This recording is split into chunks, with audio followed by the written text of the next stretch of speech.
and pick up where we left off. Because today we're going to be doing more RimWorld. We're going to be jumping into our save. And when we jump into our save, very quickly things are going to escalate. Because at the very end of yesterday's run, because I had to wake up in the morning, and I had a pit gate start opening. It's like, crap. If I let this pit gate open, I'm not going to stop in the middle of it. And we will still be going for like the next hour, and I really couldn't do that last night. So we left it on a cliffhanger of the pit gate opening in like 3-4 in-game hours. We'll get attacked by the flesh beasts, and I'll need to deal with that. Now, as a fun added thing we've got, this will be our first time to get to use our brand new broken weapon, which I believe Burning Sun has. We got this from a quest, the Grinder Phantom, which is a heavy submachine gun with 200% fire rate, 20% more damage, and 150% the bullet count. So it's going to fire a lot more bullets per volley. It'll fire them much faster, and they hit a little harder. So that is going to go start chewing stuff up. And we have the pit gate is up here somewhere. Yeah, so pit gate's open up here. So we're going to need to deal with that. We've also begun doing the whole thing where we give our people a little bit of the Xenogenes. I don't have much I can put in there, but we got fast wound healing and a negative we can go with it. What we're going to do here is this whole thing is open. So we're going to let that trigger, run over here, kill the flesh beasts and all that pop out. And then once that's done, the pit is a little bit dangerous. We're going to go down the pit. Is that a mod? No, we're not using any mods. That's, I can't remember if they get base game as well. They were introduced with Odyssey, the idea of unique weapons. And they're a little bit rare, but unique weapons, you'll find them. And they can have anything from 1 to, I think, 4 traits on them. It's either 3 or 4 traits. And not all traits are good. Some of them will be like, oh, it's got a higher aiming time, or, oh, like, its accuracy is a little worse. But yeah, you can get some really, really cool ones. But, it does come from the Odyssey DLC, I believe is required for it. I don't remember if they got added to the base game or strictly part of the DLC. They did get brought in with the DLC update, regardless.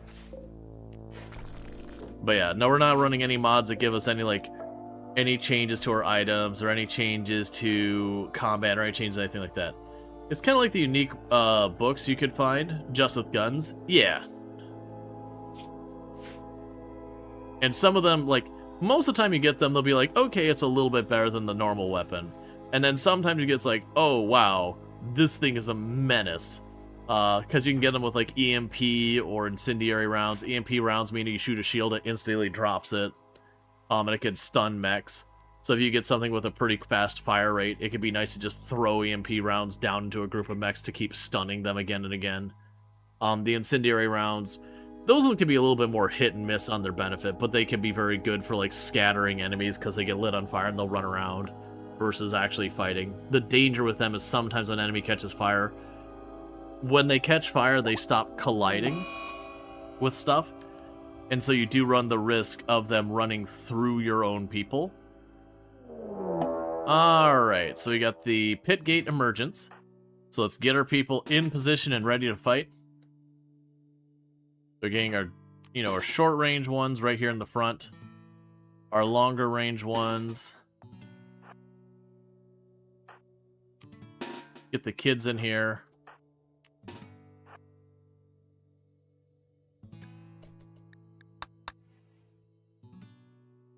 Alright, so nothing too bad so far.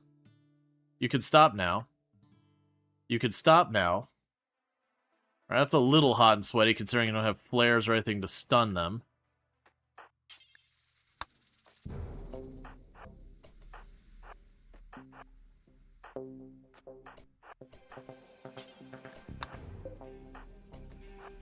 Alright, so it's rearranging them to try and have our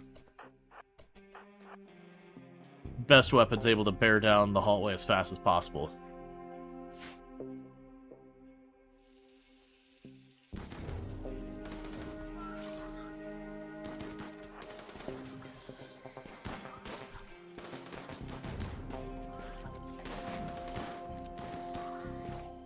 Okay, I heard the shield ping, so we're in range to friendly fire.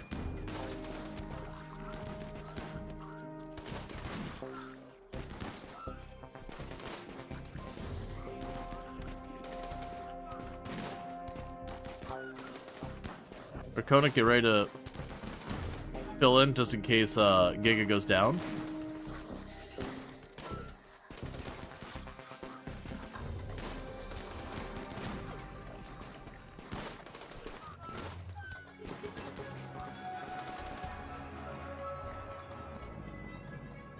Alright. So what we're going to do here is all of you are going to get out of the way for a minute. And meanwhile, you're going to step up here for a minute and make sure that's not a problem. I tell you to not put out this fire.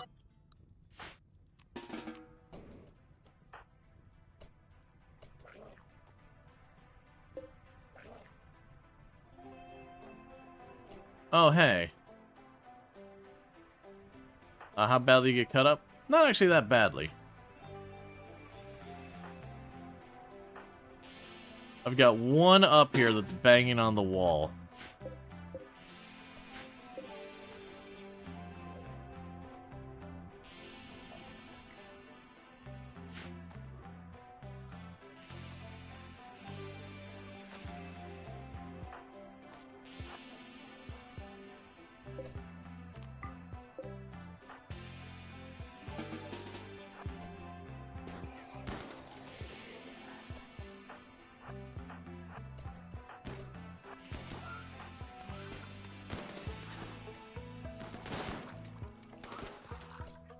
Okay.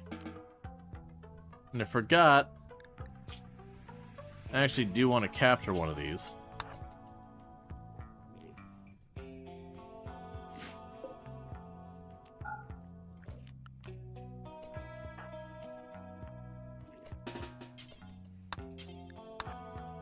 And close the door here real fast. Just so we don't get routed.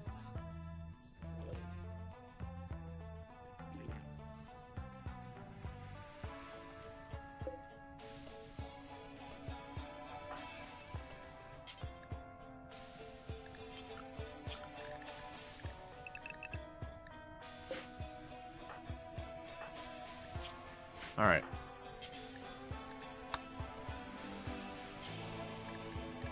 That's fine, whatever. I was gonna try and capture one. I'm not that fussed about it, though.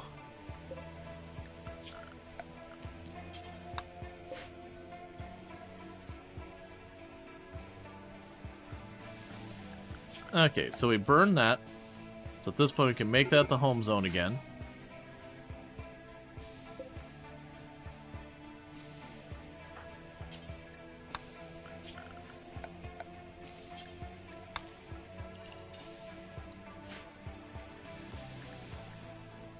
Okay, so give everyone a chance to be patched up and all better. So yeah, it looks like literally Gigo's the only one who took injuries. They weren't too bad. There's a lot of them. But I mean, you were holding the line as everything roared on through. Yeah, no, this colony has definitely been through quite a bit. But yeah, so we just lit the fire here to get rid of the corpses so they wouldn't cause corpse stink. I mean, in hindsight, I should have grabbed one of the tough spikes before I did that to capture them for a source of bioferrite, but, you know, it's fine. And as soon as we have Giga up, and also Marguerite will be up very soon, we can go ahead and we'll hop on down here to go fight the big guy down there. And get things back to the way they should be.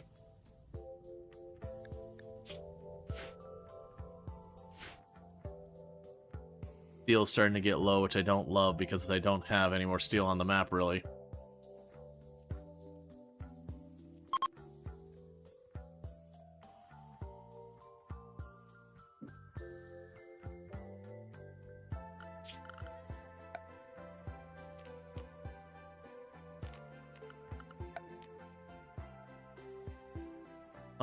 If we can... Alright, that's the Eclipse. We don't have the mineral scanner, do we? We have the deep, we have the long distance one. Yeah, ground penetrating scanner. Yeah, once we get the ground penetrating scanner, we can just let that churn. That'll let me get steel. And then if we're lucky, we'll get the other stuff going soon. Toxic problem. A Masterwork shield belt and a Masterwork light machine gun is a pretty good one. And you're going to drop a bunch of pollution. Yep. I'm going to say yes to that.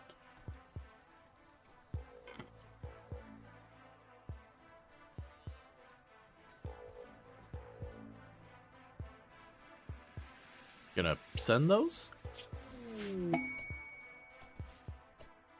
Alright. So with that, let Rongor grab that over your pistol. And I'm gonna have you switch to that shield belt, because that shield belt's way better than the one you've got.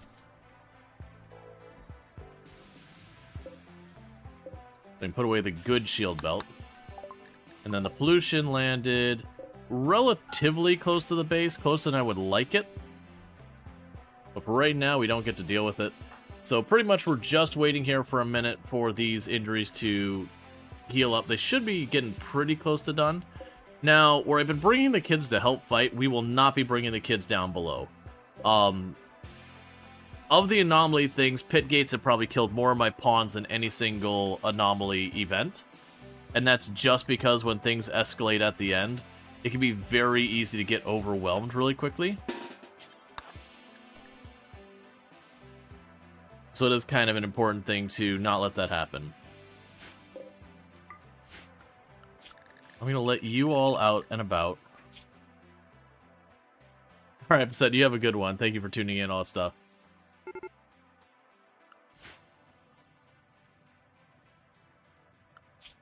That's fine. Alright. So they're all going to go down here. We have Silveraxi and the kids. Oh, he didn't Rongor. Get in there, buddy. Are you dropping the waste in the pit? I've never done that, actually. Probably not. Okay, this is an interesting setup. Alright, let's have you stand over here by this edge. And get all of you nice and close.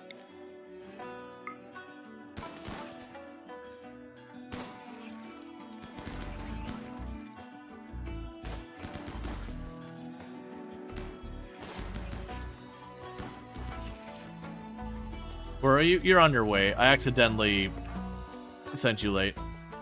So what we're looking for is when you get close to one of these walls, it'll be like, oh no, you hear squirming. And that tells us that the boss is nearby. And so what we want to do is we can go look for loot. There's goodies down here. It could actually be very lucrative to clear this out. Well, alright, so it's not that way. But it can just take a long time to clear it out. So it's kind of the weighing of making sure you clear it out before things start to get too much of an escalation, but also, you know, don't overstay your welcome to the point that you won't be able to continue to hold. Alright, so that one's just a corpse with some food on it. That's not exactly exciting. So,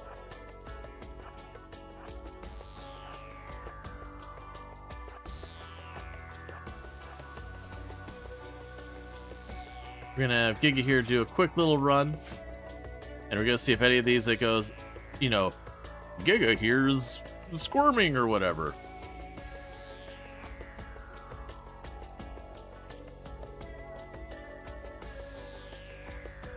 It's honestly, this tunnel here sucks to deal with for what we're going for.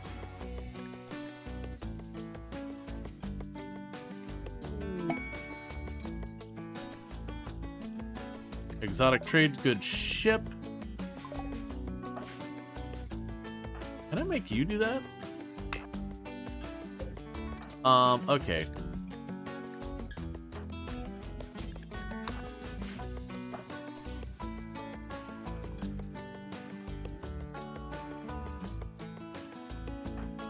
That's fine.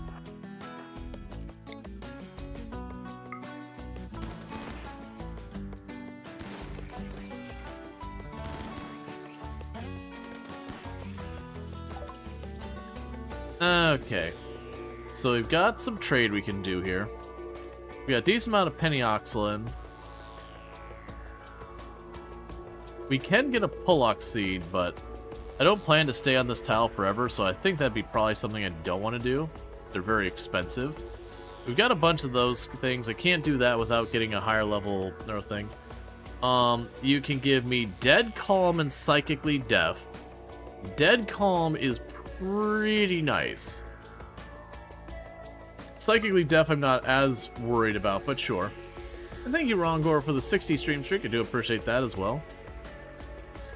Take my Site. Okay, and that'll be the stuff that's not in my other shelves, so my other shelves are pretty full. I can't remotely afford it. It's fine. And thank you, Fistful of Face, for the 190 stream streak. I do appreciate it. Now let's shift you over a little bit.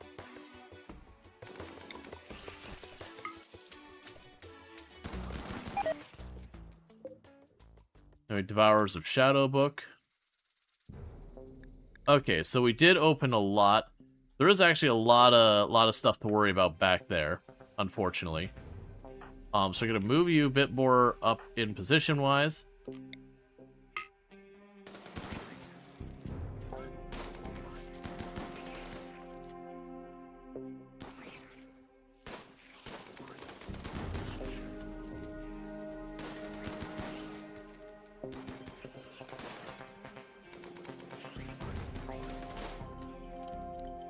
Thank you, Stoker, for the 200 stream streak. I do appreciate that.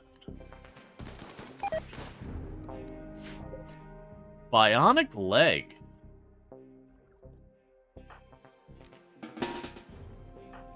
If you run down there and grab the bionic leg.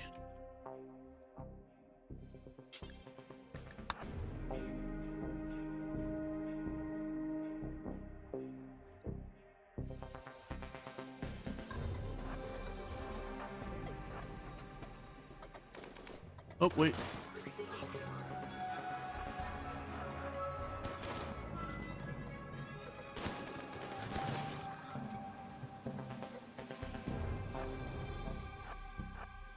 What I'm trying to do is just start opening up the area around us. So a bunch of this trash, we can go ahead and deal with it.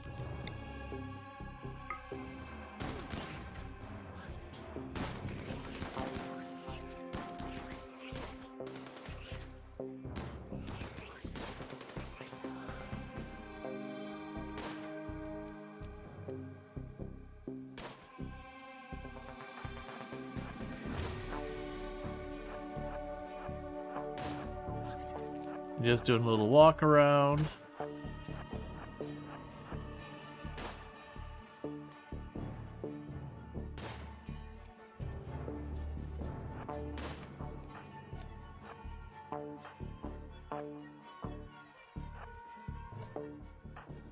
Okay, so we move them down there.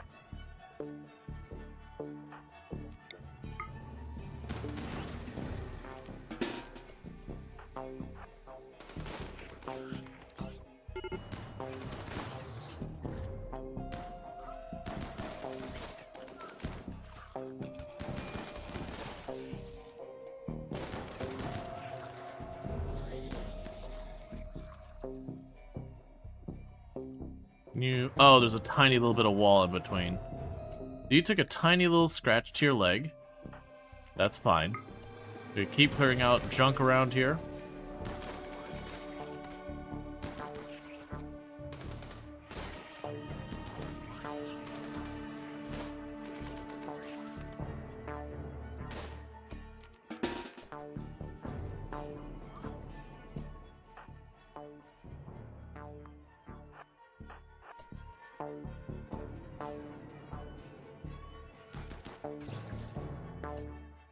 Nice hit.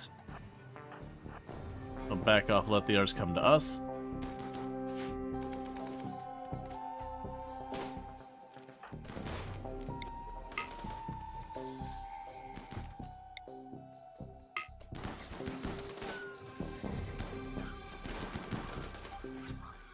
And pretty soon we'll need to get out of here.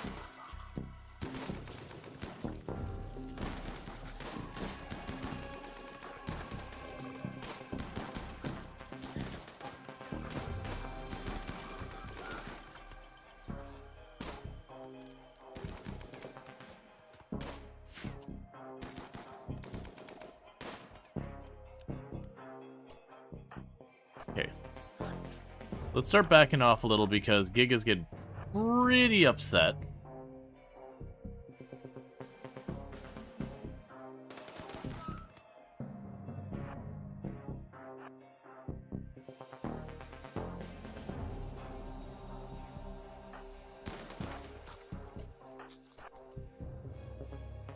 Alright. So you tell everyone to get back out of the cave. And all of you can go back to just doing what you need to do. Alright, so Giga's just got like a couple little scratches left. People are getting hungry, people are getting tired. The bionic leg will be nice because didn't we have someone who...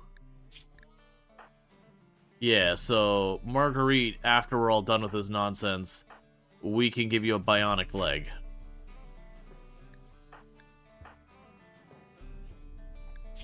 You should probably stop reading and probably go to bed and get treated before you get an infection, because that's pretty likely, actually. Alright. Because the good news is the finger spikes don't hit very hard. We just got to prevent infections and all that.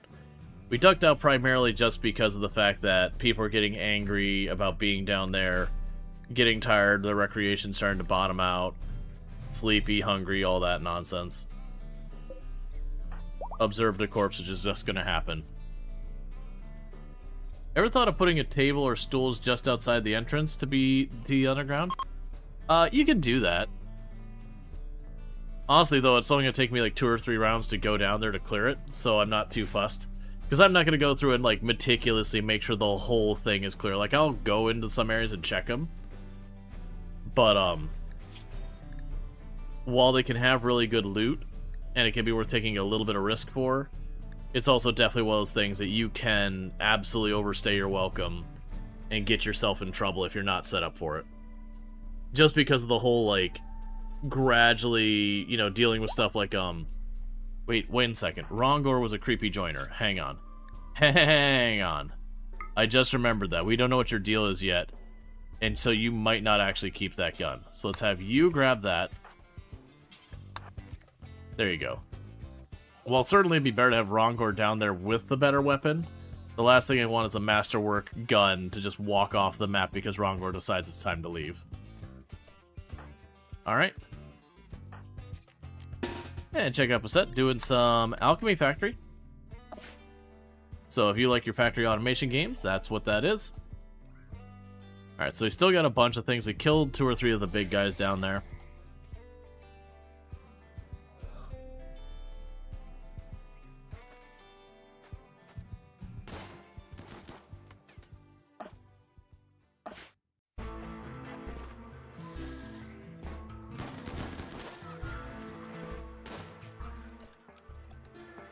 Okay. Handled the first one there. Alright. Let's run back down here to where we were already clearing. And keep that going.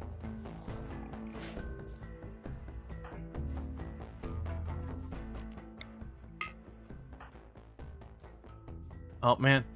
Because it's slate, it's really hard to see any of the blocks down here. And it really is throwing me where it's like, you can't hit this. Like, why can't I hit that? It's just the slate's really hard to see.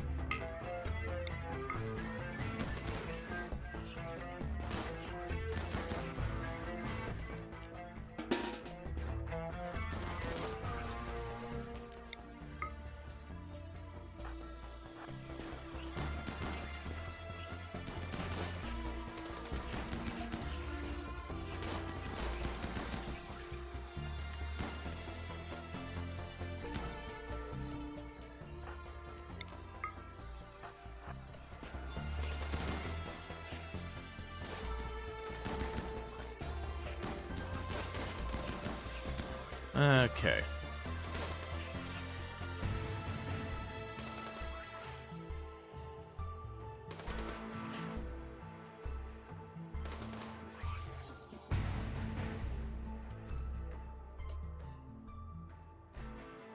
Look at you. I don't see any more of the nodules down here.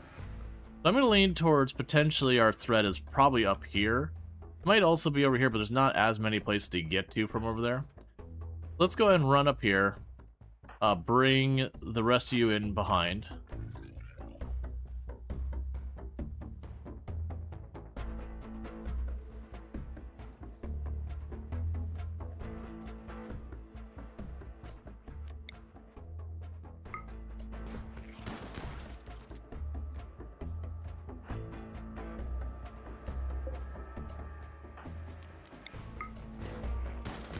I'm partially cleaning stuff out behind me to make it easier to, like, maneuver around in a minute.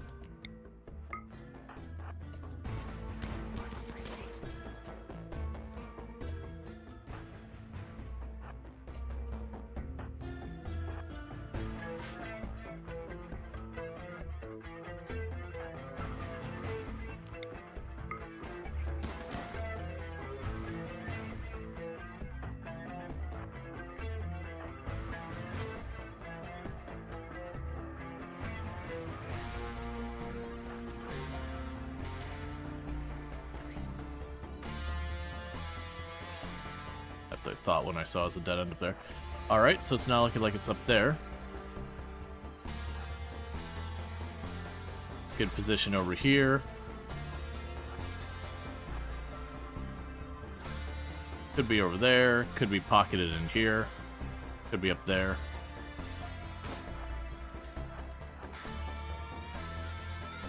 I didn't even see what you were shooting at.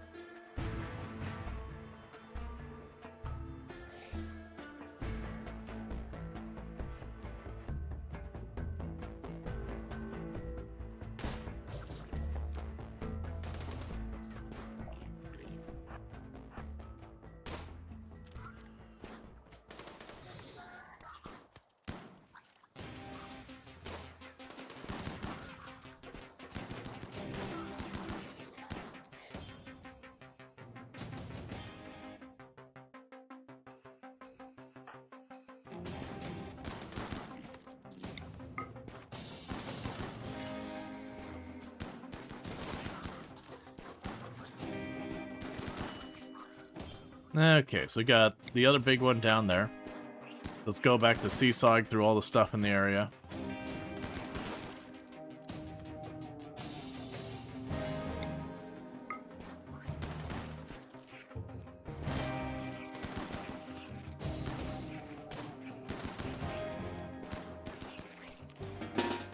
Okay, be ready for that to come around the corner. Okay, so we're getting most of the stuff killed down here. And all we're doing right now is just clearing out as much of the goop as possible. Somewhere in here there's a really big boss one called a Dread Maw.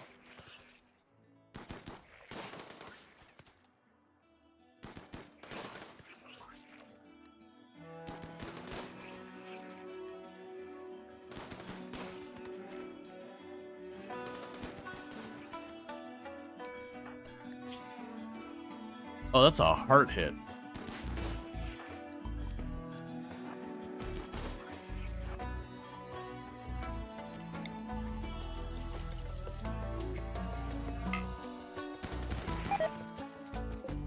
An Archotech leg.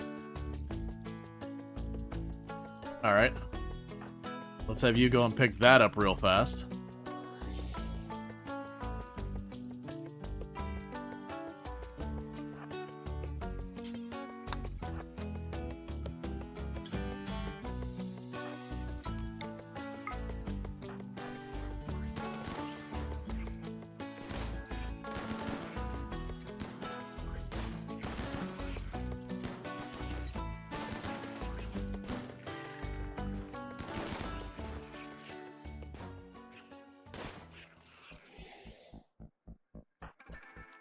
Alright.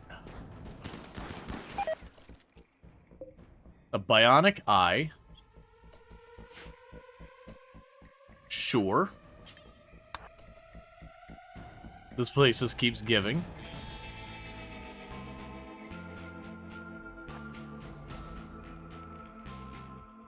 So it could be up here. Probably the first direction I should check. Yeah, no, the loot down in these places can be really good. It's just dangerous, and then you spend a whole bunch of time down here.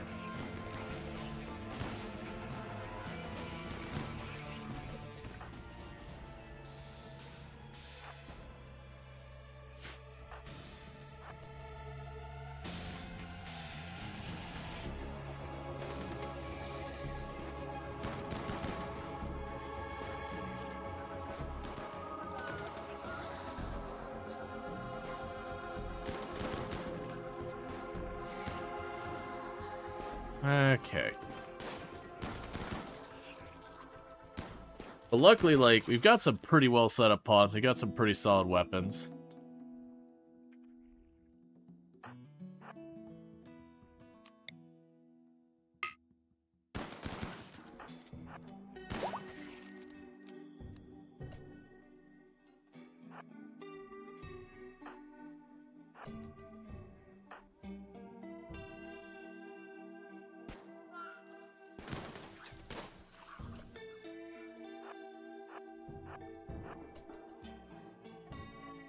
You're not going to be able to stay much longer before you're going to get upset.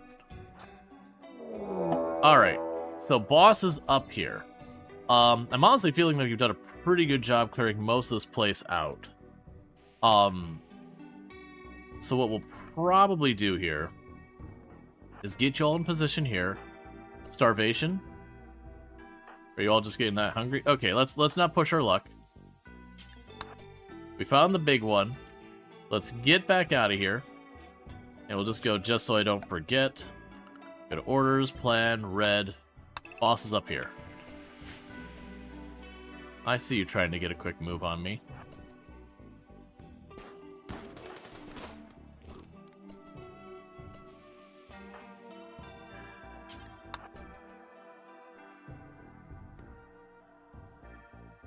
Alright, let's get everyone out of here. Get everybody fed. Then we'll go down here, because, like, there could be some more area over here. It's not looking like there's going to be too much in that direction. Yeah, so, like, there could be more stuff over here. This probably doesn't go anywhere there. That probably doesn't really go anywhere there. There could be a pocket of something here. Maybe there's a pocket of something there. Boss is up there. This looks like it's mostly checked. There's probably not a lot there. There could be some loot here. This all looks like it's basically depleted. So there's not really a lot of reason to fuss with this. Yeah, so if we wanted to check to, like, maximize our loot, it'd probably be checking this area here. The boss.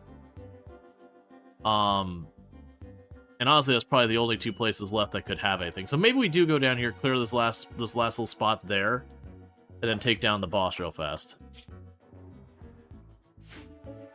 Oh, Giga just straight up healed. They didn't even get bandaged. They just healed their way through their tiny cut on their heart.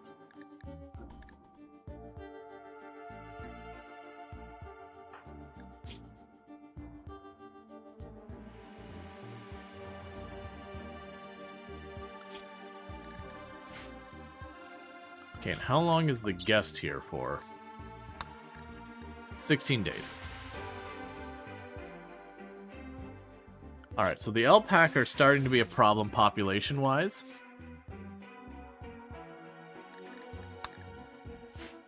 You're noticing most of the grass is gone. That means they are starting to get, like, properly ahead of it. I did have them to be, like, auto killed to, like, keep the population at a manageable amount. I just need to turn it down a little bit more.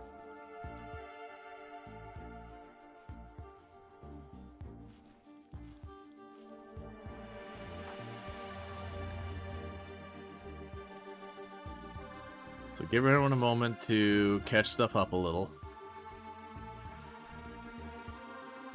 Alright, that's probably good. Grab him again, pop back into the hole.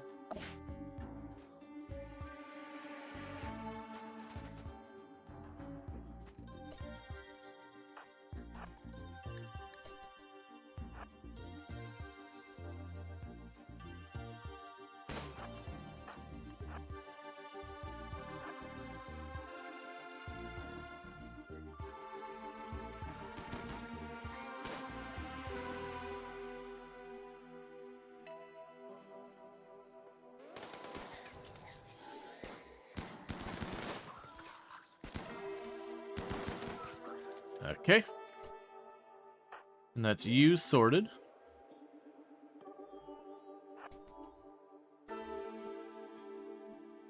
I can zip on over here real fast.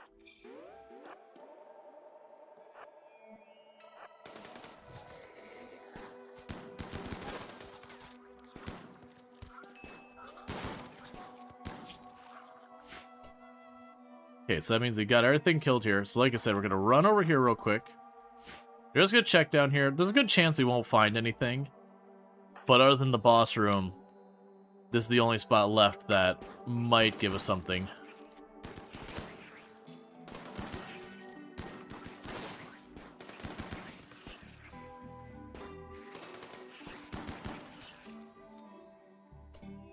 Alright, run down here. You love the glowing mushrooms? Yeah, the glowing mushrooms are excellent. You could just... Oh, there's chunks of rock in the middle there I can't see because slate's dark on dark on dark.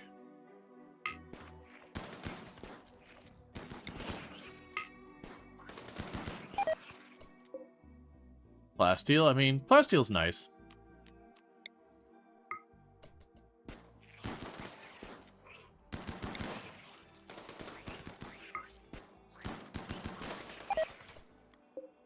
And an excellent shield belt. And that's almost certainly the last loot we're going to find, so I'm going to go ahead and have you pick up the plasteel, you go ahead and pick up the shield belt. And you're basically in relatively good shape. Yeah, you're only missing 1 hit point. Alright, so... we gotta be careful with the Dreadmaw. The danger with the Dreadmaw is it splits and it splits and it splits and it splits and it splits and it splits and it splits. And so it's really easy to get yourself overwhelmed. There is a bunch of strategies for dealing with it.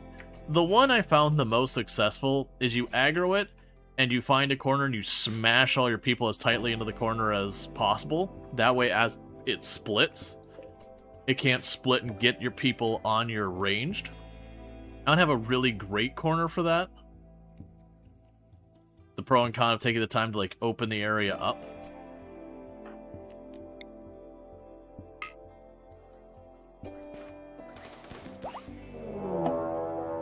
Well, that was immediate.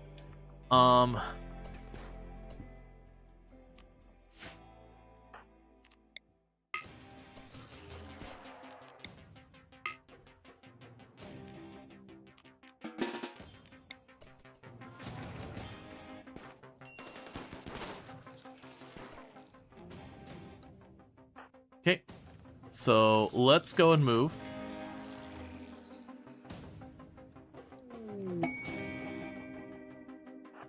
I want to kill the little rubbish before we get more on us.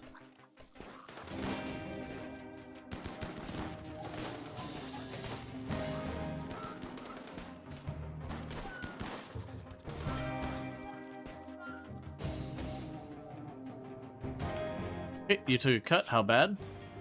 Just a bruise. Unfortunately, it's just chilling there for a moment. It's not really what I was hoping for.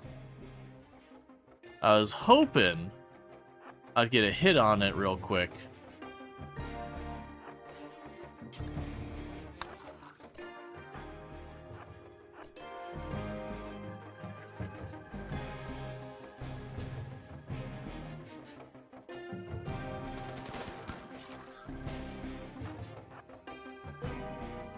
You know, it's fair if you don't like it. Alright. I mean, if you want to chill, I'm down to just let you bleed out.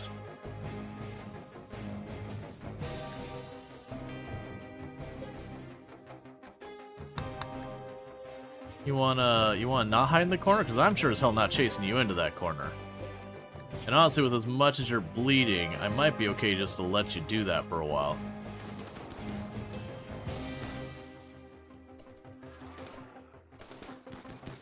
Alright, that's enough more popping out. Back off again. I got room to work. Let's use it.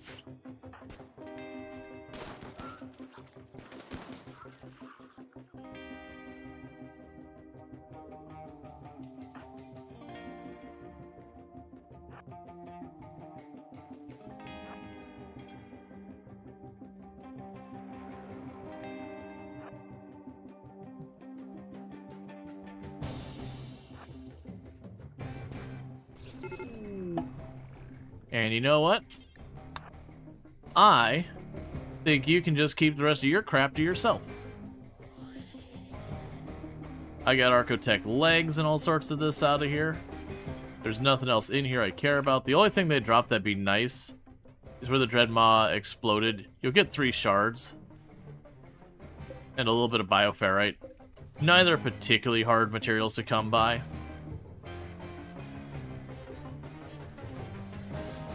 We get anything for that feeling again? Was the Anomaly playthrough was your favorite playthrough when it released because it was new and the Rim was just coming out amazing?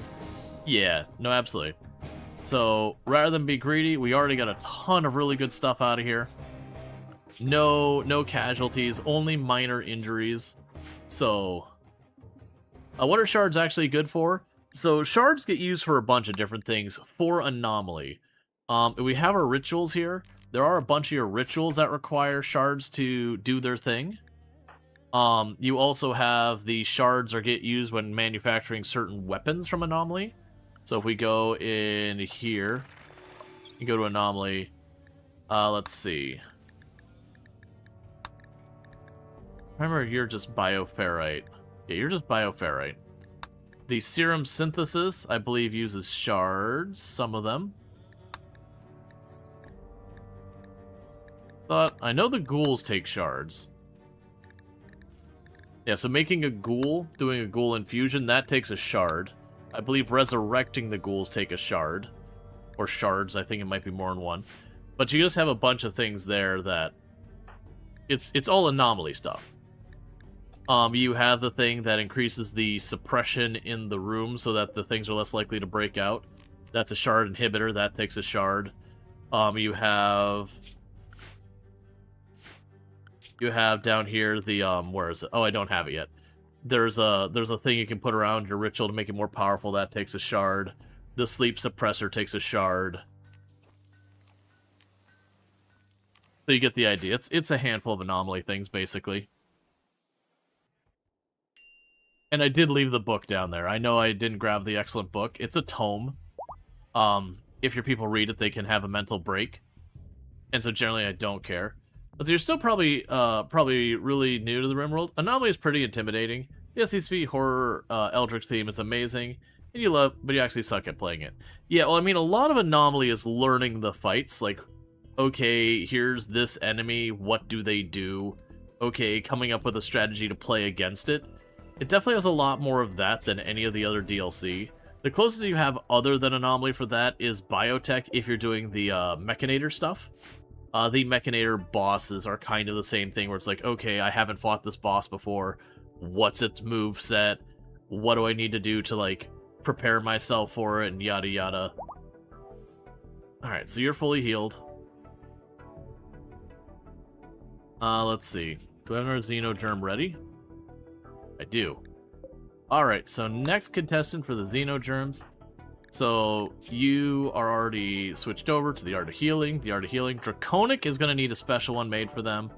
So, Burning Sun is going to be our next contestant. So, Operations add Implant Xenogerm. Art of Healing. Yep. But yeah, so Anomaly, a lot of it is like, okay, new threat. What do I do to deal with it? And honestly, in a lot of ways, unlike a lot of the RimWorld content, a lot of Anomaly is drop what you're doing and deal with it immediately. In some capacity or another. Like, how you deal with it might vary, but usually Anomaly is not like, you know, sit back in your base, wait for them to come to you. There's some of that, like the Shamblers walking by, you can deal with it that way. The Gore Hulks, you can just chill back and let them come to your base and pick them off. But a lot of them require you to be more, not aggressive, that's not quite the word I'm looking for, more proactive. Because, like, the Horror Cultists, it's drop absolutely everything and get out there because they're about to start kidnapping a bunch of your people or causing them all to go insane.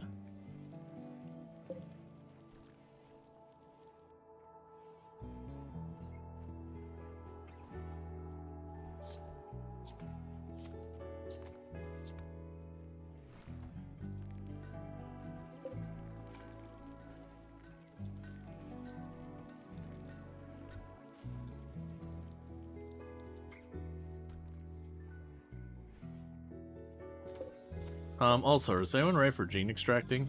3 days. I forgot we actually got some more stuff, didn't we? Right, we got Dead Calm. I like Dead Calm. I really like Dead Calm. Dead Calm will prevent people from social fighting, and if you imprison them, breaking out. So, like, Dead Calm is a really, really solid one. It's also very inexpensive. Can't always fit it in on a character, but when you can, it's certainly worth considering. An excellent shield belt. Let's go to you. Storage. Apparel. Allow utilities. I definitely don't want, you know, a shield belt just sitting out here. It's bio-coded. Bio-coded. There you go. Is it still same run when you lost the ship and all those people? Yes. We're actually like in a good way so far as like surviving. Unfortunately, getting a hold of Gravlight panels is proving to be very difficult. The plan right now is if I get shuttle, I can fly a shuttle up to an asteroid as it flies over us, grab a bunch of vac stone, and with the vac stone we can start actively building the ship. It'll be a little tricky because it also requires plasteel, which isn't exactly the most abundant material in the world, but you know. That said, what's probably the correct thing for us is getting ground-penetrating scanner first for now. Just to start pulling metal and all that, because we're getting pretty low on our steel, and there's like no meaningful amount of steel left on the map.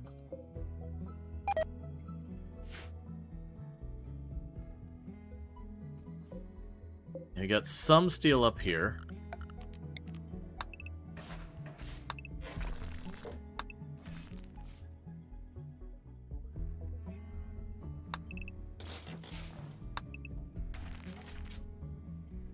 One second, that would get someone hurt.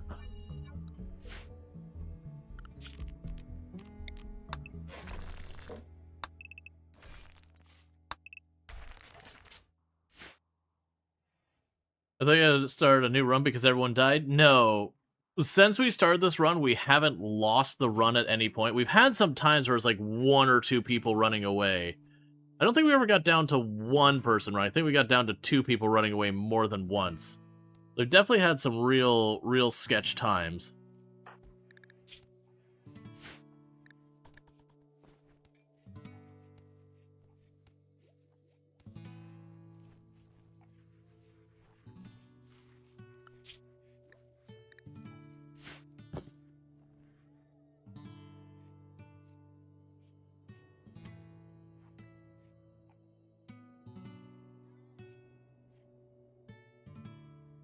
Who was the last person from the ship who parked? That would be Marguerite here.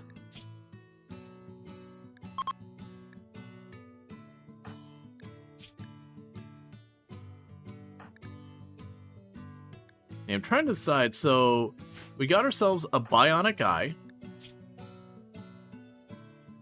Once you're over your food poisoning, we can get you. Well, you have crumbling mind. Let's not do that yet. And the reason I'm not going to give them the bionic eye yet, despite being blind, is to fix crumbling mind, I'm going to have to rip their skull out anyways. We're going to have to kill them, rip their skull out, resurrect them. And let's see, RimWorld just gave you an English translation error. The run you loaded has no mods. Why is it okay for you to leave all the toxic waste out in the open? Won't it cause pollution? It will cause pollution.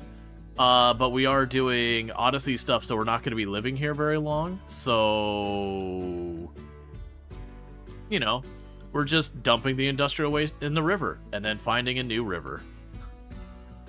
But yeah, so we're basically taking it out to the edges of the map and letting the pollution get dumped out there and just ignoring it. We'll take a reputation hit when we leave, which is not great, but they keep bribing me extremely well, so I'm doing it anyways. And normally I actually don't do that in most of my runs. You're going to what now? I don't know what you're asking. Like, if it was in response to a comment I made, I've lost the context to the comment.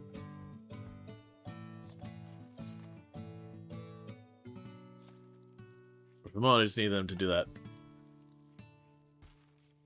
Oh, yeah.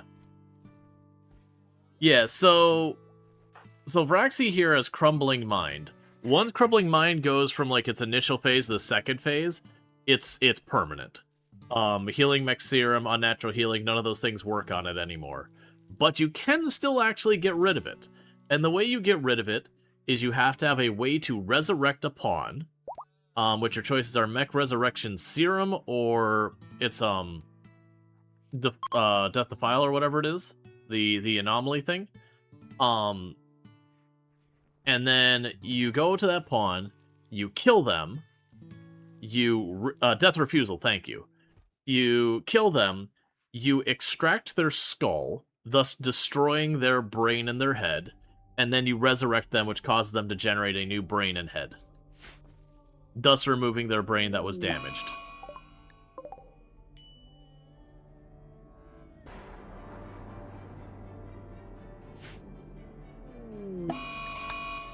Let's see.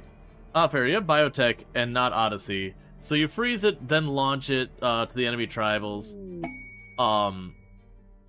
But he wasn't sure if the Anomaly or Odyssey had new methods to deal with it. Yeah, I mean, so Anomaly technically does, but not really. That pit gate I just did, you can actually take all the pollution and just dump it down in the hole. And then, you know, it could do it at once down there. When the hole deletes, you can just ignore it kind of thing. And then with Odyssey, you just move around. You'll still get the rep penalty as if I, like, drove a caravan and dumped all the pollution someplace or drop potted it over someplace. You'll still get that rep penalty, but honestly, you could kind of fix it pretty easily. You got home from OIA. Wife and had fun at the wedding. Nice. Odyssey also has the bunkers and the insect holes you can dump them in. Yeah. So it is definitely a thing that you can kind of go around and fix a lot of that.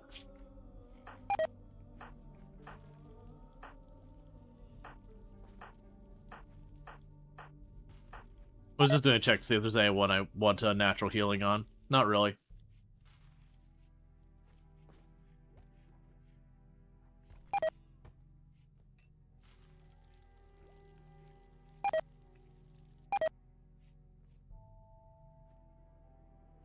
Okay.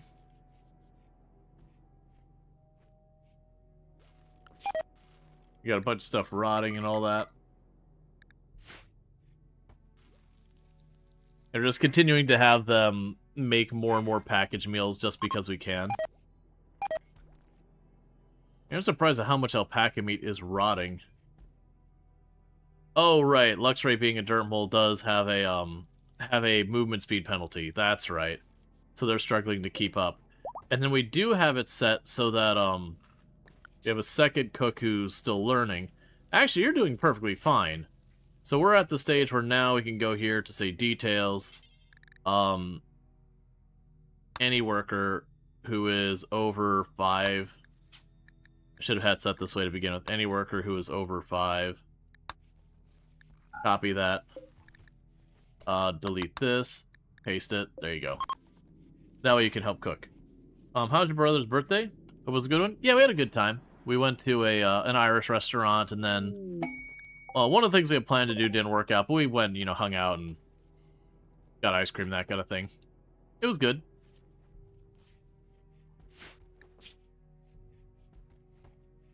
Okay, let's go here and go floors.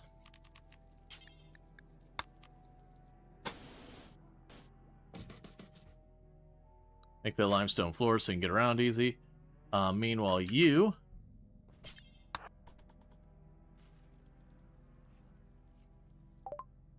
Alright. So you have the dark vision one, psychically deaf with dead calm, indoors, poor animals, fast healing. So pretty soon gonna need another thing for collecting it. We already have the book for the gene processor. We got some biotech stuff there that we're looking at. Take our crappy beat-up weapons that we don't need.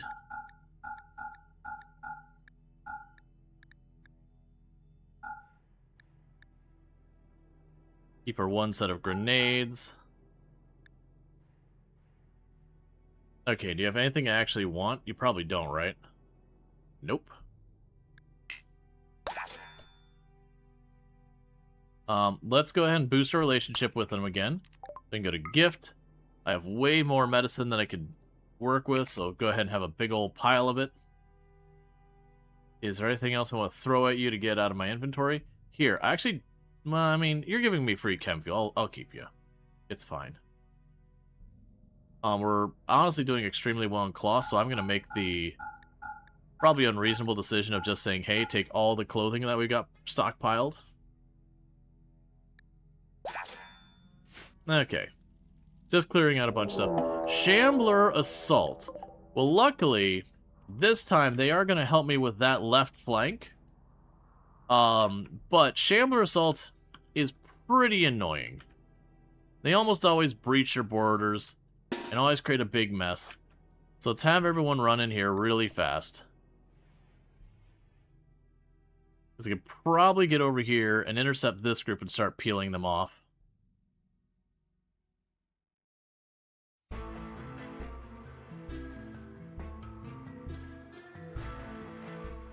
Of course, we're going to go around the other way, which is annoying. I'm going to actually boost our combat thing to try and get this dealt with. So get that one.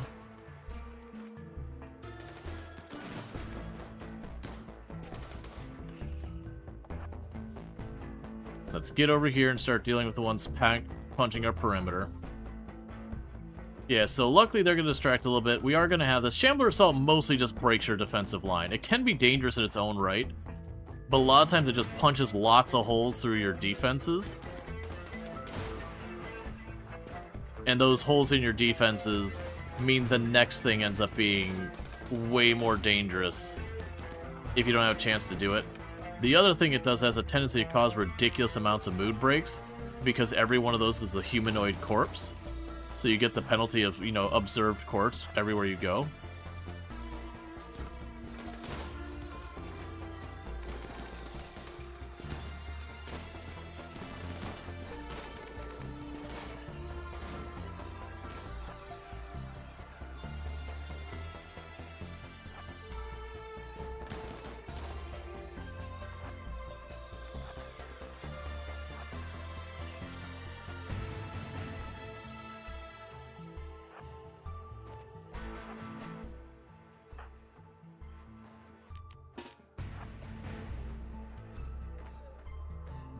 Start working our way over to the rest of everybody.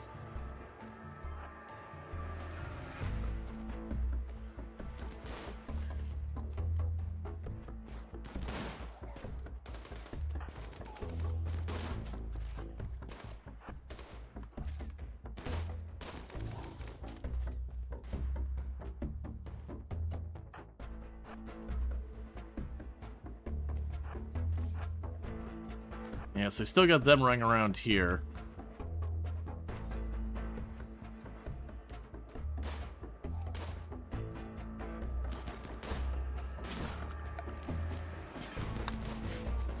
And the Shamblers full wiped them.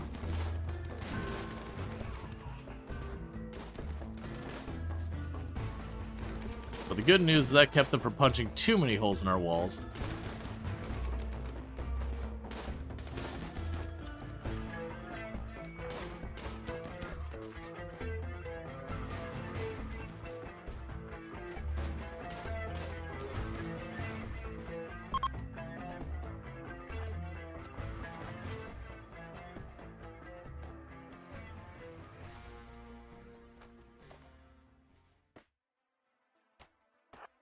You get to that wall very soon?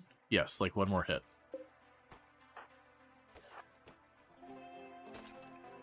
Come on through.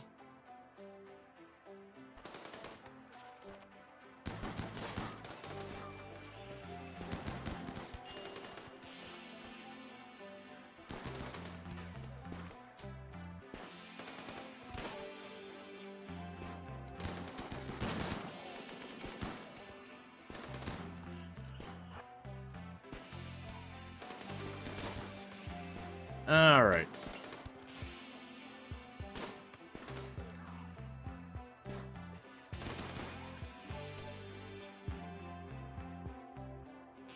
Okay. So all that's done. You go ahead and capture the Gore Hulk.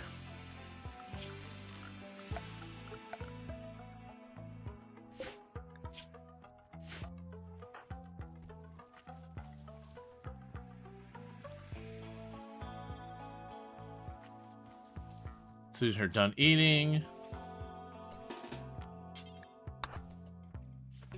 Finish that one off. Alright. Yep, so unfortunately that does mean we're going to have a lot of really upset people here.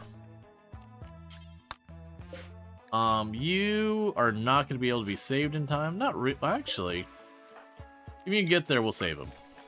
I don't expect you to get there in time. Oh, wait. You are still alive and ready to rock and roll. Hang on. Get down here.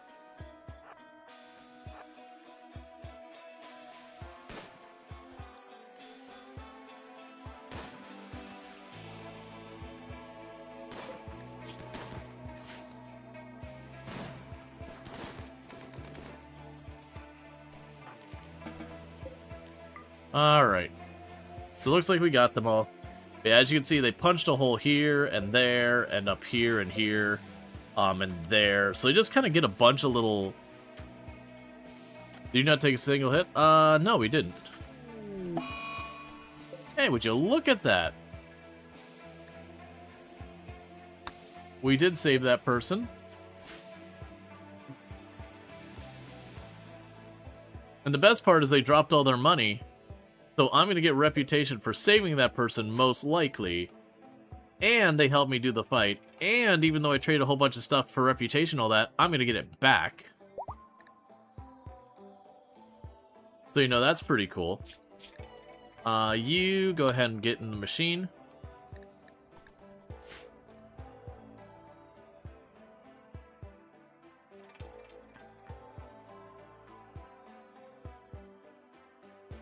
RP-wise, they definitely paid you for saving them.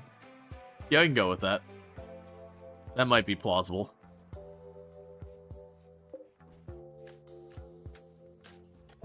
Hey, don't stand on the corpses.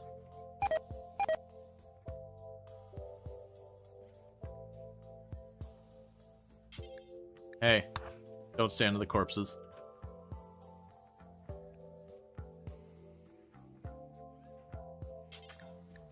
Yep, no on the corpses, man. Rongor, don't sweep the corpse goo. Just keep hauling these corpses out of here. The important bit is I don't want them to stand on top of the corpses and, like, sweep the gunk underneath them.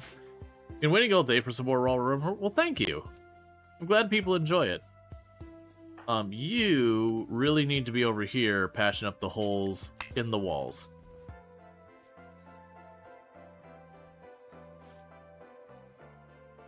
No, patch up the holes in the walls. Or I guess just don't do anything I ask you. That's fine too.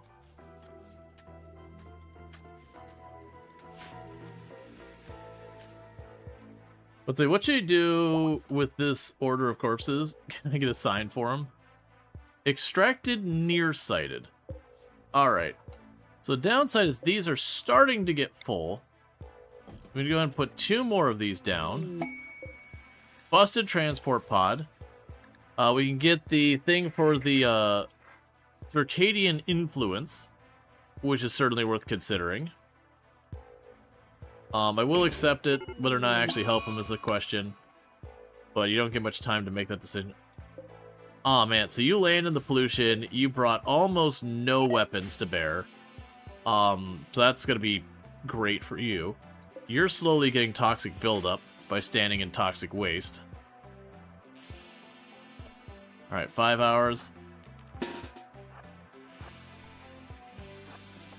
Be ready to assist.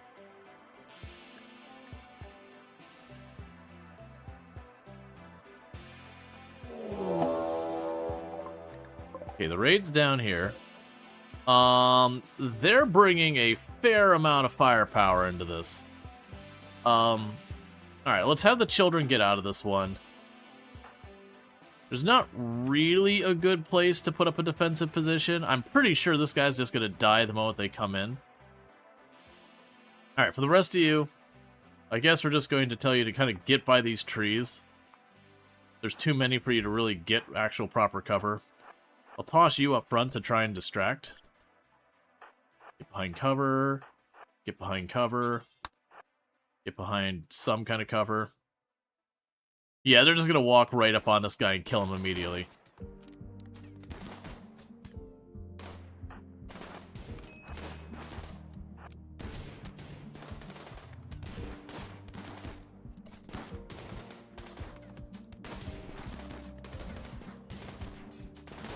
I love how your buddy isn't even helping you there.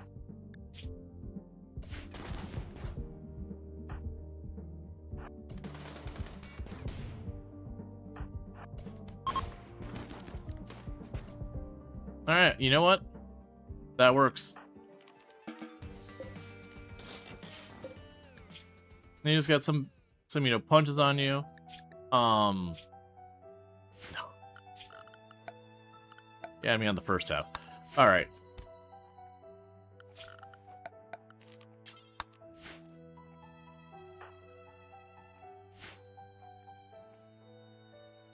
So no one with particularly amazing weapons went down here, but that's fine. So what injuries do you get? You got a bruise. You got one minor hit to your arm. Luxury got it the worst. They got kind of grazed a little bit. The one person had, is basically getting past the cover. What are the yellow envelopes on the ground? Those are packaged survival meals. They're meals that don't rot. Like they can decay from like being exposed to the elements, but they don't go bad from just going bad by themselves. I've been making tons of those. The red meals in here are the same kind of things. It's just whether or not they contain like meat or not and stuff like that. They'll have different color coding. Could you go to the hospital, buddy?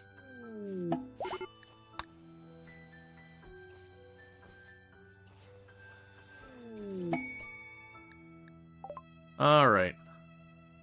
So I finished the quest, and you gave me a tech print. If we can go ahead and have Rongor, we'll just have you plug that in real fast, because that means one less thing it can ever get as a reward. Cool. So everyone's patched up and good to go. Yeah, it's actually worked out a little okay. I was a little concerned when there's no real defensive position for me, so just kind of like stand by some trees and hope for the best. You like the way the kill box set up? Yeah, the defensive position. Yep. You basically just put all your long range here. If it looks like things are going to start putting through, you move your stuff down here and up there to like hit it as it comes in the door. If you want to let things through faster, you open up both lanes. You can also toggle lanes back and forth to like mess with the AI if you really want to. You don't have to start shooting? Yeah, you've been fighting stuff for a while. I just took you out of that one because there was a lot of stuff that was going to be throwing damage down the hallway, and there wasn't really much of any cover, and there's no real armor for children. So it's just kind of one of those things where it's like, okay, there's a lot of risk here.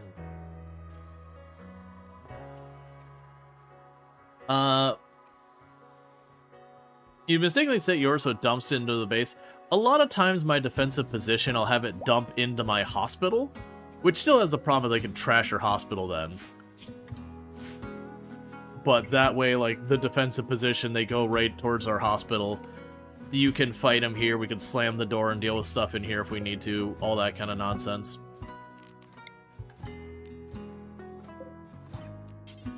Alright, so we have 22 hours so we can pull the next gene out. Yeah, so they're getting all the defensive spots repaired. Honestly, we're getting to the point that what we can do here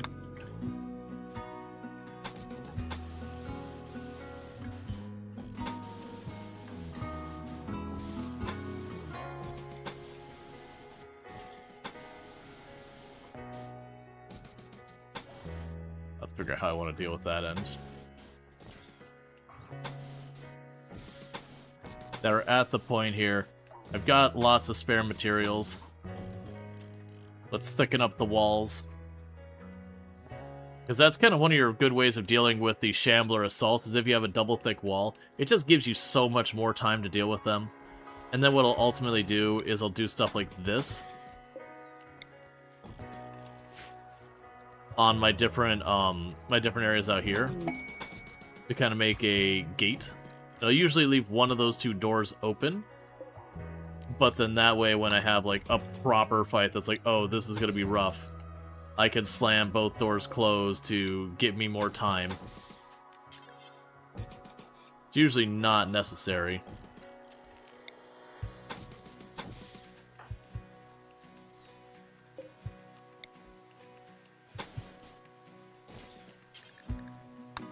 Be a weird one.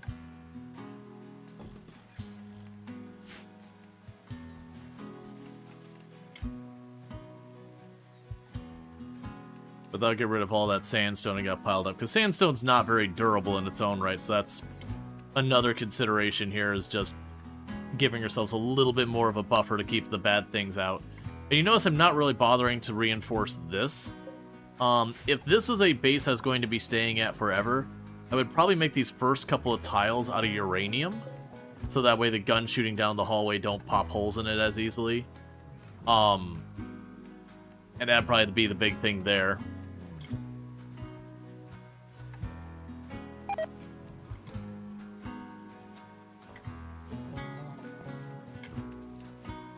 What's the floor in there? This is just to keep trees and stuff from growing in and give yourself faster movement speed. With the gold speckles. The floor with the gold speckles. So I mean, to approach that. Oh, this? I planted dandelions. The only reason I'm planting dandelions is so trees can't grow in it. Is this that one colony that was almost gone? This is the same colony we've been playing for like a week or so now.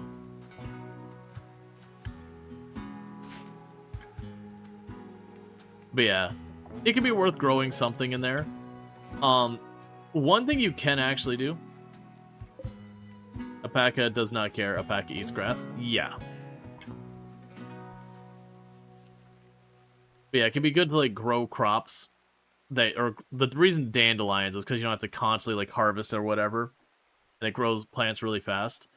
So it'd be good to like keep your defensive position from having trees and all that grow in that give the enemy cover. It can also be a way to like try and minimize your labor. So how long do we know if we have a problem with the creepy joiner? It depends. I'm suspecting the fact that you haven't left yet. You're probably the type of creepy joiner that does like the sonic scream and causes everyone to fall down nearby and be in pain for a couple of days. Which is a pretty annoying one, but also if you have pain idealized, which we don't right now, it can actually be kind of a low-key benefit. The only other one it can, like, at this stage, you're either just straight up leaving or you've got the psychic scream thing. Those are the only two I can imagine you'd still potentially have not revealed yet. If you had Crumbling Mind or any of those, it would have just happened. No, not all creepy joiners are traders. For like example, Silveraxi is a creepy joiner. They got Crumbling Mind, so they unfortunately just had a health problem that it was unable to fix, so they're very limited on what they can do now. But they have unnatural healing, so I'm willing to put up with it. You can also have it where their organs decay, which is a thing that will kill them. But if you can manage to replace the, the critical organs that would decay, then you can get that sorted. Extract bioferrite. You have one where they just leave. That, they hang out for a while, and after a while they just leave. They don't betray, they just kind of go away. No, I'm not talking about the Sight Stealer Scream. There is that one. There is a Sight Stealer Scream where if you friendly fire the creepy joiner, it'll spawn Sight Stealers. Or you can have it where when they die, they'll spawn Sight Stealers. That is one. I'm talking, there's a Psychic Scream, which it basically puts a radius. It's a pretty big radius. It's something like that big. That everyone nearby gets downed for just a second. And they get to be in a lot of pain. But it's a completely separate thing from the Sight Stealer one. It's honestly one of those ones that like doesn't do anything to you 99.999% of the time, and then every once in a while that happens, you're like, well, that's a little annoying. Alright, so 40 man-hunting timber wolves.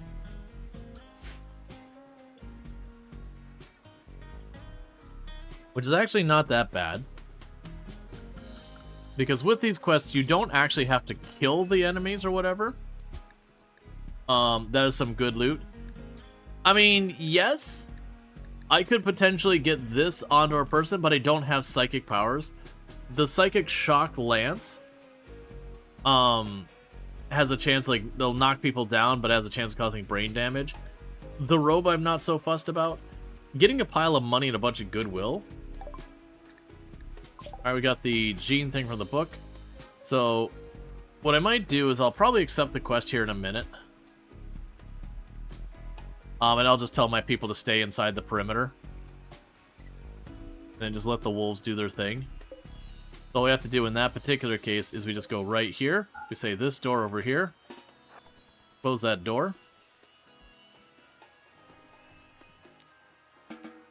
And now my perimeter is fully enclosed. No. Not unless I recall. But usually I don't have to. A lot of times I will destroy it anyways, even if I don't have to. Alright, so put you in the safe zone. Make sure it's still set right. Yep, so you will stay inside the safe perimeter, so everyone's assigned to stay in the safe zone. We can go quests. Give me the rep and the money.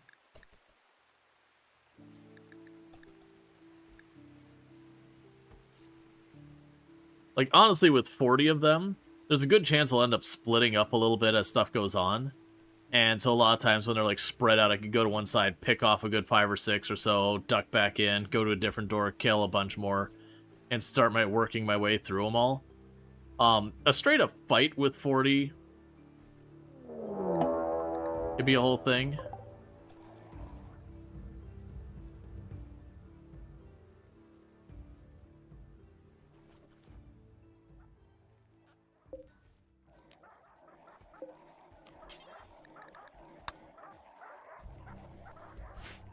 Yeah, honestly, we'd probably do okay if I just held my defensive position and shot them as they came in. But with only one melee pawn, even though they are tanky, they aren't wearing... Actually, I take that back. They are wearing armor. I wasn't expecting them to be wearing armor, but there's always the risk that you get unlucky, the wolf comes up, gets a hit, and it's like a neck hit, and then the melee pawn goes down, and now they just spill out on top of you. I usually like to have 3 melee pawns once my colony is properly set up, so I can go to any bottleneck and just 3 melee pawns. If one goes down, that's fine. It's not until 2 or 3 go down that starts to get properly dicey. And thank you for the follow. Welcome to the stream.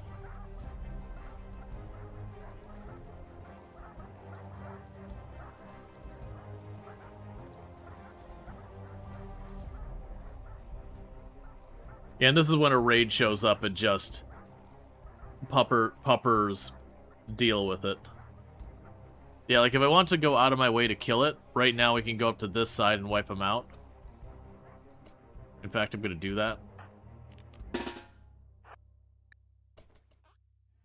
Because you see, I only got like 4 or 5 of them up here. If we go quick, I could deal with them while there's just a few together.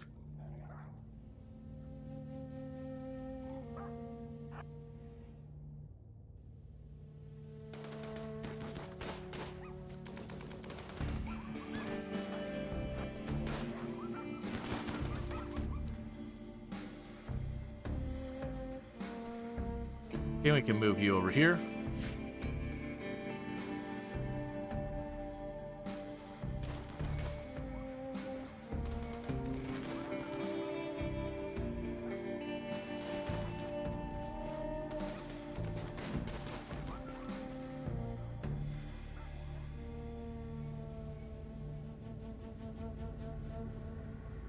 But yeah, so you see we're just taking them out one by one as they come over here.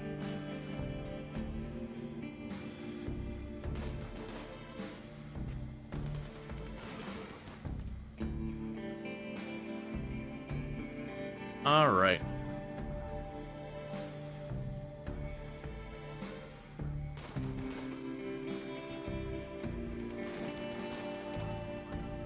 Okay, and put him, bring him back inside. And so with that, we took down, what was that? 2 corpses. Yeah, so 7 of the 40 were just killed. Still move around a bit more. And generally I might just open the door, get into position, and deal with the rest Because we've already killed just shy of a fourth of them. And they won't all feed in at once. They'll come in groups. Let's give our people a chance to eat some food. Oh, you got back up? That's fine. You'll still bleed out.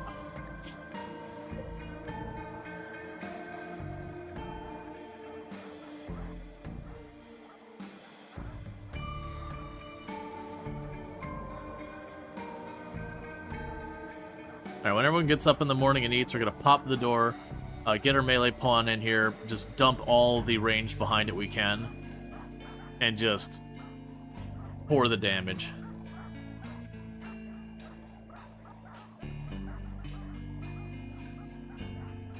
Well, the little creature is fast asleep in the meadow? I mean, it's not asleep, it's unconscious because it's bleeding out. It's kind of like sleep. Oh, it's a pig? We probably don't have a pig here. We got some guinea pigs. Why are they sieging and not attacking? Manhunter packs will not attack your wall. No, I mean, that's not true. They'll only attack your wall if you do something to, like, get them aggravated into hitting your walls and all that. So, Manhunter packs, you could genuinely just close your doors and ignore it. Oh, this one? Yeah, that's a Boomalope. It's self-tamed. I was like, alright, well, I'll take a free Boomalope. So what is your deal? You didn't get much sleep, so let's give you a minute for that.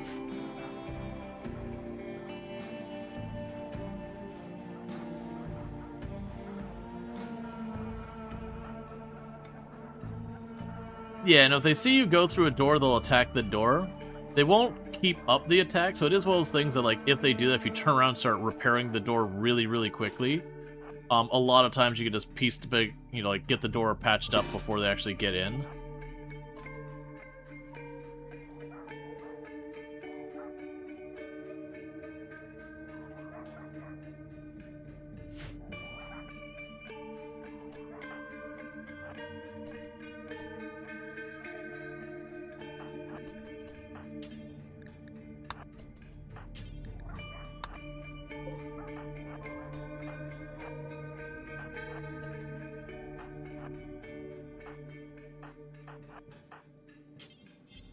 Trying to give myself the best setup we can for this.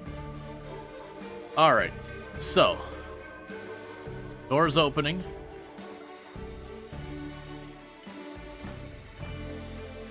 Put you here. Bird and Sun will go there.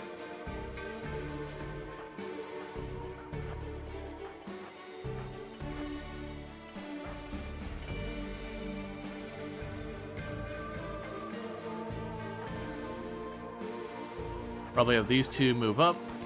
These two move up. You two move here.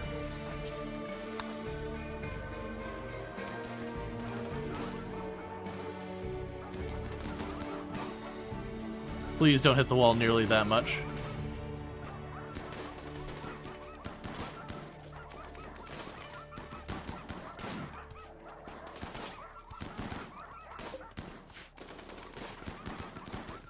Because they break a hole in the wall, this gets real complicated real fast.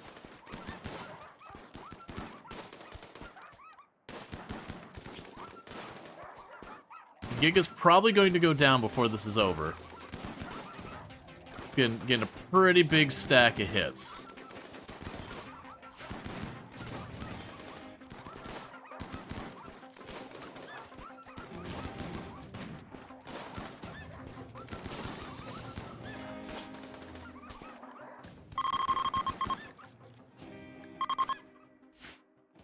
And you didn't. Nicely done. Schedule. Unrestrict. Make sure we didn't miss any. They're all downed. Prioritize hunting the Timberwolf. Prioritize hunting the Timberwolf. Hunt the Timberwolf.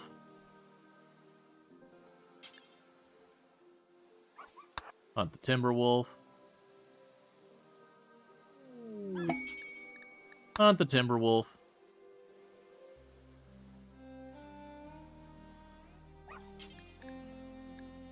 Hunt the Timberwolf. Hunt the Timberwolf. Hunt the Timberwolf. We downed a lot of them without actually killing them. Oh yeah, Giga got chewed up quite a bit. There's a good chance Giga will end up getting Scario that we'll have to treat. So please hold that in before anything. Can they be trained? Normal ones, yes. These ones have Scaria, which is a disease that causes them to get berserked. That's what causes them to attack you. So you have to cure the Scaria before, before they do that. But you can tame Timberwolves. It's just those Timberwolves effectively have, like, super rabies. Hey. Oh, hey, that's right. Zone. Stockpile. Up here. Low priority. Clear all. Do not allow fresh. And corpses. Animals.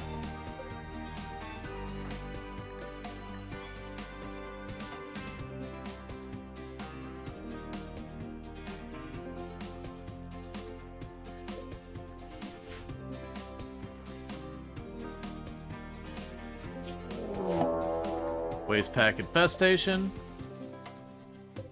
Alright, so delete that up there.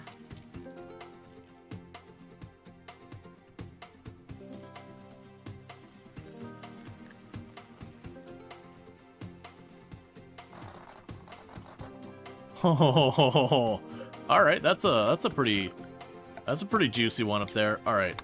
So danger zone, you're allowed to go down here. Danger zone, you're not allowed to go up here. And schedule everyone to the danger zone.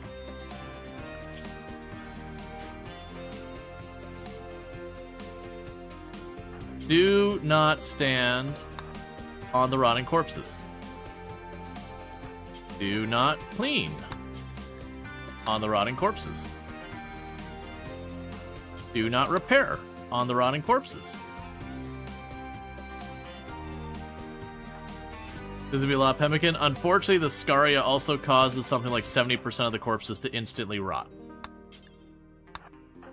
So we only get maybe 10 of them?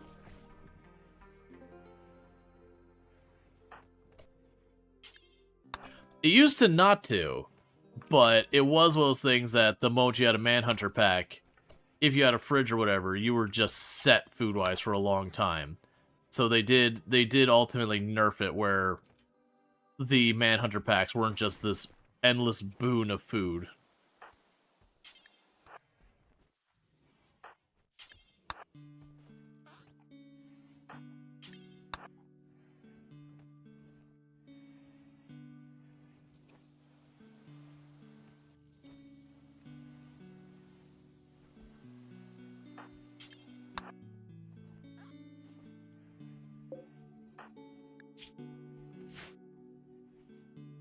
There's so many Timberwolves are dragging up there.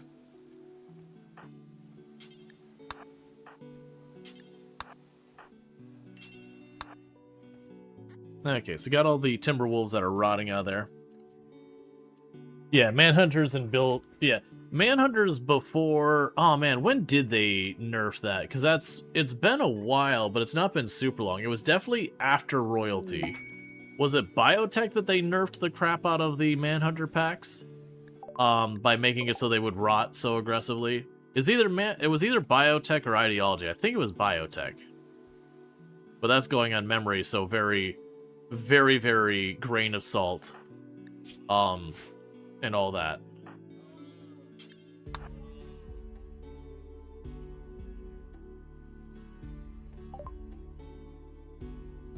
Okay. So grab all our trace amounts of cloth.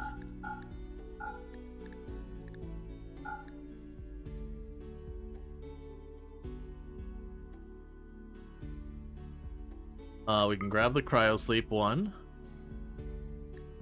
And trade it for that one. Need to get the bionic limbs and all that in there. Okay, so you cannot afford what I'm asking. Like, you cannot afford this at all. What did I give you that's a whole big thing we can take back? Oh man, is it really just the leather and all that?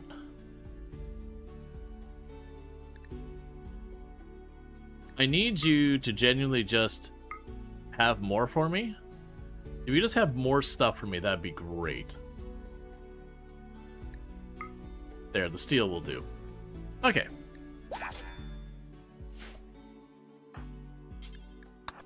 Go ahead and haul that in. And Rongor haul this in. Alright, so. One thing we want to do, we're way overdue for, is you have a peg leg.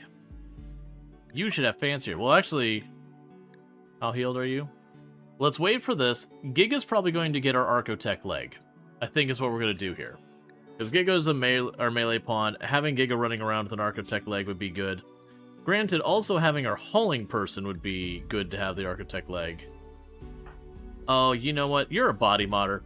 You're gonna... Well, you're definitely getting the bionic leg, at least. Alright, Sarn, you have a good one.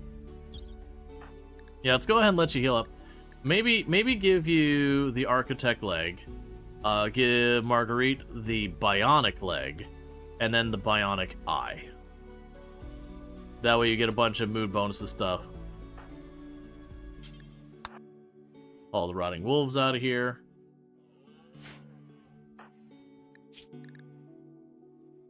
Yes, it is mostly waiting for your torso to be, like, pretty close to fully healed. Alright, overview.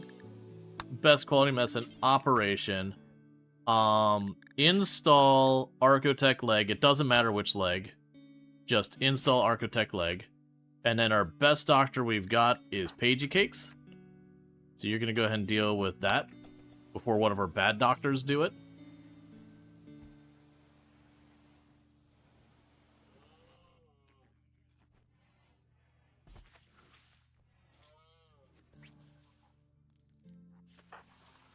And it is RimWorld, so you always have a chance of failure.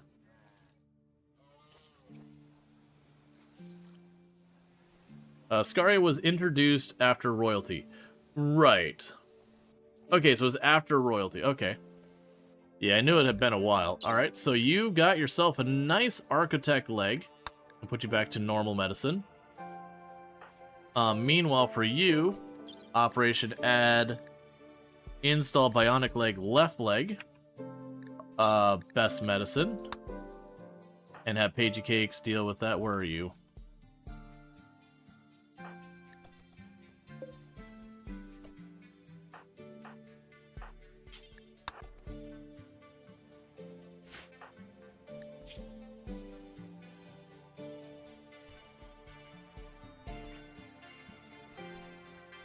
Because that'll get you off your peg leg and get you a proper go fast leg.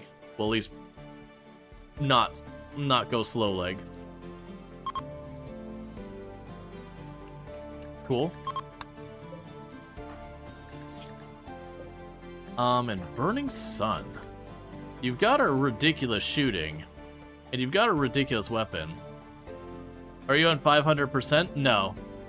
I generally don't run 500% because you do not make bases like this in 500%. Because you have to do very, very aggressive wealth management.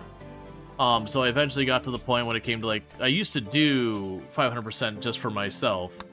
Well before I was streaming and all that. But it's just one of those things that, you know, it kind of just too restrictive on what you can do with your bases. That's very limiting in playstyle.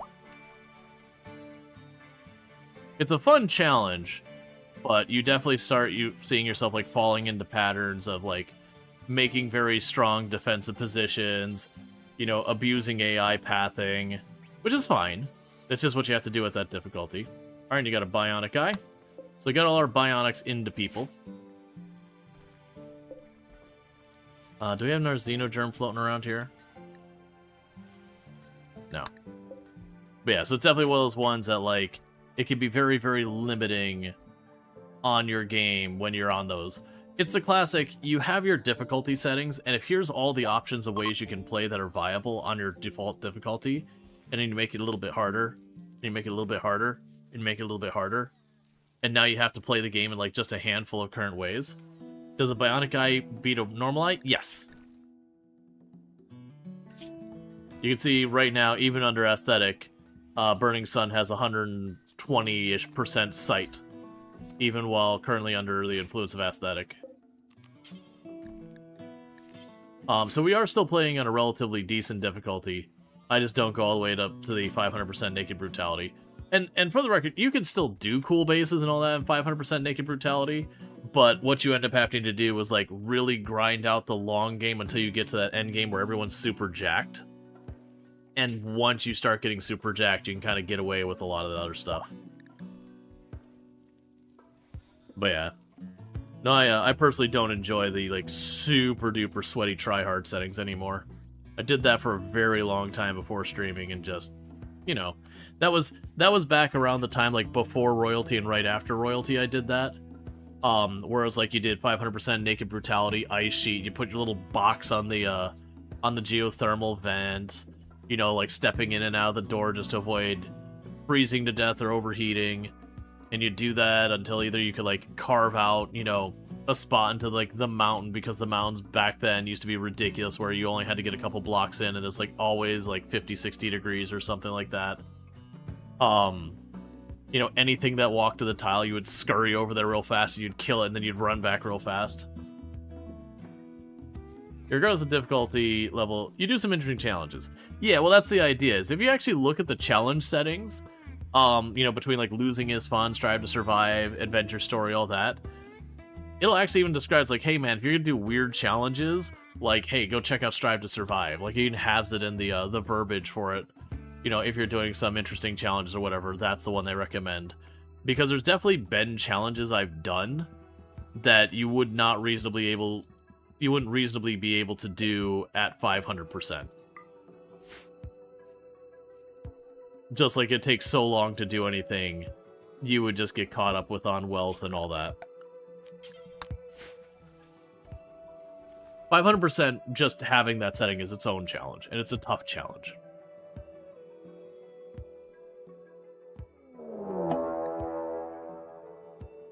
Several mechanoids are emerging from the water, and they are attacking immediately. Okay. Get over here into position real fast while we suss out what we're going to be dealing with. Yep. Was it biotech or anomaly? One of them they added where they could just pop out of the water. Man, you were all answers. Okay, so we got... It's not a huge group, but it's 3 Scythers and 4 Lancers. I actually don't have EMPs now I think about it, because we had EMPs, and then we lost almost everything, and now we don't have EMPs.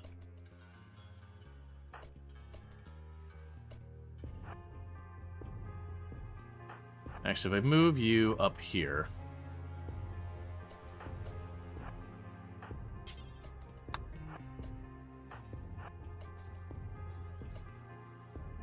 you're probably a better choice than Luxray to be there.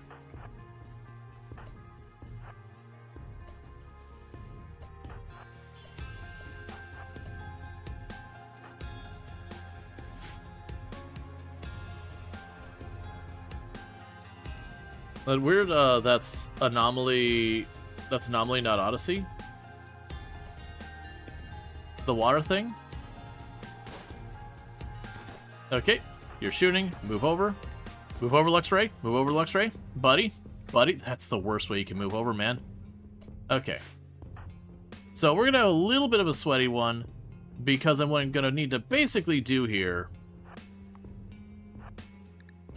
is I'm going to need to engage them up close, which does mean some Scythers are going to go wild in here.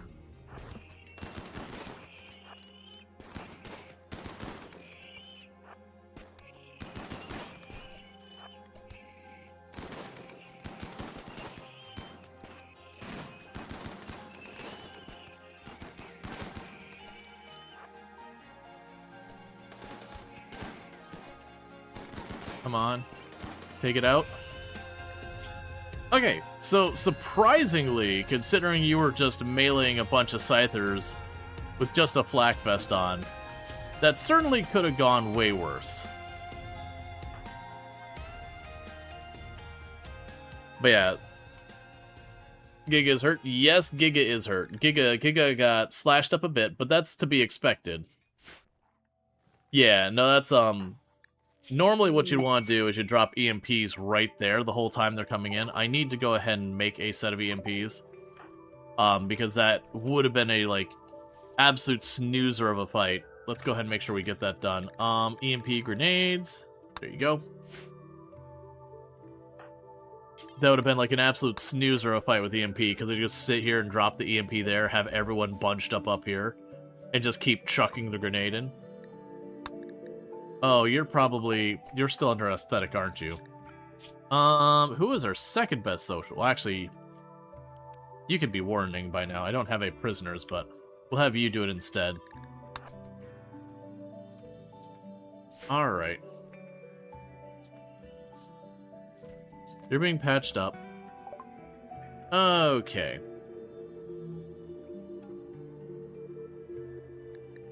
Get the little bit of wolf skin out of here. Get the Sight out of here. Grav light panels, 46. Alright, let's be real here. 46 grav light panels ain't gonna get us very far. I am gonna grab them, but we're not gonna get a whole lot of done with 46 grav light panels. It's a little lean on the needs thing. The anomaly stuff can also come up. That's actually one of the big losses we had for people in one of our colonies. Oh, actually, no, we handled the River Devourers. It was a straight-up Devourer raid that was the one that caused us grief in this run.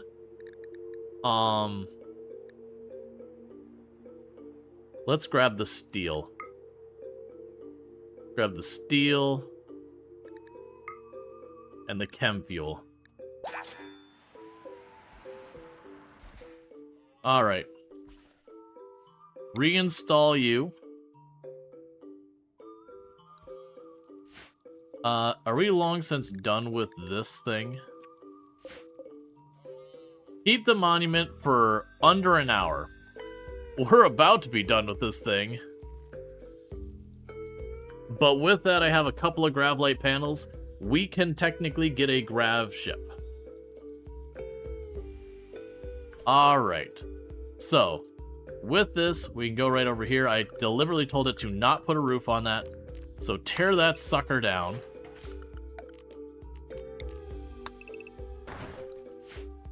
Because with this, it is time to start building our ship. If I can make a very teeny tiny itty bitty little ship that can go to space, we can go to space, start grabbing Vaxstone, bring it down, build more ship, pop up to space. We're not going to get a lot of time to do this. We do have the mech pursuit turned on. We've just come to the realization with the mech pursuit, it doesn't seem to chase unless you have a functional ship available. Which I'm mixed on. I did grab a mod, I haven't had a chance to test it. I did grab a mod that's supposed to make it so, you can do all that. Alright. So that would give us one extra point. What is mech pursuit? Mechs will chase you. So you'll land on a tile, and after some period of time, you'll have a ton of the mechs come after you. And it's one of those things that, like, you can hold your ground, and eventually, like, if you manage to hold off the 2 or 3 waves, they'll stop chasing. But it is a very, very chunky raid. The intention is that they show up and you run away. Or they go to show up and you run away. It is a deliberate thing that's supposed to happen with the mech pursuit. It is if you do the Odyssey default start, the Odyssey specific start, that has mech pursuit turned on. The catch is, I believe, so I looked it up. I gave you bad information. Sorry, I was going off information I was remembering. The thing that actually causes the mechs to be able to pursue is when you show up on a tile using the ship, it starts the hidden event in the background. And that's what the mod changes. That doesn't depend on that. So actually, now I think about it, until I launch my ship up and bring it back, I probably still won't be eligible for that. Oh, right. If I don't have a grav anchor, it'll destroy the tile when you go take the ship out. Either way, we're going to start building the ship. That's what we're going to do. Because regardless, the whole point of this run is we're doing Odyssey things. And because we lost our ship at one point, this is the grav core from our original ship. We have given ourselves the artificial losing condition that if this is ever destroyed or stolen, the run is considered failed, and I would consider basically I'd start over at that point. Because we are doing a run entirely based around Odyssey is the intent. And for those who weren't here for the run previously, we did have a grav ship that's probably around like this big. It was like 700 tiles or so. So we actually did get pretty decently into it. But unfortunately, we landed a tile we couldn't survive on. And so we did have to abandon ship.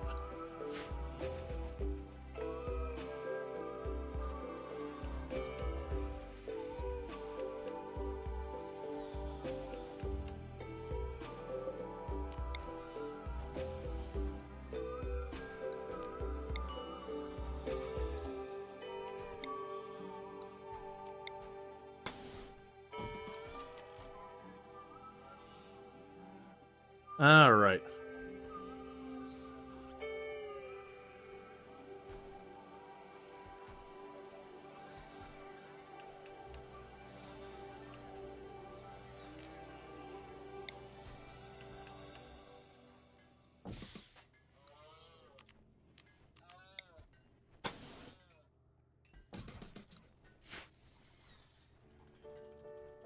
And thank you for the follow. Welcome to stream. I normally actually really like to keep the grav engine tucked in like a little circle of wall to protect it. But we're already running out of stuff there. And thank you for the follows. Welcome to stream. Why not invest in this shuttle engine? I have the semi-random research on, so I don't get to control my research, and I do not have the shuttle. We can get the shuttle soon, but it hasn't happened. Generally speaking, almost all my runs these days, if I'm not doing a specific challenge that kind of dictates I can't do it, I'll almost always be running no starting research, semi-random research. I've just really enjoyed the way it forces me to play the game differently. Like, I had a run where I was getting all the way down to I was getting Starflight basics, and I still didn't have complex clothing way over here. I had filled in almost everything. There's just like a couple of things I was missing in there, and I had never gotten complex clothing the entire run. You know, and then I got complex clothing at that point. I'm pretty sure that was one of the runs we rolled credits. But it was interesting having to deal with sourcing, you know, clothing throughout the entire run. If you could go ahead and feed them so they don't have a breakdown, that'd be great. But I actually have a shuttle engine just sitting in here. I just can't build the shuttle. I actually probably have several shuttle engines in here. Well, two. There's probably another one down here where I just did the shuttle a little bit ago. But that's kind of one of the things, because I do the no starting research, semi-random research is so much of a preference. It does actually limit it, so I can't do hot tiles, because at the beginning of the game, if you land and you're on a hot tile, you don't have the passive cooler, you don't have AC, you don't have power, you don't have any of those things, and you can't be like, okay, Beeline, get the passive cooler immediately to save ourselves in case of heat wave. You just don't get that, and so then it becomes an RNG run where, you know, by the time it gets hot, did you get lucky enough that RNG gave you the passive cooler? And the odds are very heavily against that occurring.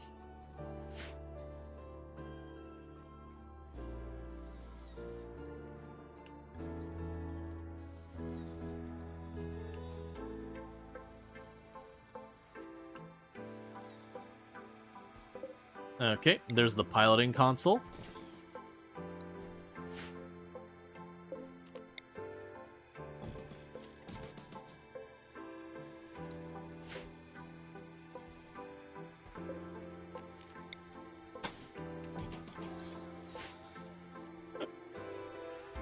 The ship is always small when you build it at the beginning, but the fact that I was able to trade for like 45 tiles and that was it. So when you say you landed on a tile you couldn't survive in a previous stream, and that made your ship crash, what does that mean? So the ship didn't crash, just to be clear. The ship didn't crash. There are a bunch of special event tiles you use to get the materials you need to make your ship bigger. And it's doing one of those that's called the terraformer accident or something like that. And basically it's a tile that's minus 100 degrees Fahrenheit. So it is like stupid cold. And unfortunately, I hadn't planned ahead of time, and I didn't have the resources I need to get a geothermal power up, and I also didn't have the resources to like light a bunch of fires inside the ship. And I did misplay it that I could have saved more people with the vac suits I had on hand, but because I do the random research so often, I'm just not used to having vac suits on hand. I didn't think of it at the time, which is, you know, player mistake. There's like all the mistakes there are player mistake. So I was scrambling, desperately trying to keep people alive as they were getting hypothermia extremely rapidly. Managed to get a handful of people into vac suits. And then it was like, okay, that particular map has no food on it, no animals, no plants, no nothing. And like gotta do what I can to survive. And so yeah, you get the idea of all that. So basically I just grabbed the grav engine and ran away with it. Because again, we're kind of doing a challenge round that we're supposed to be chased. And I've been trying to keep the grav engine so it would get chased, but it was something, unfortunately, I learned that you only get chased if you land the ship on a tile. If we walk on the tile with a fully valid ship and build the ship there, no problem. Which I don't like. I understand why it is that way, but it's nothing. The back on the tile is the wreckage of the rest of your ship and the bodies of folks who died. There would be, except for in RimWorld, when you abandon a tile, which this is where it was, when you abandon a tile, you can never go back to that tile. It's destroyed, out of play, non-accessible, whatever you want to use for your terminology. It is effectively a dead tile. So you can't go back, reclaim your stuff. And I could have left the tile open, but keeping in mind we do have the mech pursuit going on, and it's been multiple years and all that, you know, it would have just gotten hit by the mechs long before I could get there. Because the other problem I ran into was the survivors, none of them had intellectual, which is the skill you need to fly the ship. So I had to wait for Marguerite here to get old enough to be allowed to fly the ship. And that was like at least 2 years or so. So the ship would have been utterly destroyed regardless. And if not, the mech pursuit, a raid would have happened or something like that. And with no one there to protect it, they would have just gone through and trashed every little piece of the ship. Like, if it was something that's like, oh, hey, I'm just slightly short on chem fuel, let me run a couple tiles down here and see if I can't trade for some chem fuel real fast, that would have been a very doable thing, but unfortunately there was no pilots left. Because we had alpha thrombos, like a good, 5 or 6 of them. We actually lost, 3 unique weapons. We lost a Zeus hammer that gave us fast walking. That was a Persona Zeus hammer. So we lost a lot of really good stuff that I had to just leave behind because I didn't have the carry weight to carry that and have the vac suits and have the grav engine. Like, literally, we walked off the grav engine and the vac suits, and that's what we could carry. Are you going to be richer than heck with the Devil Strand comes in? Or is it not that lucrative? Devil Strand can be pretty lucrative, but our people are wearing most of it. And we're wearing our clothes out about the same rate, because Devil Strand takes, forever to grow. It is worth some money, but you get the idea that our ship here was worth about 200,000 at its peak. We're coming up on 150,000 for this place, which, low-key, putting floors in your room is one of your highest wealth things. Floors are weirdly, stupidly valuable. Devourer attack. Okay. So we got a Devourer attack. Yeah, so the Devourers are coming up out of the water. So this is one that's a little bit more dangerous for us. This is what wiped out a lot of our people on a previous go. So what we want to do is get everyone we can involved. And you two also are going to get involved. And you're going to be involved as fodder. So you got 1, 2, there's another one popping up over here, it looked like. Just 2? 3? I mean, if we're lucky and they space out that far, this should go very smoothly. Hey, buddy. I want you to hold the front line, if you don't mind. And if you do mind, I still want you to hold the front line.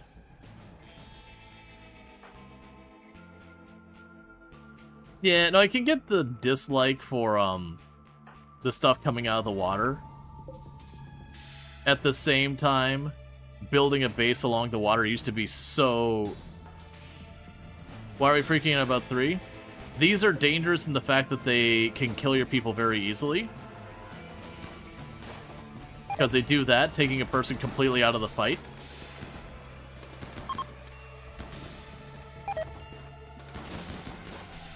And so we are trying to make sure they get downed as fast as they can. It's a DPS race is what it is.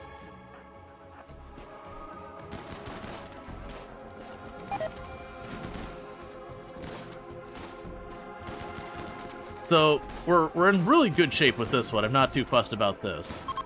It's the danger you can run into those specifically is if A, they happen to jump on you while you're not ready for them kind of thing, that could be a major problem. It could also be a major problem. Okay. That's not actually what I wanted to do. I want to make sure you stay down. It could be a major problem if they get, say, like, half of your people. You just can't DPS them down, that the people that they grabbed end up just dying inside their mouth. Because basically you get, like... You get some amount of time to try and kill the thing before they're digested. Yep, and Fractal is the channel sponsor and all that. They make computer cases, they do like headphones, chairs, all sorts of good stuff. They're a premium brand. They definitely try and do like... Whoa. Oh, 70 herbal? Yeah, you can have 70 herbal. I thought you said 70 medicine. I'd be like, the hell no. How quickly can they digest people? It's not super fast, but it is, you need to be on the ball to deal with it fast. Like, if someone gets grabbed here and I move my people around and then start hitting them, that person's probably dead. It is in seconds, not minutes. Like, Giga only spent a couple seconds in that mouth. And they already have, like... It probably would have been 4 or 5 damage per part. You get, like, 30 seconds until the Devourer digests a spawn. Yeah, or pawn. Right. There is tricks that you can abuse to make the Devourers way easier. I don't have access to most of them right now. But stuff like Vertigo Pulse is extremely effective on them. Which is not like a rock, paper, scissors that you have to have... Are you not being treated? Why when I have so many people doctoring one? It's just getting someone treated always such a challenge. Like, there's like 10 of you... Not 10, there's like 6 of you who can treat. Just do it.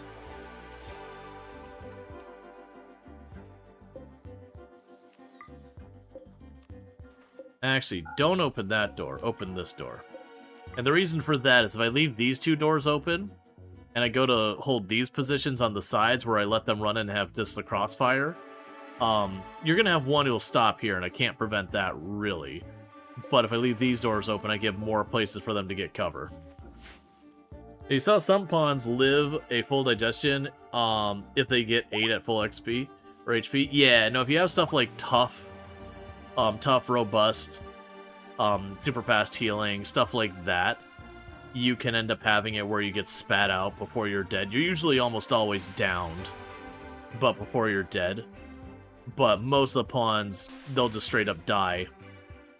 And it is one of those things, like, if, for example, the first time we took a heavy loss in this colony was we had a Devourer attack of 9 Devourers, and our colony was probably 12 strong, I would guess. And yeah, it was just one of those things that, with that many Devourers, they got on top of us, just locked down half the people. And I managed to pop like 1 or 2 of my people out, but by then, you know, they were jumping on their next target, and we managed to run away with just a couple of people. But yeah, it gets real messy real fast.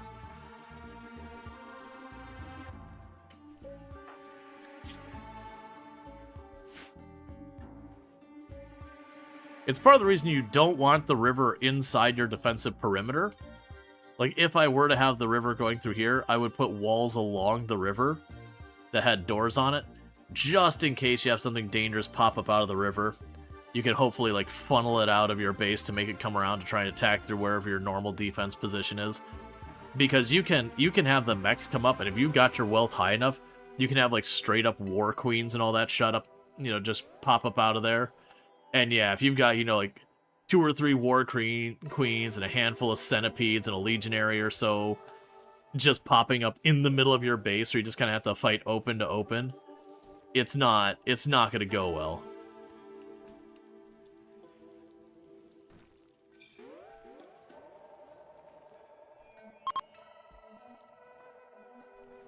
Did we not give you your... Did I not... I was giving you your medicine. Where...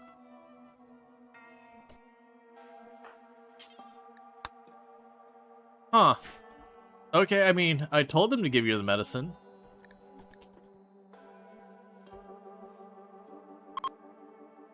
It's whatever. Alright. And we continue to feed the trees. A heat stroke on our guest, just on initial. How long? You gotta be getting ready to get out of here, man. You've been here forever. Where are you at? 2 days. Alright, that's fine.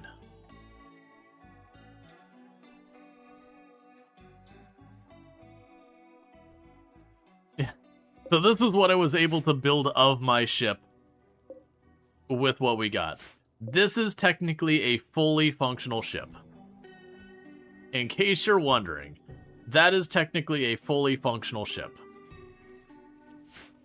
It ain't doing much, but it is technically fully functional at that stage. If I wanted, I could say launch, and I could reach anywhere inside that box.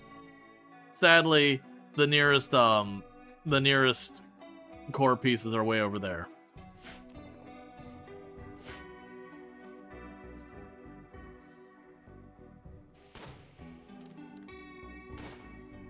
Not big enough for everyone to stand on? Let's see. We have, well, 11, because you're not one of my people. So it's 6, 9. Yeah, there's enough room for everyone to stand on. Barely.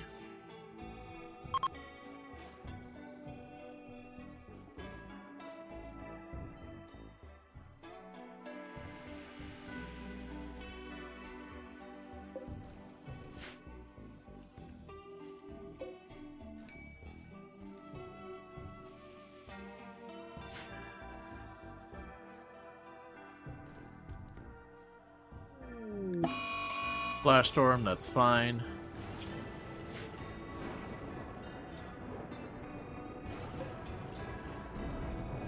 Alright, we have gene processors we can build if we need the extra complexity. When you say, one's not one of your people, is he also a creepy joiner? No, so this is for a quest. We have a person who is staying with us for a quest. And then after, you know, their time's up, they'll leave and they'll give me a reward for it. The creepy joiners do stay. I'm genuinely wondering what Rongor's deal here is. Like, they've been here long enough, something should have given by now, but we still have not gotten an answer to that. That's a pretty roughed up Hellcat. That's still better than what we've got on a bunch of these people. I'm gonna go ahead and have you grab the Hellcat, since you are an impid.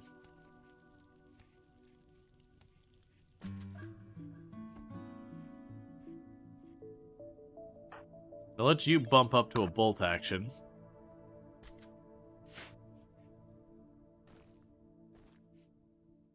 Plot twist, the alpacas take off with the ship.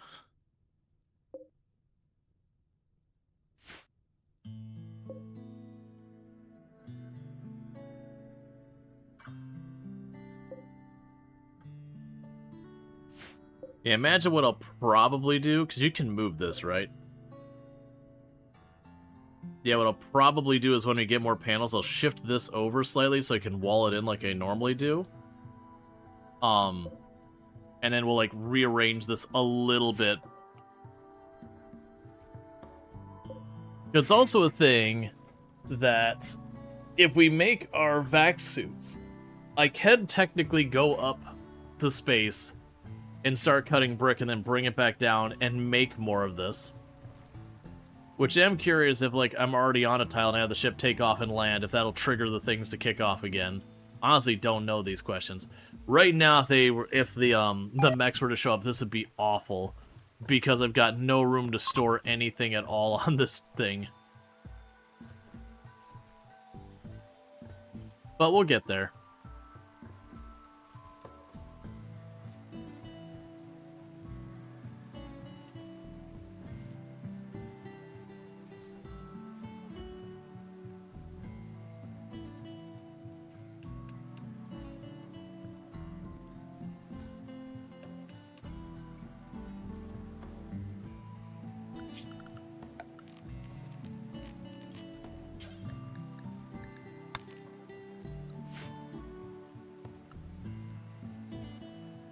Okay. Floors. Marble floor. Go ahead and put a floor down there. Just because.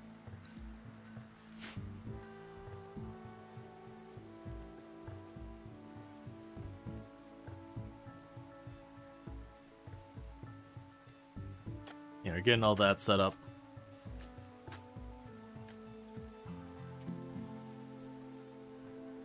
Yeah, if we start flying this around, it's going to be mood breaks everywhere. It'd also be a bummer to leave behind this. It is unfortunate that you can't move the gene assembler itself. Alright, bulk trade's good.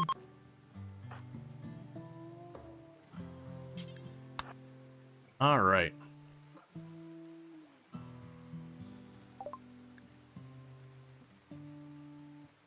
So let's see. Fireproof you can keep. Nearsighted you can keep. We're good on steel for right now. We're good on the alpaca. We'll take these little trace amounts of material I probably don't want. We'll grab the Nutramine because Pentioxin's like one of my favorites. Gas operation and all that. We can go ahead and grab this book. I really don't need it. But it just means it's another thing we're going to go ahead and learn without having to go through a big hassle. Take all the worn clothes. Start selling that.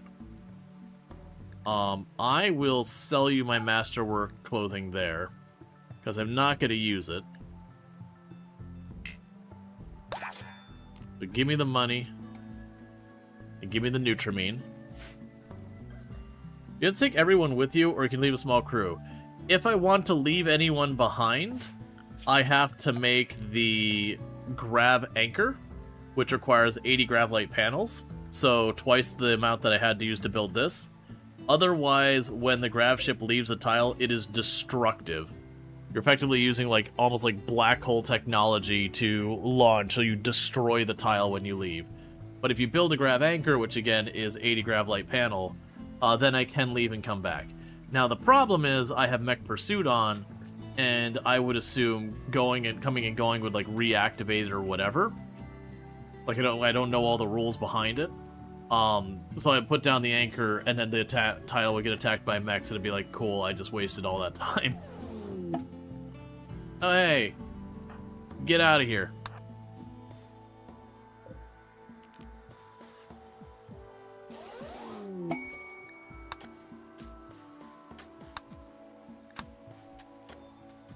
So that quest got us another ally. And this is a fun one, because we got the ally that is the Space Trading Group. They're kind of a mixed bag to have as an ally, because they'll show up, and they bring really good weapons. But it's kind of rough when the people are like, "We're coming to save you," and you're like, "Yeah, we got reinforcements," and then they land, and the person behind you whips out his doomsday launcher, and you're like, "No, please don't shoot that at my defensive wall. Please don't do that." You just hear all the triple rocket launchers popping off and all that. They just friendly fire themselves down, and you just try and run for the hills to not get caught in the crossfire.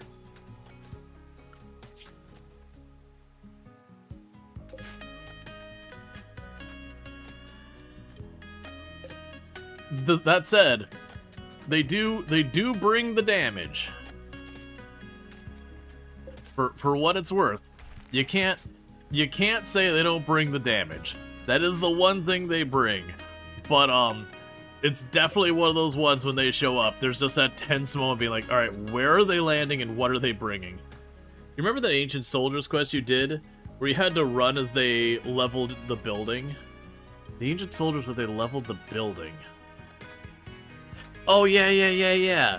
Where I was trying to do the Ancient Soldiers and the trade group came down, and it was something like brought like 12 or 18 people, and half of them had like, triple rocket launchers and doomsdays and grenades and all that sort of stuff.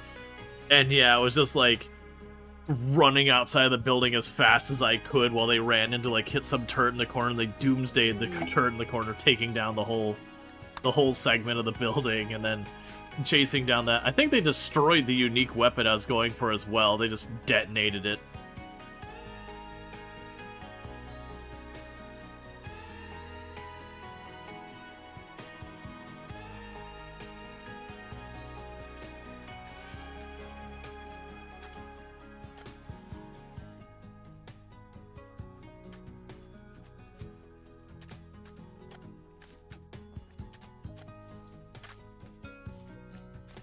Little sleeping critter's still at it?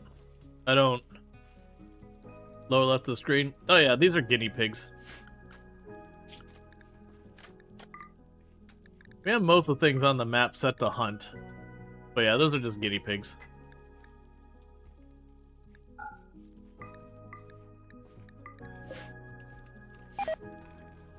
Oh, and the heat wave's over, so you can tell them to stop fueling those. Oh, we're low on wood.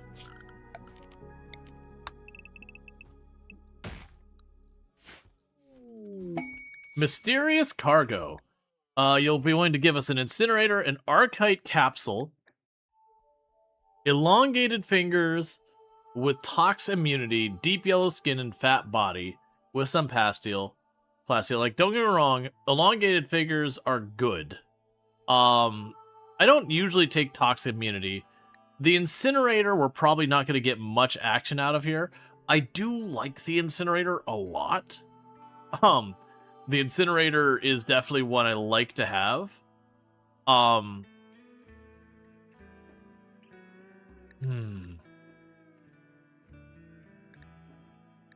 This I can get myself. We're gonna go after the archite capsule. Mysterious cargo. It is the golden cube. So what we're gonna go ahead and do is have the golden cube hauled back immediately. Because the golden cube is one of those things that seems like it's not that big a deal, and it can really, really cascade quickly. So who is obsessed with the golden cube? Who here has the cube obsession? Because one of your people will randomly get it. Alright. So Marguerite is going to have cube obsession. So what we're going to do is we're going to immediately be like, form caravan, walk off the tile, except, you are going to pull a golem, you're going to grab your cube, and you're going to go for a walk.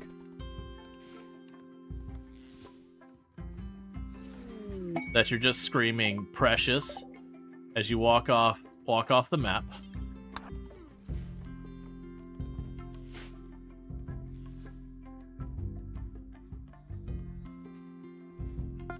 But unfortunately, the moment you left the map, you accidentally dropped it into the sea. where later a hobbit would find it and you would be without your golden cube. So what's going to end up happening to Marguerite here is this is going to keep getting worse and worse, but because they don't have the cube, then what'll happen is eventually they'll start getting angrier and angrier until eventually they get knocked unconscious by not having their precious golden cube.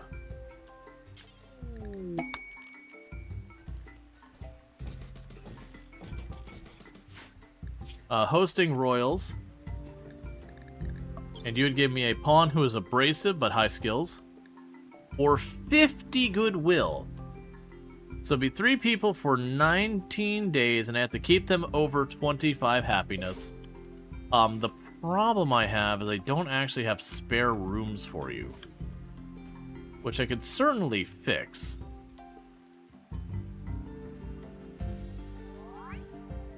Growth moment of Moriarty. I forgot that they still were coming up with that. Ooh. Okay. Those are some choices. We're gonna give you shooting. Let's see. Intellectual, crafting, plants or construction? Plants. Right. What happens if you keep the cube at your colony? Gradually, more and more people will become obsessed with the cube, and what will end up happening is as their obsession grows, they will have to interact with the cube, or they just basically rage out. And so it ends up being a thing that they just end up putting more and more of their time just obsessing over the cube constantly, until either you have too many people trying to like kind of fight over having the cube that they don't get their obsession met, or it's just like an attrition of 1,000 cuts of where nothing's getting done because everyone's busy playing with the cube and making little cube statues and all sorts of stuff. Alright, so we got choices here. We've got Nimble. Nimble's good. We got Hard Worker. Hard Worker's good. We got Quick Sleeper. Quick Sleeper's good. All of these are really good. I just have to figure out. So Quick Sleeper's a pretty strong one. You normally spend about 8 hours a day sleeping. Having it be a 50% rest rate means I could basically get an extra like 2 or so hours of work per day. A Hard Worker, on the other hand, makes you work 20% faster, which is really good. Nimble's more if we were going to go melee, so Nimble's probably off the table. Now, Hard Worker is the not as good version. Industrious is the good version. I think I'm going to go for Quick Sleeper on this one. It's not like a super well, yeah. I think I'm going to go Quick Sleeper on this one. Hard Worker is probably the more correct choice. But I'm going to go Quick Sleeper. Listen, it sounds like to me like you don't put the benefit. Sorry, words. It sounds to me like you don't value the potential benefits. If you're memeing, then sure. If you mean actual benefits, my instinct is to go like what? Because I believe you get like a mood benefit or whatever, but yeah, it very quickly cascades. I think the idea behind the cube is it's supposed to, like, the balance is supposed to feel like, oh, you can get anomaly research of advanced type out of it and all that kind of stuff. And so it's a good source of advanced research. But also... Okay, so I've only got one spare bedroom. And I don't think I get other nice bedrooms built in any reasonable amount of time for the Imperials to show up.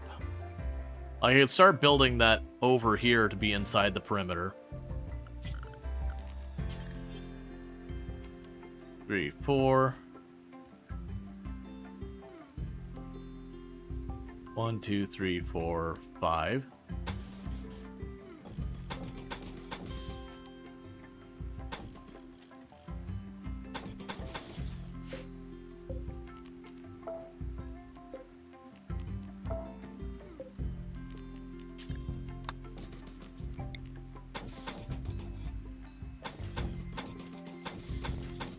And if you're curious being like, why are you making this weird design? Is there some like secret hidden tech? No. It's because after making rectangle rooms forever and ever and ever, I was like, I just want to make a room that's not rectangles. Very genuinely, I just want to make rooms that aren't rectangles, just to have them be a bit more interesting.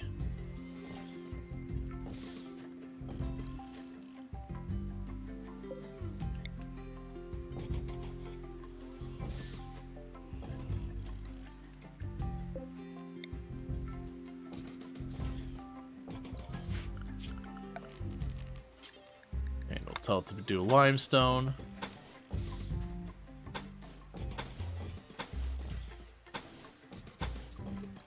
Actually, now I think about it.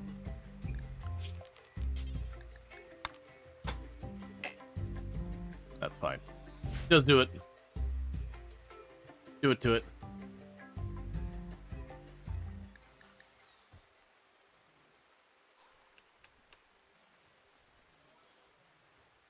All right.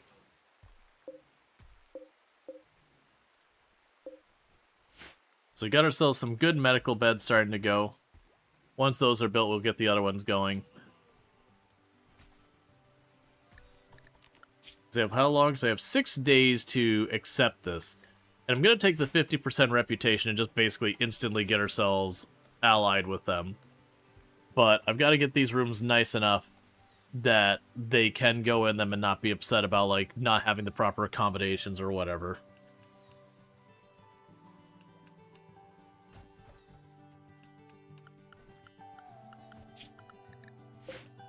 I forgot we still have the danger thing set because of this. Cube Obsession Marguerite. Marguerite's cube obsession has caused them to fall into a daze. He's going to build a sculpture to release the pressure growing in his mind. This happened because of his obsession with the cube. Yeah, so now Marguerite's going to run around and make a bunch of, like, junk cube art or whatever. Alright, so out of this list, you're getting tough.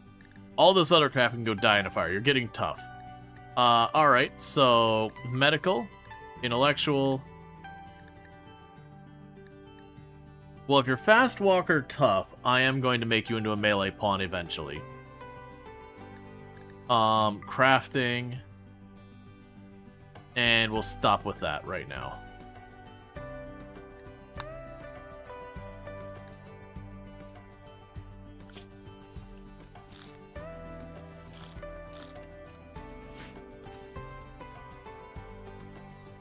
Isn't Bloodlust good for that?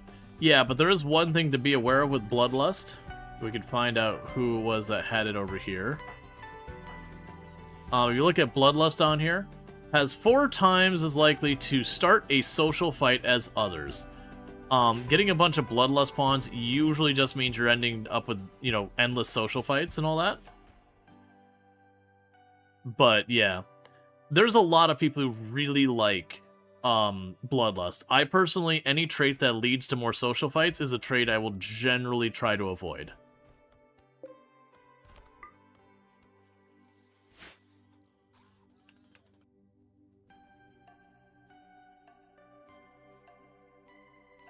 But yeah, so like the Bloodlust, you know, you do have the whole thing where it's like, yeah, they don't mind like the corpses and all that, which is fine. There's a benefit to that, certainly. And generally, if you're talking a starting pawn with Bloodlust, then quite often the starting pawn will end up having really high combat stats most of the time. But yeah, for me personally, it's just like Bloodlust as well as ones you get. Where did I get all this granite from?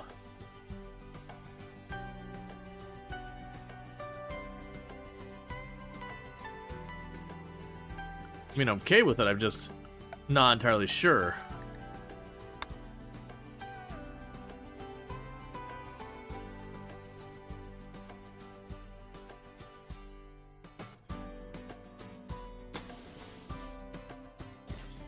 You do a slight rearrangement here.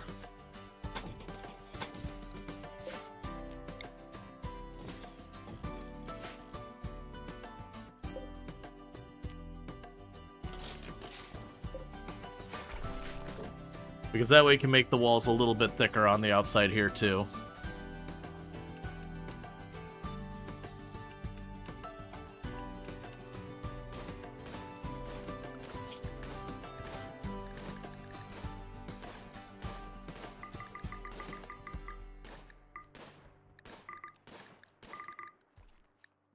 Okay, where's that warg at?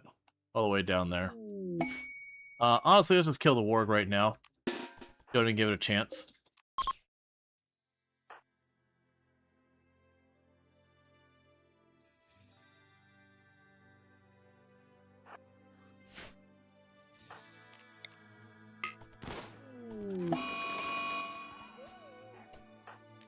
Okay.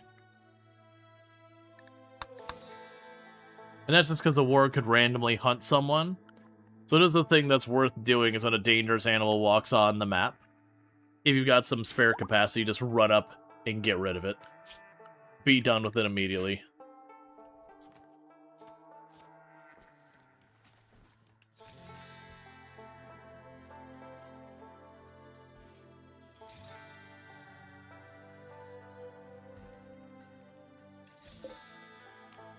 And how are we doing so far as the thing showing up? Because we haven't been triggering the void provocation at all.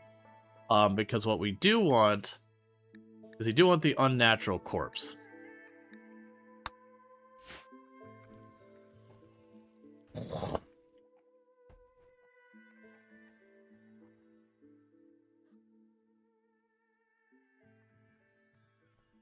Okay.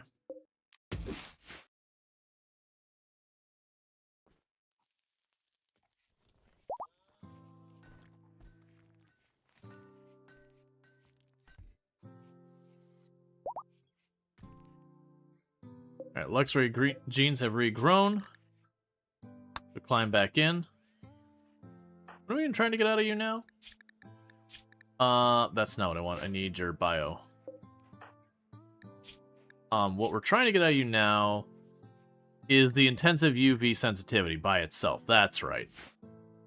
Because we got it before with something else on there.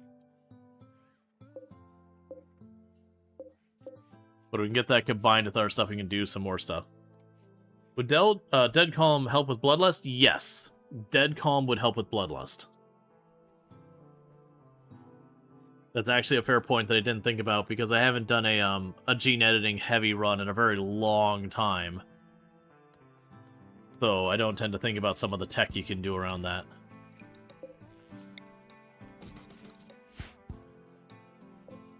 Okay, we still have a decent amount of spare power.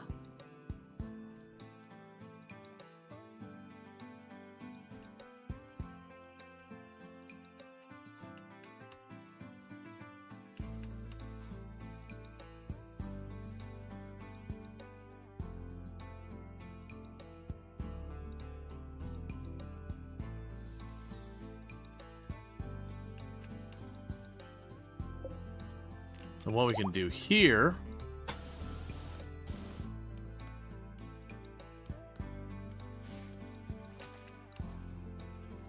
is it'll be about 140 each. Alright. Yep, so Marguerite making more random cube art.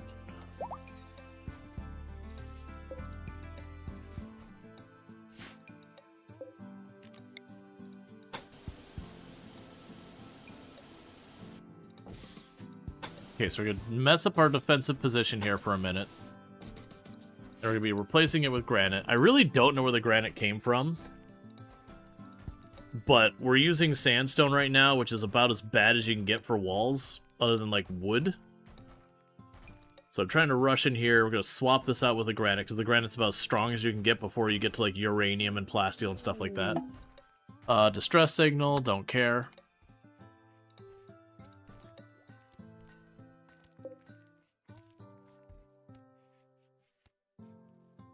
I missed what you even gave me. What did you give me? Light skin, like light gray skin. Okay. Well, if it's light gray skin, go to you and find you. Eject that.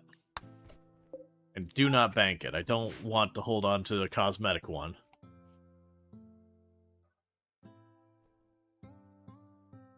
Let's see, maybe when you deconstructed that big area with the monuments in it, maybe. It's a lot of granite for just a couple monuments, but it is possible. Regardless, I'm going to put it to use in the meantime.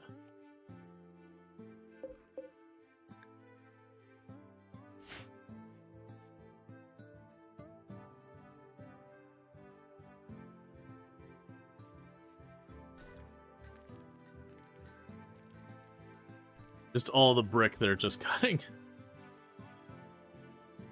It's been a while since I've had a map where it's just like, yeah, man, just keep cutting the brick till it's like, it's all done kind of deal.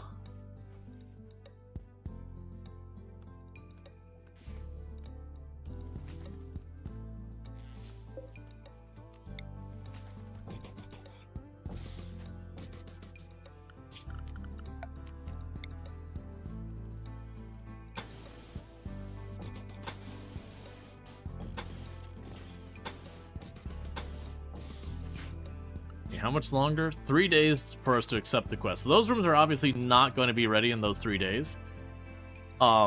Which is okay. But what I might be able to do is, in the interim, kick some of our people out of their rooms, give the royals the nicer rooms, and just have them, you know, have our people deal with the, like, not-so-great rooms while they're here. Because it is the catch that they have to stay over 25% mood. Alright. Marguerite is now suffering cube withdrawal, so eventually that will continue to escalate until such point that they're rendered unconscious for a couple of days, and then they will be good to go after that.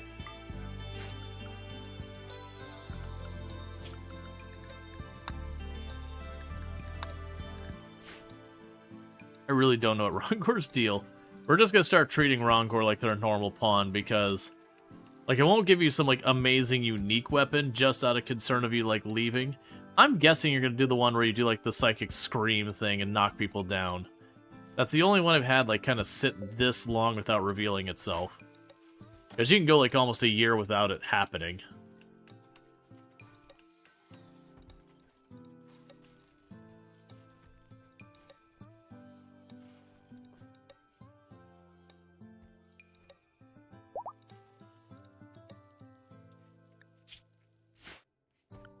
Yeah, we can also go...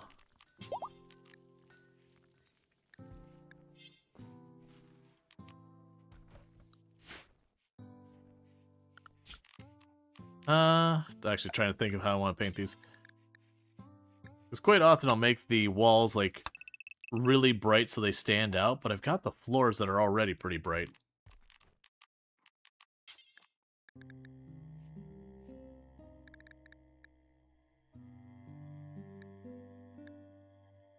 Sure. Gonna make our walls plum. Why? Because we can. They've got way too much materials, and this is a way to use up a bunch of it.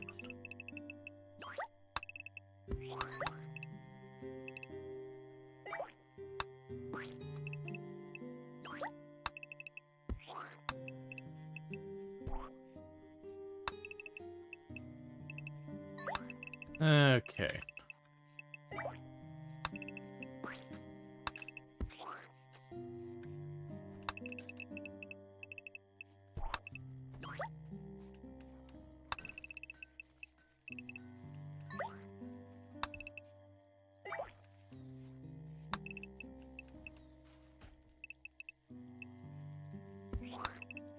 I'm just trying to avoid choosing the furniture itself.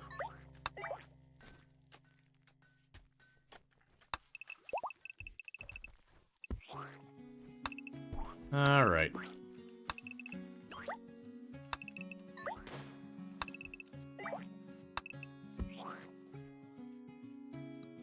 And we'll just let them do that for a minute. Okay. So you're getting that built still up there. You've almost got the defensive position sorted out. Okay, the withdrawal has gotten worse. We're up to now moderate withdrawal. So now if we look at their needs, they've got minus 20 mood. More than likely, Margaret's going to have a couple of mood breaks before this is all over. You might also be ready for the next person. 7 hours in Draconic, and then we can put you in there. Does building the cubes increase the art skill? I believe so.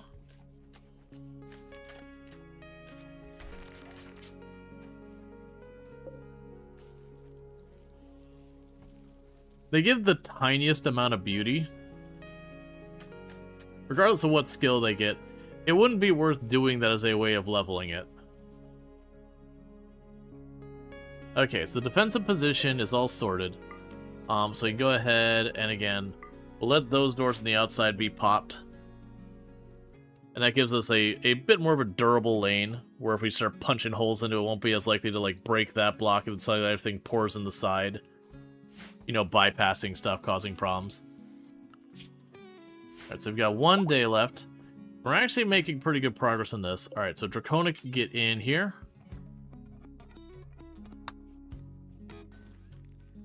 Because we still want Fast Walker.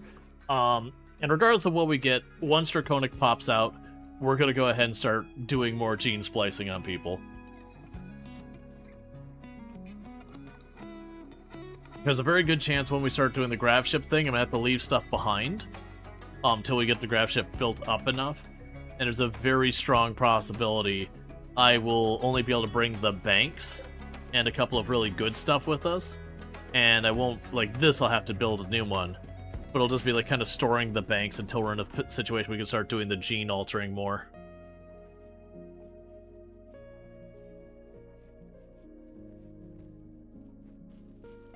Another wonderful night of insomnia. How goes the Rim? Going all good. We just hit an ad break. I'm going to quickly use the restroom real fast. I'll be back in just a minute. Thank you again for tuning in, and I'll be right back.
All right. That was our we did a crab run, the crab faction in Kenshi. And the beginning of that was pretty rough. But I mean, that's Kenshi. Kenshi, the beginning of Kenshi is always rough. Where it's like people popping your stream and going, every time I come in here, your people are laying down in their own blood. I'm like, yeah, that's power leveling toughness in Kenshi. You just keep fighting things and not dying, and, you know, like laying face down in your own blood until suddenly it stops happening. Fire resistant. I don't want fire resistant. Alright, so Recombinator. So we want fast wound healing. Dead Calm would be nice. We could take Awful Artistic. That gives us a slight benefit. We could technically take Indoor Dweller. It disables the outdoors need. That might be nice for later. I think I'd rather take the lower hunger rate, maybe? Nah, it's fine. We'll toss it in there to make it even. So we'll save the template here. So you're going to be Calm Healers. Save template. Start combining.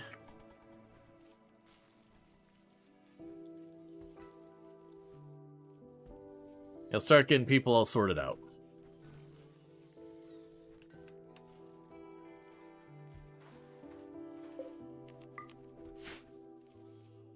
Alright. You've almost got all of that built.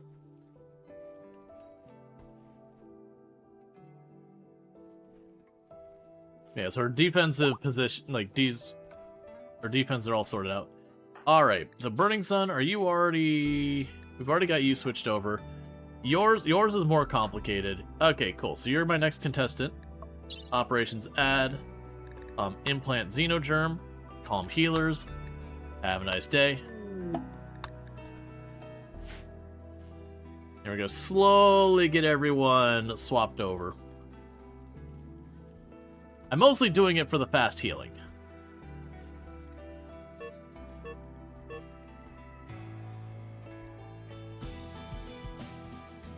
Alright, so is Stel... this is still the same run we've been doing. Alright, so cube withdrawal. Pretty soon you're gonna get knocked unconscious.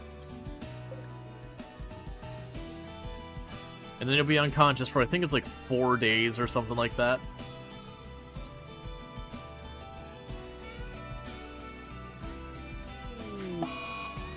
Animal disease plague. Okay.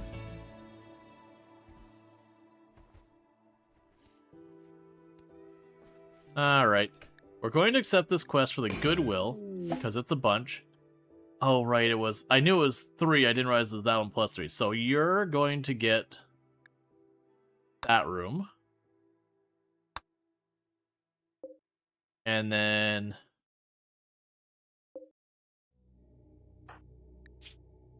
moderate expectations. So you only have moderate expectations, so you should all be fine. You have high expectations. And we'll go for right now is we will make these into normal beds. And for our schedules on our Imperials, it'll be absolutely nothing but recreation for their entire schedule. And they will stay indoors. Not indoors, but like in our defensive perimeter. Because we need to keep them at 25% happiness or higher. You probably have higher food demands. We're probably going to finally go and do this, which is...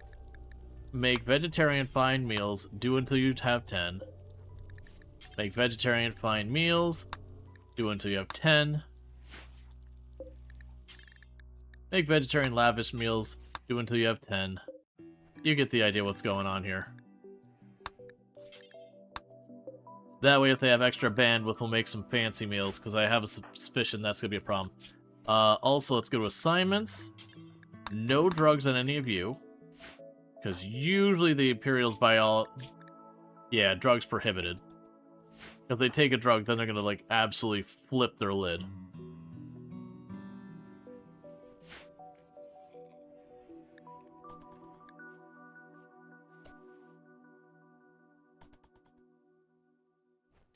Alright.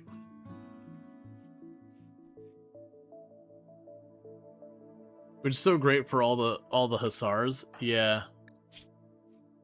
You got a Neanderthal, a Genie, and a Baseliner.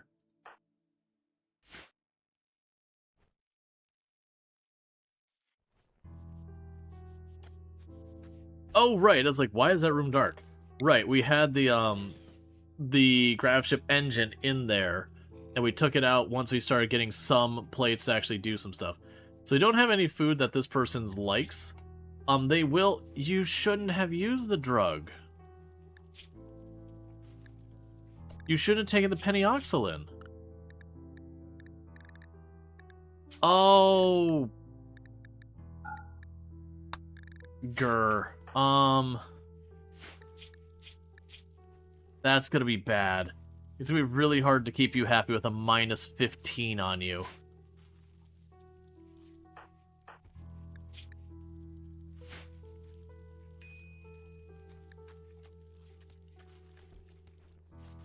Yeah, if they have the drugs prohibited, any type of drug will piss them off.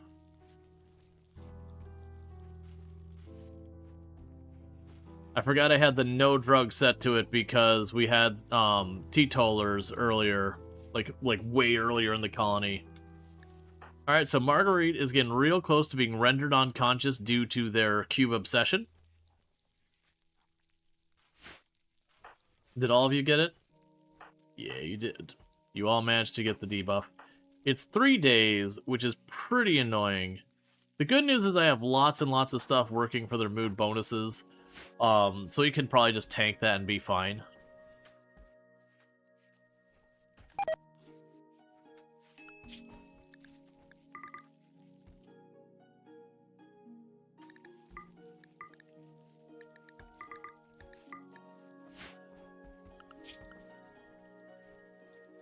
And we're getting cryo sleep pods. The worst thing is by the time I get these rooms done, they'll probably already be, like, ready to rock and roll, because we don't want to send them in there till there's at least the floors put down.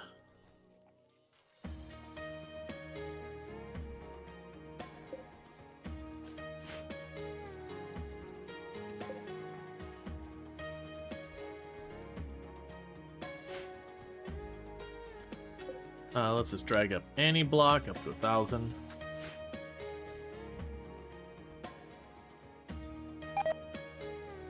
Okay.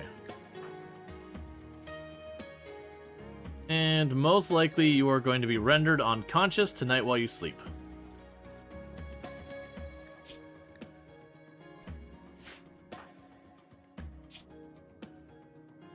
Because you have extreme cube withdrawal, and then you'll be rendered unconscious for, I think it's like 4 days. Royal Tribute Collector, don't care. Looks like it's not actually going up while you sleep.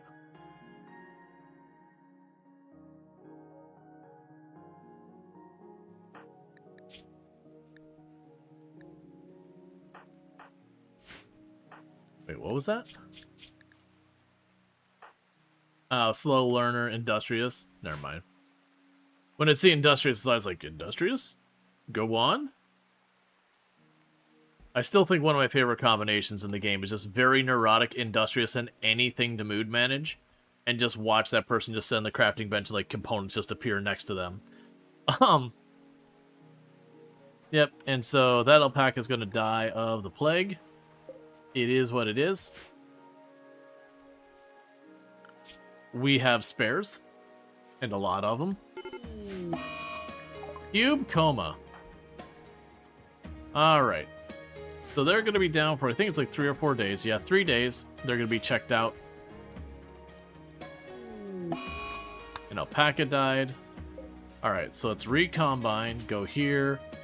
Calm healers. Put that up for production for our next contestant.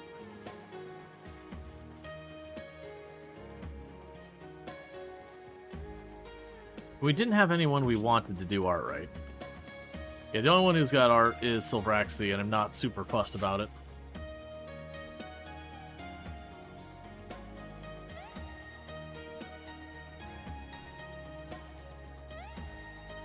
Okay.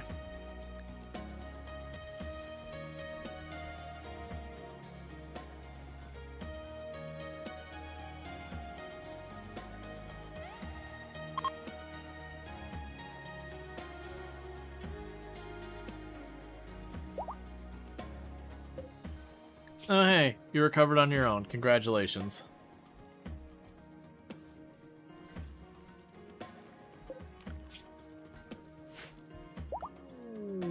Chimera's approach. Okay, got it. 12 is a lot of chimeras.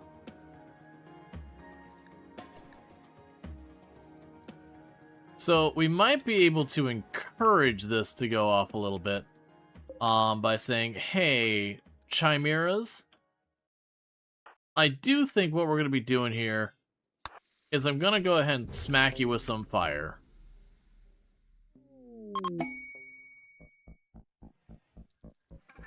Well, never mind.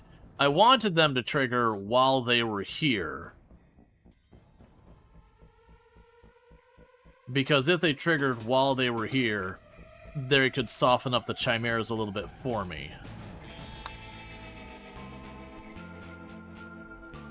You wanna get in a fight and get downed? I'm down to take the survivor and patch you up and send you out of the way for reputation. Nope. Okay. So what we want to do is we just want to wait a minute. Right now, I've got this person down for another 8 hours, and this person's down for 3 days. If we can delay fighting them for a little while, that'd be great.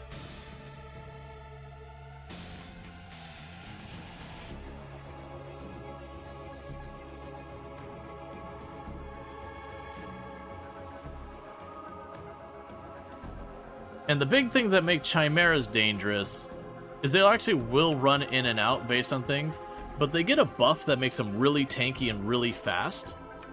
So it is just a thing where they just endure so much damage before they go down. And it's just definitely one of those things that you're just trying your best to pour the damage in. That's actually a lot of Chimera. But sometimes the key to them is to try and, like, hit them once before they start getting up on top of you, run back in.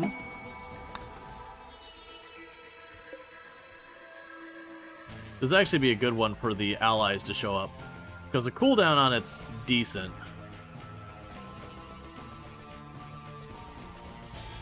I was pretty sure that Chimera will attack your walls. Unless I'm wrong. Basically, they'll just chill out here for a while, and then eventually they'll attack, and then, if I'm not mistaken, they'll attack your walls once that happens. That they'll just start busting in. But they'll hang out there and mind their own business for a while.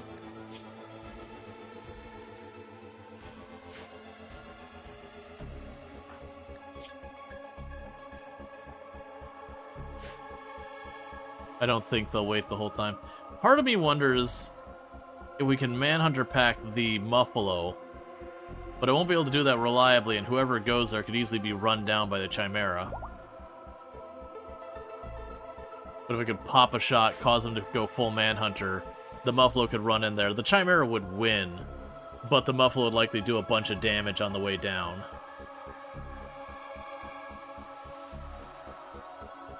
Probably not something to mess with unless I had a jump pack or something to get the person out reliably.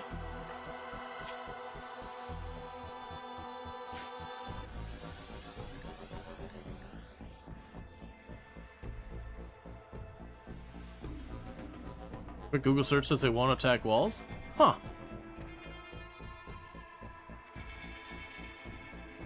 That's interesting.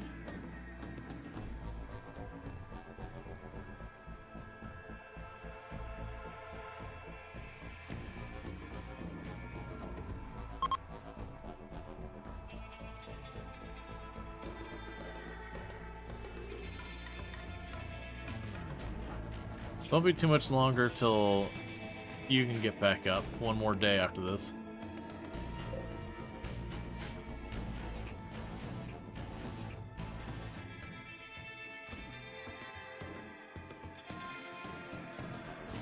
This is kind of where I wish I had flare packs unlocked. So I could just put flare packs right in this area. So you start fighting, they start getting in here. You drop the flare pack to stun them, do a bunch of damage, wait for it to cool off, drop a flare pack to stun them. Because you can just slow them down in the pipeline.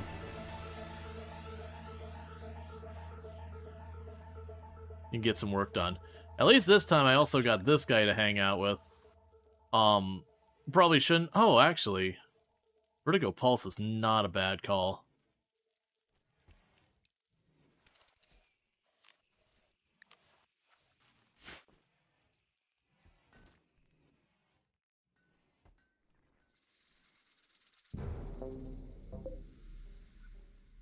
That'd be another one so I could trigger them to spawn. Actually, that might work. Who's got some movement speed and some range?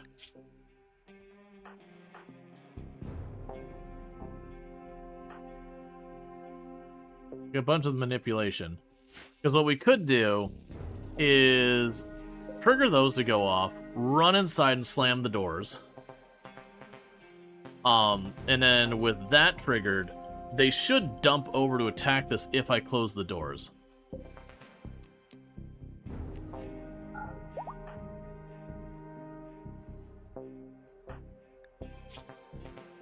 I'm trying to wait till,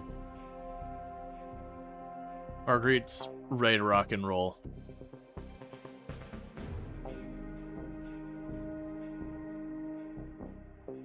Because I'd put an extra chain shotgun into the fight, and that would be very helpful.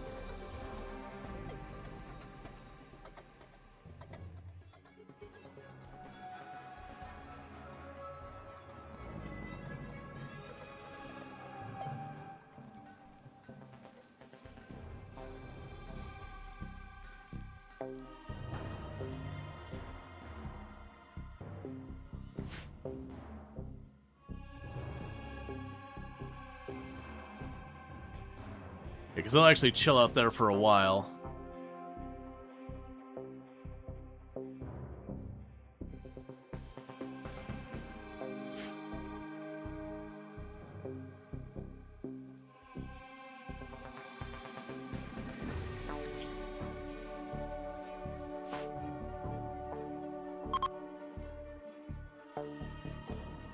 No, they still will. It used to be a thing that fully prevented it, but, they adjusted so it no longer does. Okay, so we can't wait anymore. This is kicking off.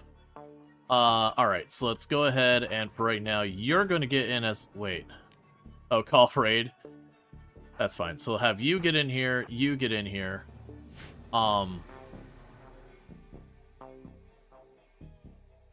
Right, the chain shotgun's not gonna be available. That's not my favorite.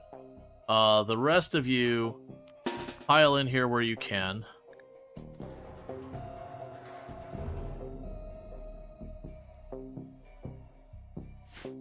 So what I had hoped to do is have Moriarty run up here, pop that to trigger those to pop out, use those to soften up the Chimera on their way, like, before they got here.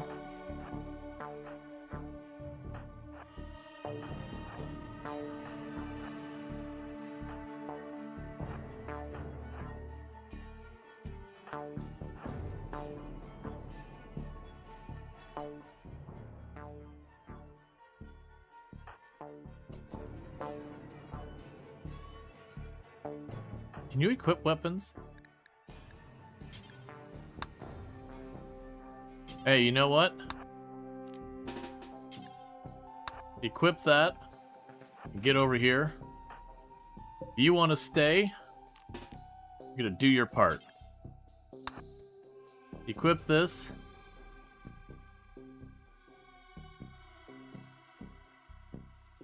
Get over here.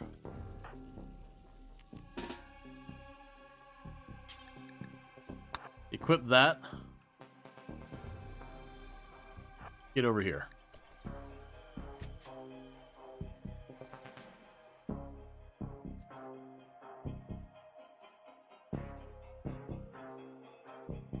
I was trying to remember if EMP messed with anomalies as well.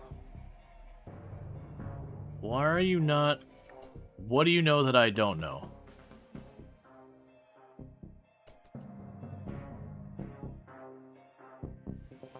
Okay, that probably is Manhunter behavior, because they went over here versus going to the obvious path.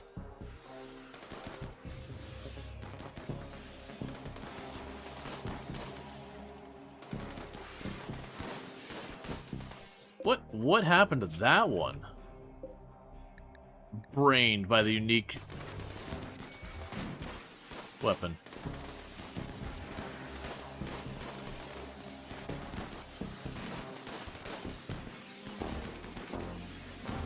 I need you to keep holding up, Giga.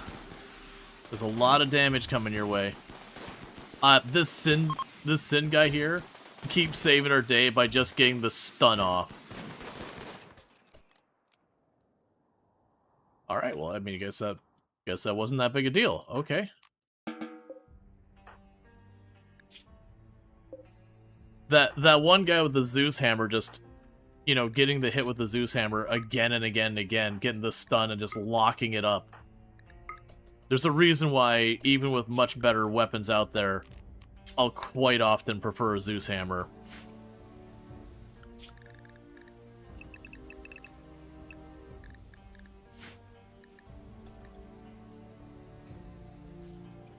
It's also something that, like, literally with an SMG...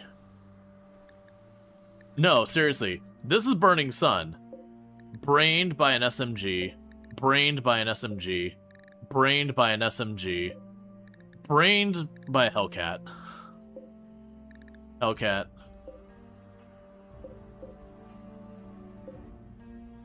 Burning Sun counted for at least 3 of those kills.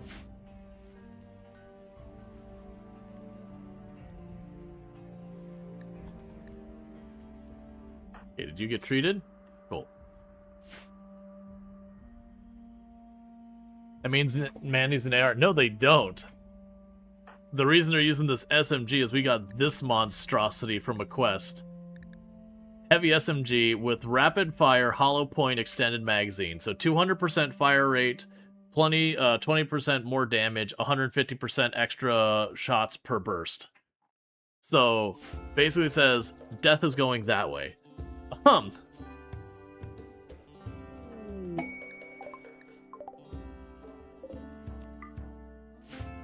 This direction is the direction that things die.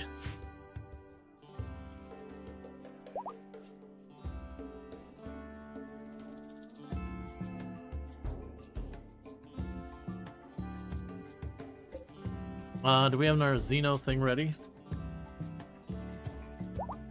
Nope. Alright, so recombinate, load, palm healers, start combination. Yep. Please get the bodies out of here. Oh, right. Marguerite is the one who normally carries the bodies away, and they still have about a day. Hey, Sim, it's nice to see you as well. I hope you're having yourself a good day and all that stuff. Doing a quick shout out for Simcopter1, who's another fantastic content creator on the platform, playing a lot of retro games like 007, did Mario recently, Mario 64, has done Roller Coaster Tycoon, but does a lot of simulation and strategy as well and all that. So, good times over there, highly recommend. But yeah, I've been having a lot of fun with all that stuff. Alright, so getting all these things out of here.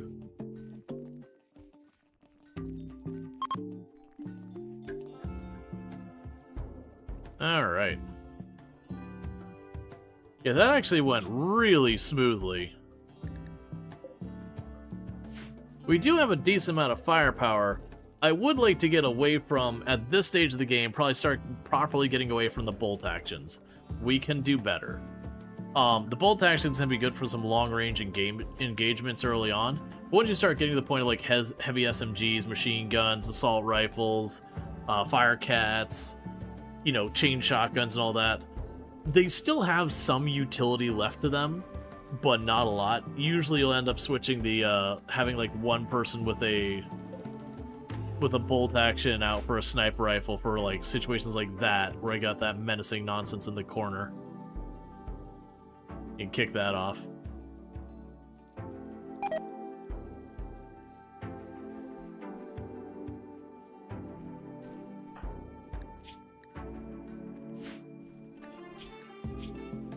Okay, so we are starting to get the fancy meals made.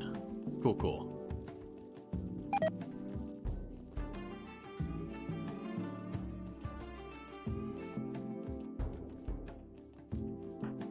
Because once we get the royals out of here, we're going to get a whole bunch of reputation to get them to allies as well. We got all these ancient complexes and stuff we could end up running down. The big thing we're running into right now is the ship is technically functional, but there's like nothing there to go anywhere with. We're not gonna be able to like build a ship that like covers this whole area or anything like that. We're gonna get like a tiny little ship, but hopefully big enough to do something with. And as we continue to feed the meat-eating trees. How'd you end up getting the Gravlight panels? Trade ship came by, and we were able to buy like 46 panels off the trade ship. Still hoping we get lucky and we get a shuttle. Because of the shuttle, that'll be a more active way of dealing with it, of popping up here, grabbing asteroids as they come by. Or maybe, you know, send the shuttle abroad to like start hitting ancient complexes, and sometimes they'll give me Gravlight panels so I can bring them back. You're back on your feet. Go get your chain shotgun. Oh, I didn't even realize you're maintaining your psi focus. Don't do that. You just have chunk skip. Not useful.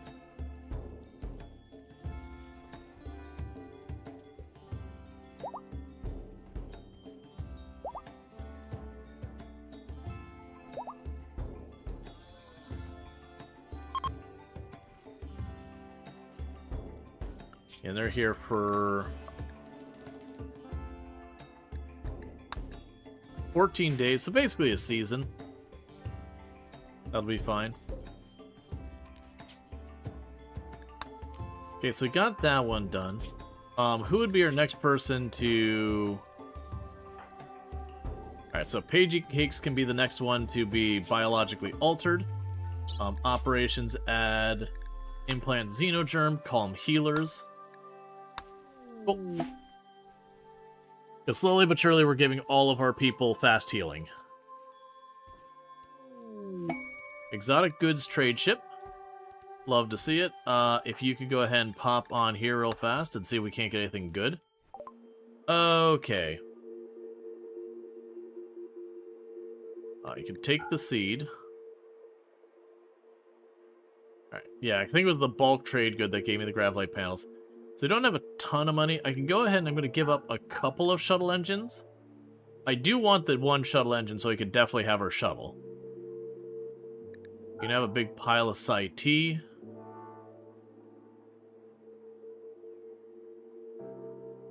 We could get healing factor, which is really ridiculous once you get that set up.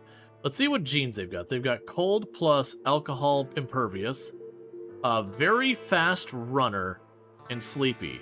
I'm going to just straight up buy very fast runner. And just be done with it. Let's get it. I don't care about the hunter drone. I'm not too worried about a bunch of the bionics down there. The gold will end up wanting. So I can do healing factors, artificial metabolism,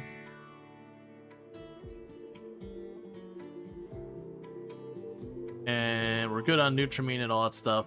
We can use some components, and that'll do. Okay, so apply that, apply that.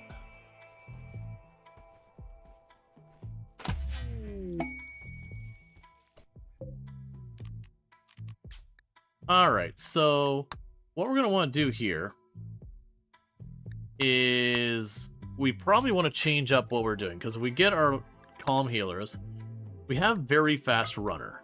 So let's drop that off there.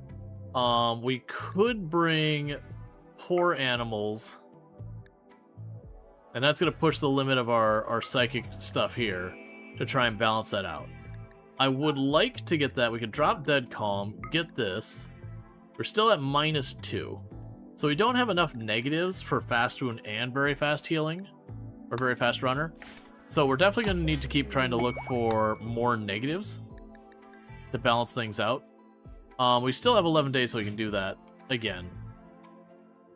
But yeah, so the very fast running and the fast wound healing is going to be really solid. We just need to get some more negatives to go along with it. Ideally, I would like to get from Draconic, if we look at their stuff, I would like to get weak melee. Weak melee would be a good one. Or plants wouldn't be a bad one to get.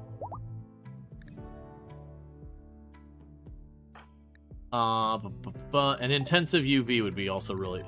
The intense UV is probably our best choice. Alright, next one we got is compact weaponry. So we're just working our way through filling out all the research. Oh, you already had yours queued up? It's fine. It's not that expensive for us to go through and change the genes after the fact. It just costs a little medicine.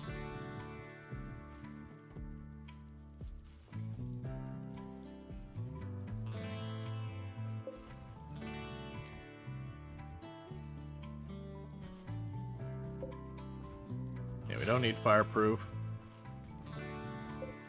I am probably gonna need a gene processor. Ooh, you are pricey. That's fine. The gene processor lets me shove more stuff into one thing. Because you have where you have to balance good and bad, otherwise your people have to eat ridiculous amounts of food. But then you have the complexity, and you have to have these running to increase the complexity that's allotted.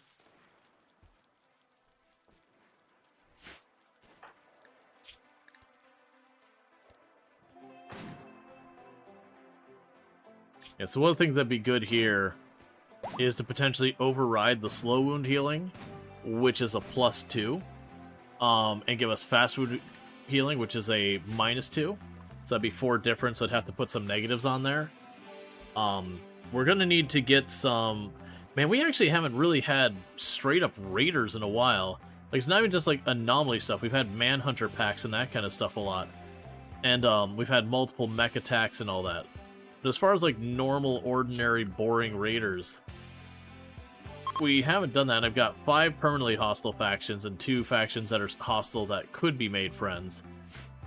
But it's not getting hit by them, like, no Neanderthals rolling in. Because this would be the point I'd want some of those pirates to start making moves on us. That way we can get more gene diversity to work with.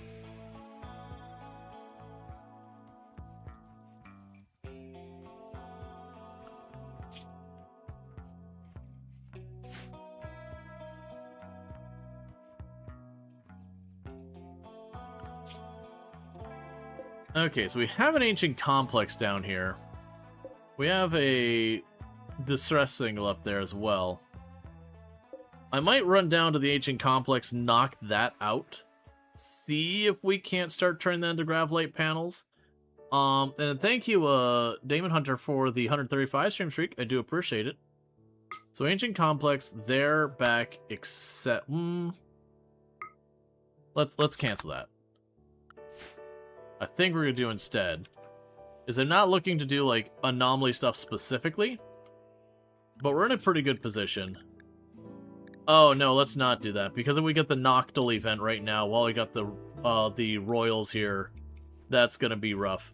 Yeah, it was a Chimera assault just happened. So we can go here, form caravan, go down there, come back, except we will grab a couple of alpaca.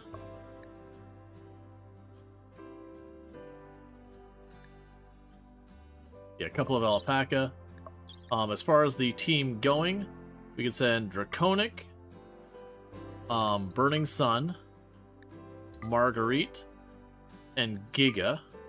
Should be a pretty good crew to send along. That'll still leave 3 people behind able to cook food and process and all that. Let's get you on your way. I just realized I wasn't scrolled down. That's fine. These ones we don't want to send out. Alright.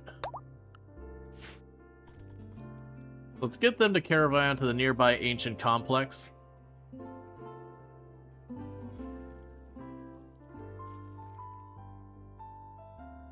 And if we're lucky, we might be able to go to the ancient complex and score something worthwhile.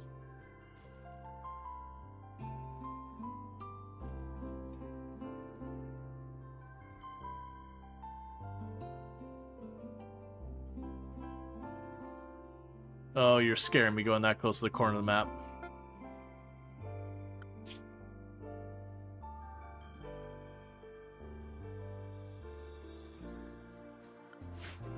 Probably really need to get those out of here. Because they come back in that corner, that could be the end of them. I mean, they're not right on the edge, so we might get a chance to react, but still. Persona Zeus Hammer incoming? I mean, I wouldn't complain. Right now, our melee pawn's just using a Steel Spear, which is fine. Steel Spear's not a terrible weapon. But we can certainly do better.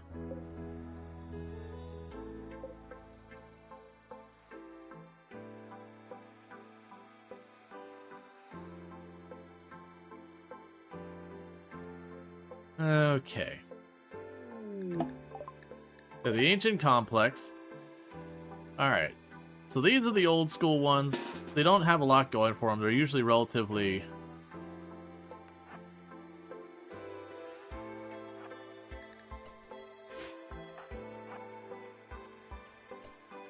Yeah, so that'll explode into fire.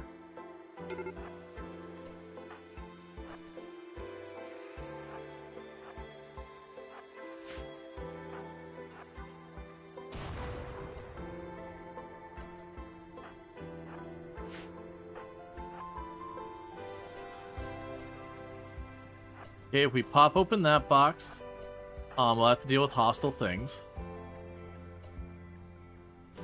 We have a Scorcher in there.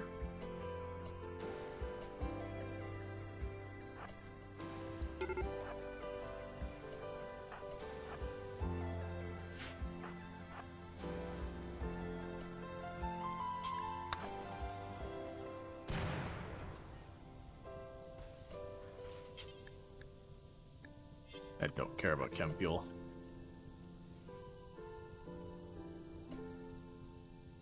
Okay. That's gonna probably get ridiculously hot. So what we're gonna do is a little trick here to avoid making this too much of a problem. It's gonna run over to this wall. Gonna start smacking this wall. What I'm trying to do is quickly get it so that that's considered outside, so it doesn't continue to build heat. That shouldn't burn through that. We'll worry about popping that open in a minute.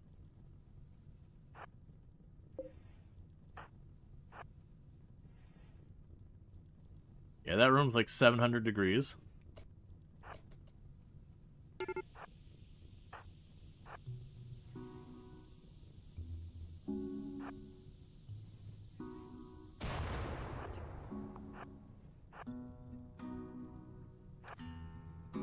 So Scorcher shouldn't be too hard to take once this room's cooled off. So let's go ahead and make that room cooled off. Because once it's considered outside, it won't hold its heat at all.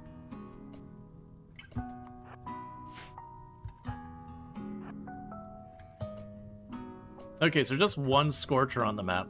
So you go here. Your support's right there.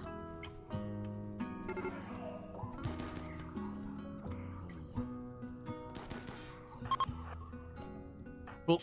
Pop that box.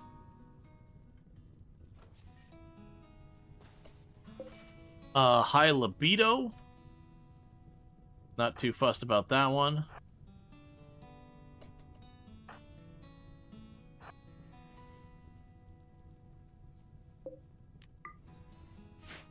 Like, we'll take it so we can sell it, but so far the loot here has been pretty meh. Got some Luciferum.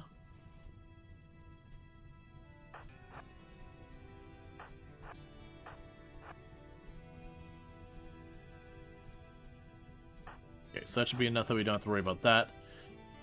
Alright, let's go ahead and make the dangerous choice and pop open the security crate. This will trigger an attack of some kind.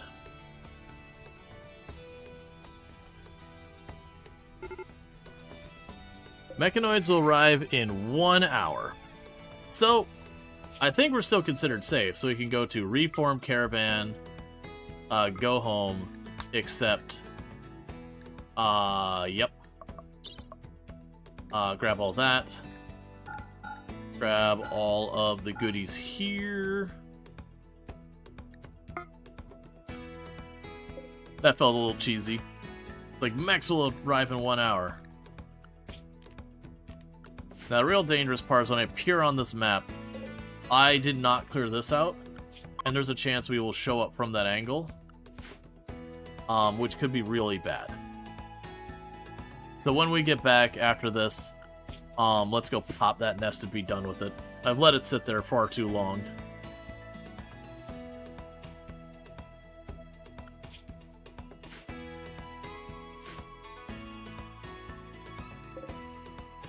Just a relatively nasty nest. It's got a lot of locusts, a lot of mega scarabs.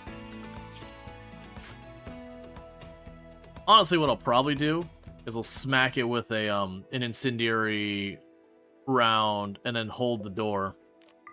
That door needs to be propped back open. Yeah, I can get the mortar, hit it with an incendiary round anywhere in there to aggro them out. And just have them feed in here and fight them one by one. But first, we need to not accidentally have the caravan walk right into them and instantly get themselves killed.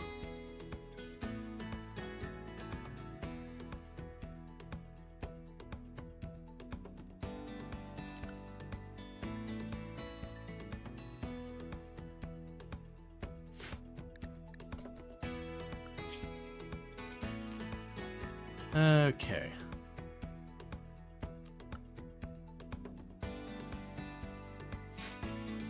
They should arrive any time now. And we're just making sure if they arrive here, we pause immediately to redirect them.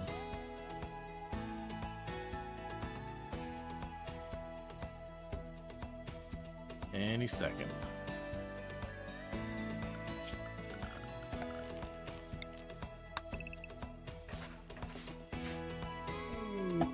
Okay, we're fine. They did appear up there, but not so close that they triggered the stuff.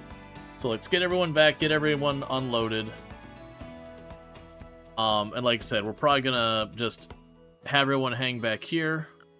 The schedule, get back into the safe room. You have not very long, so we'll wait till Page Cakes get back up. Then, like I said, we're gonna pretty much fire an incendiary round, and as long as it lands anywhere in there, it'll aggro them. And that should be playing up, get them popped out. Then we do the classic, hold the line, let them feed into the grinder. Do what we gotta do.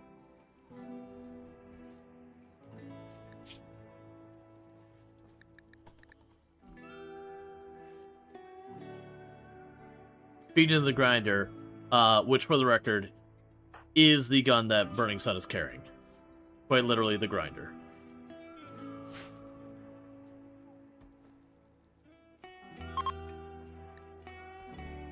Okay, so Pagey Cakes should be up pretty close to any time now.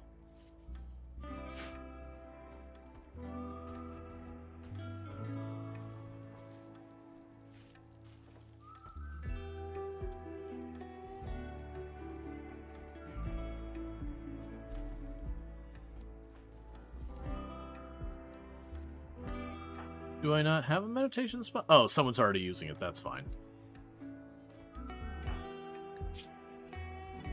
Okay. That's the Xenogerm Coma coming up.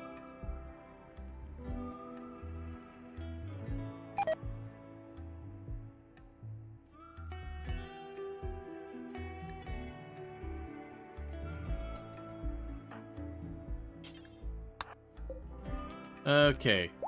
Your target is just in there anywhere.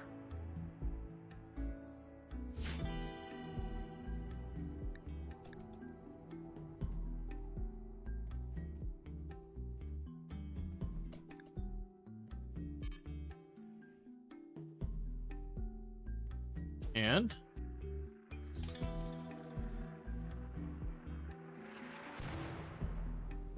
so close.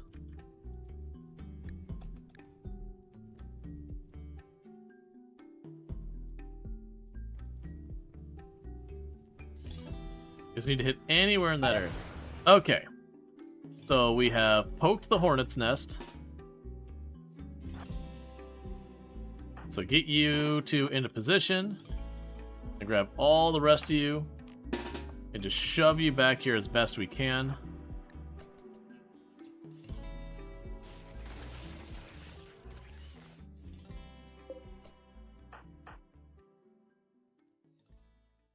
Huh.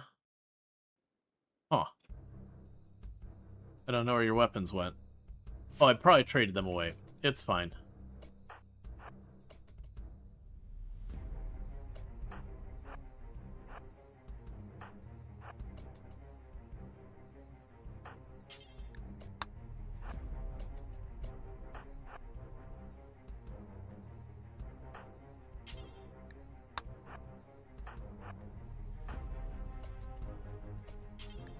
Just trying to reposition people to get the best weapons we can in the best positions we can for what we're dealing with. Oh, you couldn't recharge your Psi Focus.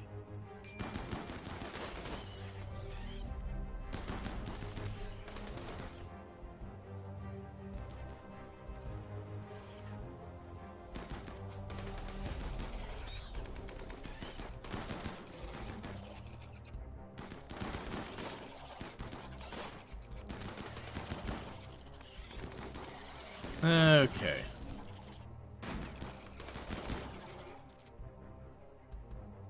And the next wave, and meanwhile, while they're doing that, you're unrestricted. Because this is all properly handled. By the way, you just remembered, did you see that Build 42 news for Zomboid? You have a link. Do you mean that it is going, Build 42.20 will be going to, be the stable build? Alright, make sure that's all of them. We got 2 Mega Spiders still running around, but they're downed. Yeah, because we've talked about it a few times that my intentions with Build 42... Oh, in 5 days? Wait. Today's news. Like, I have the thing right here.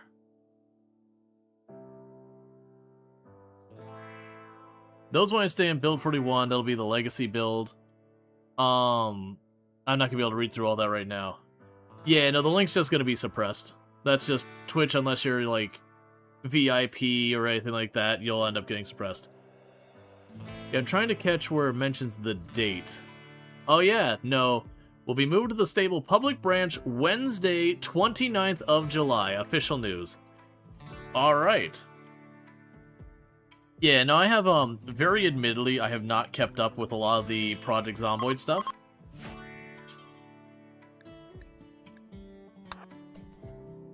Like, not as much as I probably should be. Just kind of one of those things that, Build 42 generally has left me underwhelmed in a lot of ways.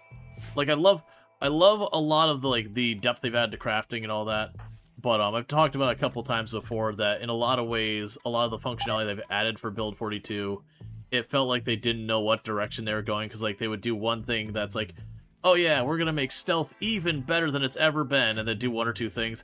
By the way, the zombies also have pinpoint hearing randomly now, which works immediately against that thing. So it definitely felt like the team was pulling themselves in like 3 or 4 different directions. And I do understand they brought on a actual game designer, like, lead that was now, and this is when I say now, this has been like 6 or 8 months now at this point, that was going to be the one calling the shots about what actually happens with a bunch of that stuff. Because it was up until that point, you know, they kind of just worked together and got stuff moved out and did that, versus having, like, someone who owns what's being worked on. And so we had lots of problems where it's like, okay, well, this thing has been put into the context menu. Okay, well, now it's been ripped out of the context menu. Okay, well, it's now back on the context menu. Okay, well, it's been ripped out of the context menu. And it's because, like, one dev kept putting there and the other dev kept taking it out.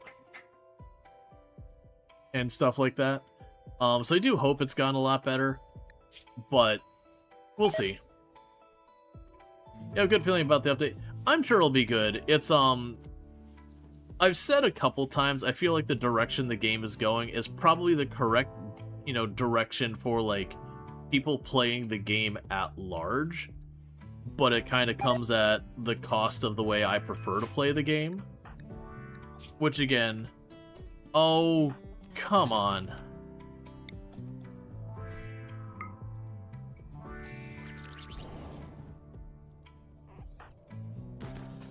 There. There was apparently one still chilling up there that didn't get alerted. The Draconic got a little nibble on him. But yeah, no, I think the update's gonna be good thing. You don't know the direction? Yes, we do. I'm literally in the internal test group and all that, and they've been very explicit about what they're doing.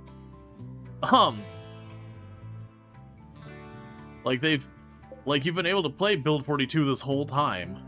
We're just getting another update that, you know, is likely going to make a whole bunch of things, but they've been pretty open about the direction the game's going. That's not a secret. They've been very public about a lot of that. But yeah, no, my comment was more along the lines of, you know, historically, Project Zomboid, you could, in a lot of ways, like, master the combat in a big way, and that's still true.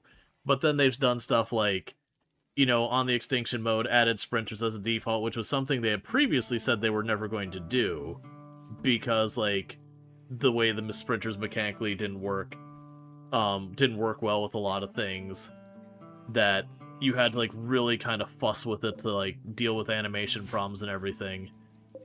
Which was not, it was not one of those things on the we will never list. It was just like, oh yeah, we have no intentions on doing this. And it's, of course, you change your minds, that's fair. But broadly speaking, with Project Zomboid, for me it was a lot of like fighting and clearing the zombies and moving around that way and kind of exploring and all that was always my big draw to the game. And they've moved it to being a lot... They're trying to put a lot more pressure on the survival aspect of it, which was never a strong point in Project Zomboid. It was present, it was fine, it was serviceable, but like, it was a very solvable thing. You got your fishing pole, you've won. But like, unless they do major changes this update, hunting is still basically useless. You might as well not bother. Okay, so we got our bioferrite generator, which is just like kind of a big pain point they've had. It's like, okay, well, hunting will be one of the ways you get your calories. By the way, doesn't give you any meaningful calories and is kind of a meme. Okay, well, animal husbandry will be a way to get your calories. By the way, butchering your animals gives you like the leanest meat that has ever gone, to the point there is zero chance you could survive on it. And they could have certainly done a whole bunch of updates with build 42.2. But with build 42.19, like, if you wanted to maintain your weight, your choices were still shovel butter into your mouth by raising cows or goats or fish. There's a couple. I'm being a little unfair. There's a couple more, but yeah.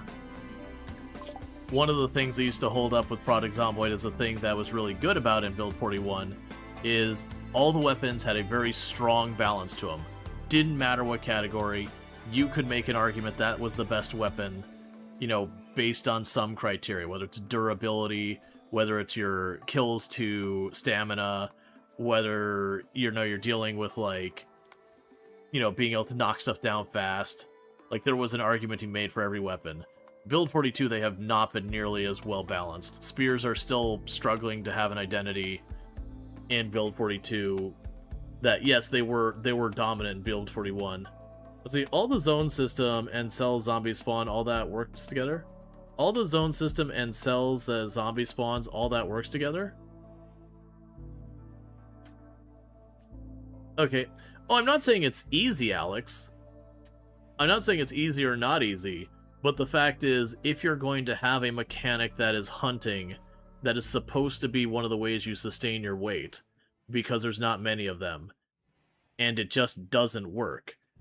And this is coming from, like, Retnaru and, like, Allison Adventures, myself, a lot of us who have played tons and tons of Project Zomboid. Hunting is a meme in the game. Like, you do it to do it, but, like, literally the way you hunt with the animals is you run up and you just club the animal on the way by. Like, it is an utter meme of the game. And maybe Build 42.2 fixes it. I don't have much confidence in that. But maybe it does. I'll give it a fair shot. So with that said, my intention has been, once they announced that it was coming soon, was that we would hop onto Build 41 for Venus Orozco, or a really giant run and all that kind of stuff. You know, like for that really giant run and all that. Kind of do one last hoorah before that's kind of, you know, their legacy build that the mods are going to stop working and yada yada. Yeah, Build 42.2 release won't work with older saves. Correct. Well, that's actually one of the things I wanted to double check, is Build 42.2 not working with older saves. Was it Build 42.2, does it not work with older saves at Build 42.19 or Build 41? Because Build 41, absolutely not. Anything Build 41 is not going to work with Build 42. I don't care either way. I do believe I have an alive run in Build 42. Oh, they said none? Gotcha. Yeah, I think I have a alive run in Build 42, but I have, like, I'm not invested in that run.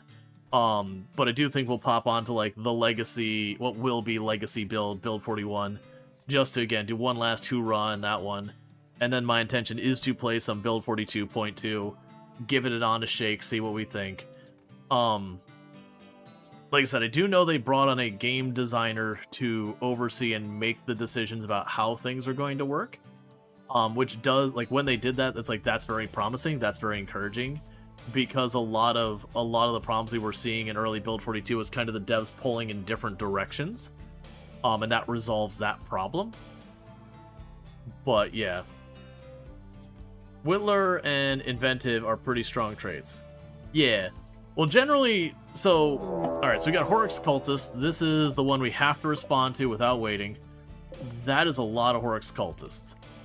Okay, so let's get our people. We need to move now. For those who don't know what the Horrocks Cultists are, what's going to happen is they're going to set up somewhere on the map, and they're going to start chanting. And what's going to happen there? Oh, come on, don't keep going. I was hoping they'd stay right next to that big old group of Muffalo, but it's fine. That actually might work fine for me anyways, because they're on the other side of the river. I need you all to get here as fast as you can. Go, go, go, go, go.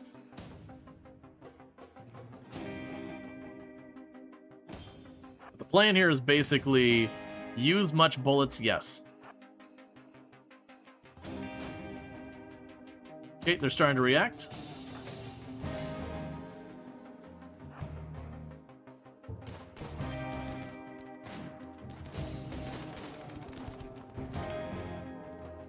Do you have death refusal? No. Okay, I'm not seeing much death refusal in here.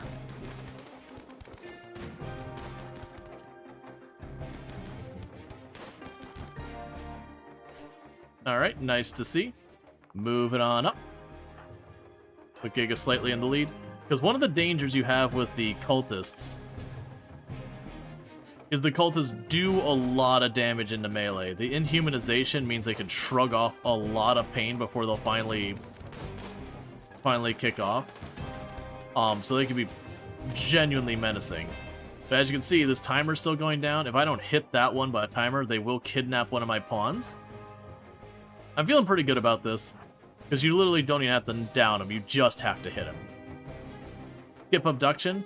So skip abduction, if you're talking about what they're doing here, it will grab one of my pawns, instantly incapacitate them, and put them right there. And then they'll start trying to kidnap the next one. You also can do it yourself, skip abduction, at which point I can use 60 bioferrite, and it will kidnap a random pawn on the, on the world map. Which it was funny, because when they first introduced it, it had a weirdly high chance of grabbing leaders of other factions. So you'd end up just... Did you seriously bullseye Burning Sun that first shot? Are you, like, menacingly high? No.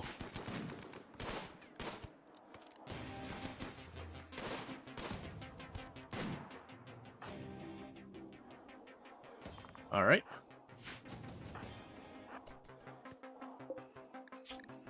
But yeah, so you just constantly... Oh, we had a death refusal? Death refusal on who? Oh, that's perfect. Okay, so we did cancel the kidnapping.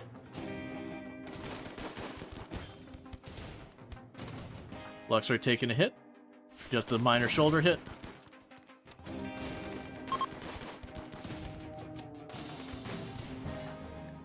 Page of Cakes taking a minor torso hit. Taking lots of minor hits.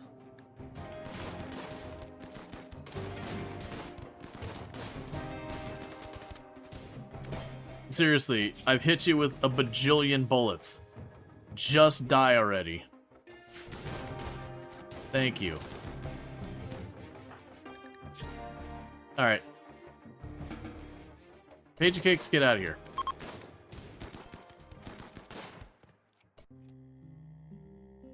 Meanwhile, Sabraxi.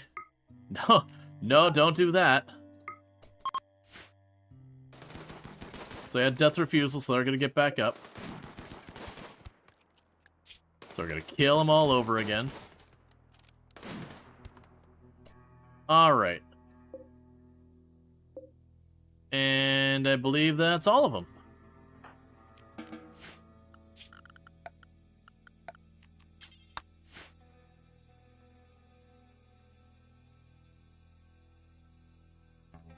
Is there any of these things we want to go out of our way to take? Let's have you haul back one of the nerve spikers. It might not be a bad idea to have one of my people take a nerve spiker.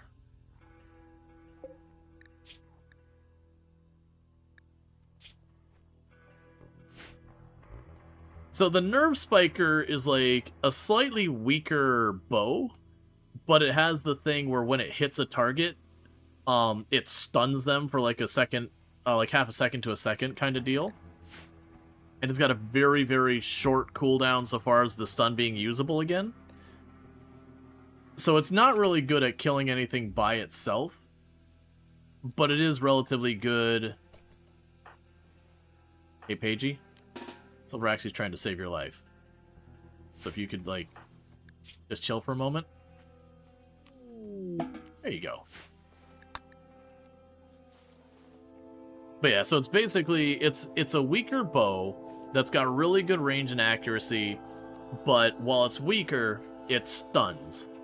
And it's only like half a second to a second, so it's not a really big stun. But if you're sitting there with like a bunch of enemies in a corridor or whatever, and you're just constantly getting a stun on one or two of them, it could really mess up their mobility. It's also really good when you see like the big Doomsday launcher and you see that cone coming by and you just poke them, and then they get stunned and they have to start aiming all over again. So they can be pretty solid. And I believe it's a different diminishing return than EMPs as well. So between having a nerve spiker, some EMPs, and a Zeus hammer, you can't like fully stun lock something forever. Once they adapt, it sticks for a while. But you can do a lot of crowd control in fights. I usually like to keep at least one nerve spiker in my group at all times. The question is, who's going to take it? Let's give Rongor the new nerve spiker, because I think you have a poor bolt action. Yeah.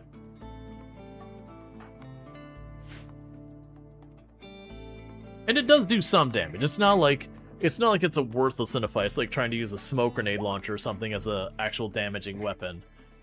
It does hurt, and you can kill stuff with it. It's just, broadly speaking, its damage is not particularly good.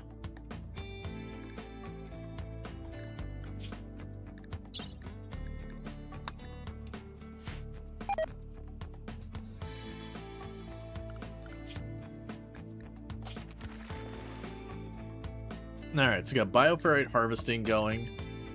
We're getting a bunch of these from books filled in. We got the compact machinery. But the gas operation and toxifier are going to get done by that.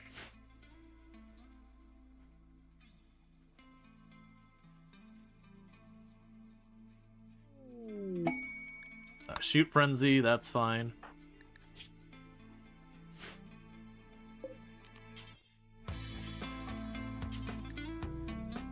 So 6 days until we can do that again.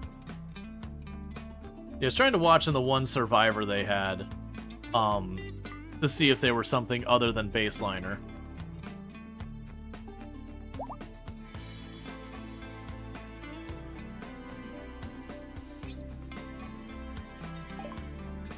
Toxifier generator. So that's one of the books. Research done.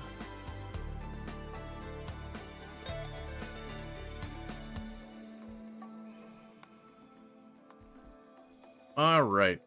So we could end up sitting here and expanding a lot of our stuff to go better. Oh, you still have the combat buff. I was like, what am I seeing the cones for? That's fine. Yeah, because what was the other thing you do here? Yeah, that's right, you cook. Right. So researchers are cooking, crafting, cooking research and crafting research. Which is part of the reason our research isn't going super fast, but that's okay.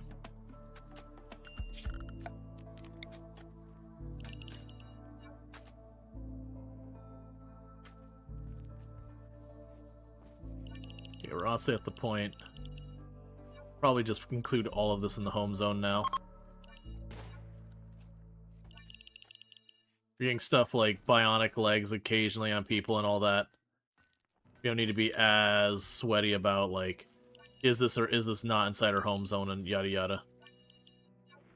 And plus, you won't rebuild walls and all that that aren't part of your home zone. Automatically, that is. Paid defense.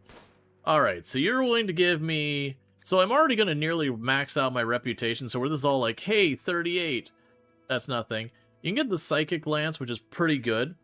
It is one you can just knock a particular person. Like, if you see a pawn, you're like, that pawn I want. You can use it on that pawn, knock it down, and kidnap it. This would honestly probably be an extremely easy fight for us to win. Because there's going to be a bunch of people using bows, and we can just stand back here, let them feed in slowly while we just hit them with a ton of assault rifles and whatever. So it's not a hard fight. But, you know, and they'll even give us cataphracts. But like I said, we're literally doing one here. We could get a ton of silver and a bunch of gold for wealth.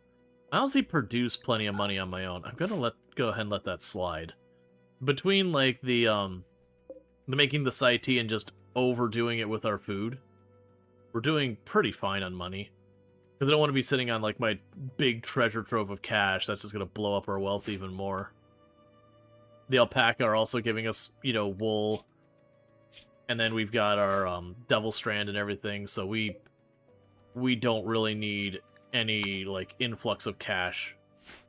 Unless I'm going to use whatever the influx of cash is. Yeah. We've already got all the damage from the raid cleaned up. Feeding the meat-eating trees.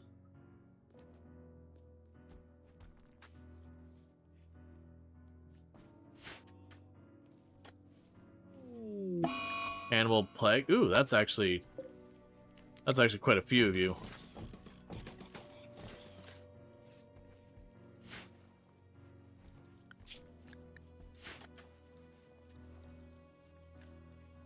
Is the favorite part of being a melee guy is just standing there menacingly while everyone does all the work? Yeah, that's what the melee pawn does, is you have two main responsibilities you do in the colony. Is when you're dealing with a credible threat, you stand in the way of that threat and the back line, and just let the back line do most of the work and try and tie it up if it tries to sneak up. The other thing that melee has to do sometimes is when there's that one dangerous enemy that you're like, hey, that enemy there can't be allowed to sit there and just fire away. You just run the melee person up to tie it up. So, like, for example, if we're doing a raid and there's a centipede blaster in the group, and, you know, like, here we are, like, dealing with the other stuff, you might run the melee out there to, like, quickly tie it up. Because if you can, like, keep it in melee, it's not allowed to use its gun. If it's not allowed to use its gun, you've just made it a relatively minor enemy. Just a tanky enemy. Versus if you're just trying to range a centipede blaster, that can be real messy because you can just get unlucky and have people just drop dead from head hits and all that.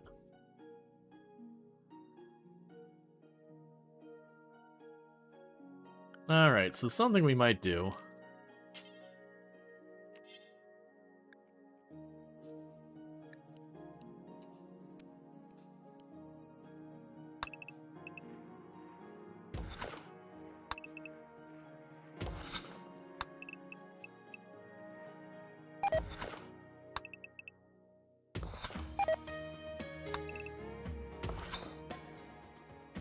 Start going to some of these.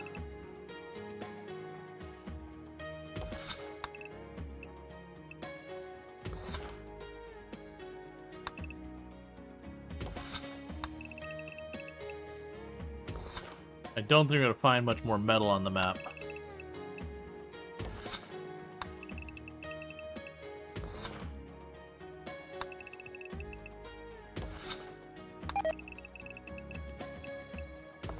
But until we unlock ground penetrating scanner, this is what I can do to try and locate some metals.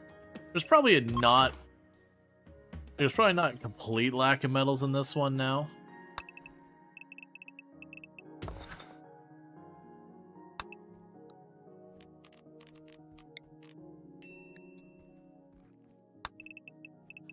There's probably not much.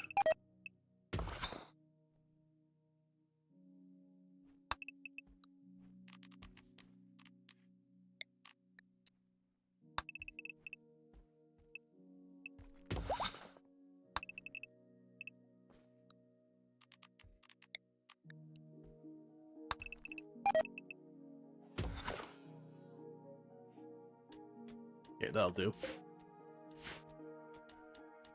Yep, so people have nothing better to do. They can just drill tunnels through the mountains. Is this basic, just basic strip mining? Yeah, at the moment, we're just basically digging through, just seeing if we spot any, like, any bits of compact mechanical stuff or plasteel or whatever. I'm not expecting to find much, probably not nothing. I'll probably find, like, 1 or 2 spots. But,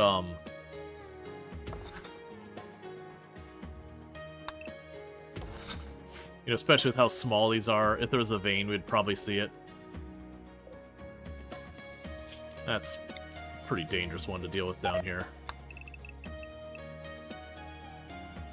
Oh yeah, no, you're good.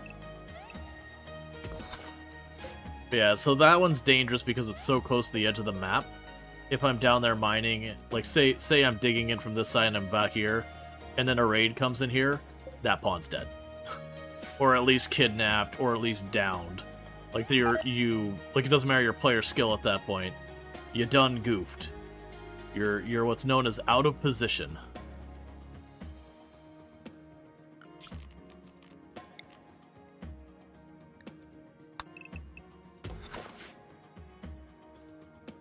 Alright.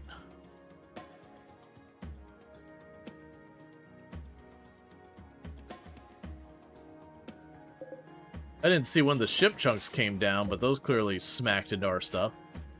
There isn't more of those on the map, right? No, just those. Well, I mean, that's a little stealing components.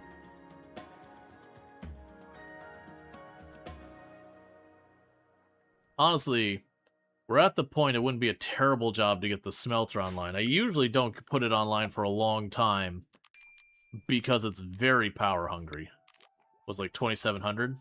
Oh, not 700. Oh no, I'm thinking the cremator. The cremator's the one that just wolfs down your power.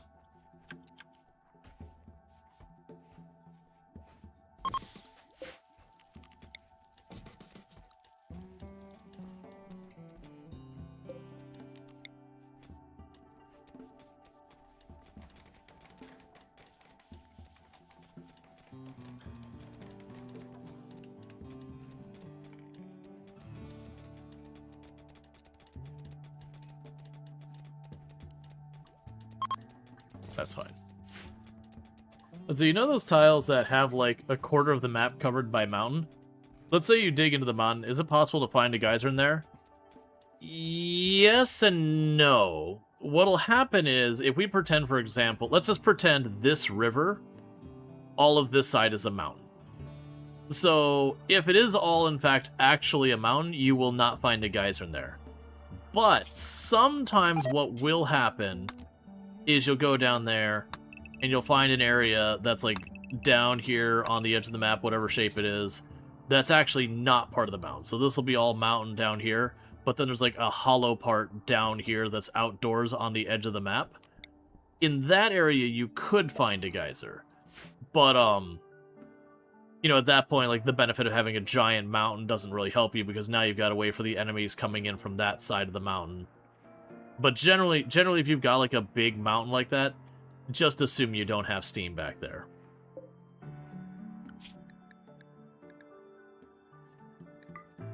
It can happen, but that's usually, like I said, when you have some type of hollow spot off in the mountains and all that.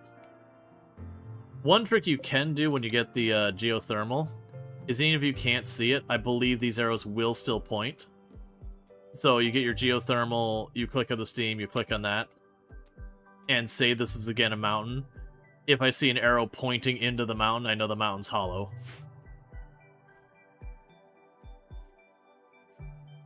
But that's only if there's a steam thing in there.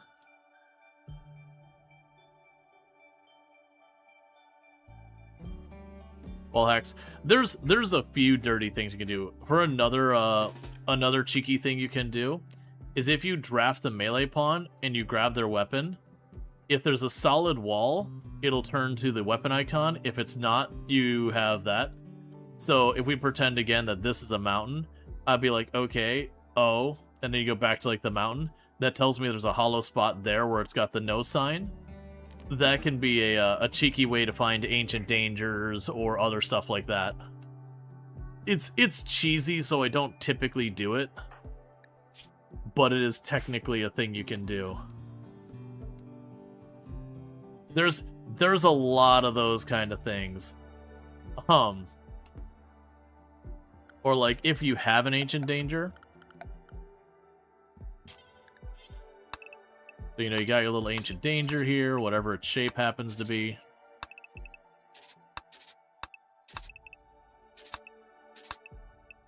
You got your little ancient danger here. And you're like, man, I don't know, like, what's in there. If you actually go up to, like, this will be the inside, so you go up to this corner, and you remove that spot by deconstructing it, it'll show you what's inside, without actually letting it out. That's another one of those ones that's pretty cheesy. There's a lot of, like, proper stinky cheese kind of cheese you can do in this game. Or, like, there's all sorts of defensive boxes. You know, all sorts of, like, defensive boxes you can do, where you can use, like, lighting things on fire in the room to, you know, make it so ridiculously hot that whatever goes into it quickly collapses from heat stroke.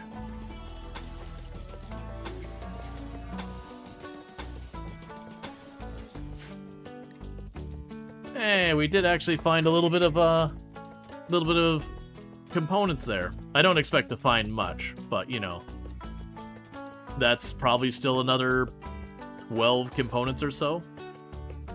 Meanwhile, you look here and you see, like, where I'm just cutting through everything and not finding anything, which is mostly what I'm expecting.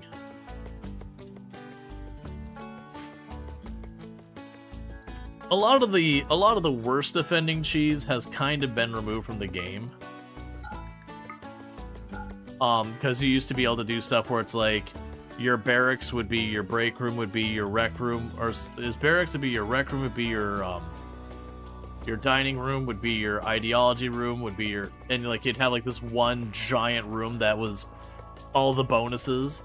You can still put a lot of them together, but it used to be you'd have like this one super room that you'd just make nice and be able to pretty easily handle most of the mood issues. Hint installation. Let's see, currently I've dug into a mountain. I'm going to set up incendiary mortars to fire upon a roofless section near the entrance in the colony. Haven't tested yet, though. Yeah, you can try it. Just know that mortars are not very accurate. But depending on how you set it up, you might have a pretty big margin of error you can work with.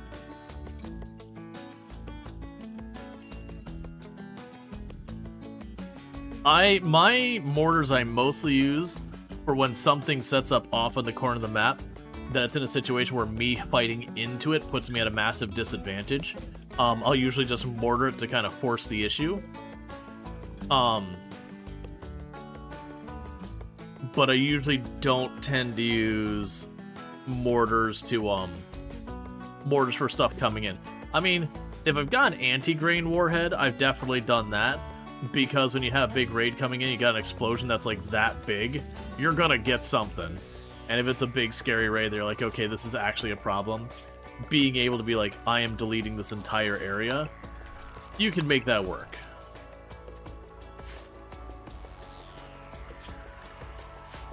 Okay, these all should be getting out of here and not super long.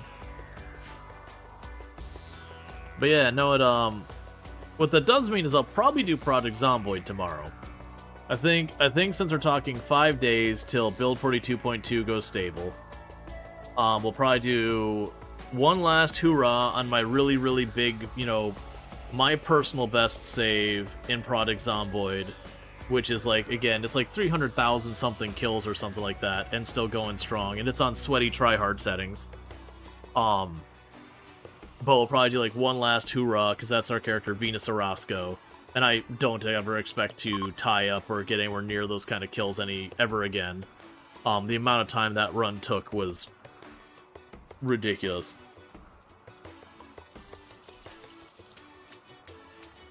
I do not know what ISTG means as an acronym. Let's see, everyone who plays RimWorld also plays Project Zomboid.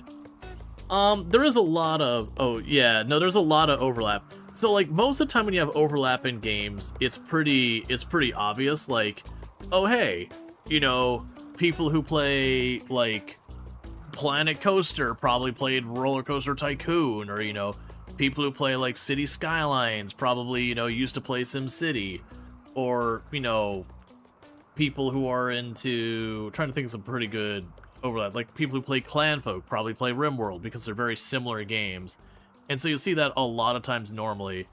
And then yeah, it's like Project Zomboid and RimWorld's like, you know what? You're not in the same genre, you're not in the same theming, you're not in the same anything. Like, you're both complicated games with depth. But like, yeah, there's definitely a lot of overlap in those two games for whatever reason. Like, that's not like as a negative or anything. Let's see, you're the second streamer who you come across who plays Zomboid and RimWorld basically at the same time. Well, I probably know most of the other ones you're talking about. Because there's a bunch of us who have played both of it, like myself and Drongo, Bloody Drongo plays, Ultrasaurus also plays, Allison Adventures also plays all of them, Retinaru plays all of them. Let's see, you have, why am I blanking on the name? We raid each other all the time. Plays a lot of similar games. Claire also.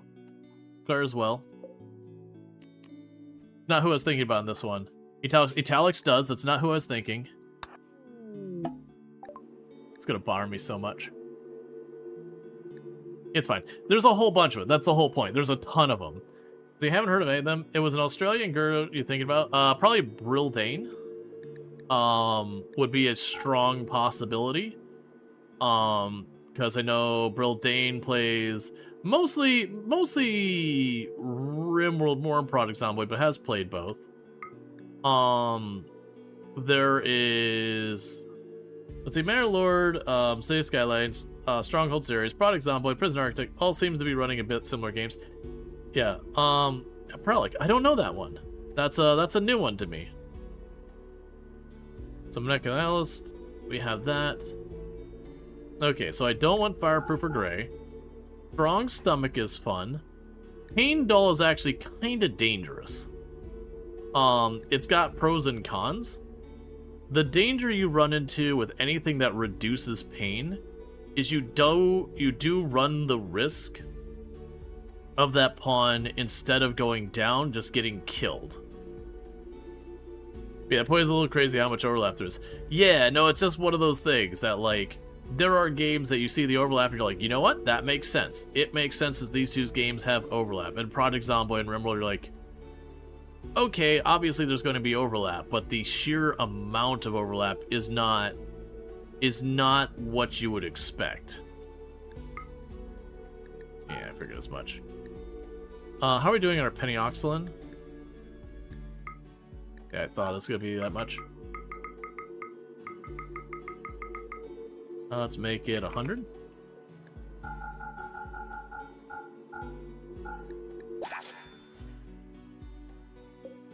Yeah, Factory is another one. Yeah, no, there's definitely a lot of that. But also, like, very much, with a lot of that, you know, myself and Ultra and a bunch of us all raid into each other and all that. We've all been running in the same circles for quite a while. So you can get rid of the high libido. Give me the medicine.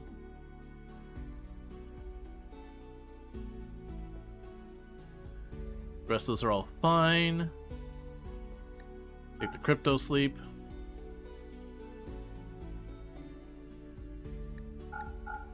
And I'm just going to chuck all these over the fence. I know they can't afford them, but this gets them out of our inventory. And one thing you learn in RimWorld really fast is you genuinely don't care about, like, maximizing the money for a lot of stuff. These ones down here that are actually getting pretty decent value. Let's do that. Trade with you again. And go gift. And all these worn out clothes that actually have some decent value to them.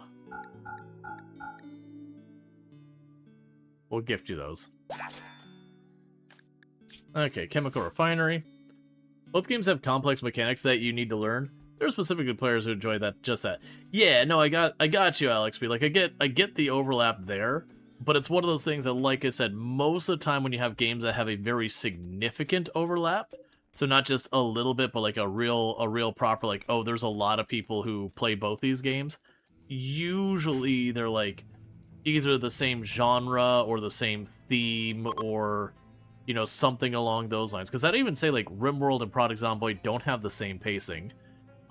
They don't have like the same kind of mechanics. They don't have the same theming. They're not the same genre. They're very like they're games that like they're two separate circles on what they have in them, other than they've got depth to their game mechanics.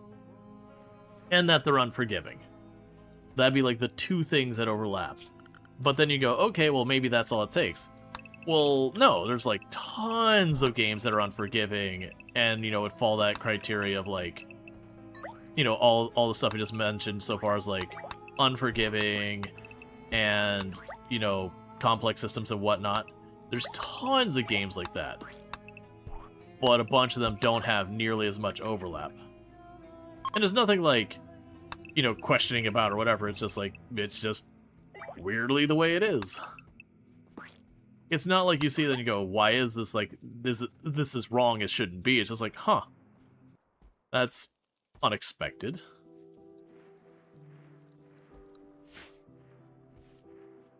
I'm just burning some dye because we got an overabundance of it. Alright, so these people should be out of here really, really fast. 2 days.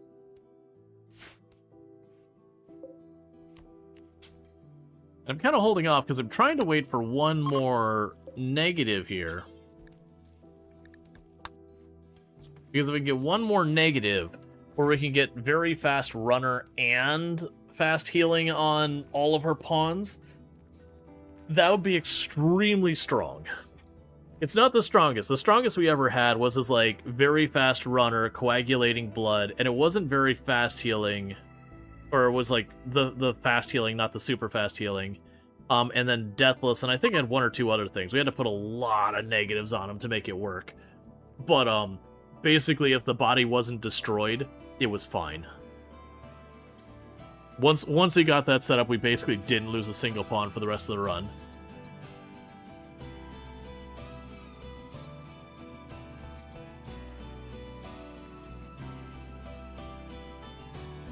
You two should be probably aging up. Oh, no, you got a little while longer. The two kids are getting pretty close to being adults.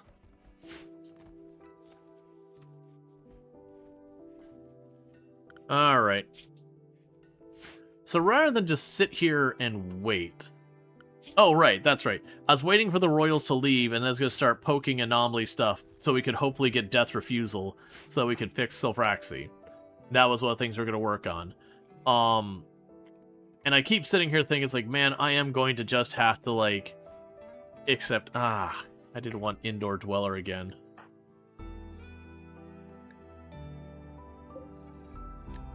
Contents. Indoor Dweller, okay. Don't bank it. How comes everyone calls them pawns in the community? I believe they're actually called pawns in the game. Could be wrong in that one. Yeah, one more day. I'm trying to remember where you check that. Because I know there's like a help menu and all that to like teach you the game. Yeah, that's what I was pretty sure in the game, like Loon Studios, the developers do call them pawns. That's just what they're called. Just like, you know, characters in the Sims are known as Sims. And that kind of thing, it's just what they've chosen to call them.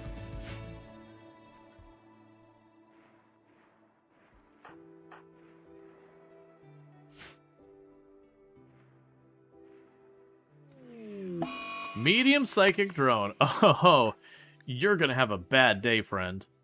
Minus 40 for Medium Psychic Drone because they are psychically hypersensitive.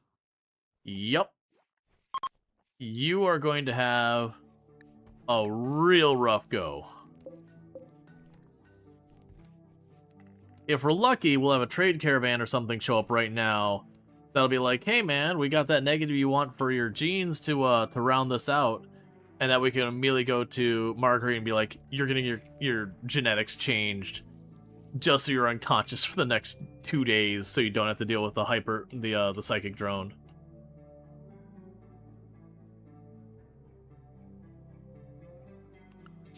Come on.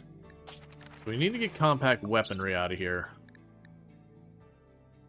Like I said, if we're lucky, we'll get either the shuttle, a fabrication would be good, or ground penetrating scanner. Those are the 3 I'd want the most.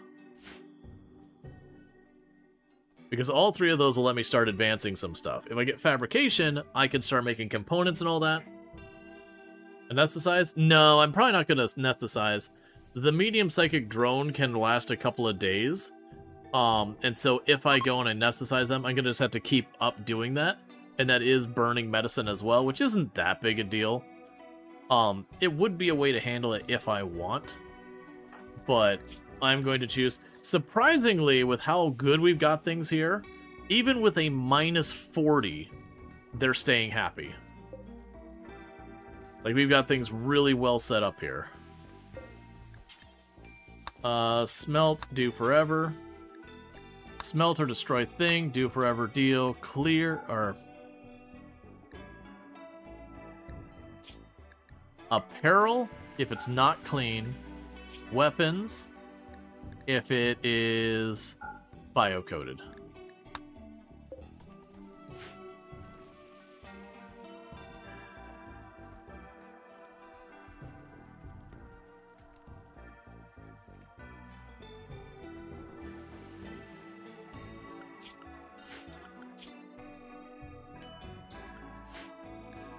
And you should be just about to leave.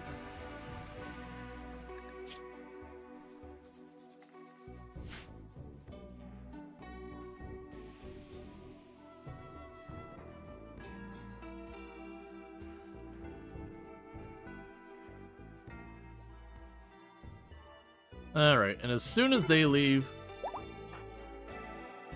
we struck steel. Oh, huh. You found a little bit of steel buried down there.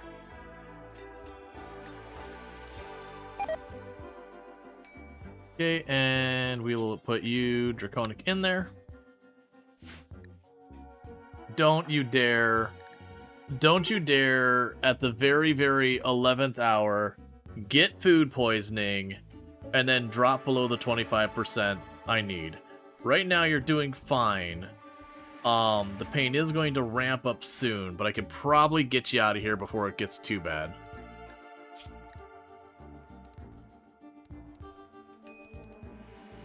Okay, so we're gonna manage to, like, juggle this.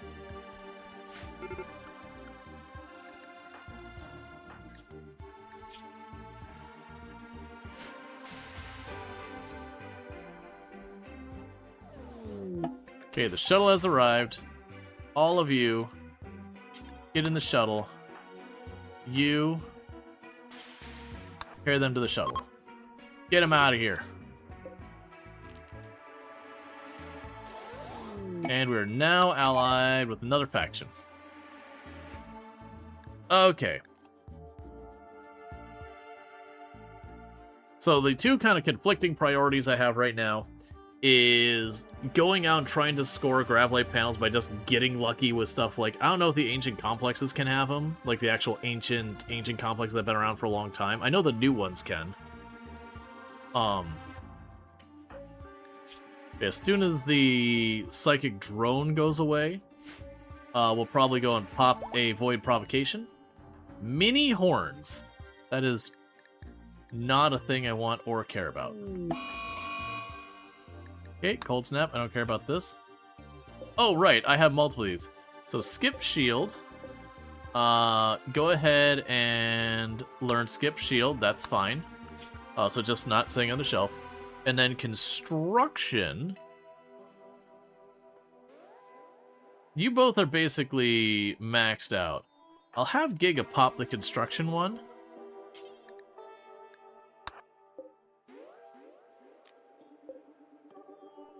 And don't all load the mini horns. Alright. Basically using those things so they're not taking up a shelf.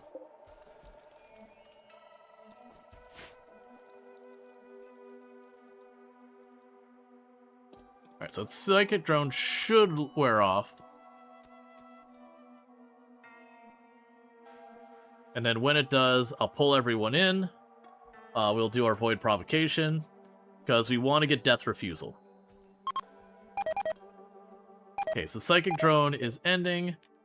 Schedule. Safe. Void Provocation. And so we're going to have... Where are you at? You are most psychically aware or whatever. I'm pretty sure everyone else here is just going to be 100. Oh, actually, Soraxi is going to be 150. Let's say pretty much everyone here should be 100%.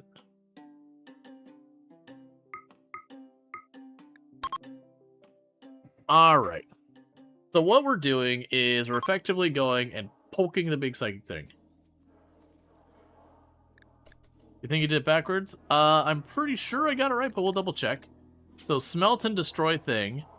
Allow biocoded, do not allow non-biocoded. Which actually, now I think about it, I didn't have anything listed here anyways. But yeah, no, that's right. Because we do not want them to melt non-biocoded. We do want them to melt biocoded. We do want them to melt tainted. We do not want them to melt clean. So we're good to go. I did have one mistake in that I didn't actually have anything listed under the weapons. I should actually check. Yeah, the apparel's set. Yeah, no, you're good. I still had a mistake, and you still helped me, like, notice it was there. That we didn't have anything queued up for the weapon side. Alright, so let's turn that back into medical beds.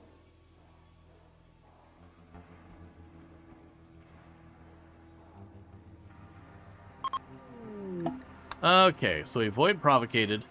And like I said, the big thing we're looking for right now is we want the unnatural corpse. Mostly other stuff I don't want, need, or care about. There are some that are cool that we can get. But a lot of them will be distraction from us getting Death Refusal.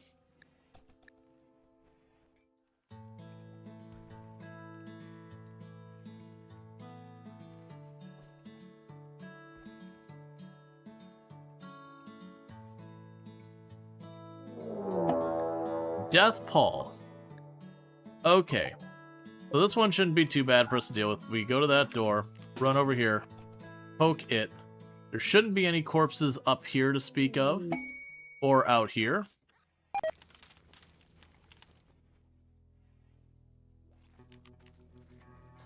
I need you to actually get in that door, buddy. I know you're busy having food poisoning.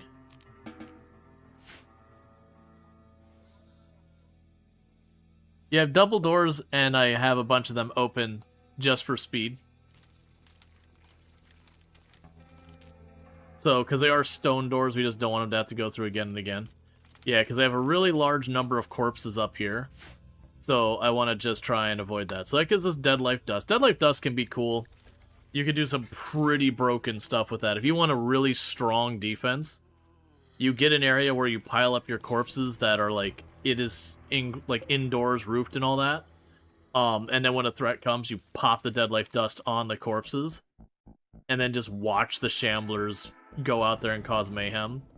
And a lot of times they will end up making far more bodies than get destroyed in the fight. So then you bring the bodies back and you Dead Life Dust to bring your army up again. Kind of a necromancer setup.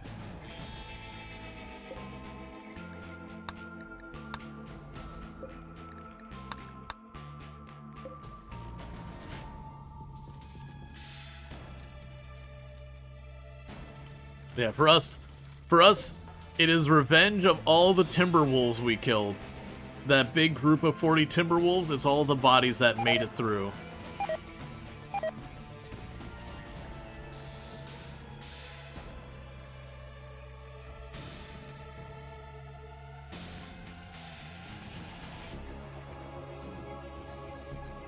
Yeah, it's very hard to see the closed doors. Or, yeah, the open doors, you mean. Yeah. Yep.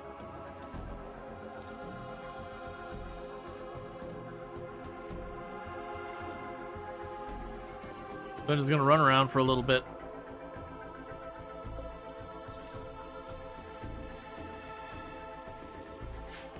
So do the bodies of the people... So do the bodies of the people the trees are eating not get resurrected? No, because when they eat it, the bodies will disappear. So you'll notice there's no bodies here. If there is a body here that is actively being eaten, it can be resurrected, you know, in that time. So that can be a thing that happens, is that the corpse you put here to be consumed does get up before it's consumed. But usually they're pretty good about eating the corpses in a timely manner. I have found trying to put the corpses underneath the trees when Deathpall is actively going is kind of a lost cause. That the vast majority of the time it'll get back up before it finishes the corpse off. But if you're putting them underneath the trees regularly, you'll usually be fine. Alright, so they've got a raid. They're going to have sappers that are going to tunnel nearby. That is really an ugly combo, because when I kill them, they are going to start getting back up again. But if we're lucky, they'll chain over here to the Shamblers. I actually don't really know how I want to deal with this. Alright, I think for right now, I'm going to put you in position here and get all of you bunched up here, so at least I'm in position so I can respond. Come on, go to the Shamblers. Go to the Shamblers. Go to the Shamblers, they're right there, man. You suck.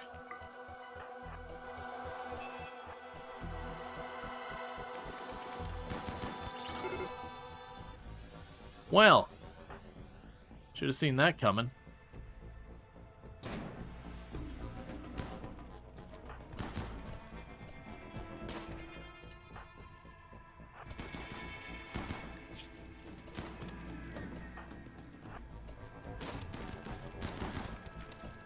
Oh, don't run.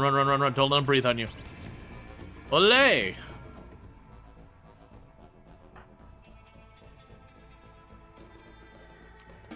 Don't you dare go out there.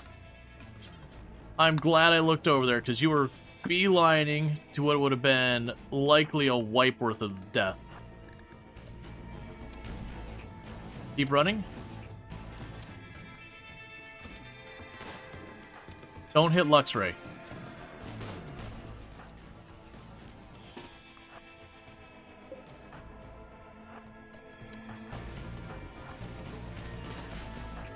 Come on. Come on, Luxray, get behind the line.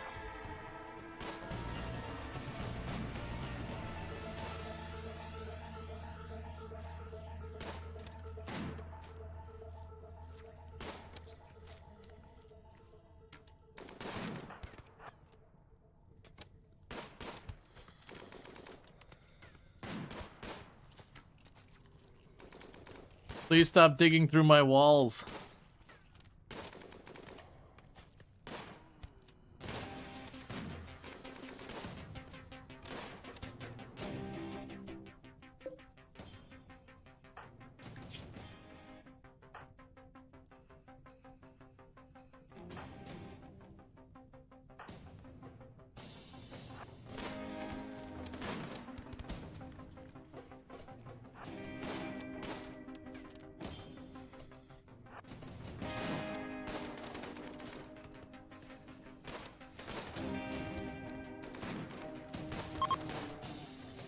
Okay, so they are fleeing. So good news is the ones that went down out here are on fire, so their corpses will likely be destroyed.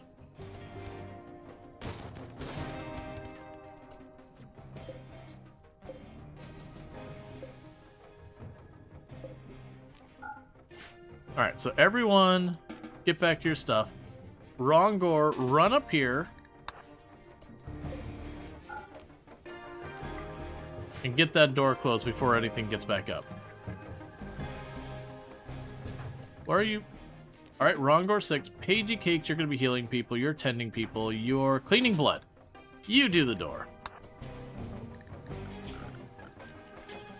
Because we want to make sure we get that closed before everything starts going nuts.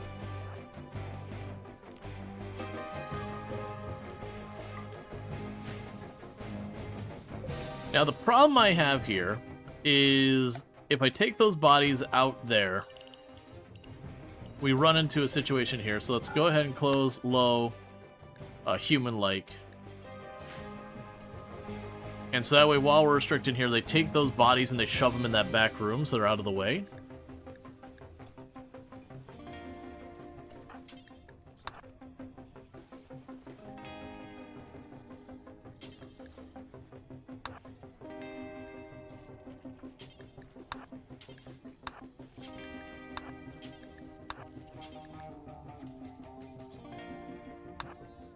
So what we're trying to do is make sure the bodies don't keep resurrecting again and again. So this will prevent them from resurrecting because they're indoors where the death pall can't get to them.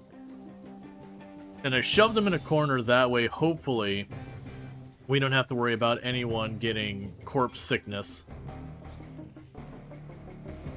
And then, you know, limit some of the mood penalties a little bit.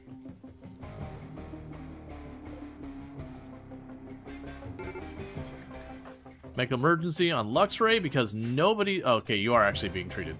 Never mind.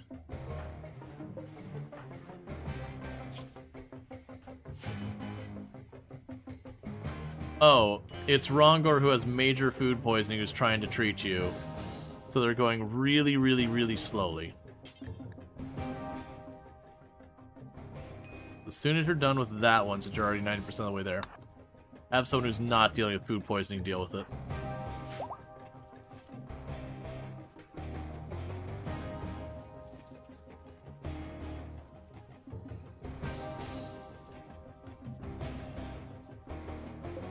Yeah, so they are good news. They didn't manage to break through the wall. Starvation on Rongor. That's fine, you've been doing things. That raid did have an impact. Yeah, no, luckily we did manage to stop it before they got through that wall. Because if they would have gotten through that wall, it would have been the end of the world. It would have just breached one room. But the concern we would have there is you'd get into the cycle of the... like the death pall's going, so you kill the person, they get back up as a shambler, you kill the person, they get that up as a shambler, and you're trying to like put the holes in the wall filled in while these shamblers keep getting up, so you're trying to run the bodies out into the distance so they don't just get up right next to you.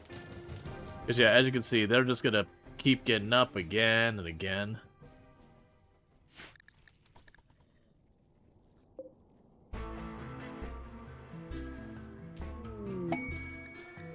Shuttle-borne attack. Wages have set up a camp harassing the Commonwealth or whatever. They're willing to give me cataphract armor.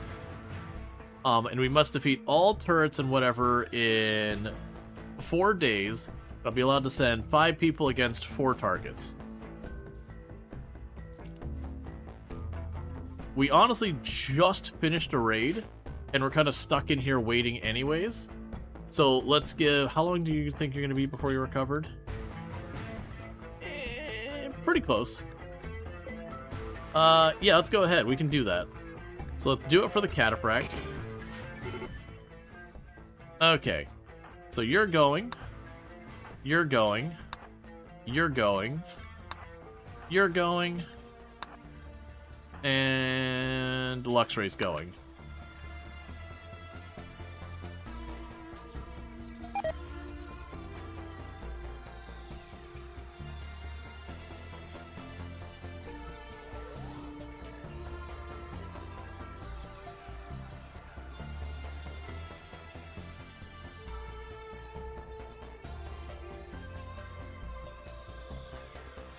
Okay.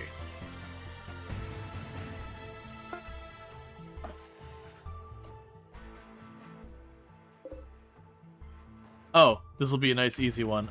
Do we see any sentry guns? I am not. Alright. So what you're telling me is this is gonna be straight up murder. Because there's 4 of them, of which 3 of them have weapons that we're all wearing vac helmets or 80% resistance to tox buildup, or whatever the percentage is. And one of them's got a mace. So realistically, there's 3 of them who can do next to nothing against me, and one of them, if they manage to close on top of us, could give us a little wallop on the head. And they have 0 in melee skill.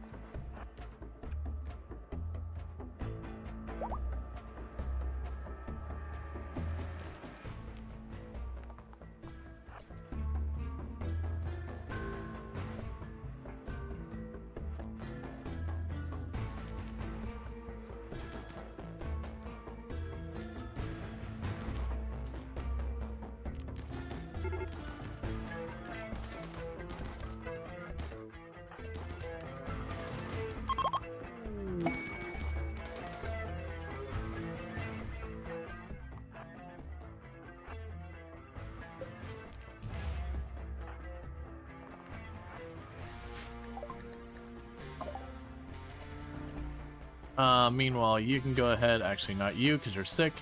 You can go ahead and apply that.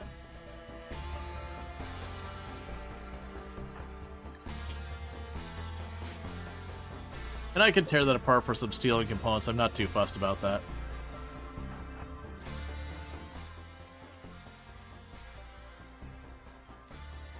Sure. And what we can do here is end that, do this, load all of you, items, grab the meals, I guess. And I don't need the tox grenades or any of that stuff, so get out of here.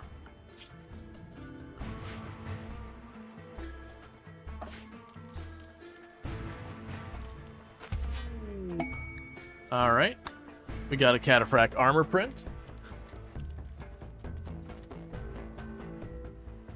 Oh, I don't care. Even if the flesh-eating trees got destroyed, wouldn't care at all.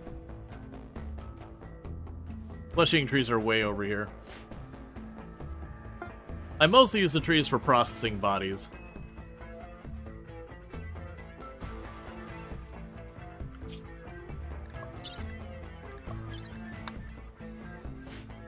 I forgot we had the space drone there. Right, we don't care about that.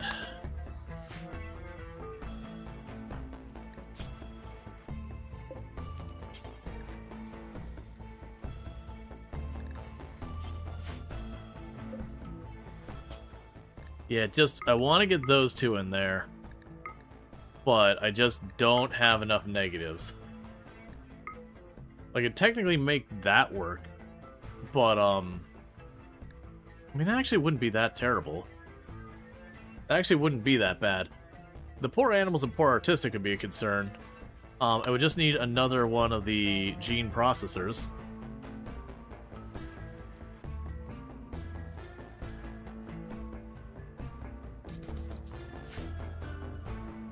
So I can get one of those built.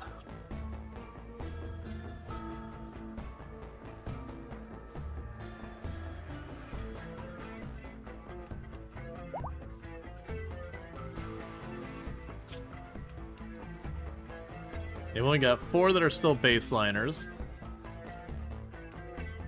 Which 2 of them are kids. I usually don't bother with the gene stuff until they're not kids anymore, because being knocked down for several days as a kid is cutting into a lot of potential learning time. Alright, so fast healing, psychically deaf, very fast runner, dark vision, awful artistic, poor animals. And we'll go here and be like, fast healer. Save template, start combining.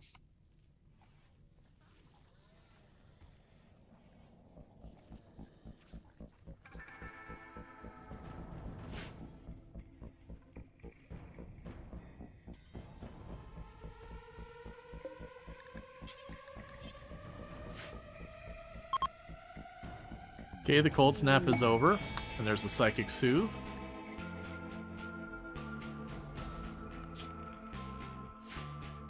Actually getting some research done, which is nice.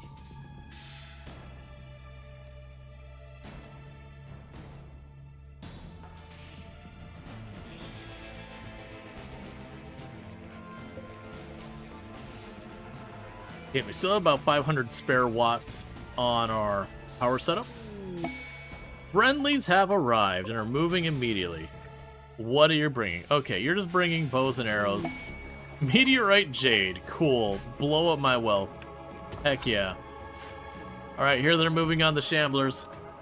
You can barely make out what's happening. But the undead Timberwolves are closing in.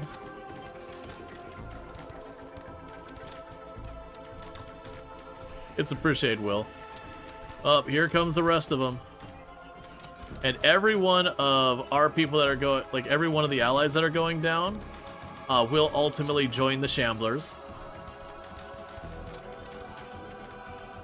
And all the Shamblers they kill will just come back as Shamblers again. So literally they're accomplishing absolutely nothing with this. I mean, actually they are accomplishing something. They're making the situation worse.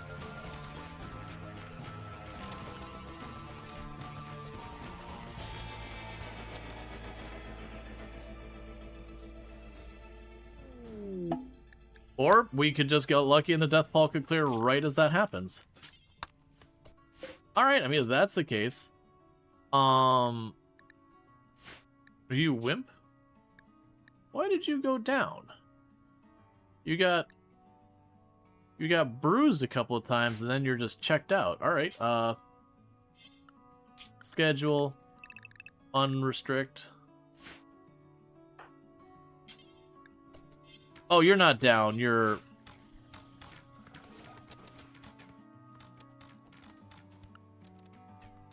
Yeah, it's fine.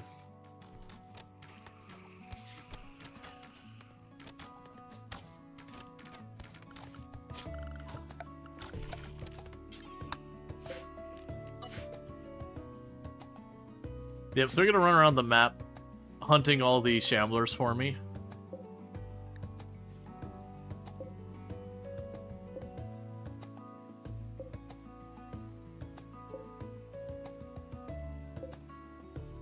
Which that might be it.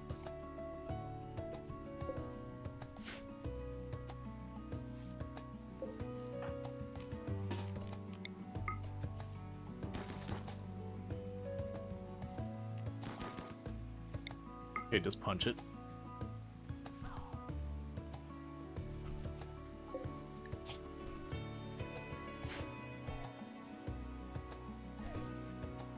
Yeah, if the death pall hadn't ended when it would, all of these people, these 8 people who died, would have just gotten back as shamblers, which of course would have attacked the other people, which would have meant more of them died, which would have made for more shamblers.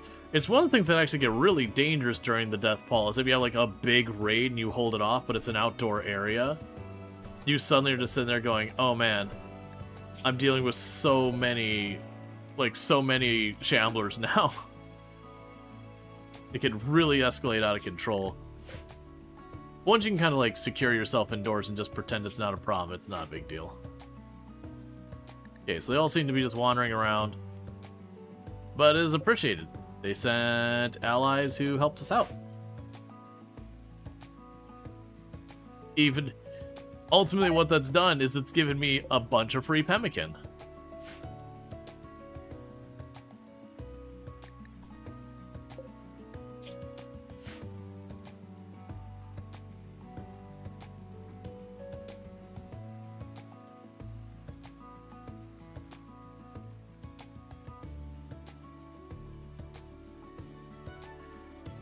Okay, so replanting all the crops that died because of the cold snap. We're just seeing more and more food poisoning because of incompetent cook, despite being 11 and 14 on the cooking. Hey, you know what? They came, they defeated a whole bunch of them, and then they left. That is reasonable and fair, I guess.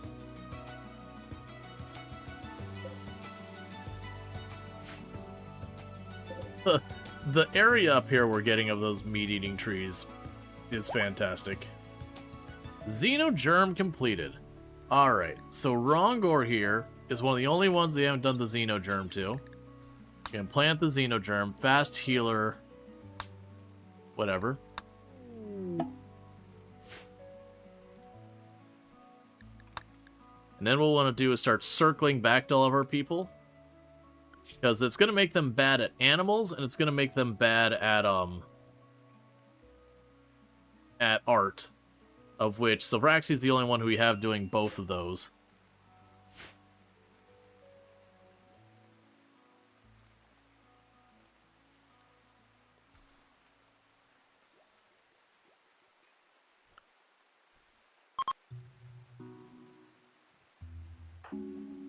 Okay, how close are you to your next age up? So you're right about to be 12, and 13's the next age up. Same here. Then they'll have everyone as adults.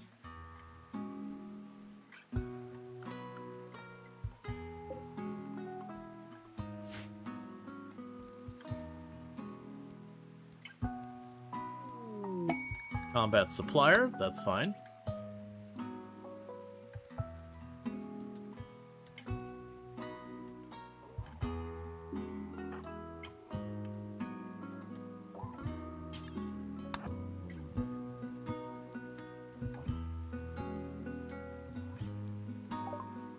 Okay, so let's see what we have here. I don't care about orange. Sell the mini horn, sell the spare I have of Indoor Dweller. We're still reading off of that book. Get all of the crappy knives and spears and daggers and all this garbage. Get it out of here. Plasma sword's fun. A Zeus hammer would be potentially fun. That's a spare nerf spiker. We'll go ahead and get rid of that.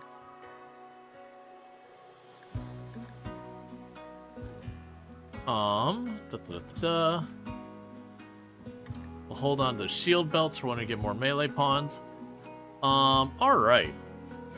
So they don't have much I want, unfortunately. Because the only bio or gene pack they have is just to change the pawn's color to orange, which isn't functional. And while there is a Zeus hammer, I don't feel like we can make the Zeus hammer happen without giving up more than we want to.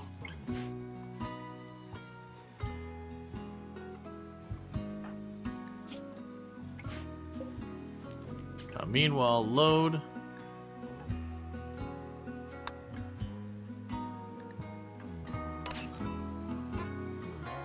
And then we'll go back into some of these earlier ones we did with just the healing and start boosting them more.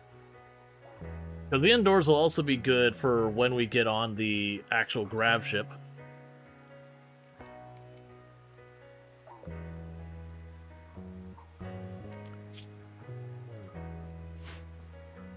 Alright, we've almost got the compact weaponry done. And really heavily hoping for shuttle. Or ground penetrating scanner. Either or.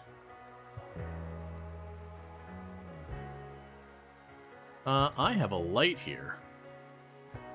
Why do I have a light here? Oh, that wall got destroyed.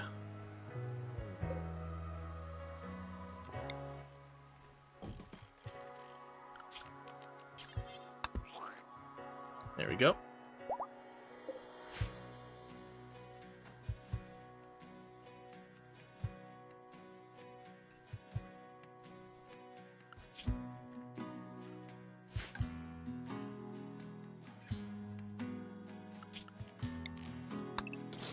Keep thinking I've already removed all the stuff from the map, and I keep finding more. We did find steel down here. We are grabbing some of it. But we've been, like, carving stripes into all of these. We're definitely at the depleting the map of any and all resources without using the scanner to, effectively spawn new ones into the game.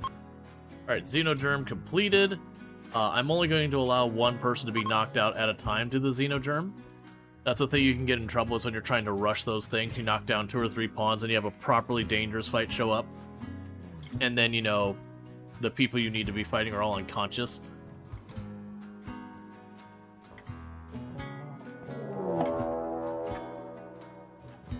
A lynx is hunting Marguerite. Really? Okay.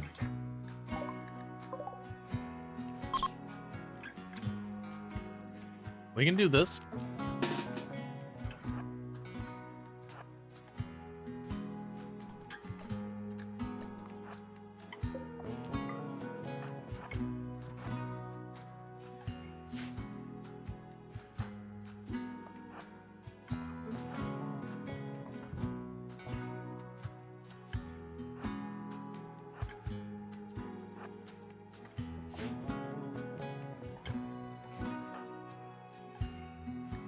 All right.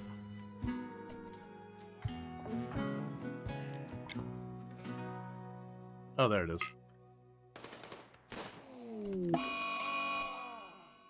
Okay. And now there's not a lynx on the map to hunt us anymore.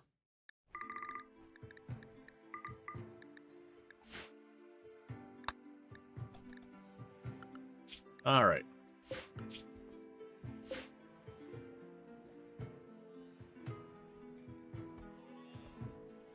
Yeah, so we're probably getting to the point, yeah, so we're getting to the point, like, everything we need is crafted.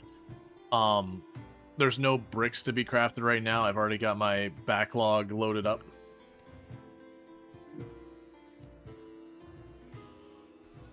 So you don't have to worry about that for right now.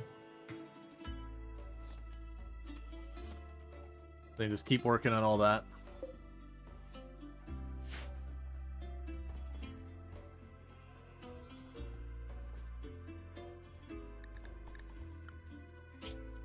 That'll be fine. Yeah, so the next time Pagey Cakes gets to the research bench, they should finish getting that research done. And then we can see whatever puts itself on the queue next.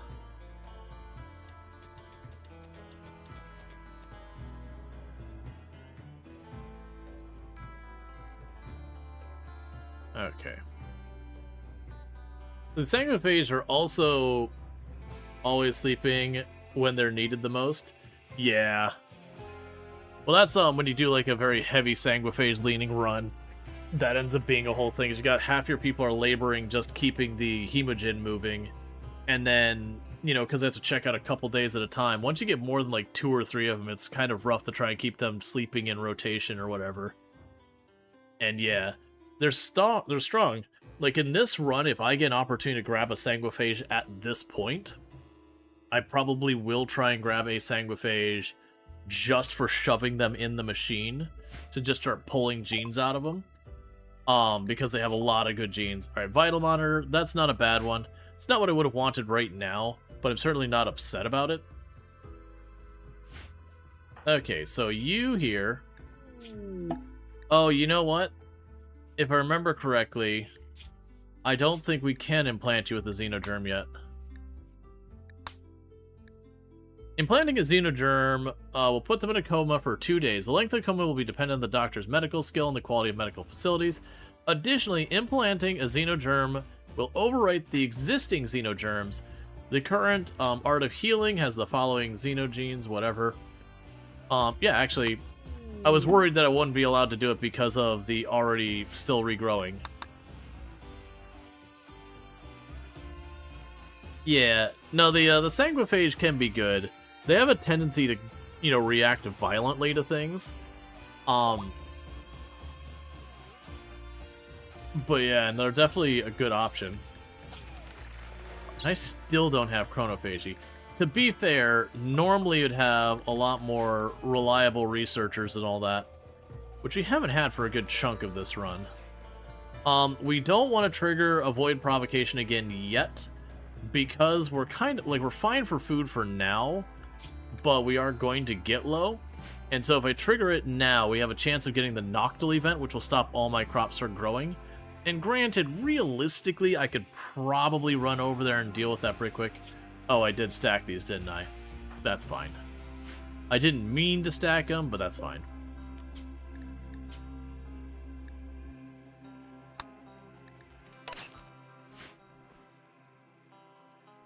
Okay.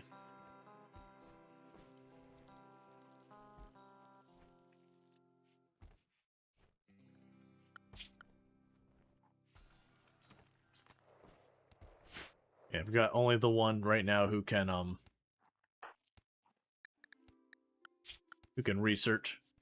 But yeah, so we're gonna have everyone having the very fast running and fast healing.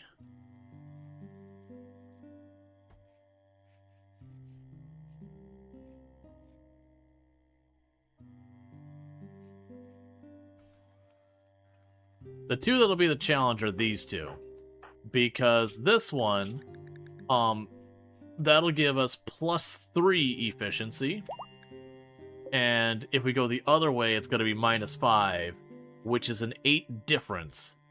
So to balance this one out, if I do give them the fast running, I got to come up with 8 points to make it work, which is going to be tough. Meanwhile, on the Impid, if we go in here and I give them the fast wound healing, that's +2, it'll go to a -2, so that's a 4 difference. That's far more manageable. We could do like bad at art and whatever, and that at least give me some options.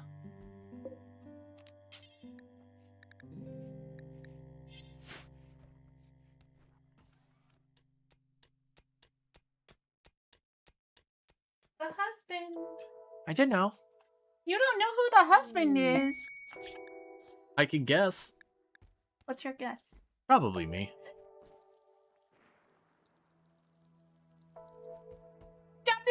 did so good. I love you. I love you. All right. So there's another unique weapon, the quick load Gatling gun, which has a reduced ranged cooldown, so quickly reload. And then it does have a incendiary rounds for fire, but it's also unwieldy, so it does also have an increased aiming timer. So that's not amazing. It could be fun for the memes. But the problem is I've got... Oh, that's 9. Okay, hang on. As much as I'd love to do that, that's 9 extra people. And what happiness do you want? 35? I don't believe I could facilitate that, even if I wanted to. Like, I mean, right now it says it won't let me. So you would need a bedroom that's 30 tiles with 80 impressiveness, royal bed. Okay, that's just not happening. You basically, I need, like, the whole, like, we're gonna be heckin' fancy, gold-lined bed, everything. And yeah, that's not happening. Alright, so check your stuff here. Art of healing. We can do a health, add, implant, fast healer, accept. That's fine. Go down here. Give me them components.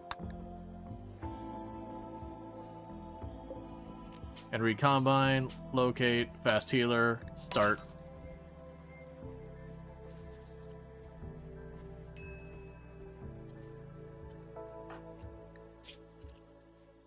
Sunlight sensitivity minus 12. Yep. You start going out here and build roof. And build roof.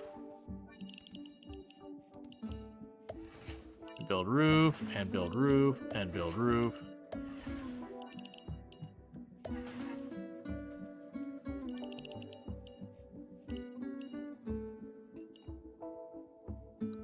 Rest it could probably stay that way. Alright. So basically, we don't like going outside anymore. Outside is gross.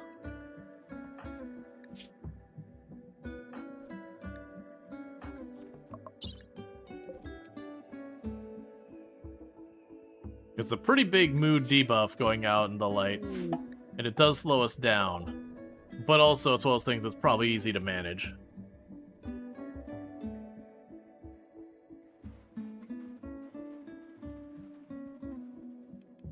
That's why I'm quickly putting up a bunch of ceilings along this path here.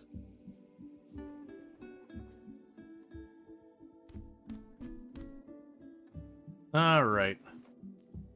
So you're down, so let's go ahead and have you do it.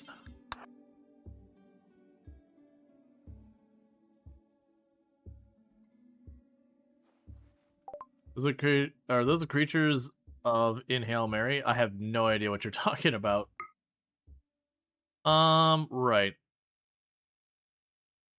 We still haven't got the next one there. You do have a sniper rifle I want to buy up. I don't think I do. And you basically have nothing I care about, so thank you.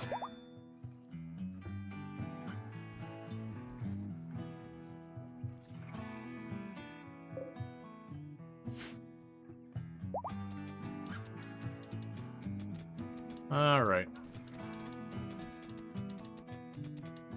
They're all just blasting through doing the mining. Pretty soon they'll have the last of the area mined out for anything good.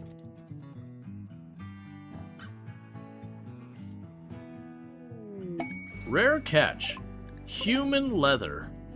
Why? Why is there human leather in the river?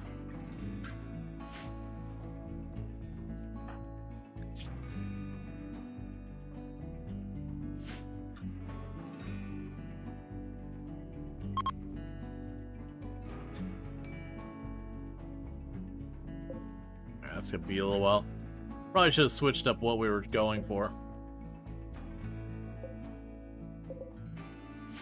whole lot of jade there as well.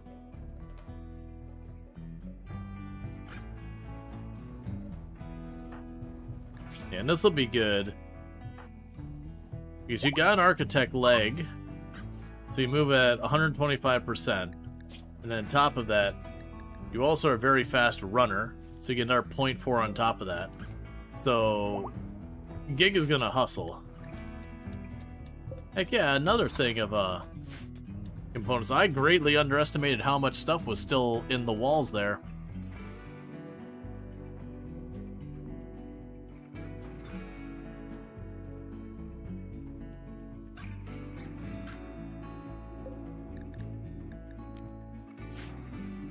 You like that speed buff? Yep.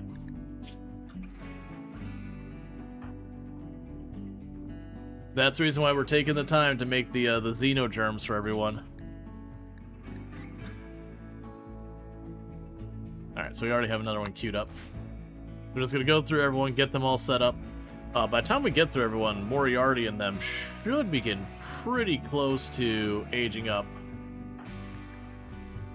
And then we can get them hooked up as well, and have everyone set to very fast running and healing.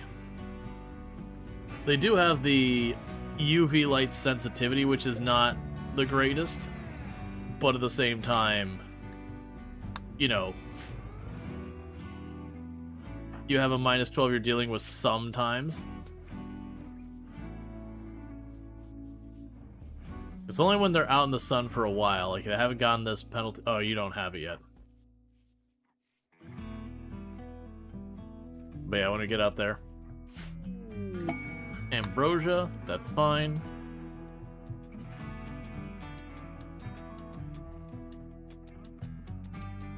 Okay, and you're almost done.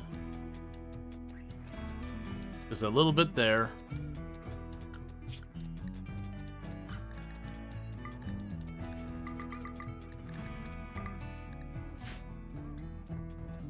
Okay, so I've got that all mined. They got this spot. And then that's it. There's nothing left to mine after that. That's it. As everyone aggressively closes in on that last little bit of steel.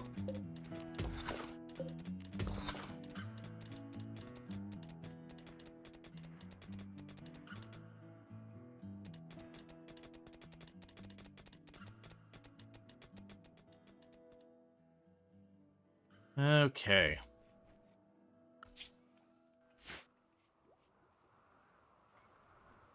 If I had more researchers, I'd build another research bench to speed it up, but I really only have 2 people who can research at all.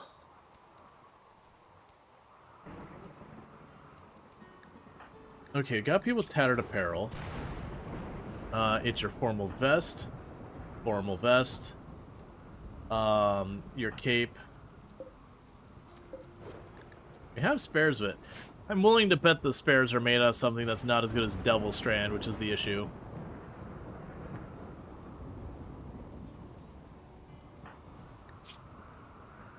Okay, so you're about to be good.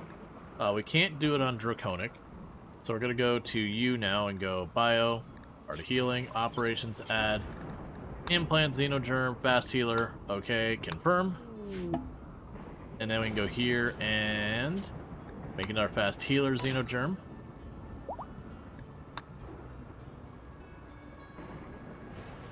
And just one by one.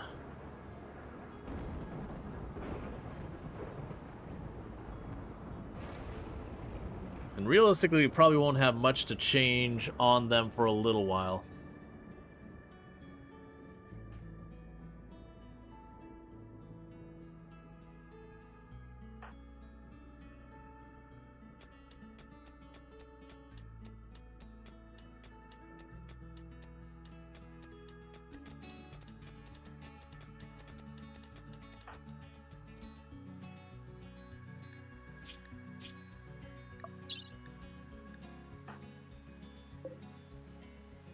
Yeah, so I wonder, so how fast are you moving now? If we actually look at your information. Oh, that's with the penalty from the UV and all that stuff. we're still moving super fast.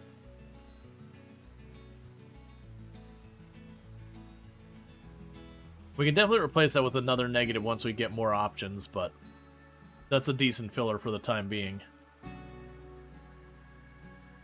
The only ones who will probably struggle with that a little bit at all might be our people doing the farm, because I'll have to stand out in it for a while. But even then, it is a mood penalty, but it's not super severe.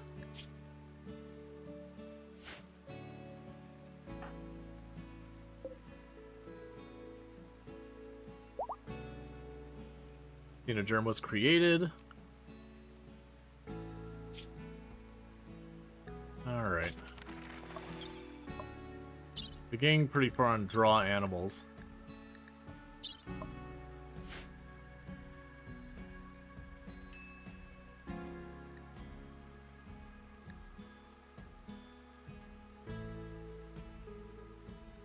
Certainly still use better weapons. I've got the components.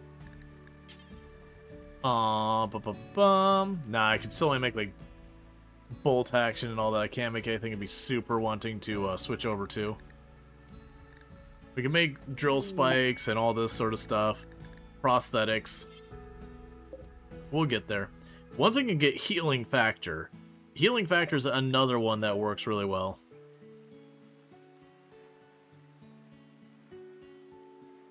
You're trading inconveniences for benefits. Yeah.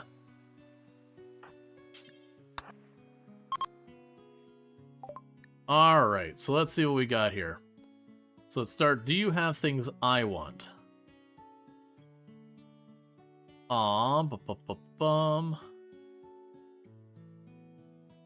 Not super. Like, the psychic things in the bottom could be pretty good. The plasteel would be nice later. But it's just going to kind of sit for right now. I don't particularly need more of this. Can we chuck you over here? Yeah, go ahead and grab your Nutramine. And that'll probably be what we do for right now.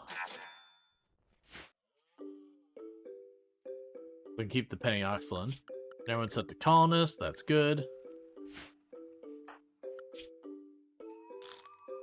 Gotcha. So Moriarty and Will can now doctor as well.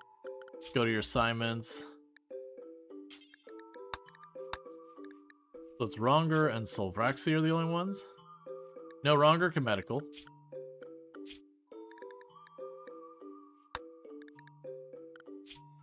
Right, I had Ronger had it turned off because they were creepy joiner, but it's been so long. If there was Grey Flesh, we would have had many instances of it by now. It's been literal years since they joined. Alright, how long till you get up? You're about to get up. Oh, never mind, that's Aztec's about to get up. You're moving up in the world? Yeah, I do think here in a minute we're gonna go avoid Provocate again. Well, no, because we're waiting on the food. That's right. I keep forgetting because, like, oh yeah, I need to, I want to go ahead and get, like, you know, get things moving. But we're kind of stuck waiting on things. The reason I need to wait is we got our corn in the ground. I probably have enough food to keep us handled for the time being. But it is one of those things that we're pushing our luck a little bit on that front. One thing we can do that's probably inefficient, but we'll do it anyways.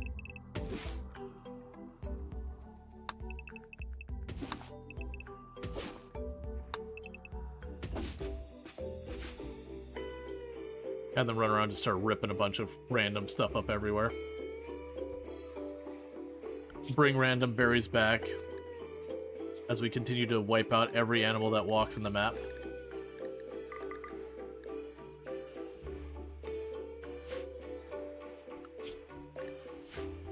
Just trying to tide over till the corn's grown. I should have switched to, like, potatoes or anything when I noticed this started to get low from the cold snap. And then having, like, 5 extra people here for the Royals and everything else going on.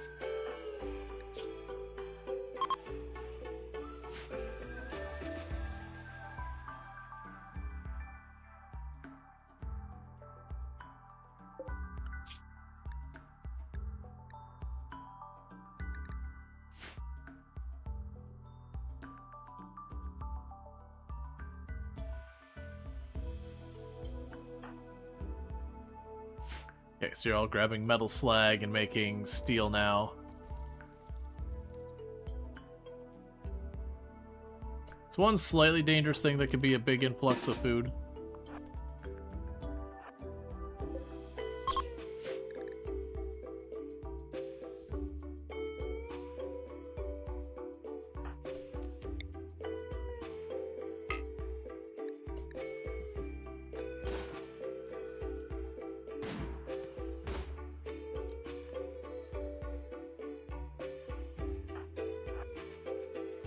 Okay.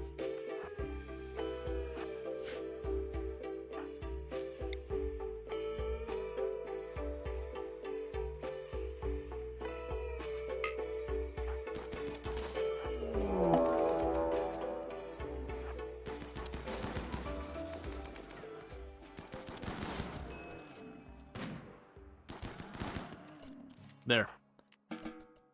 We have delivered more food. Don't keep hunting those ones. And you just got bruised, right? Yep.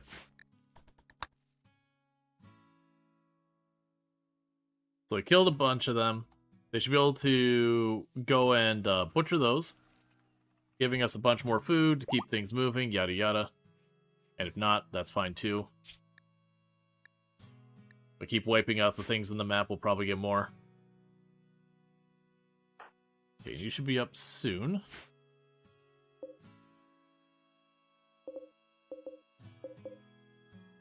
Okay, so 33% is the one that's farthest along. Yeah, it's gonna be a little annoying. I'm gonna have to keep hunting, keep ripping up berries while we wait for the stuff to come in.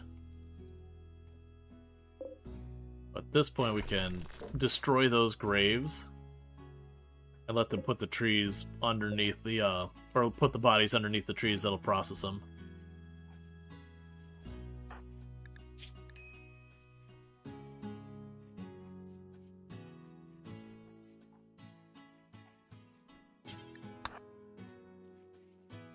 You're surprised that one geothermal is running all this? Yeah, no, it is 3,600 watts. To be fair, when you look at the stuff actually taking power, it's the machining bench, this, the 3 down here, one of those 2 stoves, and then the biotech stuff. Otherwise, it's just lights. I actually don't have that much powered equipment in this whole place. Thank you, Comac, for the 250 stream streak. I do appreciate that as well. Alright. So those are people from way back. I'm just moving them from their graves to be put underneath the meat-eating trees. Just because we can.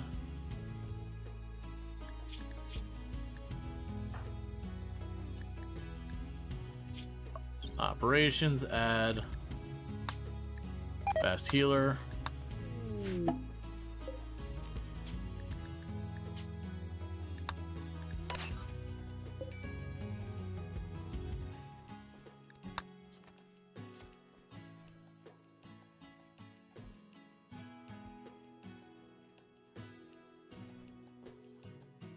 Cool, so I butchered all the muffalo we just killed. Okay, let's go ahead and have Luxray climb in.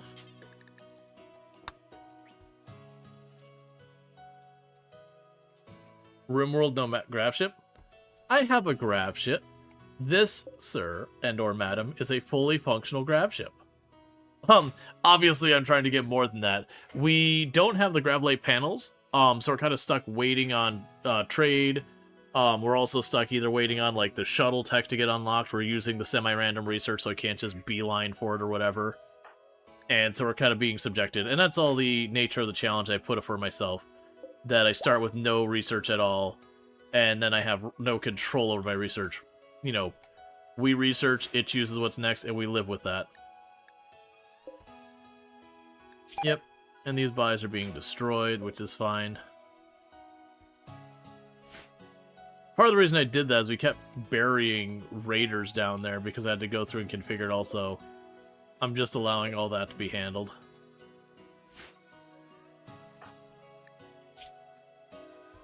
Intense pain because of food poisoning. Cool, I guess. You got about half a season until you two are going to be aged up.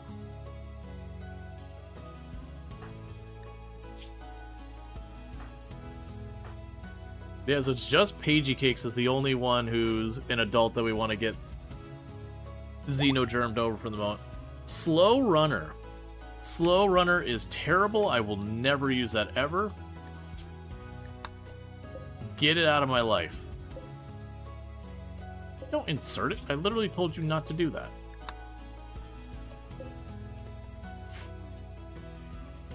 Alright.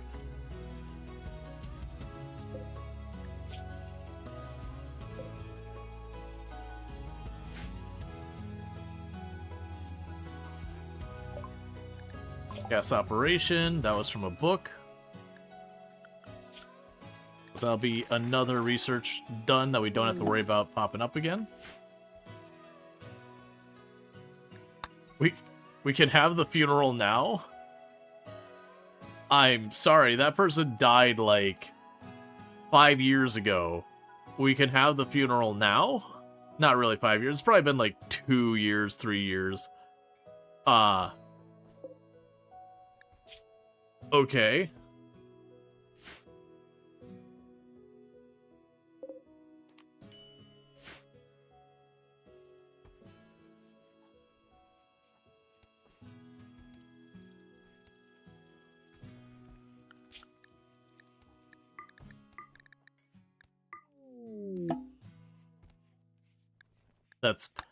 That's pretty funny that you could dig them up, destroy their corpse, so you could have another funeral. That's deeply upsetting. There's a spot in the middle of the wall that I couldn't build because we repaired it in a weird order. It's fine.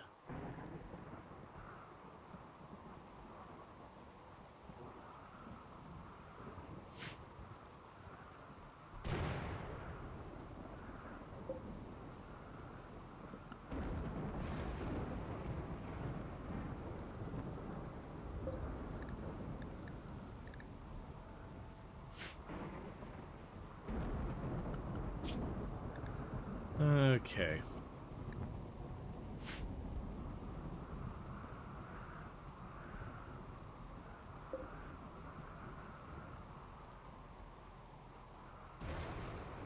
Why are you putting those out there? Oh, right. Normally I put a shelf in here on this one. I don't remember why we didn't. But yeah, so you can build a shelf in here, and we can set it to only accept meals.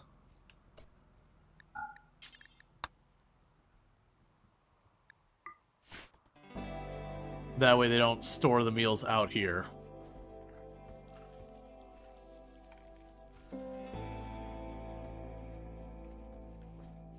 And the only one who's idle is Sobraxi, who again has crumbled mind. And I want to get more monolith things going here in a minute. As soon as we get our food locked in, just so we don't kill ourselves by getting the Noctil event to do whatever. Because when you do the Void Provocation, it will have a weighting towards ones you haven't done before in that run. It's not a guarantee or anything, but a weighting. And so with that, it is one of those things that, like, we haven't run into the Noctil event. So we're going to gradually have higher and higher odds of hitting the Noctil event if we keep doing it. And the Noctil event right now would be rough, because we would struggle with food.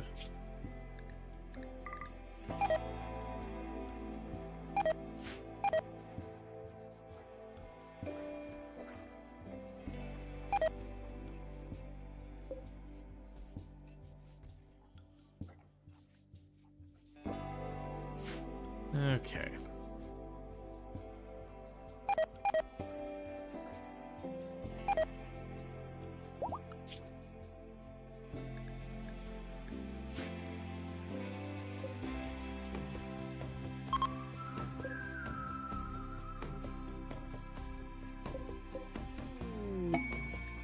Combat supplier ship.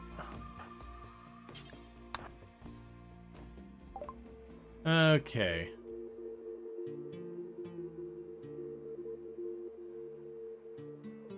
So no gravelite panels or anything like that. Let's see what we got. You can take my poor quality helmet. I'm probably not going to use it. We got a bunch of fun weapons I'm probably super not worried about. Take the slow. I don't want very attractive or anything like that. I could technically get cataphract armor available if I buy that. I don't think realistically that's going to happen. We've got components plenty fine. Weapon-wise, is there anything we really want? Not really. I mean, they got a beam repeater and all that, but none of these weapons are particularly great. There's actually a pretty underwhelming one. Still, it's giving me a little bit of money. That's good for another trade later. Alright, bear with me, chat. I need to use the restroom real fast, so I'm going to do that, and I'll be back in just a minute. And thank you again for tuning in.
Okay. And we're back to it. I'm really hoping we get one of the researchers so we can get the ball rolling on stuff. Because we're kind of in that holding pattern of like, okay, have to wait food before we can do the next anomaly thing. I need the shuttle to go meaningfully go after Gravlite panels. Research is just doing research things. Like, nothing's in a bad way. We're just kind of waiting. Waiting for another good negative to potentially keep doing stuff with our people here. Pagey's about to get their last, Ooh, we don't have a Xenogerm available. Did I not make another one?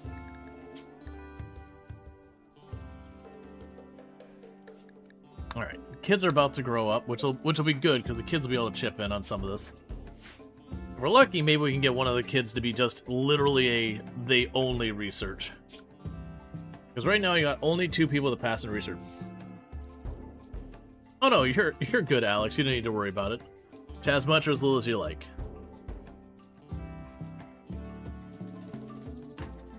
But yeah, if we can get one of the kids to be a dedicated researcher, that would be potentially good. Because they have like all the passions. But yeah, because right now Giga is cooking and Luxray are cooking. And then this one's crafting. We can get just a proper dedicated researcher, that would be good.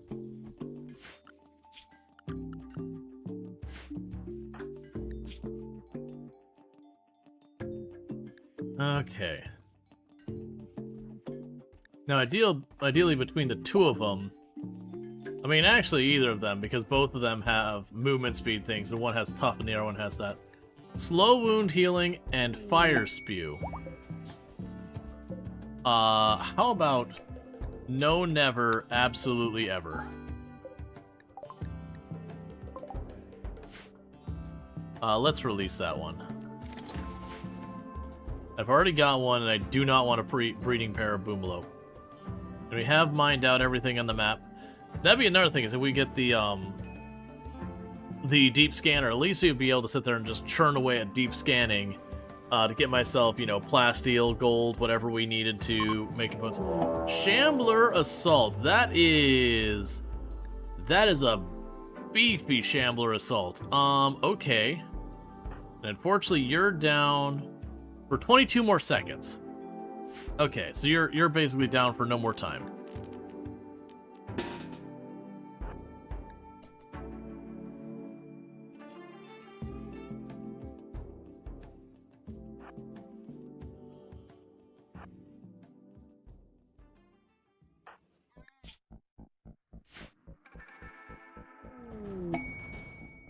Shoot Frenzy on Burning Sun. Burning Sun is a really good one to get the Shoot Frenzy on. Alright, get in here. And let's just have you run up here as well, because you've gotten in trouble in one of these past encounters.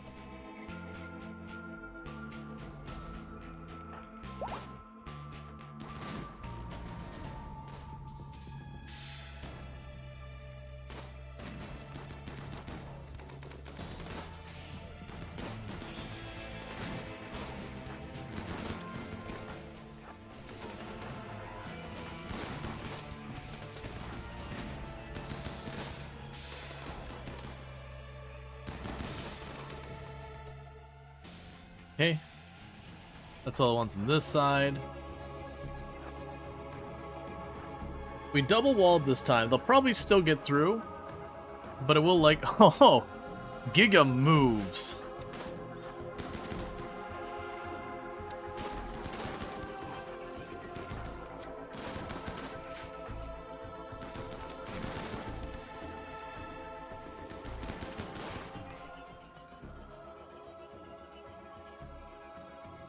Yeah, so poking through here, and they're going to go there. That area down there is probably the one that's more important for us. Oh, wait. Looks like they're repathing over towards us. Let's just let them come to us real fast.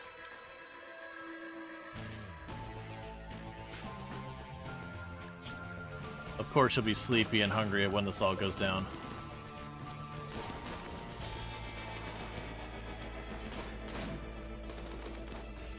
No, it's Giga Crump.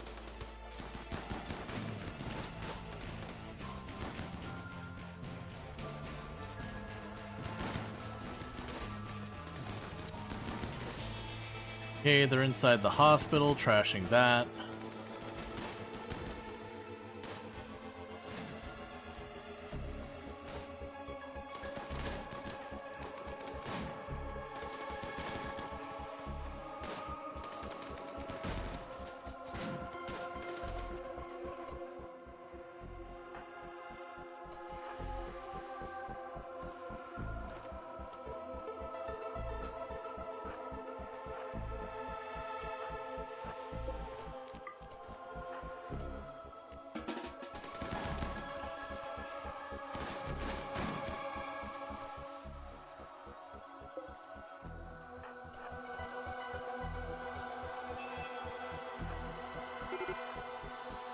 I know. I'm just gonna need you to deal with it.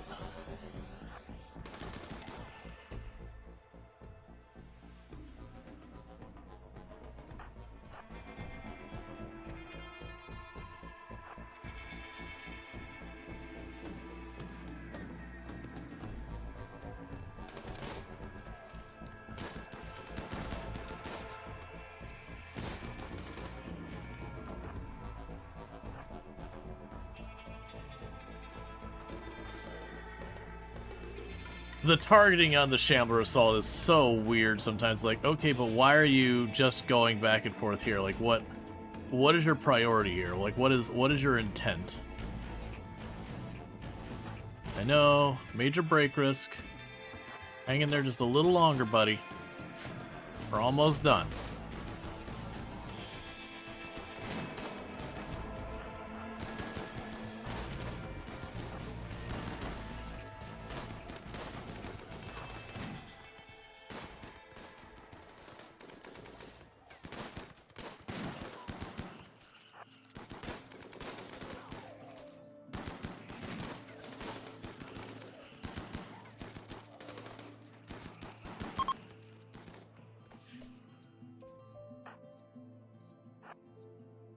Okay.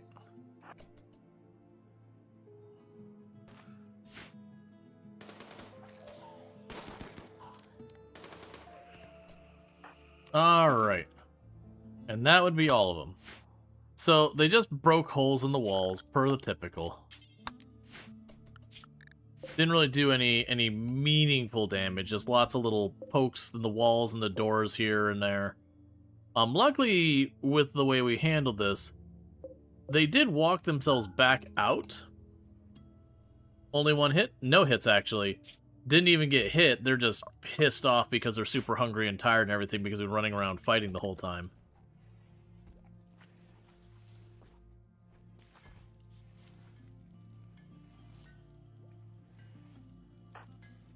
Alright.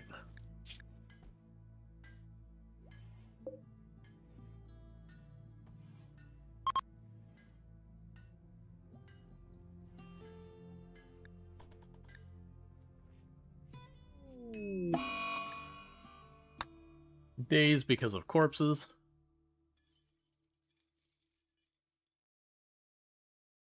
Alright. Vagabonds wish for charity. They would like a pile of cash. Okay. You can have a pile of cash.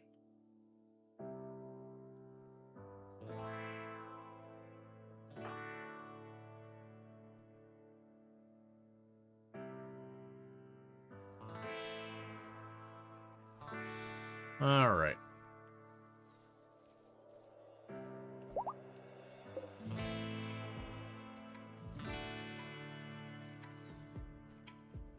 And very quickly plugging up all the holes.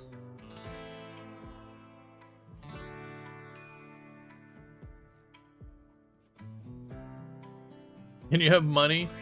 Yeah. Entirely just giving the money out.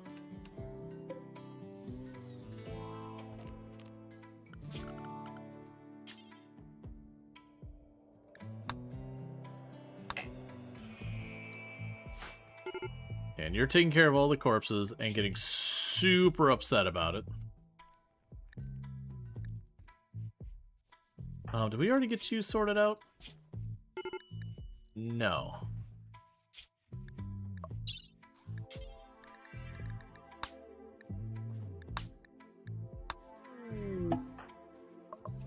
And then you already are a fast healer. Alright. So we've already patched all the holes in the base. And got it all patched up.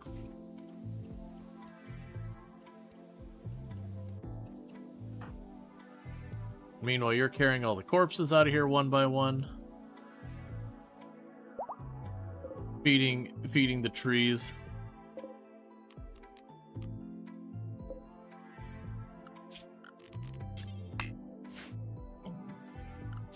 Alright.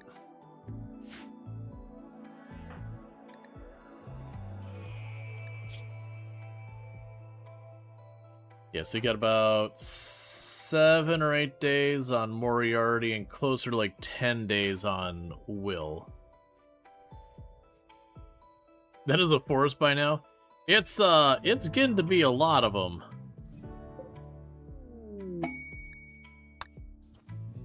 Cool, we got a shaman showing up.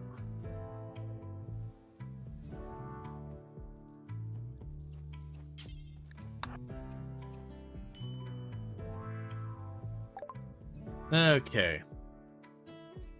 So...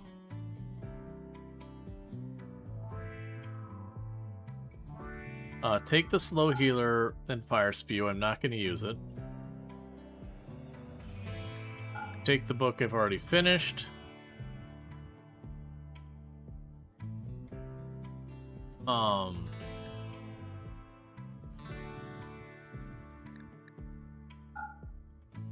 Take a bunch of medicine. Actually, we're going to give even more than that. Take a... Oh, you can't afford that. What about a 100? Give me the Nutramine.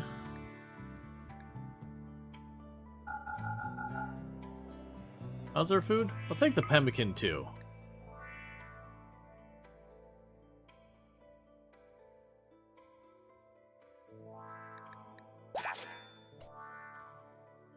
Okay, let's go talk to him again. And I can give you a bunch more medicine for a little bit more rep. There we go. Since he just finished catching up on the VODs, and everyone dies of the cold during a polar expedition was such a roller coaster. Yes, it was. And like in the hindsight, there were things I could have done to make that far less of a problem with the vac suits and everything. It just didn't cross my mind because I haven't done a lot of I haven't had a lot of vac suits in a while. The last, X number of runs ended up being anomaly runs, not Odyssey runs. So with my random research, I just didn't have the vac suits. I could just chuck them on and been mostly okay. But it is what it is. And we're still alive and still going. With our far more impressive than our previous grav ship.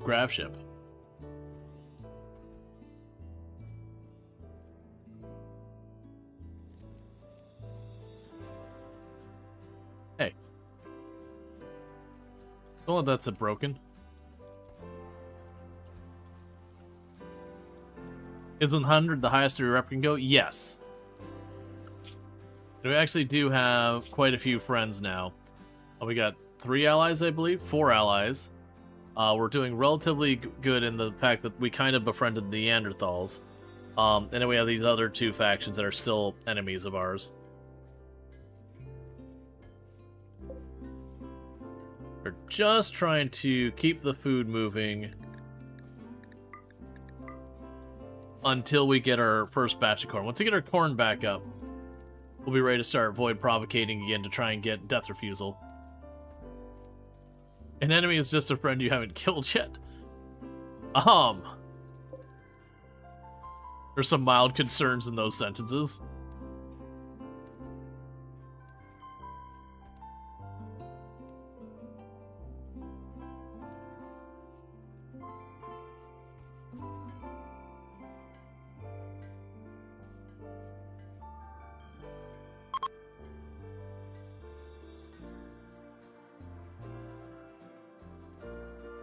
Alright.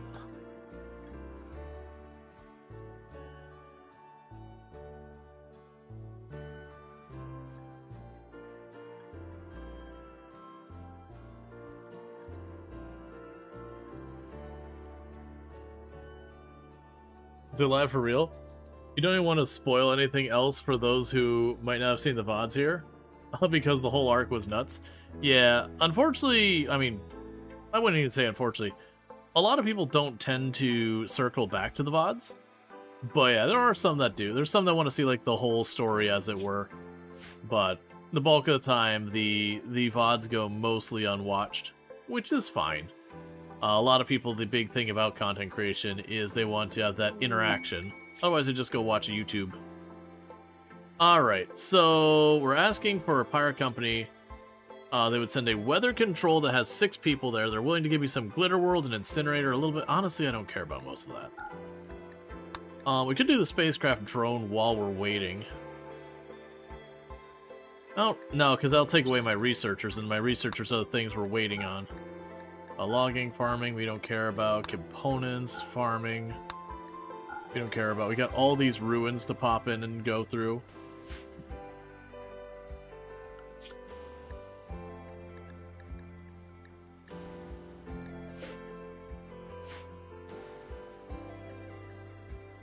You're watching the VODs, but you know you're the only one.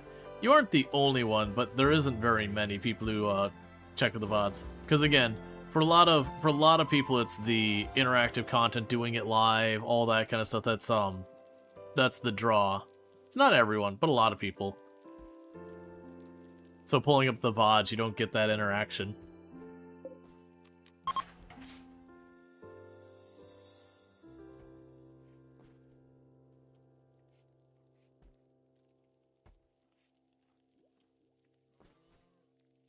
Alright, you two.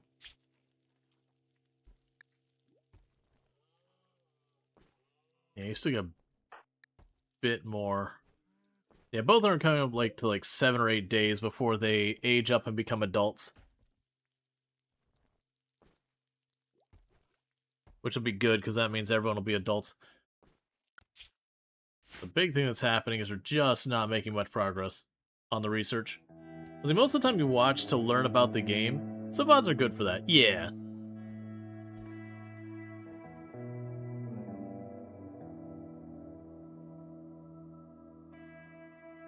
They're grabbing stone chunks from all over the map trying to fill in the gaps.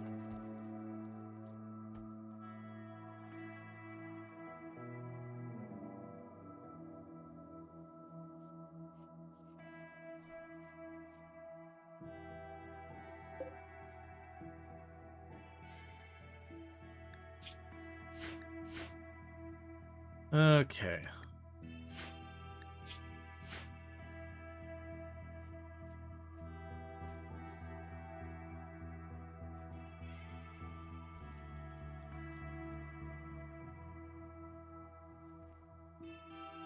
Oh, they're grabbing all the heal root and stuff I ripped up earlier. Trying to supplement our food.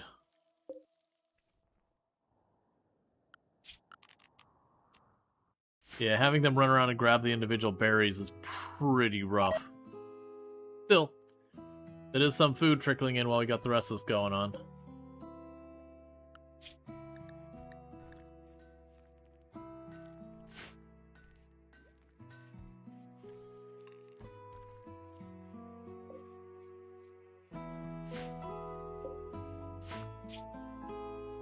Yeah, when they actually research, they make good time.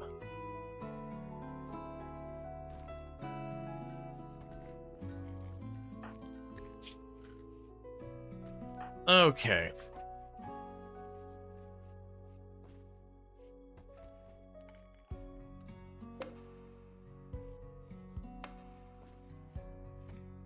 It also might be time to grab the mod that lets me compare non-baseliners when I'm trying to do the Xenogerm stuff with them. But we probably don't want to do that quite yet. What I need to do is get a Neanderthal or a Hussar or a Genie in here to start getting a bunch of other like negative and positive traits. A Hussar would be great, or Sanguiphage would be amazing. Or just get lucky on trade. Getting lucky on trade's always a good one.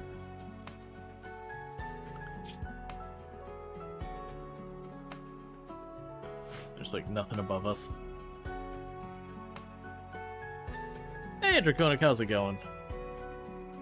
The other thing we want to get is Chronophagy. Yeah, that's the two things I kind of want to make happen with the anomaly right now.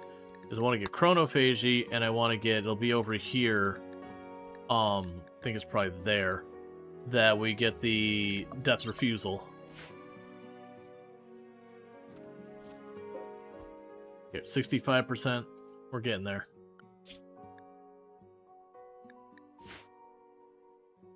I can't stand waiting any longer. Okay, we're gonna go ahead and schedule safe area. We're just gonna go ahead and poke things that I ought not poke. Avoid provocation. Why are a bunch of you grayed out? How's the fancy SMG? It is going well. So Sobraxi is good. We'll wait till daytime.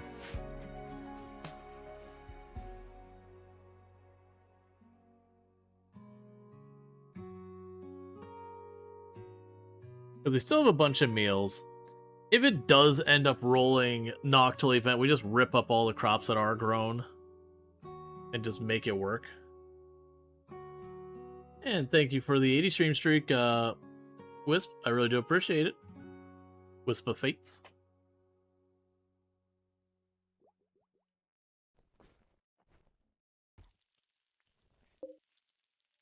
Because there still are probably more events that won't be a big deal than will be, because like all 3 of the pillars, not a big deal.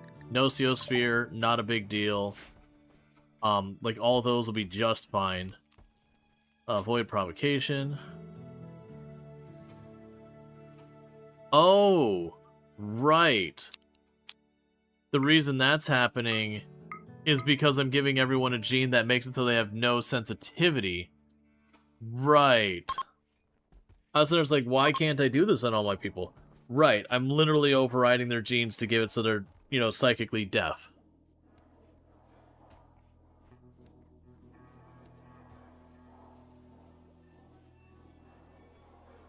And a 360 stream streak. I do appreciate it. Alright, so we've done the Void Provocation. Let me guess, I went on to you who is psychically hypersensitive and I disabled it, which is fine. We weren't using it anyways. And I'd much rather just be like, hey, I don't have to worry about it.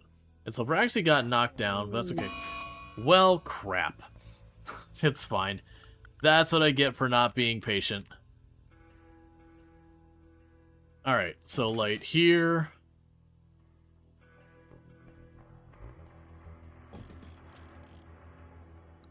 Light there.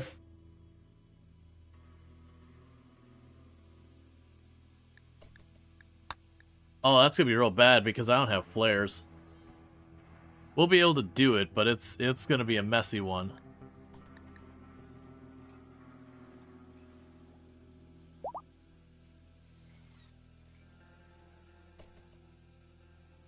Alright, so we gave ourselves lights for inside the perimeter.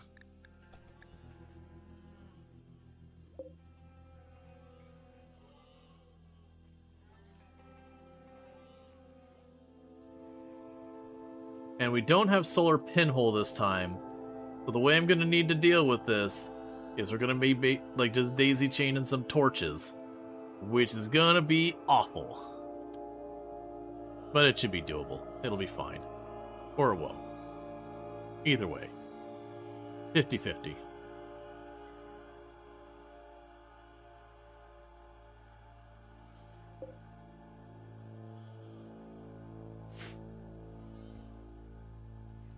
Well, since that's going to be dimmed,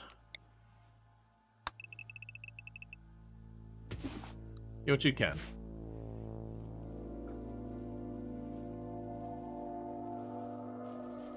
It is almost a year.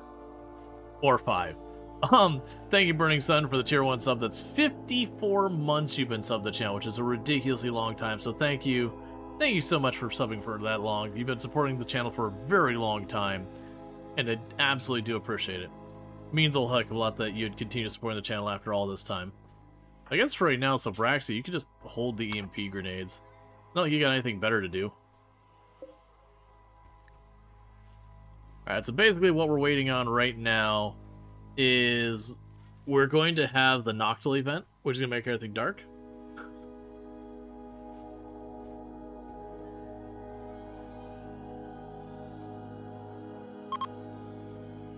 And thank you, Randall Thor, for the 5 gifty subs. I do appreciate that a whole heck of a lot, so thank you so much for supporting the channel. And then NG for the 100 biddies. Immediately, like, kicking us solidly into a level 2 hype train. Alright, darkness soon. That way you can go, hello, darkness, my old friend. Why do you murder me at the bend? Alright. This shouldn't be so bad. Most of the place is lit up. I got like a little spot here that's not lit up. The little cubbies there are technically not lit up. But yeah. Pretty much just trying to see. Now this one could be rough, and the reason why this one could be particularly rough. And thank you, Olaf-san, for the 5 gifty subs to the channel as well. I do appreciate that. That's incredibly generous, so thank you so much. Kicking us over to a level 3 hype train. So thank you so much for that. But yeah, so what's going to happen here is it's going to get real dark.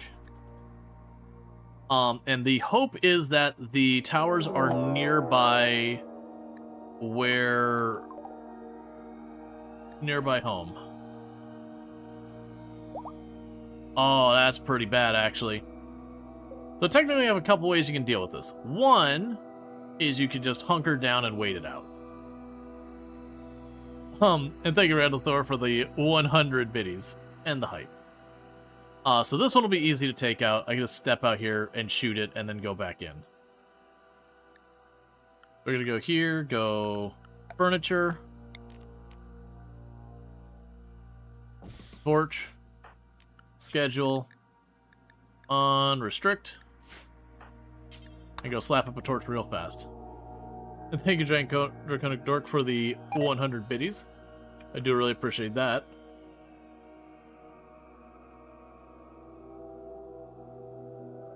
Yeah, that one down there sucks.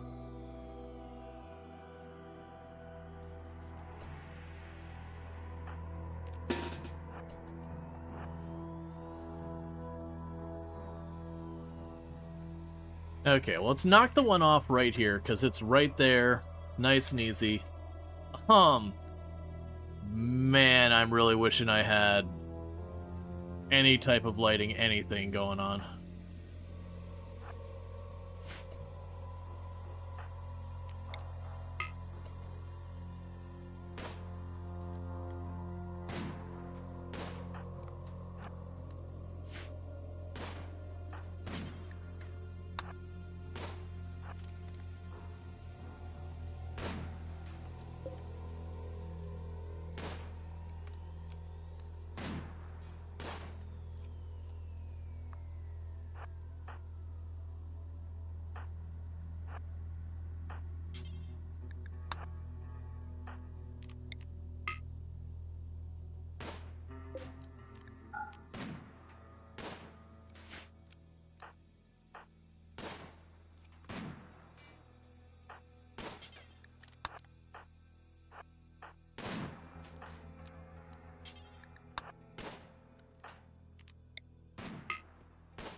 Alright, so eventually it's going to trigger an attack against me. You haven't seen darkness like this since 2016 Eclipse, or 17, you don't remember? Yeah.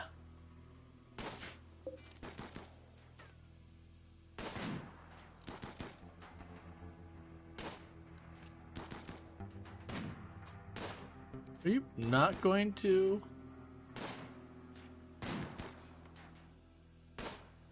You should be attacking me.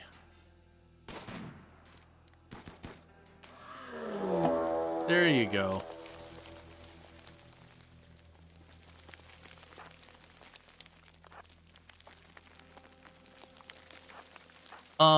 It would be the Odyssey ending.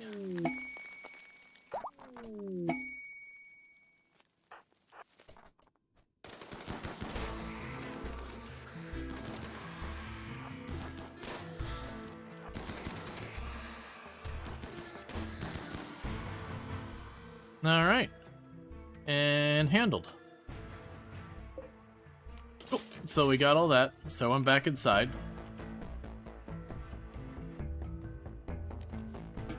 Alright.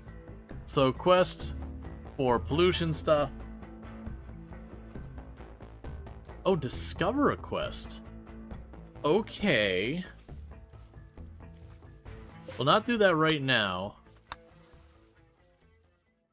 Alright, so challenge we're going to run into for this one is the unfortunate reality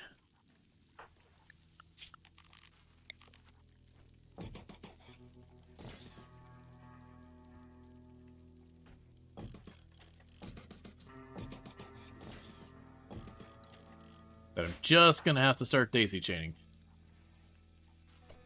No, don't keep going. Get the light on. And thank you, Burning Sun, for the tier 1 sub. That's 5 tier 1 sub to the channel. Kicking us over to, I believe that's a level 5 hype train. You're all being incredibly generous, and I really do appreciate it. So thank you so much for all that incredible generosity. Alright, so we're daisy chaining these over. We're trying to get down to that.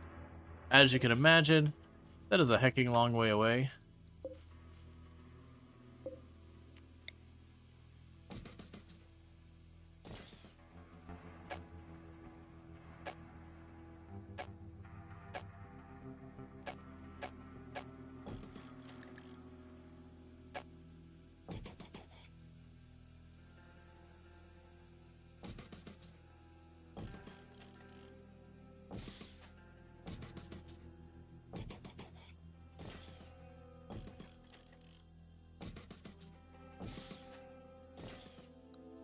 What is Odyssey? Odyssey is one of the DLC for the game.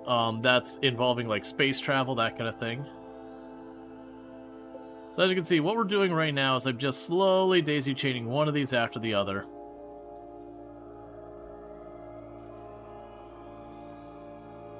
And the reason we're doing that is if we walk out in the darkness causes us pain. Every once in a while it'll tick an attack. And they're not very big attacks. They're just like little nicks that hurt just a little bit. But the issue you run into is they can very rapidly build up to be genuinely pretty awful.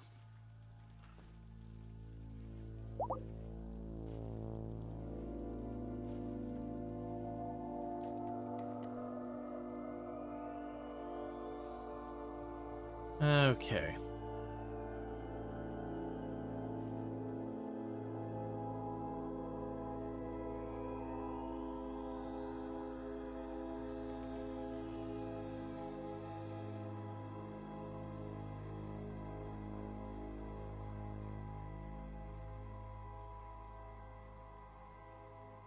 Yes, we're keeping Commodore on that.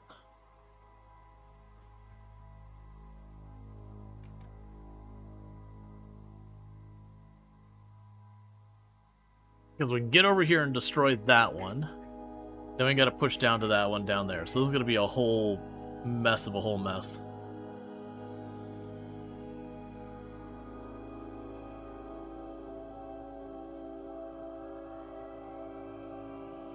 We don't have battery miniaturization for flashlights. Correct.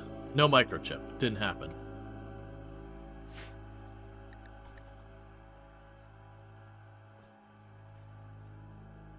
Alright.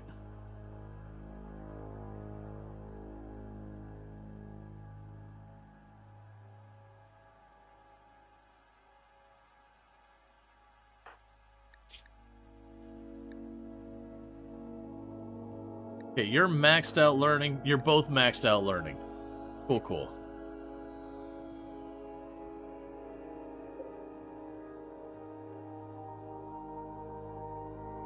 Now, normally the way you deal with this is you can get these flare backpacks.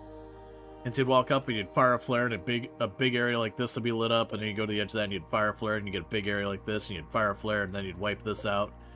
And you need like 2 backpacks to get the whole way there. And it would just cost you a little bioferrite. Unfortunately, because we haven't really done much, like our researching is really lagging. I don't have like a dedicated researcher, which I really should at this stage in the game. So because of that, anomaly, like the dark studies or whatever, is just kind of a different type of research. I'm surprised you're not getting hit there.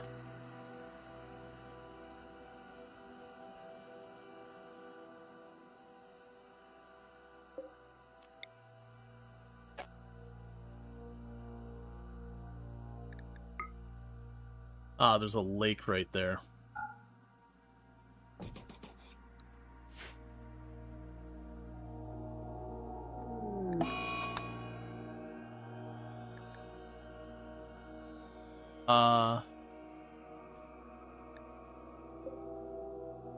Okay. I am glad. I remembered reading that was a thing. I never actually ran into this situation, but it is a thing that solar flares are disabled during unnatural darkness, because it would just be a thing that would kill your colony. What mods do you have? Very little. About the only mods that affect anything gameplay is I have one that I don't start with any research at all, and the other that I don't control what research happens next. It just kind of randomly chooses the researches out of what's available.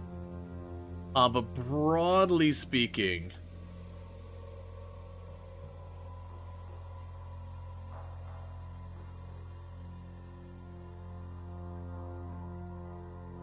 Alright, 1 second.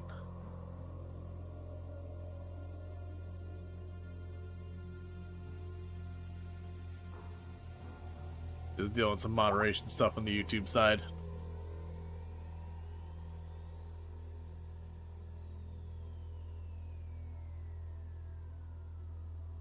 Okay. Okay, so that should be close enough to bring the others. The race on over here. That's close enough I can engage this thing. I'm really surprised. I would have expected to get a lot of individual hits. Yeah, no, people... I'm not even sure it's a bot, but either way, people being weird.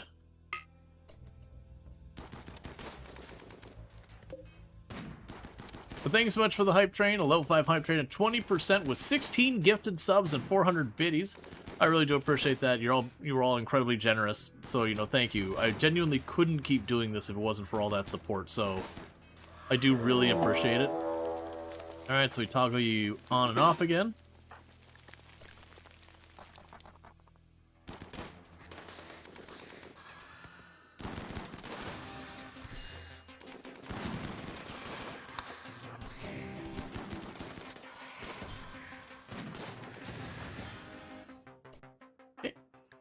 And a little scratchy scratch on you, and a little scratchy scratch on you.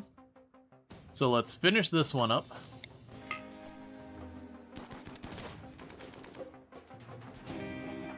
Okay, everyone gets back out of here.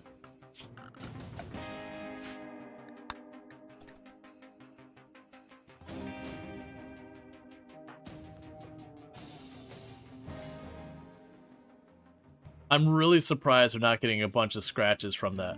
Honestly, with as fast as we're able to go through that, it's very tempting to just try and go for it. Nocturnal attack. The darkness has begun to stir, and inhuman chittering has begun to happen. Okay. I did not know that was a thing that could just happen, where they could just self-trigger, but that is what it is. So get over here. And the rest of you all pile in behind them.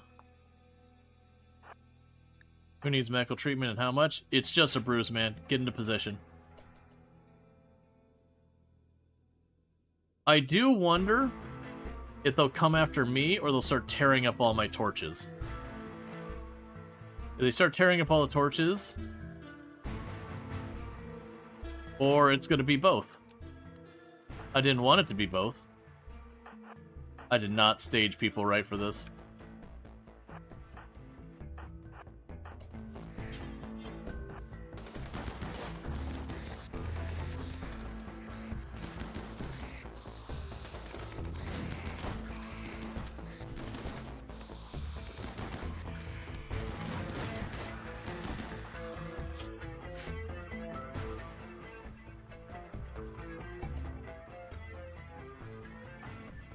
Okay, you two get yourselves patched up.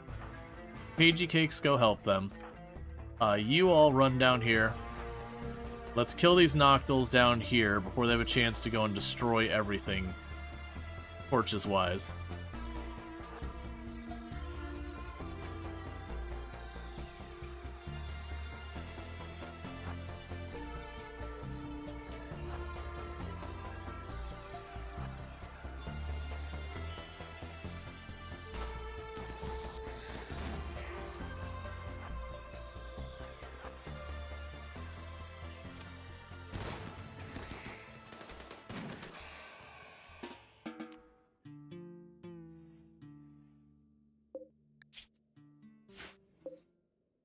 Alright.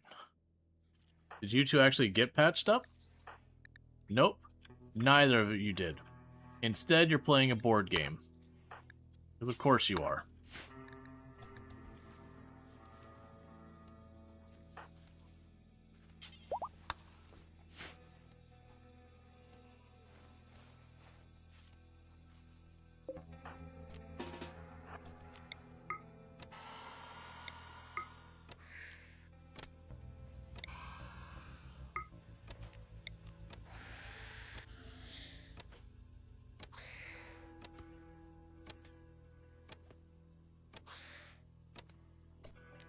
Actually, don't do that. Go to entity, execute it, do it now.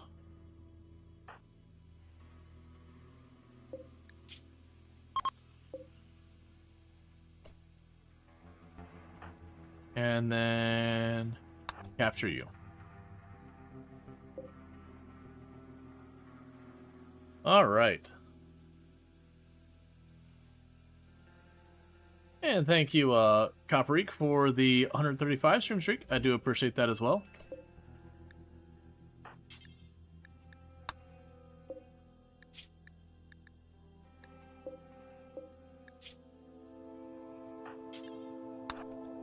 Alright, so 10 to them.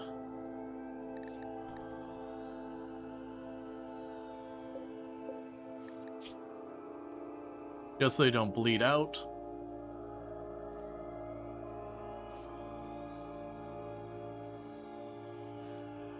Good enough. Get your sleep, get your self-care.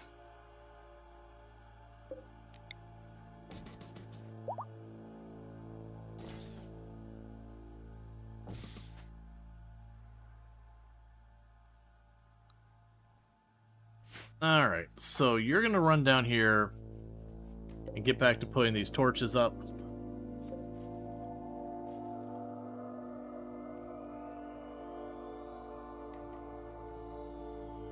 I'm trying to make my path all the way down to the one it dumped on the edge of the map.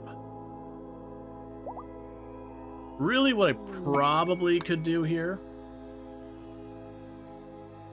is I probably could just run down here and plunk a torch down there, kill it, and then run back. We are making our torch highway already, so why not? And as I mentioned before, another thing you could do is you can also just wait it out. I don't know how long it stays. Could you not fight with the person who is building the torch path? Like, is that a thing you could do?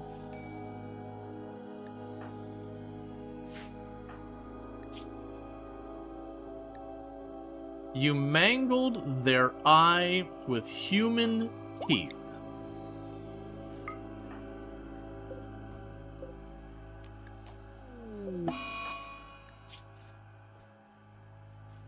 Alright, well, their human eye is fixed. And then they got a tentacle arm.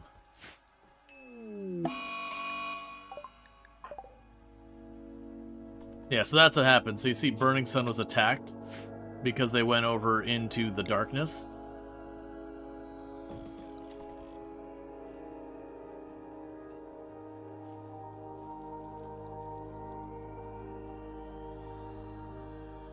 Okay, schedule. We're going to let you go out there and deal with it.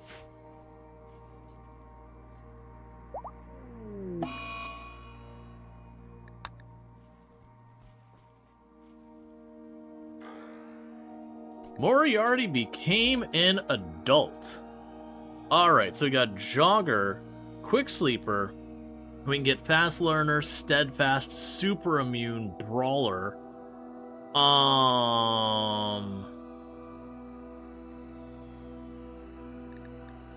This is all good stuff. So Steadfast is really nice because it means the frequency you have mood breaks is super low. Super Immune is nice just for disease. I don't think I want Brawler on this one. I'm gonna go with Fast Learner, I think. I'll go ahead and let you do literally we could choose all those. You could do them all. Alright. So now we go to Moriarty on the list here. You'll be allowed to Childcare and Warden. I don't intend you to do these things, or that, or this. You will now be a dedicated researcher. That's what you do here.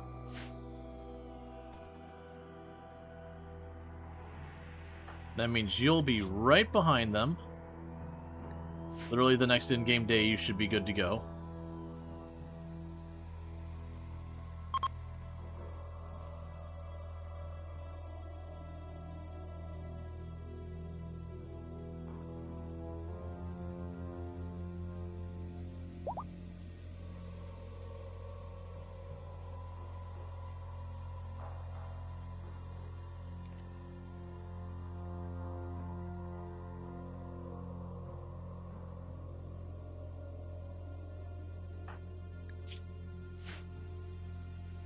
Just need to get all the way over here.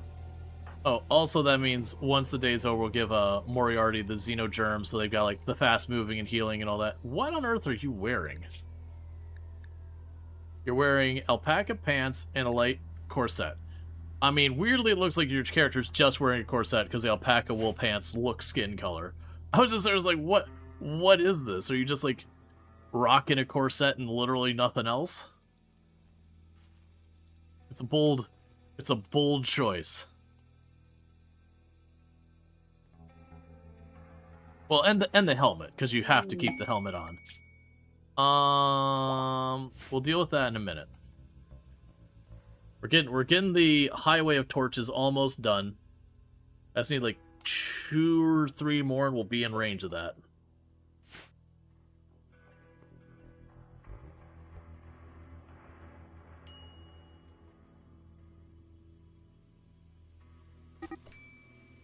Don't just stand there and get whacked on. Alright, was it a bad hit? No. Alright, grab everyone. That'll be close enough to work.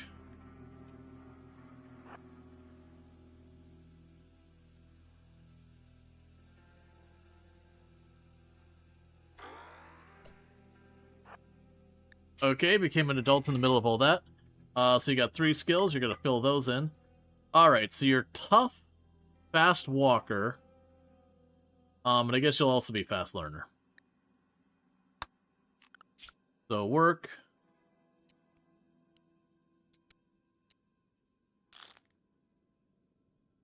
You have growing and mining there, and you can also put time into research. No double medical? No, usually I'll try and spread the skills out as wide as I can. And I only usually will double up if, like, you know, there's a reason I don't want them specifically to have a skill, or just I don't get another choice kind of thing.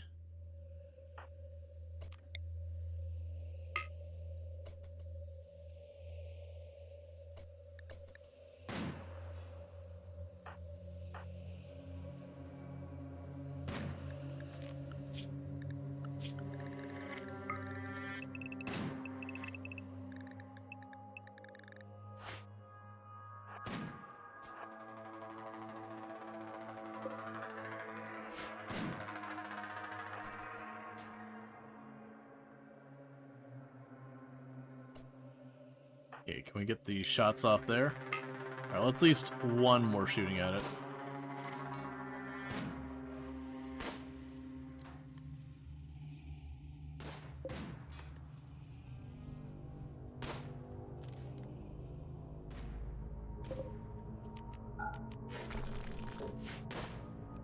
I know, you're getting upset because you're getting hungry and it's unnatural darkness. You wanted a bedtime story. And you're thirsty. Now you're hungry. You need to use the bathroom. We're thirsty again. Could use another bedtime story. A better one this time, though. Preferably a really long one, if possible.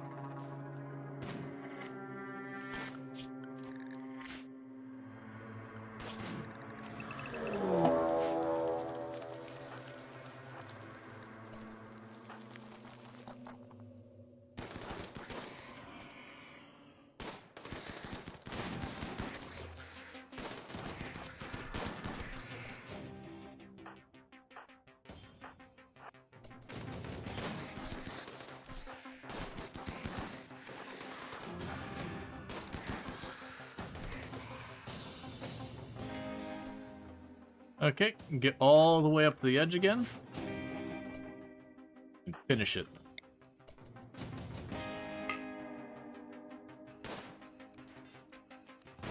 Meanwhile, you don't have anything else to do, so go poke Noctils.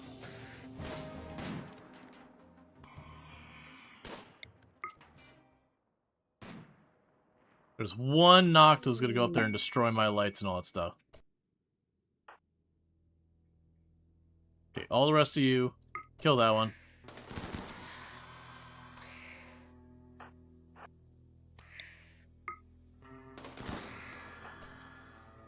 Alright, run up here to this Noctil. It's gonna go trash my lights, maybe worse. Don't. Don't. You're playing a dangerous game there, Noctil.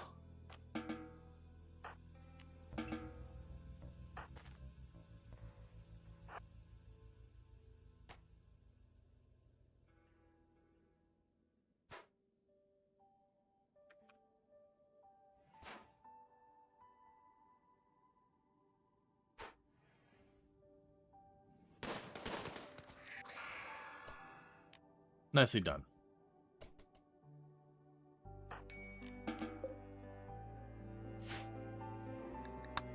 Okay, so we got that all done, so that's good news.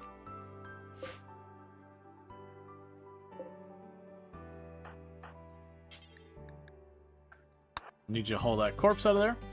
Okay, so the Noctil event's done. We got our corn up, so we're doing there.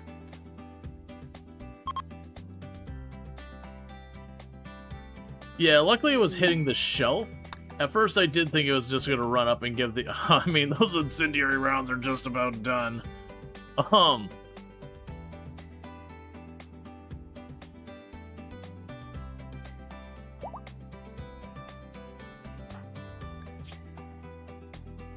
Alright. You can do self-care from it. Disease infection on you. So let's go ahead to you. Paige Cake's our best doctor. Let's not bother taking any chances. Go tend to that immediately. And then feed them.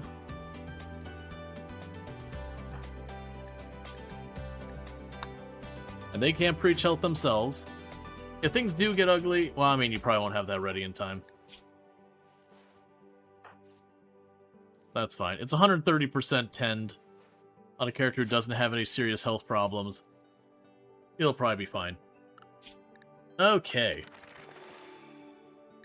We're getting all this done, which is good news. Hi. Wanted to give you a kissy. Yeah, we all make mistakes. Yeah. Yeah. Love.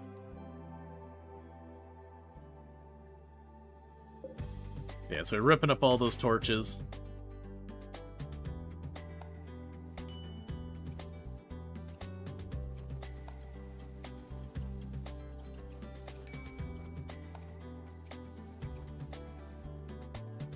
Reminder, quest might time out. Oh, right. Do I want to do an infestation with 5 hives? We could do the molecular analysis and all that. Oh, I guess... So it could spawn here, there, down there. Technically right here.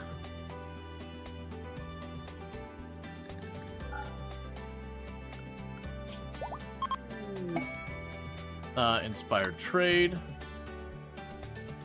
So, we could get ourselves a Masterwork Nerve Spiker to replace Rongor's regular Nerve Spiker, which wouldn't be bad. That'd give me a bunch of gold.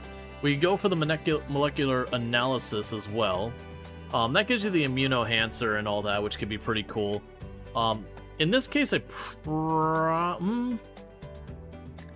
either be a go for the gold of this, and then we have this one. Yeah, this is the one that says it's going to give me a quest. I don't know what that's going to be. I usually wouldn't accept the tomes and all that. I don't care for them. But in this particular case...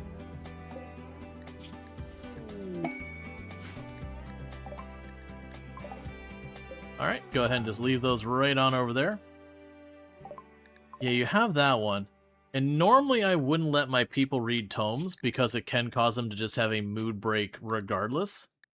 I'm going to allow it to supplement the research. And the fact that this one says it will discover a quest, I'm assuming it'll just be like a place we can find or whatever. So haul that in so it doesn't rot. You are at critical mood break. Why are you sitting here studying the Noctil while you're both about to fall unconscious and literally starve to death and everything else? Will, this is 100% self-inflicted, friend. The person at fault for this is the person you see in the mirror every morning.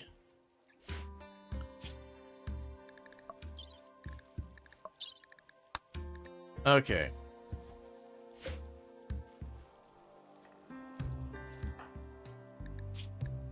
You're getting your stuff sorted out. That's good. You're remaking all the clothes.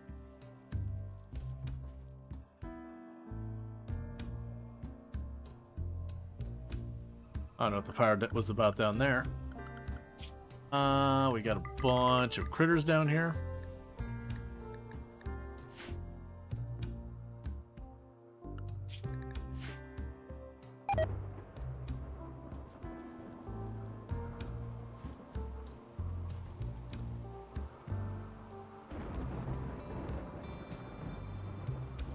Alright, so our people who have the dedicated researching and all that, they should be able to handle that. Otherwise, they'll haul and clean whenever research bench is not available.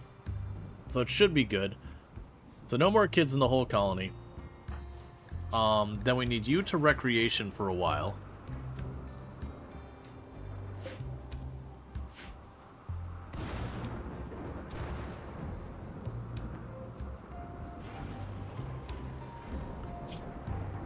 Okay, so 5 hive infestation.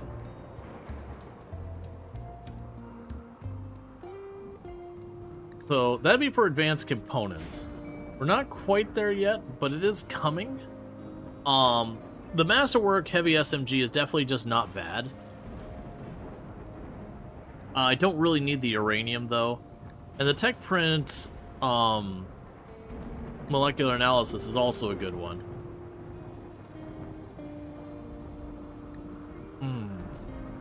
Like 5 hives is not that bad. Is the Nerve Spiker good? Yeah, so the Nerve Spiker stuns. The big thing about the Masterwork Nerve Spiker is I'm more reliably going to hit stuff. So think of it as just like, it's crowd control, you keep stunning individual enemies. It just is one of those things. That thing. Dang, you leave a little bit, and you miss a Noctil? Yeah. You're just not allowed to go. It's that easy.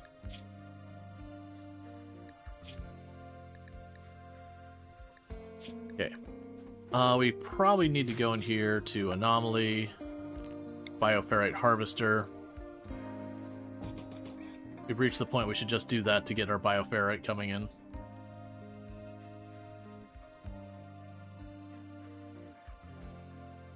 Drew, who needs a shower anyways? Hey man, I have been to a gaming convention. There seems to be a large demographic there who truly does seem to believe that showers are optional. It's disgusting, but, you know, they exist.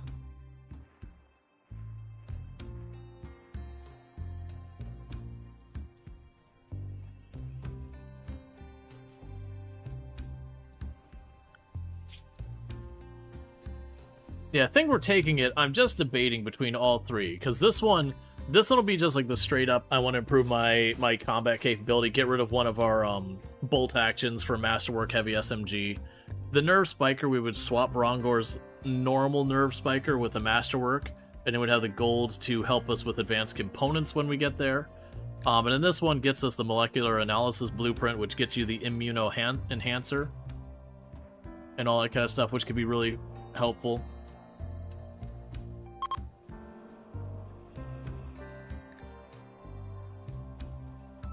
It's fine, it's done. It's done.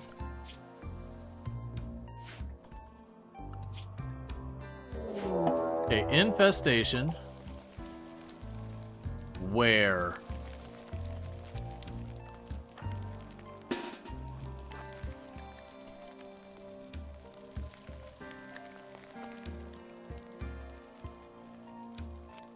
It looks like it's gonna be up here.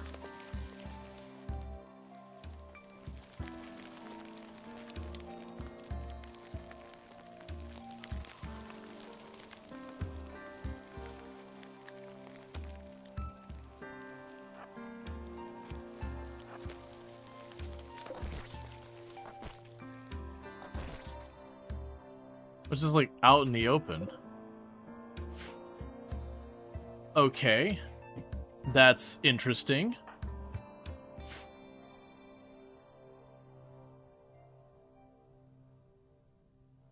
So with this, we can do this nonsense again. Grab our close high damage weapons. You get back here.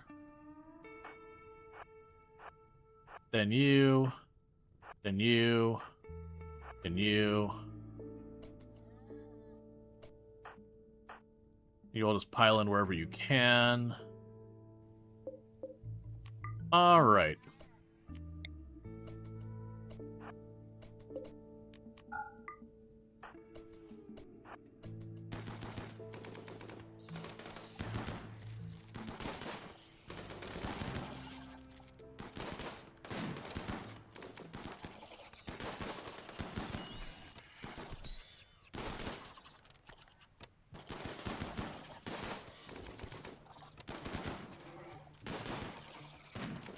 Alright.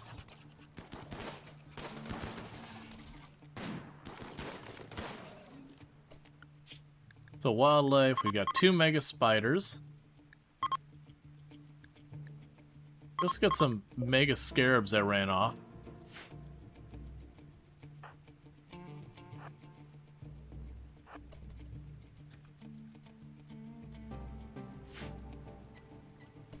Okay. So you took a couple hits. And you probably don't need to be here right now.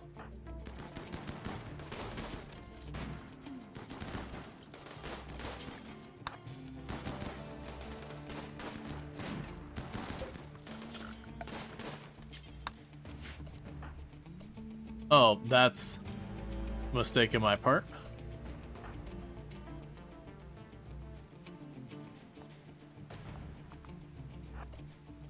Let me get this last one.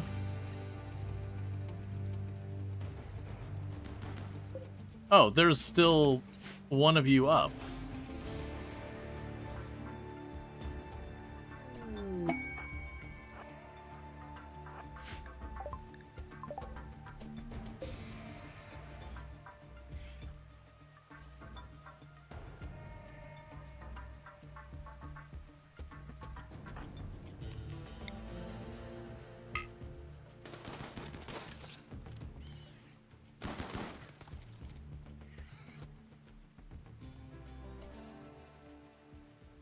Okay, grab you two.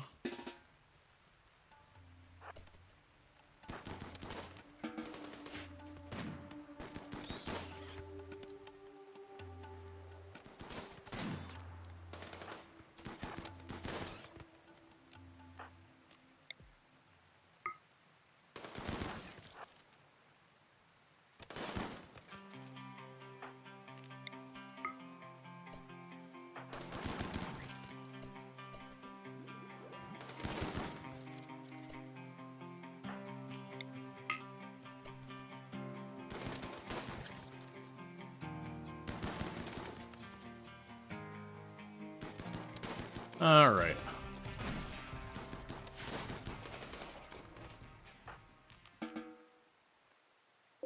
And we've got all this. Cool. All right. Orders. Allow all. All right. Let's see. You're going to go through the Hotel Architect campaign. And at Las Vegas, you chose to do the self-funded option. They started with $150,000 to build a hotel in Las Vegas. And you managed to get everything built and bought and hired with just under 5K left somehow. Things you could never do in real life. Yeah, no, absolutely. The idea of just rolling into Las Vegas and not just being absolutely up to your eyeballs in money and accomplishing anything so far as, like, getting stuff set up.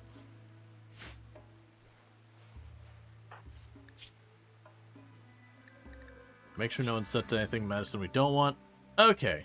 Page of Cake needs to be put back on Flea. I keep forgetting to do that. I only keep my, my melee people set up to do the other stuff. Alright, no one's ready for anything like that. Cool, cool, cool. So, we did that. Oh, Masterwork Nerve Spiker, don't let that rot out there. Okay, so Rongor got a massive upgrade, and then we got a bunch of gold so far as to make advanced components later.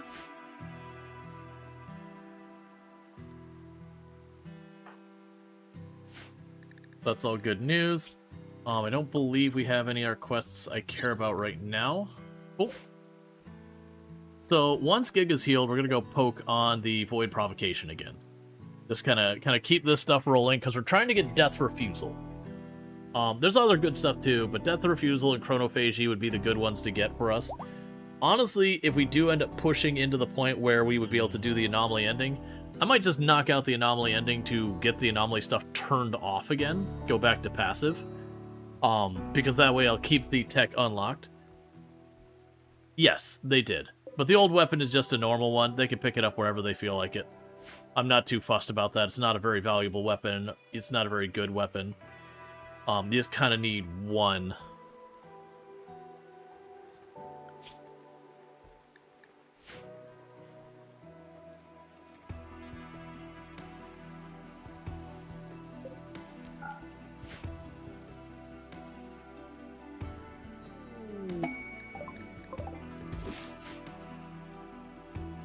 Okay, everyone is up and ready.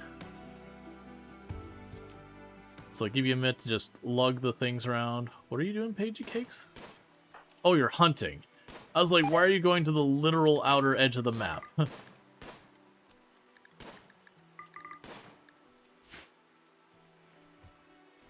Yeah, food poisoning.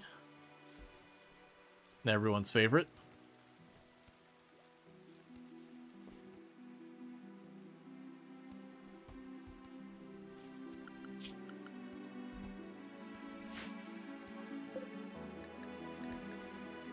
We have clothes.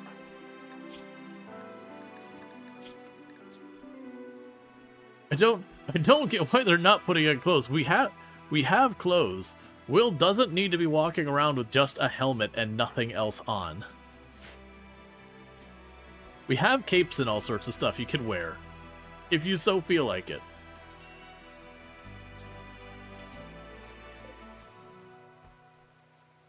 That's what happens. A long time ago, that one got destroyed. I see.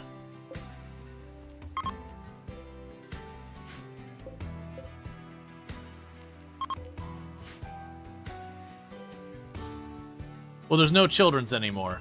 No, it was this one here in a previous fight. Just the one on the end got destroyed, so the clothes were just collecting on that one mannequin because no one was allowed to take it off of that mannequin.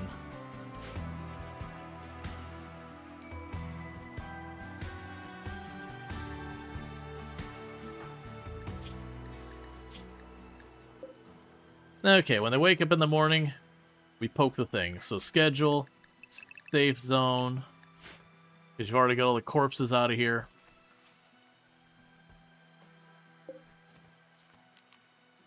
Avoid provocation.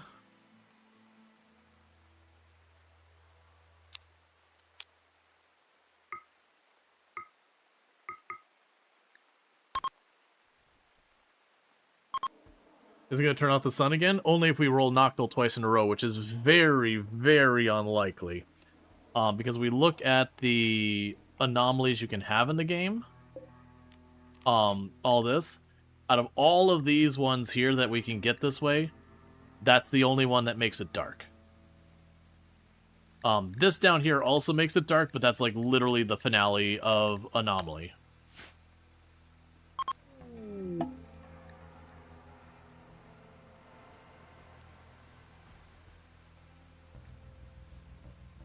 You remember correctly, provocation will always take when you haven't gone yet? Yeah, I didn't know if it was guaranteed or just very heavily weighted. Either way, it's usually you're going to get something new.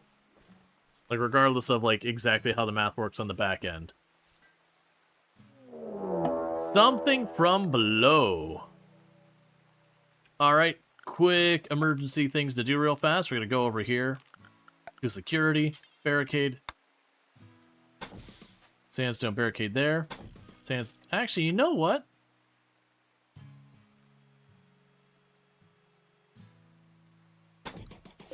Put it inside here. They'll destroy the outside doors and I'll have to replace them. But that's okay.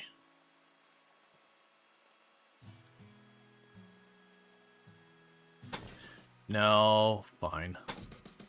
So, the reason I'm putting these barricades here is they've just triggered the heart, the flesh mass heart. And the flesh mass heart will like slowly expand until it starts taking over territory and all that and like shoving you out. But one of the things they'll do is if you have a door on the outside edge, the doors, it will actually break the doors down to get in. But if you put a barricade, it won't destroy the barricades. So if I can have you run up here as fast as you can.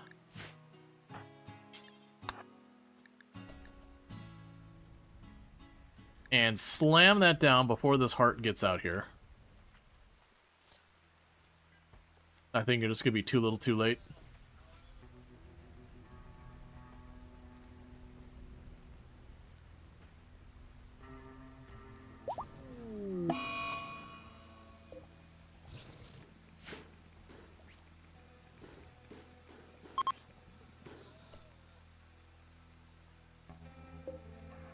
That's okay.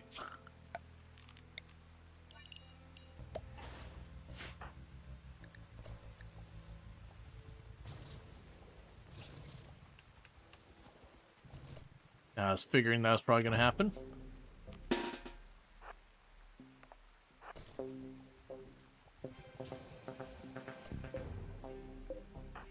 What I need you to do is build the roof on this as fast as you can. Alright. The reason I need to do that is that's going to spit acid.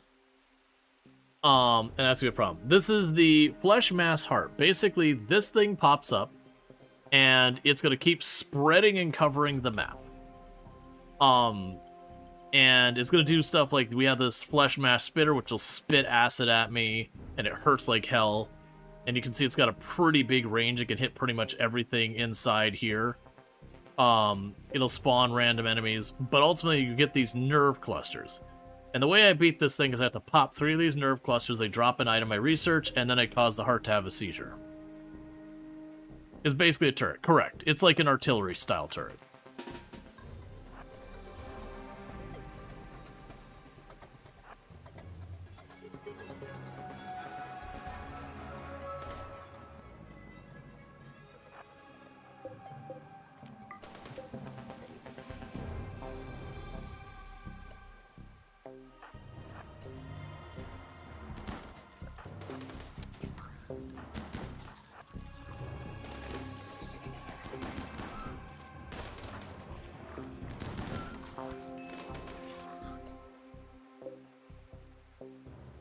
Okay, you got minor injuries.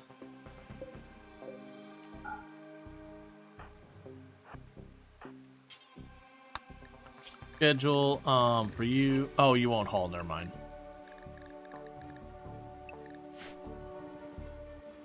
Of course, the bodies fell blocking both doors.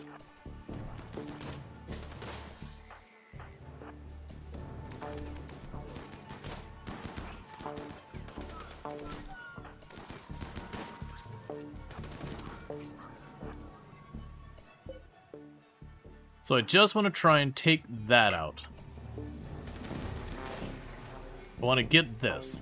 We can't defeat the heart right now. I gotta wait for the 3 nerves.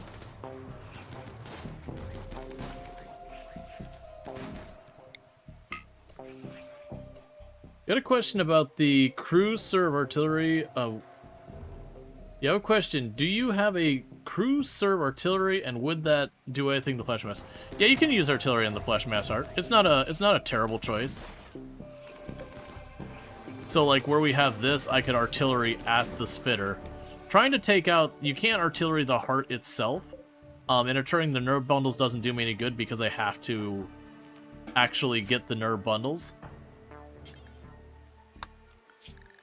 But we can get that. So undo this.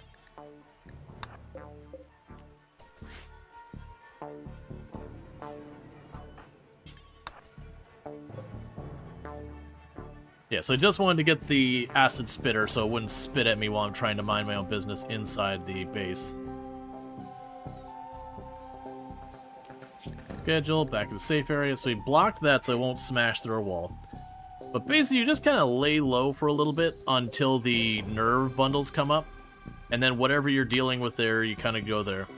Unusable because of roof. I will remove the one tile of roof there. But we got to be careful because if another acid spitter spawns, it is going to be a problem where it's like right on our base. But trying to fight this back the whole time is kind of a lost cause.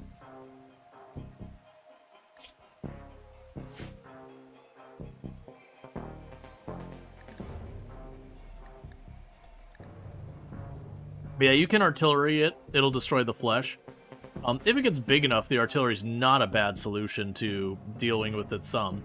The thing is, you can see how aggressively it grows. So going in and popping a little hole like that big in it is kind of a moot point.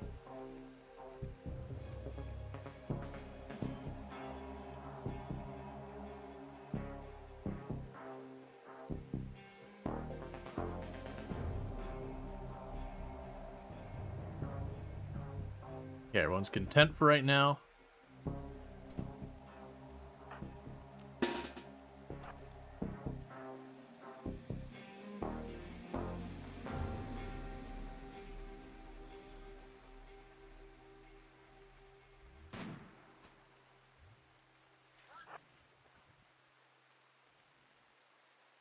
Is it weak to fire? Fire's okay.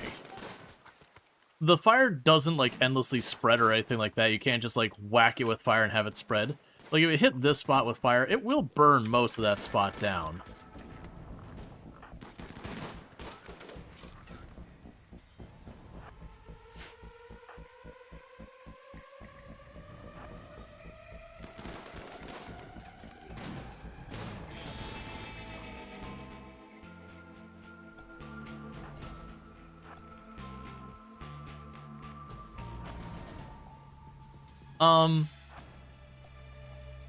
What ammo's the best? Well, like I said before, for the heart, the artillery works, but not well.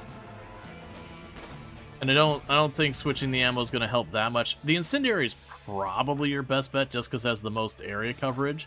You know, not counting an anti-grain, because you can't sustain anti-grain.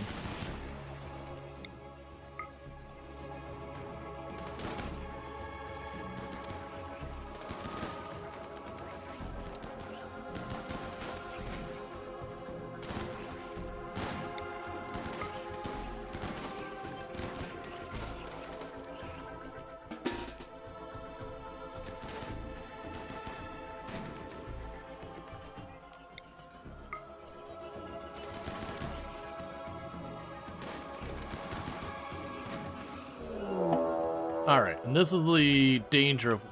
Wait. Why are you way down there?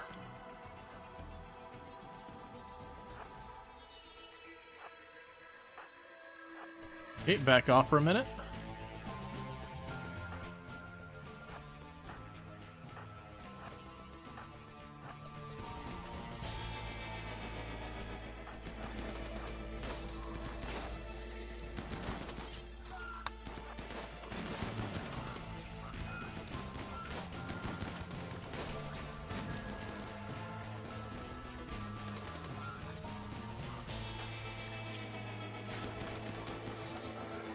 So basically multiple incendiaries. Well, that's what I'm saying. You hit them with the fire, it'll burn a little, but it regrows really fast. So generally speaking, it's not worth using the mortars too much. There's like I said, if you have an acid spitter or something there, it can be worth shooting at that one specific target. But generally speaking, the mortars aren't the best solution. It can work. Usually if I'm going to do it, it's going to be I'm just aiming for the acid spitter so I can remove it without having to run under the acid spitter to make my move.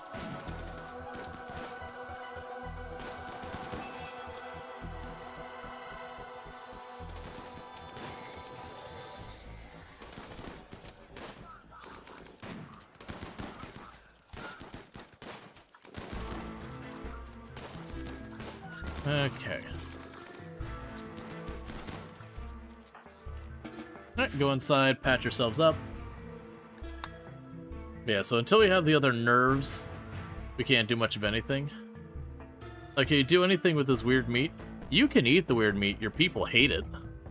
But you can eat the weird meat. Usually use the weird meat for stuff like... Dude, you're bleeding. Don't worry about dyeing your clothes. Usually with, like, weird meat, you'll use it to feed ghouls, or, like, if you've got an animal like wargs that can only eat meat, that's a pretty good use for the twisted meat.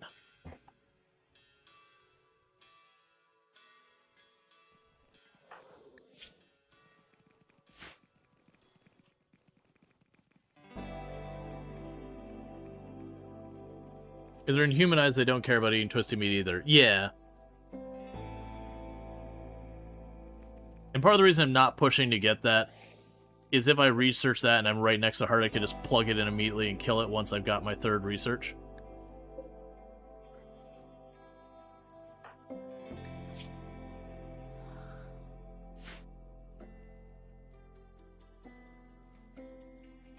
But yeah, with how damaged the incendiary rounds are, I am down to like just blast this area with incendiary. But like I said, it's not like you hit it and then suddenly spreads this whole area. It usually just kills a little pocket like that. No, they've always grown. Like, this is the whole thing. It grows fast. You have to be in a position to kind of push in and keep pushing. And there's things you can do. Like, if I cut across here, this part won't grow until it reconnects. That's part of the reason I went and cut over here, is to try and get that to be, you know, somewhat sorted out.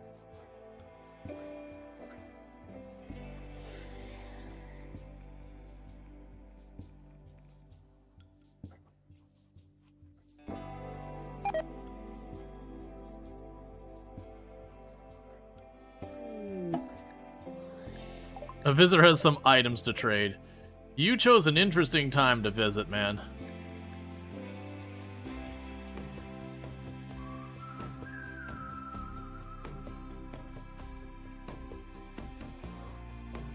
Alright, if people are doing okay, we'll just run them back out here. Because normally I don't try and keep the pressure up like this. Not unless I'm trying to actually do the push in. Normally I kind of wait for the nerve bundles.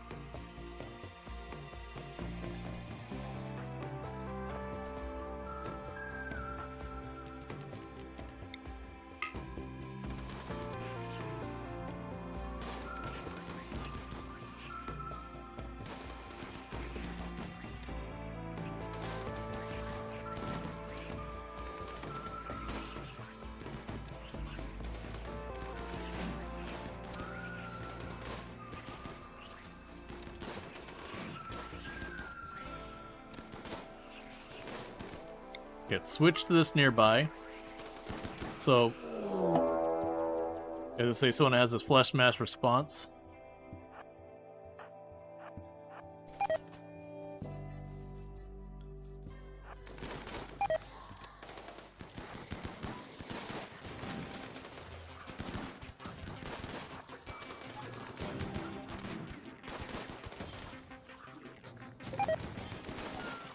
Oh no! How unfortunate. Whatever will we do? Oh, look. A mildly upgrading weapon there.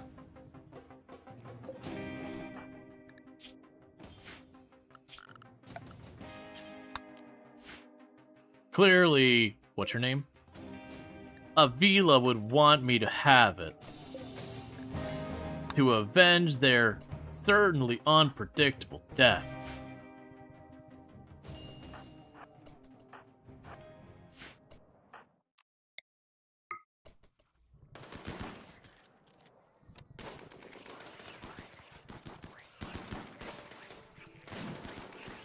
Okay, so we kind of disconnected this area. You saw. We'll have the tea later. Right now, we're going to focus on just trying to chew through this.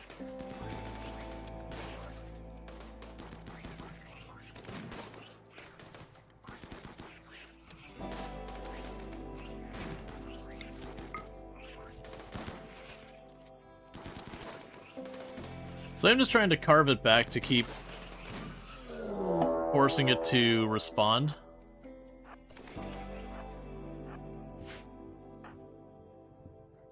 It's also good shooting XP.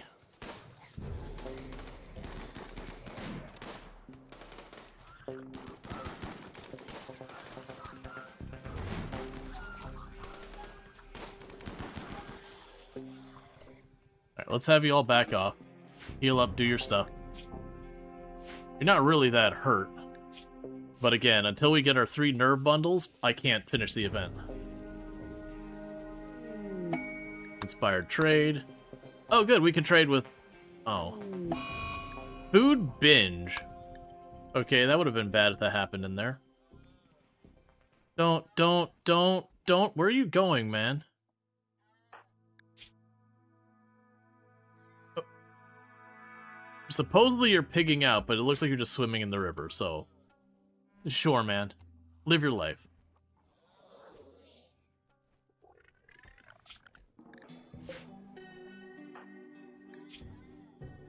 And is no one treating you? Okay. Unnatural healing is up.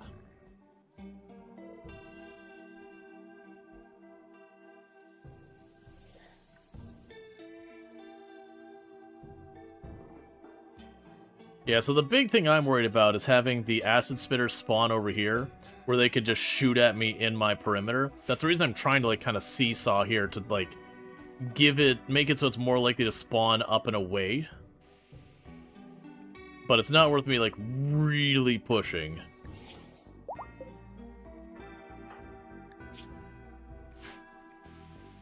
Because I need the nerve bundles.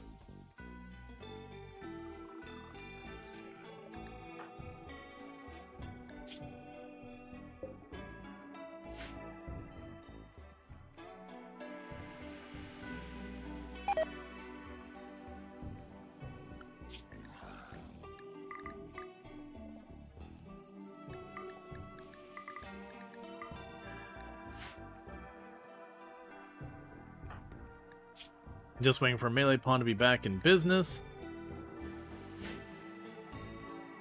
Then when the next day we wake up, we go back in to start doing more damage. And yeah, I think I'm gonna like really kind of just cut across here and then clear down. That's just the way I'm gonna kind of focus on. Just keep cutting across, go down. That way, like, hopefully we get the stuff to spawn up here, like way out here in the boonies. Out here in the boonies is nice and easy because we go in there, poke, grab the one thing, and get back out. It'll fill itself in eventually, which will get really annoying. But, yeah, Flesh Mash Hearts is just one you cannot do very fast, because you have no choice but to wait for the bundles.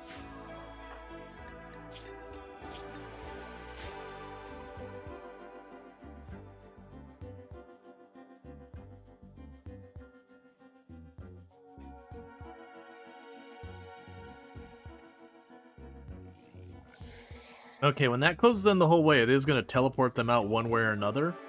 Most likely it'll unfortunately teleport them into my wall, because that's the closest opening. Okay, you're no longer pigging out.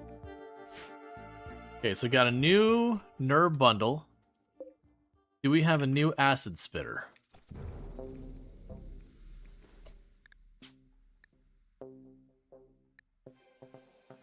No, not yet at least. Okay, so it is spitting out new enemies. That's as afraid of.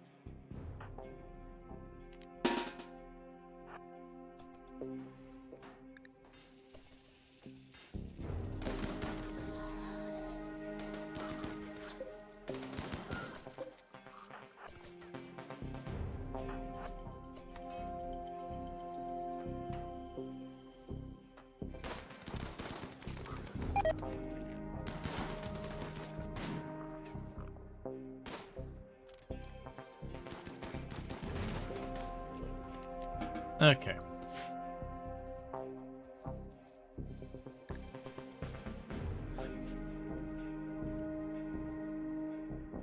Yeah, because of pathing, it looks like they're going to keep going around my whole area here.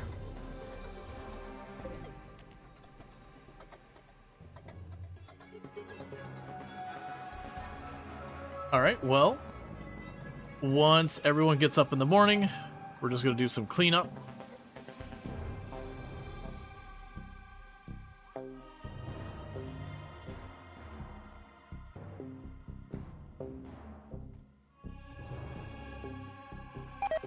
I still think it'll be the same thing of cutting across here, then down, and then just carving in here. Because that'll keep it from, like, doing this worming all over the place stuff.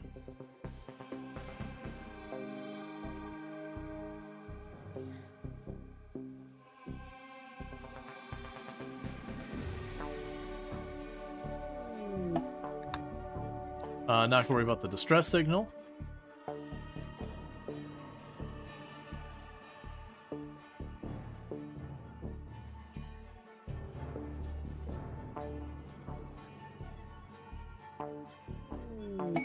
Combat supplier ship.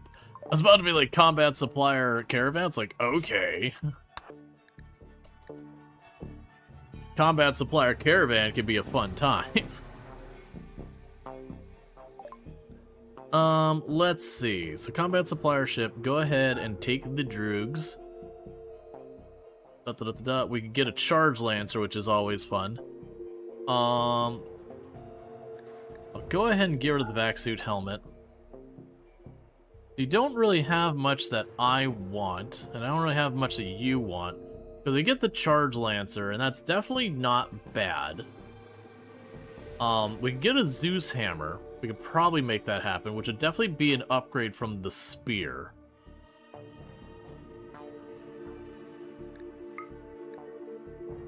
If we wanted to do that, we'll probably need to part with a little bit of the gold.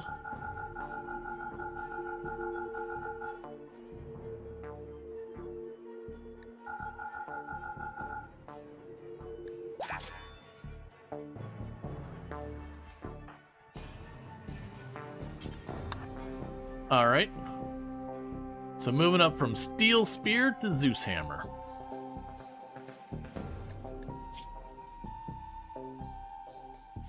Alright. So let's grab everyone. I don't see any new acid spitters or anything yet. Gotta go out this door. We're just clean up the stuff around here, and then we're gonna start sawing our way through all this.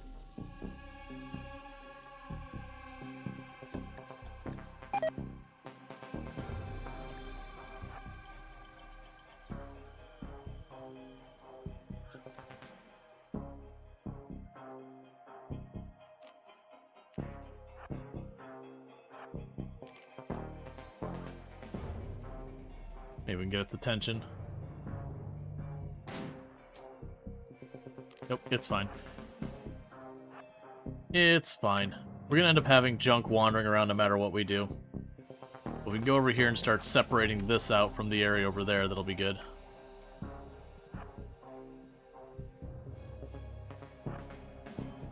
It's also amusing to me that, like, all the trees... Oh, we have an acid spitter way over there. That's fine. That acid spitter's, like, too far to do anything to anyone. Yeah, that acid spitter's completely out of the situation.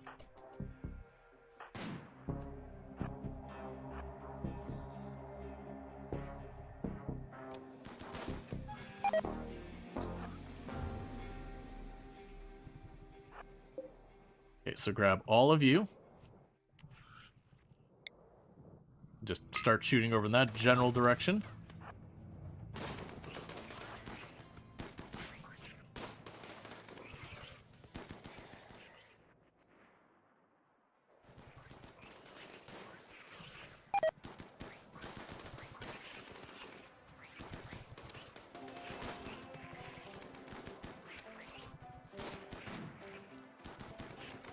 Okay.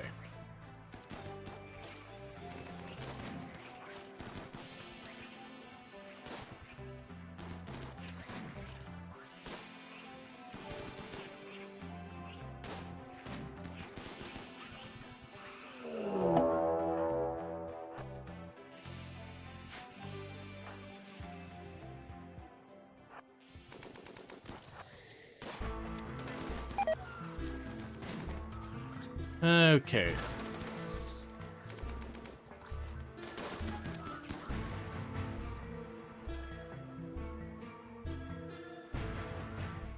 Cool. Now I run back up here.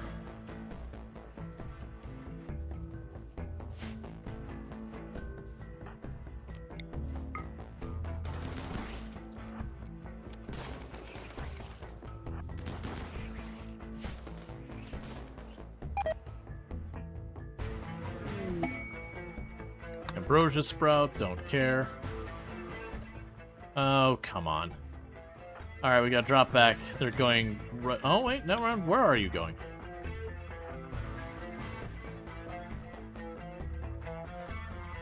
I probably should have you...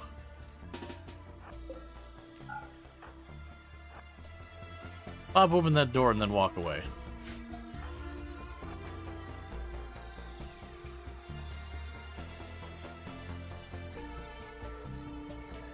Well, hey. Don't tease me like this. Get over here or don't get over here.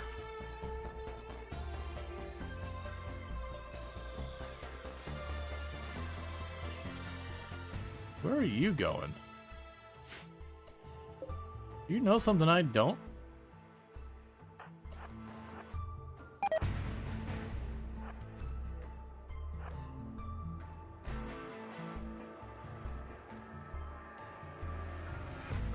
Is there like one torch I failed to... Alright, I don't know what its deal is, but it's just... It's watching all the other ones get absolutely mowed over. It's like, nah man, I didn't sign up for this.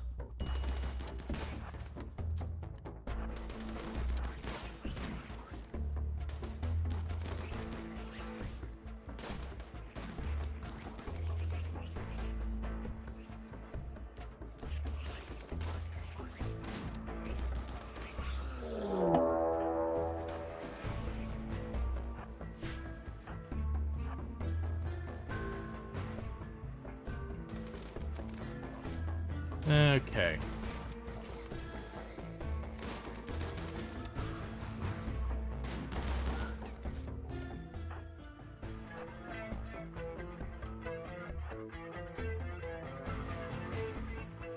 Yeah, so we can go over, meet these two, get the one down there, and then everyone rest up for a little bit. See if we get another nerve up here so we can keep pushing.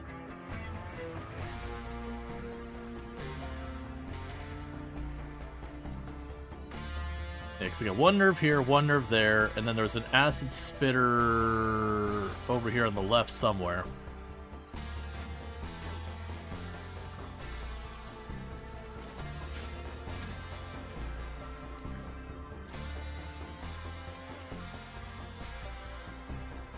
Yeah, right there.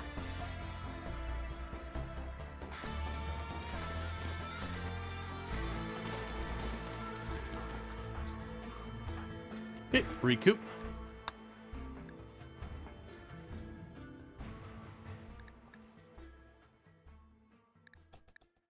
Let's let it cook for a moment.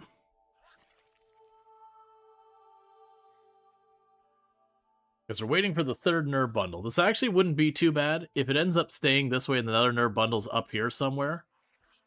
Self still drafted. Thank you for the heads up. They would just gradually gotten grouchy about it. Yeah, if it stays up here, I could literally just kind of force my way in there and circle around and force my way in here. That's assuming the other nerves, fits in this area anywhere. If the other nerve pops over here, just like before, I mentioned you can just kind of poke through there, grab it, get out. But it all depends on where it shows up and when.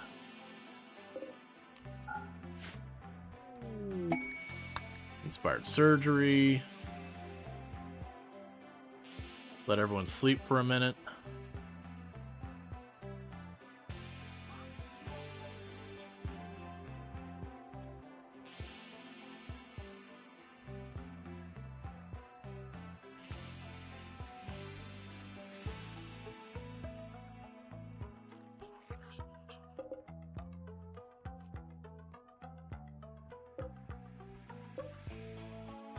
Okay.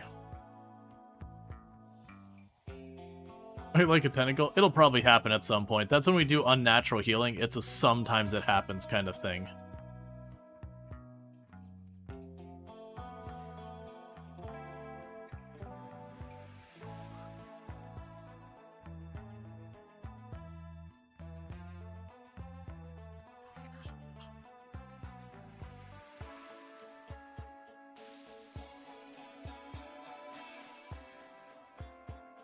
Okay, when everyone wakes up, we go back out, we do another round.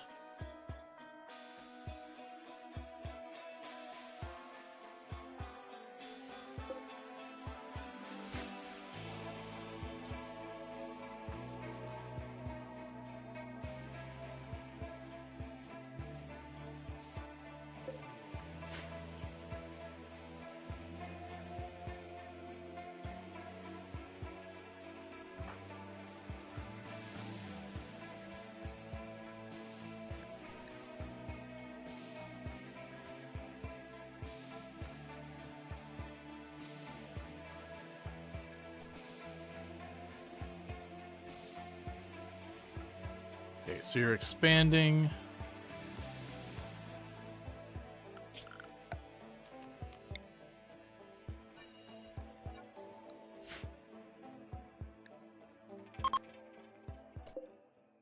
Alright, third nerd bundle's up, and it is in a great spot. We can do this pretty straightforward. How's everyone doing on your food and all that?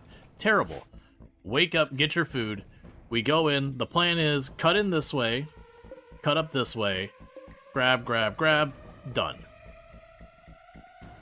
We have an acid spitter right in the expletive middle here.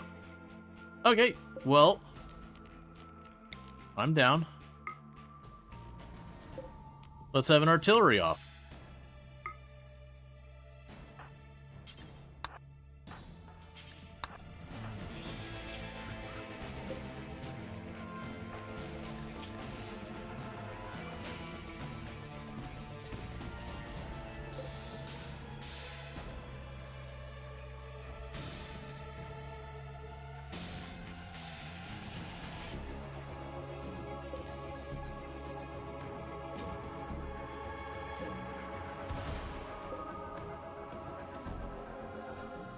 Okay, meanwhile, you'll try and bait out the acid spit.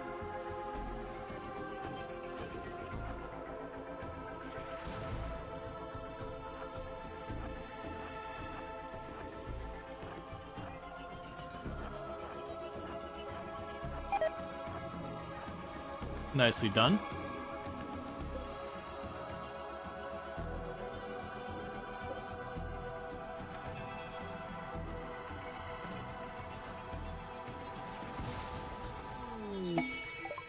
Royal Tribute Collector. This could prove interesting.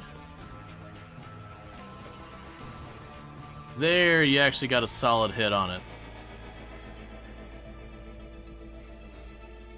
But as you can see, it's not doing an amazing job considering that's already 4 things. You think True Collector takes Twisted Meat? No.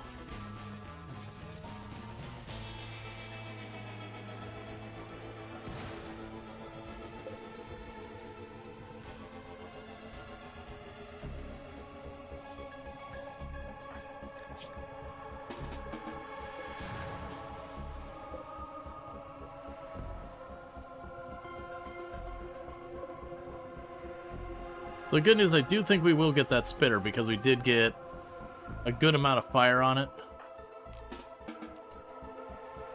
So I'm going to let them quickly eat really fast. And then I'm going to work my way around and start doing that.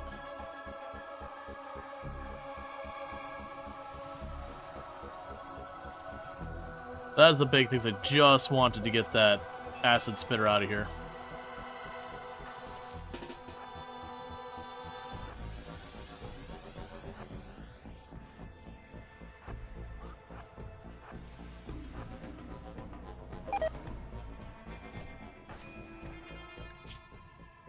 It's just a minor acid bird.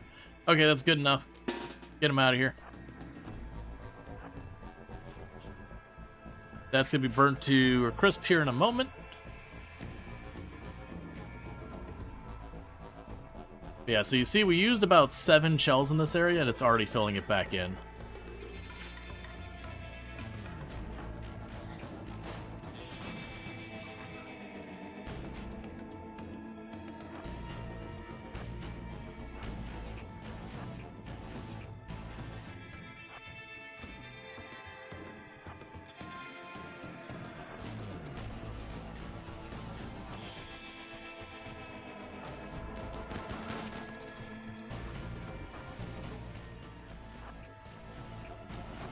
Let's start with this one up here at the top.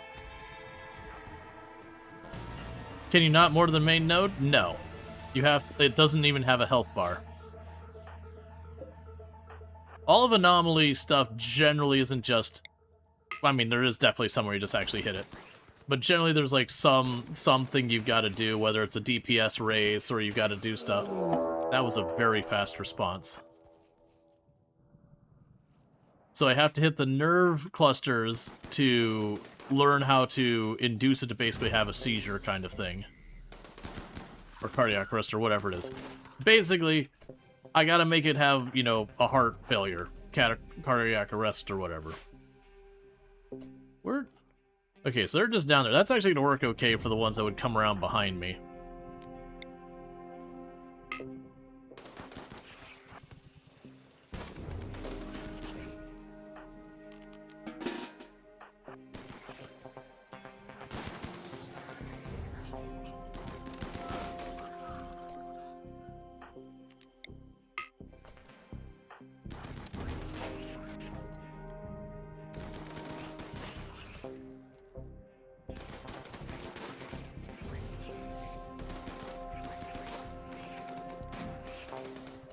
Okay, everyone move up.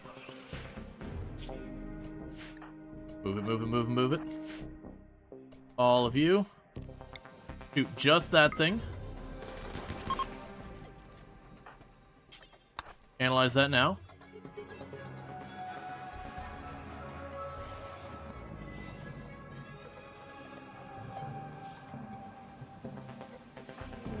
One to 3 done. Now we walk back around here, go for that one. No, I'm glad there isn't just like a here's my I win button, because that would make the anomaly stuff no fun.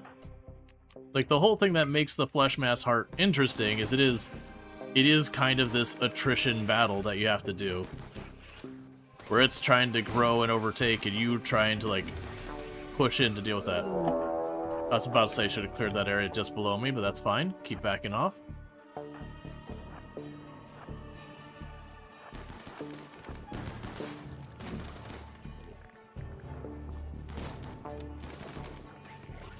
There's a bunch of crap going down this way where the Empire showed up, which is perfect. That's the reason I was like, this is a good setup. Alright, so we don't have a lot of time before we're going to start getting angry from being hungry and tired and all that, and that's the reason why we're trying to keep the pressure up.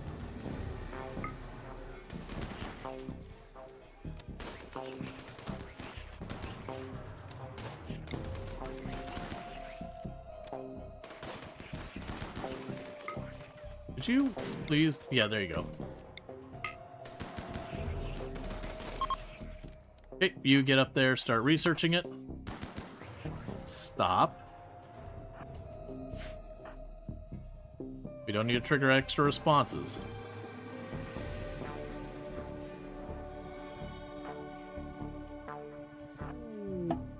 Alright, that's 2 out of 3 done.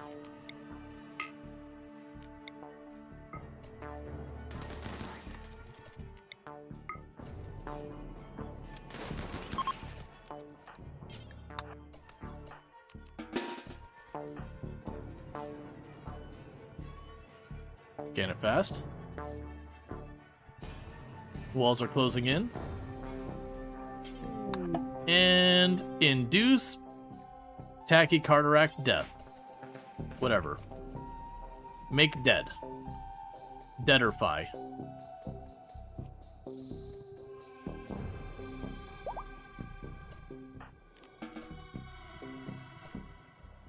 And with this entity, execute.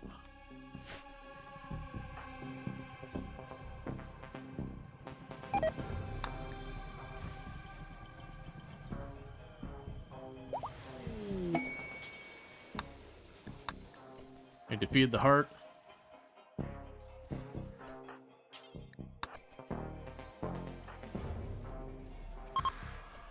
And capture the flesh mass nucleus. Mutation weaponry. And with that, the whole thing starts crumbling.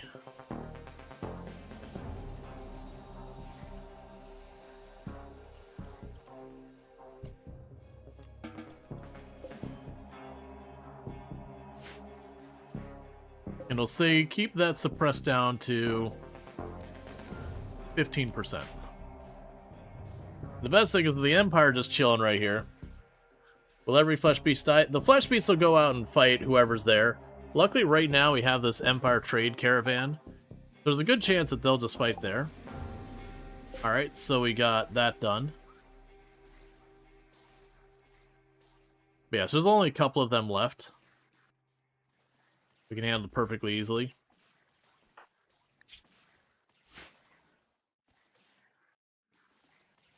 But yeah, like the acid spitters and all that went away on their own.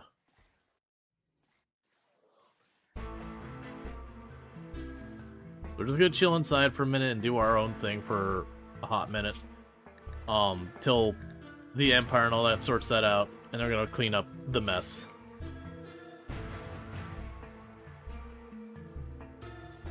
I'm surprised some of these should have a path to these Empire people. And they should be going for it by this point.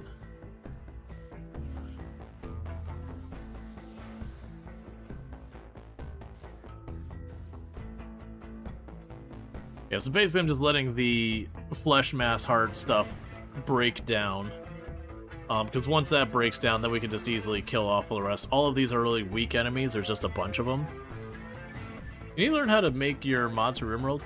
You'd make an anomaly mod that basically adds the mech boss mechanism to anomaly encounters, meaning the often you repeat it, the harder it becomes. And for the heart, it'd have to be multiple cardiac arrests. I can see that being interesting. It'd probably be a decent amount of work, but I can certainly see it being an interesting,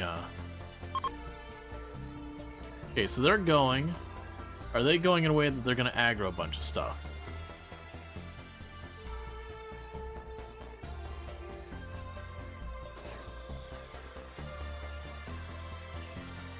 Not really.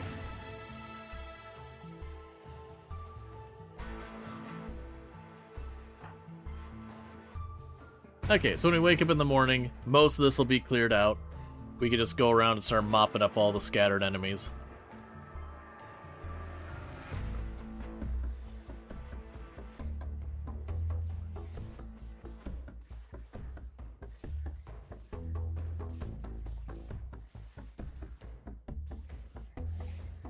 But the Flesh Mass Heart is an interesting one, because not only does it give me a bunch of bioferrite for having it hooked up, 3 per day, it also gives me advanced research, and the Flesh Mass Heart will spit out twisted meat constantly.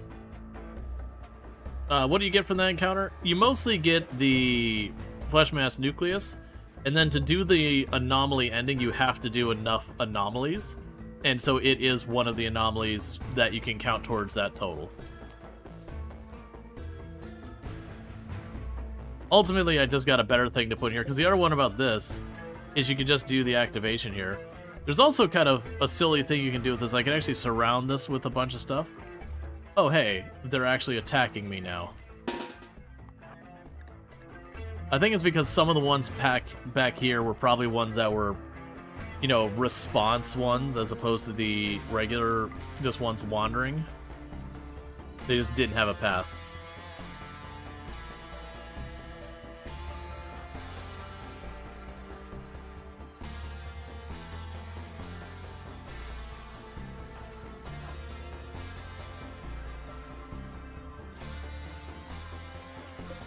Please stop hitting random places on my walls.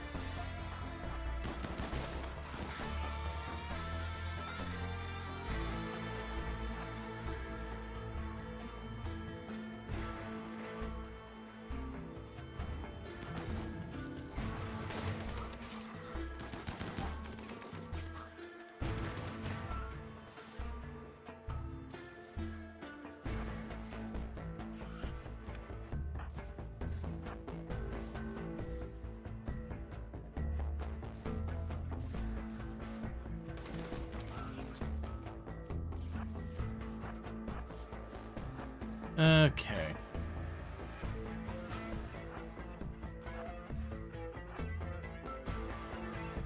The flesh mass is not like super duper flammable. I could fire spew and just put like a tiny little spot that would burn.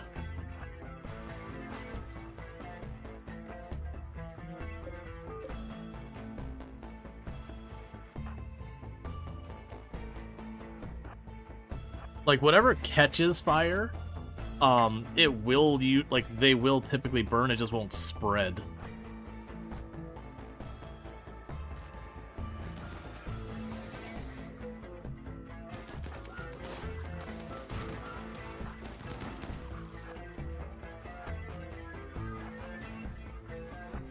Oh, there we go.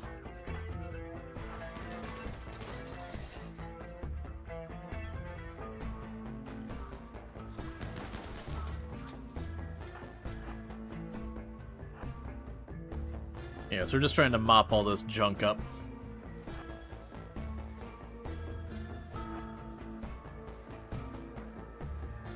Yeah, no, the small flesh beasts are very fragile. Their entire thing is they just come in numbers. And then, like, these ones that split, if you let them get close, they'll go up, and then they'll split, and then some will get behind you. It can actually be pretty dangerous because it means your people who should be shooting are busy being stuck in melee. And so while they don't actually hit that hard, there are bigger ones of them groups that that do hit hard.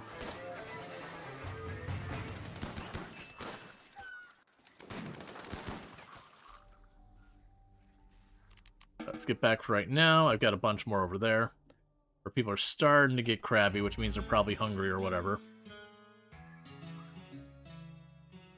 So let them deal with that.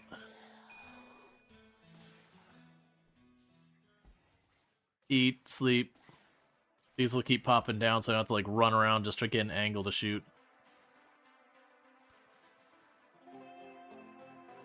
But yeah, now these ones are fragile, these types here. The flesh beasts, this style here, are a bit tankier and do a bit more damage.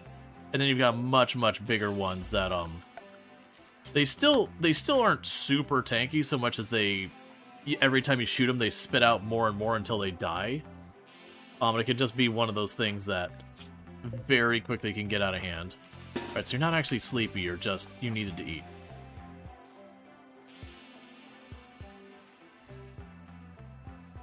Yep, yeah, we did the pit gate at the start of stream.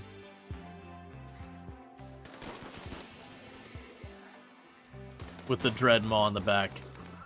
Dreadmaw is actually, of the anomaly things, it's killed more of my colonists than anything else. Because it just splits so many times. So you have to be, like, very careful about, like, either just hitting it a little bit to cause it to split a little bit, back up, clean up whatever popped out, or you can shove your back up against a wall so when it splits it can't reach you that easily.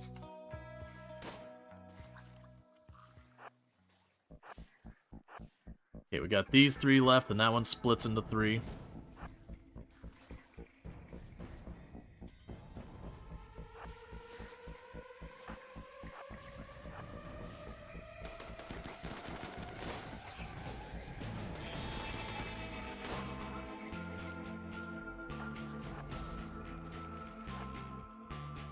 Alright.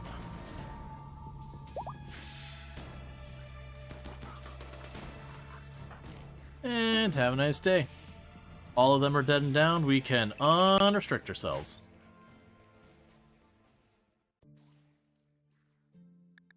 Yep, and you took 1 scratch to the arm.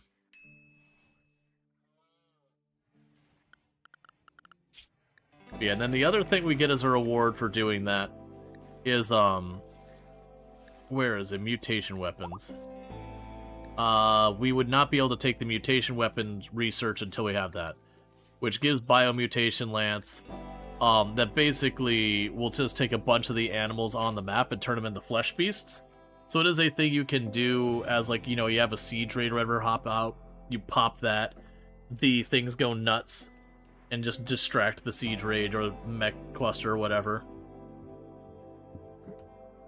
I don't generally use those very often, but they're okay. They can do work.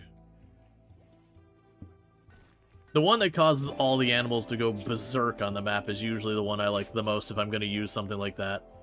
Because being able to just scatter a bunch of animals is pretty cool. Alright, so we got 3 hares. In before after doing the flesh beast and everything. Some regular old hares finish us off.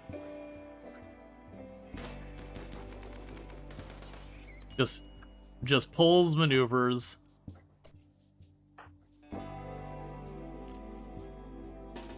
Don't you dare. Just pulls, maneuvers.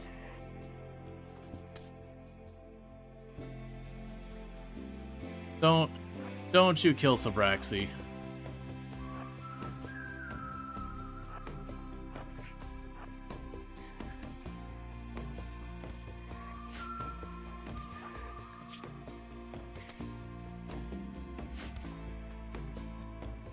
Sabraxi has crumbled mind. Sensory mech ignites, that's fine.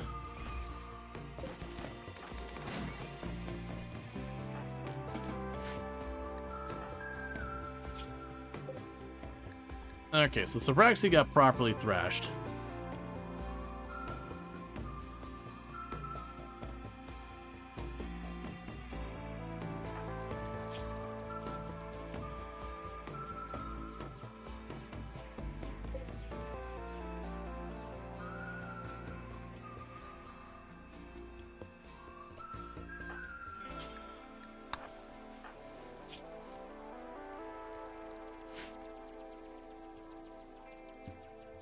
Okay. We are getting people's sensory mechanites treated. And we're right about to get the vitals monitors built.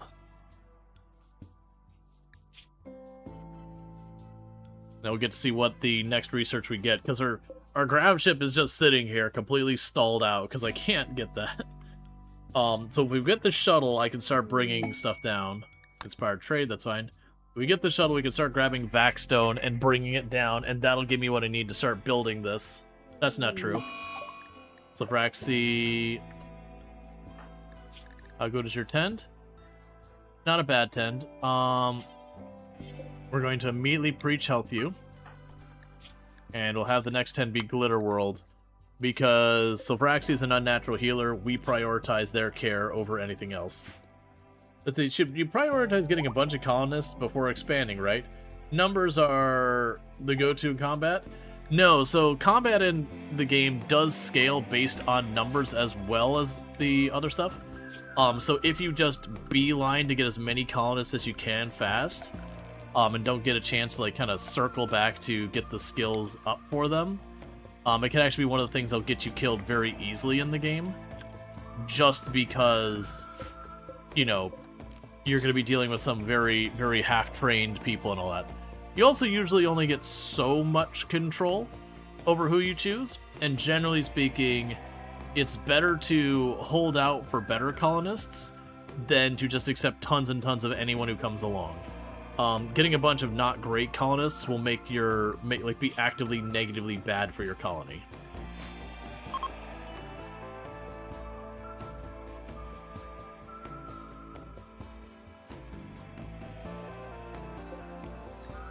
And before everyone's like, you know, you can twist your beds into making a circle, and you could go ahead and be more efficient about your use of vital computers. You right. I'm also not gonna do it, but you right.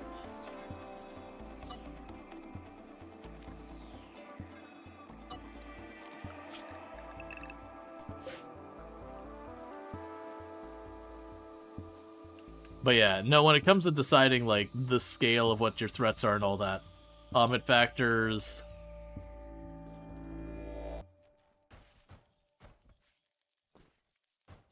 Yeah, more research fast, better than more colonist fast.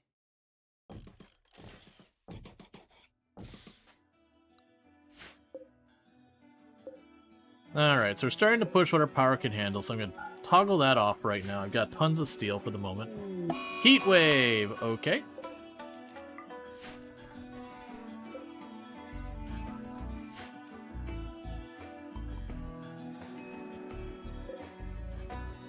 That's a pretty sizable attack.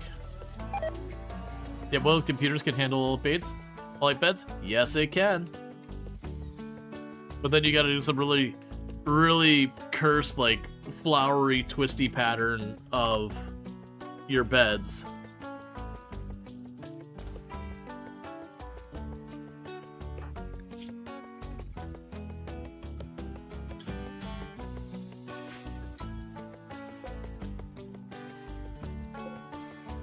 And we are good on power.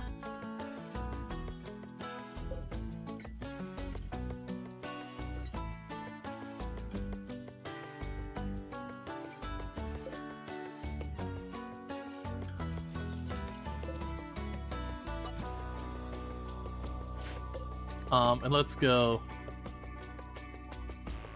Twisted Meat.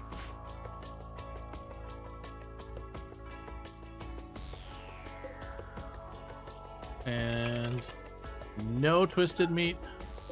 No twisted meat. You can also just not take damage, you don't need bits. Exactly. You really should learn to min-max your games. Now, I've talked about before on this, like, RimWorld specifically is a game you can completely and utterly min-max the fun out of it.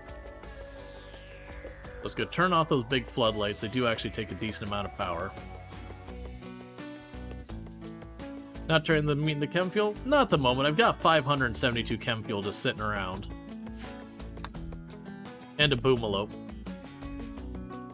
So I'm just gonna haul it out of here for the time being.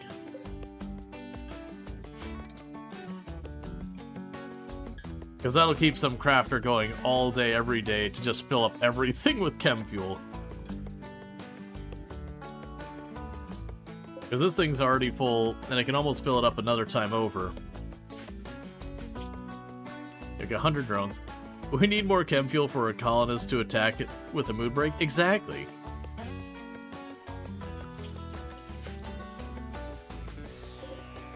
So we've got 5 mega spiders, 5 spellipedes, and 8 locusts.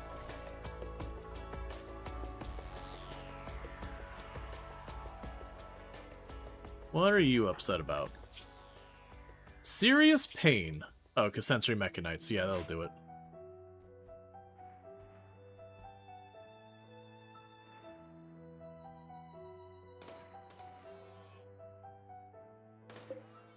Oh, that was the one, what was going down here. I had one torch, and there's the one flesh piece is going down to destroy the torch. I was like, what is this flesh piece doing? It's just going off on its own. Alright.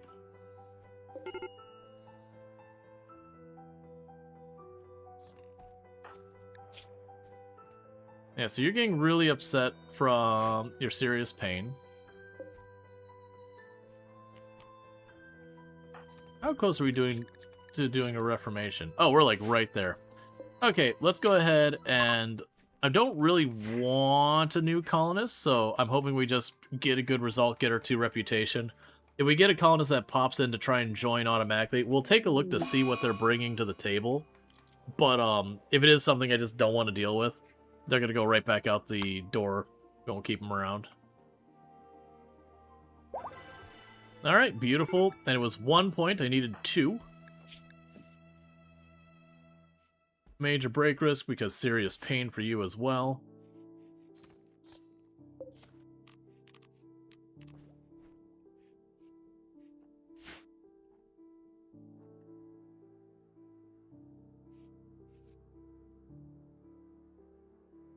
Yeah, now I've got all the barricades at the doors, so if we have a flesh heart again, we're all set. Making sure all my doors are latched closed. This door I actually want to have open.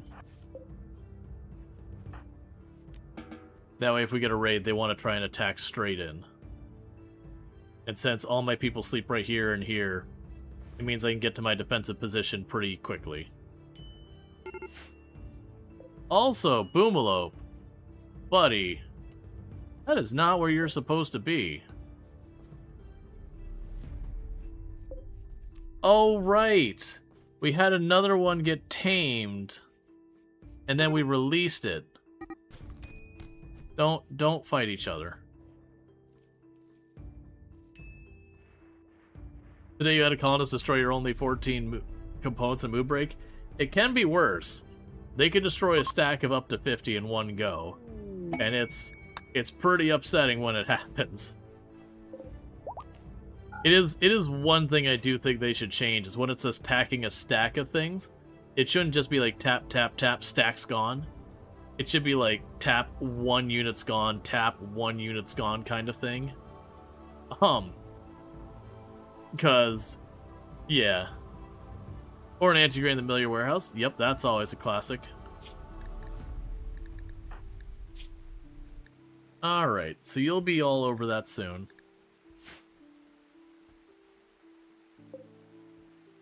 Hydromech Resurrection Serum in the wall. Uh-huh. Alright, so let's go ahead and go schedule. Safe zone. Because why not? Void Provocation. Silveraxi. Chuck the rest of you at this. Because we still need Death Refusal. That's what we're aiming for. Is Death Refusals for Silveraxi. Because once we do that, then we can get Silveraxi their eyes and their crumbled mind back to normal. By decapitating them. They'll take a skill penalty, but I mean, it's kind of one of those things. The skill penalty is kind of irrelevant.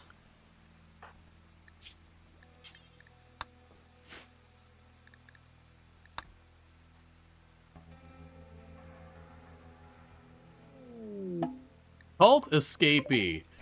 Ah. Alright. So, I know where a metal horror is right now. This dude right here, this dude that just walked on, well, lady who just walked on our map, this one, metal horror. Because we did a void provocation and immediately a creepy joiner came on. And I also, shaped flesh is probably one of my least favorite ones, and they're abrasive. So, you know. Alright, taking a nap. You did a psychic ritual, and sometimes it causes you to get knocked out as part, like, there's an RNG chance you get knocked out for like 2 or 3 in-game hours. Alright. So this person is not going to go away willingly. So what we're going to do here is, excuse me, ma'am. We don't allow twisted amalgamations of metal and all that into our colony. Am I wrong?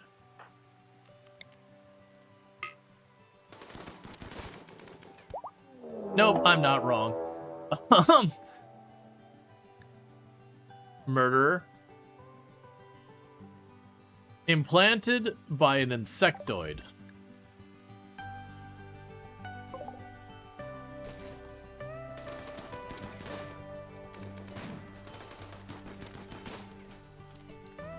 Well, that's just what she gets for being an absolutely terrible pawn who was so incredibly suspicious to the point that very clearly I guessed right. Do we even get a mood penalty for that? Nope, we're cool with it. She was hostile all along. I don't trust those meals. I know they're supposed to be safe, but I don't trust those. Yeah, we have a strict no metal horror carrying thing. She was knowingly carrying a dangerous disease into our colony and expecting us to be okay with that.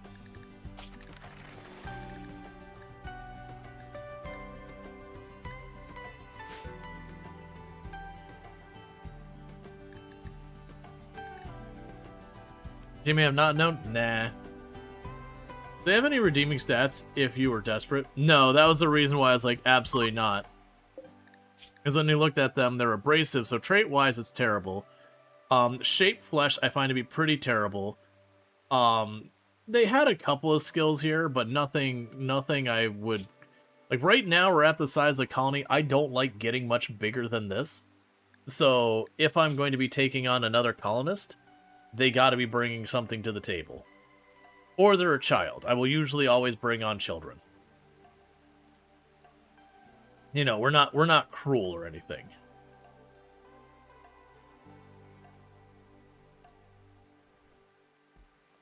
But yeah, so it was a terrible pawn who was very obviously infected with a metal horror. That's one of those ones that's a little bit of a giveaway, is when you do the void provocation and a creepy joiner shows up, you're like, uh-huh. Uh-huh. I know what's up here. Now, that's not said. Sometimes they have the creepy joiner shows up, and they're like, unnatural healer, and you're like, okay, I want you to stay. Can children have metal horrors? Children can be infected with them. I don't recall if they could show up with them at the start. They might be able to. I think we looked this up previously. They could definitely get infected by metal horror and then have a chest burst on them, and it'll often kill them. Or, like, you know, rip off an arm or whatever because they have lower max health. I don't remember if they can have one just like walk on with one on them. Wasn't there an earlier run where a high mate child had a metal horror? That's what I was trying to remember. I think you're right. That we had a child walk on with a metal horror. That's what I was trying to remember.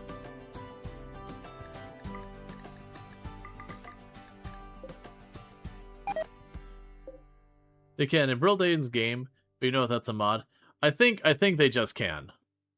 I believe we did. I believe Thraxy's correct that I think it was like 2 runs ago or so we had a high mate child show up, and they had a metal horror. No, was it the high mate child, or was it we had a creepy joiner in the freezer for literal years, and it ended up being the creepy joiner who had it and infected someone else, I thought it. So you had an abandoned baby that had one. When you say abandoned baby, was it actually still a child or was it an infant?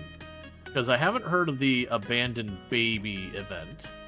Usually you can't have a baby chucked at you, it has to be at least 3 years old. But if it's just 3-year-old and it's just like the title is abandoned baby or whatever, then, you know, fair enough. Yeah, and I'm pretty sure it's just a thing that happens.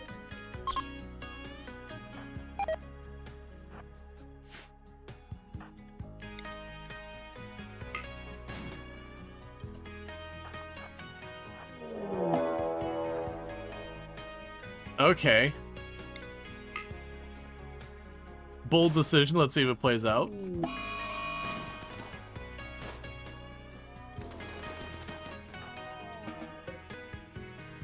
You dwarf under mountain run had a high mate with a metal horror? Gotcha. Gotcha. Yeah, I've had so many runs, they do all start to blend together after a while. Alright, and this is also going to be a big problem because it's going to light my corn on fire. But, like, I can't have you just sitting here eating. Those things eat a lot of food.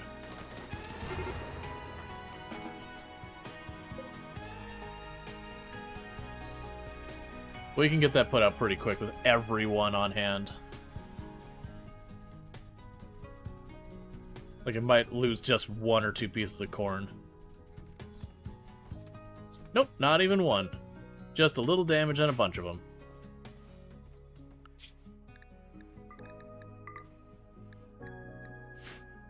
Because you're not sure it was a baby in a cot.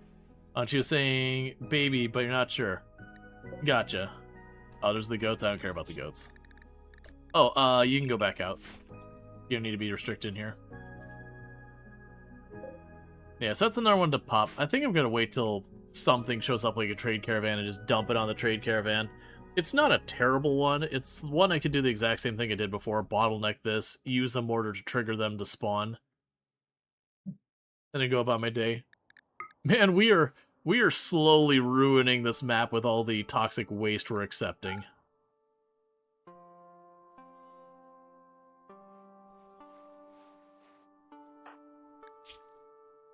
Sensory mechanites. Also, dirt mole into the machine.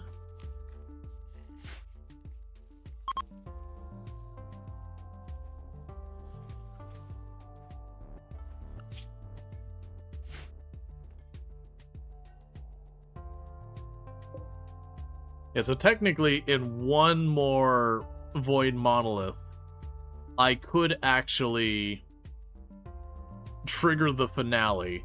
I'm not going to. One, because that's not the goal of the run, but also the second big reason is doing the finale without having solar pinhole or the disruptor flares sounds agonizing. Just running around while it's all going on, just putting down your little torches to make your little route over to each of the things. Just shut them down kind of deal.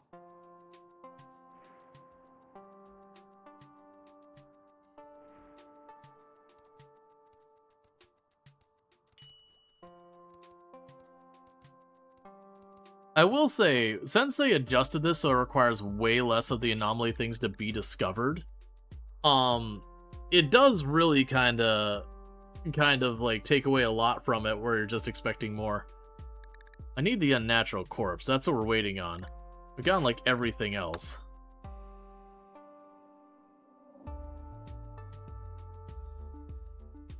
No, they're fine. This still has all its grass in it. Like, don't get me wrong, they are absolutely polishing off this whole bottom area. Like, right by their bed, there's almost this radius they get cleared out from their bed. But this still has plenty of grass and trees and all that, so we're fine over there. Great mining, dark vision, slow runner, nope.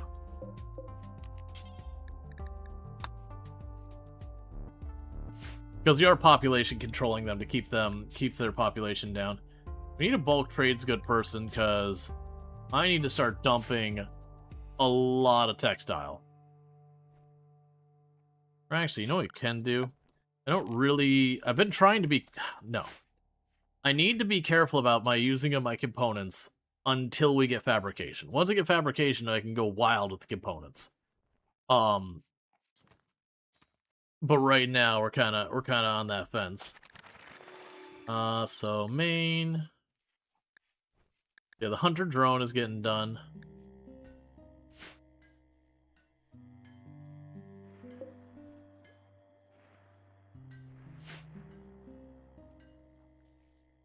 When your opponent was mining and randomly was attacked by a bear and died, welcome to RimWorld.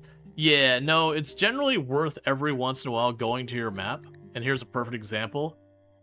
If it's got that skull, it's going to hunt people if it can't find something. Basically, it's going to hunt something to eat.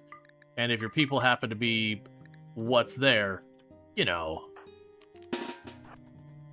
they'll eat it. So it is worth every once in a while just taking a quick peek. Okay, do you see that there? And then just like I'm doing here, just sally forth and annihilate. Because otherwise it'll be that one time a pawn goes down here to grab something and the cougar's up there and it'll be like, okay, I'm hunting you. And it's like, well, screw me, I guess.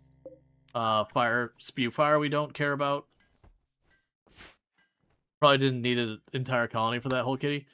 I've more than once made the mistake of not bringing enough people against any kind of threat, thinking it's not going to be a problem. I do tend to just make sure I've got the victory solidly clinched in where I don't have to worry about it. Why did you get malnutrition? Okay, so I want to pop it.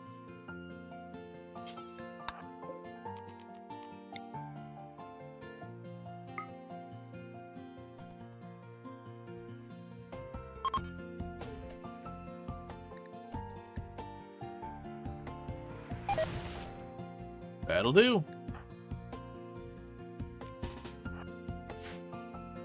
I need to rearrange these ones. Okay, so you're a short ranger. You're a short ranger.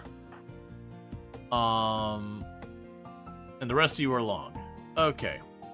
That way when we do this, I can easily just go boom, they're short range.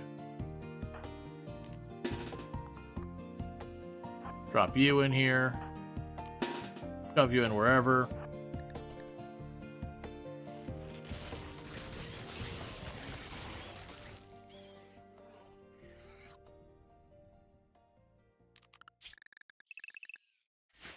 Technically, it is a risk to go out under strength since dangers can spawn nighttime. Yeah. Well, that's, a few of the colonies I lost doing Odyssey stuff. It was stuff like, I was doing the underground area on one of the Hive maps, and that was all going smoothly. And while I was trying to leave, I had just got my people back out from the hole that was where the bugs and all that were. And a Shambler Assault showed up and is like, here I was, here's my ship, and then the Shambler Assault was between us. It's like, well, F me, I guess. Which is pretty much how it played out. You know, trying to just, like, fight a Shambler Assault when everyone's just out in the open, no bottlenecks, no, like, doing anything to, like, strategize it or whatever. You're just like, okay, I guess I'll just die now.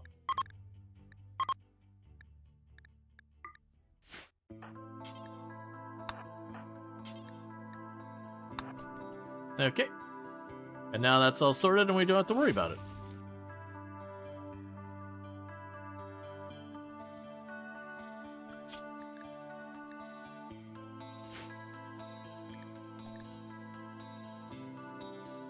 Random being chased by a weather machine something? Now you have like 18 days. Yeah, I don't really mind the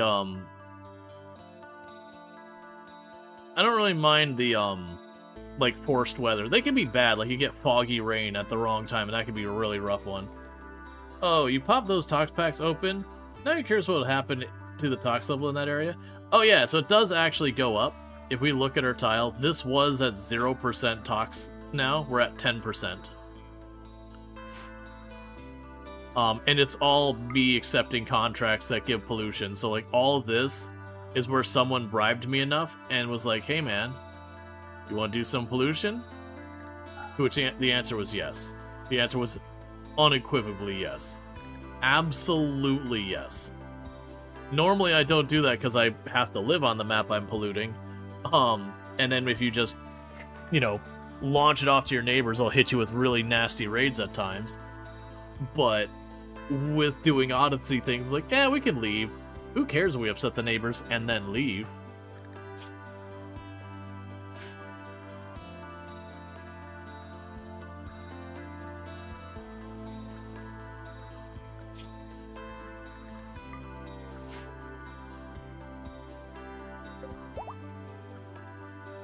I need 700. Oh, actually, this is saying I got power to spare.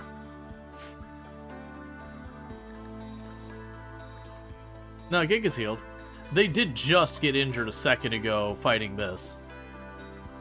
Now that you cleared those tox packs, will the ground slowly recover? No. That's not how it works in RimWorld. In RimWorld, I can go up there and I can have my people like slowly, and it's very, very laboriously pull up the pollution out of the dirt to re-baggy it. And then the ways you can deal with it is there's a toxic incinerator that you can use to get rid of it. That's very late game tech though. There is simply filling up in a drop pod and launching it out into wherever, but that'll piss off everyone around. There is caravanning it out and dumping it someplace where it'll piss off everyone, you know, piss off whoever's nearby around. You can find where like the holes will appear on the map. You just drop it in there. Okay, so 3 colonists for 10 days. I'd rather just keep my colonists. What about shooting into space? I don't know if you can do that, actually. I've never tried to use a drop pod onto the space things. I mean, I guess in theory, if the drop pods can go up here, you would have to land it on something, but the idea of just yeeting it into the void, that's not a thing. You upset the space faction? That's kind of what I figured. And the orbital traders you don't want to become enemies with. They love to show up with ordnance. Like, just straight up roll in with triple rocket launchers and doomsday launchers and all that stuff. I made a comment way earlier in the stream that we became allies with them on this one, and they're a dangerous ally to have because you'll have this raid coming in that you've got handled. It's like, your allies are coming to help. You see the guy land right behind you, whip out his doomsday and start charging it up like right into you. It's like, dude, there's a wall 2 inches in front of me. Do not fire that. And so you just scatter to try and get away from it. We had, I think it was the first Odyssey. Is it first or second Odyssey run I did? We're checking out a bunch of the areas to get the unique weapons. And I did have the allies show up. And yeah, it was kind of like running out of the building as the building was being collapsed by all the ordnance. Like, they killed all of themselves and blew up half the building and everything. It's just like, hot dang, leave these people alone. They're terrifying.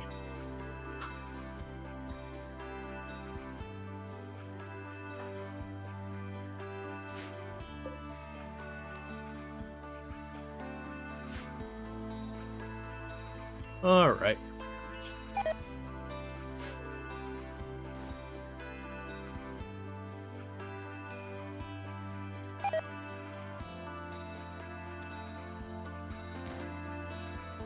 Oh, another way you can deal with pollution is there's a tree called the Pollux tree.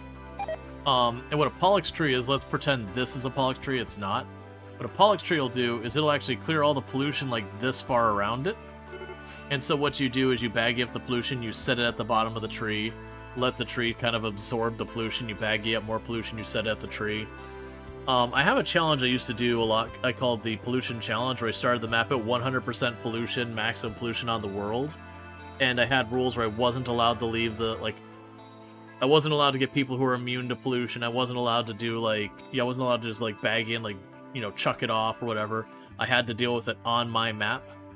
And yeah, it was the thing about, like, carving out the pollution, just, you know, you get, like, a little space, like, maybe that big at the start of the colony, just by 100% isn't truly 100%, it gives you a little spot so you can actually play. And yeah, you have the pollux tree, it's just, like, rip up just a little bit more pollution, run it over, just a little bit more pollution, run it over, and slowly carve out more space. It's like back in the day when you did like the wetland or the swamp tiles and all that, and just using the moisture pump and like slowly fixing the map so you could work on it.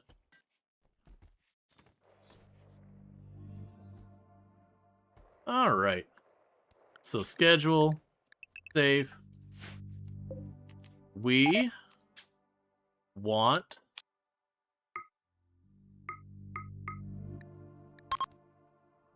unnatural corpse.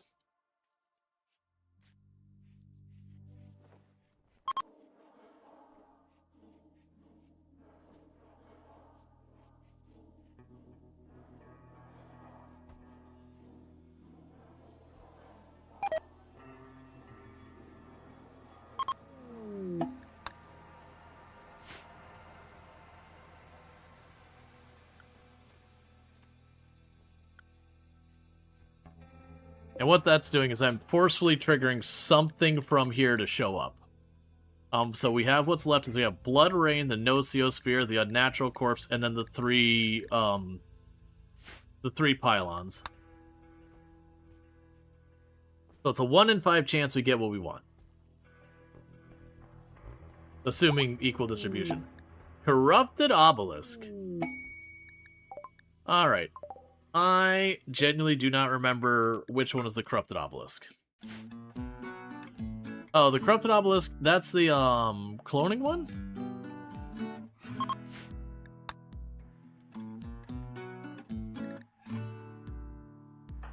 I mean, if we do clone anyone, we've got, Giga would be a really strong one to clone for melee pawns. Tough, nimble, fast learner. You're a tough body modder. That's good, but not amazing. Burning Sun, as far as your stats, isn't worth cloning. Pagey Cakes is probably not worth cloning. Draconic's not worth cloning. You're not worth cloning. Luxray's not worth cloning. Moriarty with Jogger, Quick Sleeper, Fast Learner, that's worth cloning. Will, Fast Learner, Tough, Fast Walker, that's worth cloning. And we're not allowed to clone... Well, actually, we cannot clone Rongor or Silveraxi because they're both creepy joiners.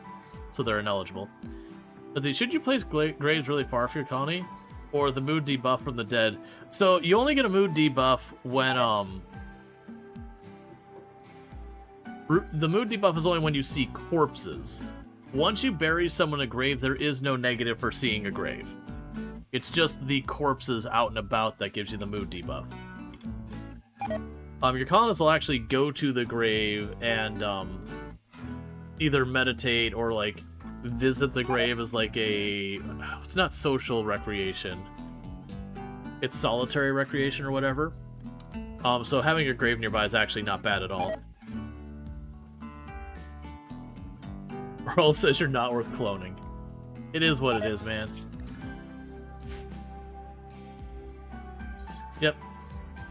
Yeah, so genuinely, it's basically all the people who are kids in the colony. So we got you two there, and then we got you two there. I would want to choose those. It's basically, I think for Giga would be if we want a melee pawn, we do Giga. Has almost all of the passions, melee pawn. Otherwise...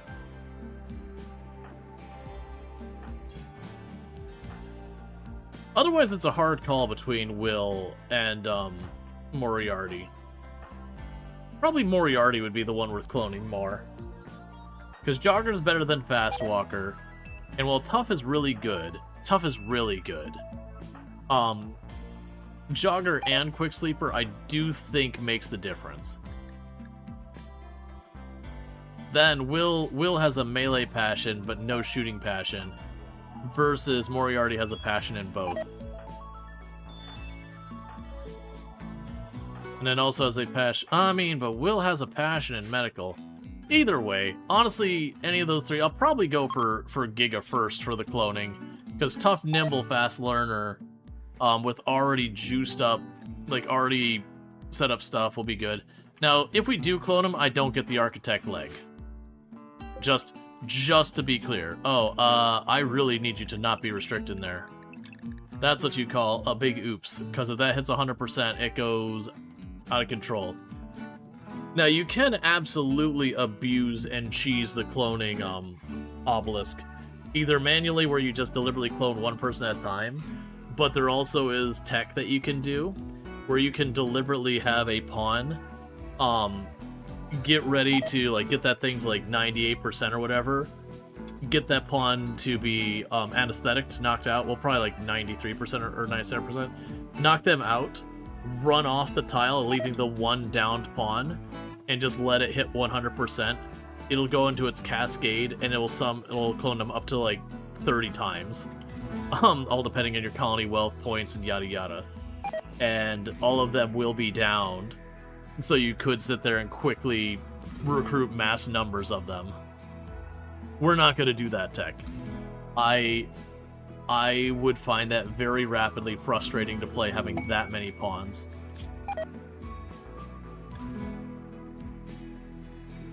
"11 turrets, a mortar, and 2 Yatkin."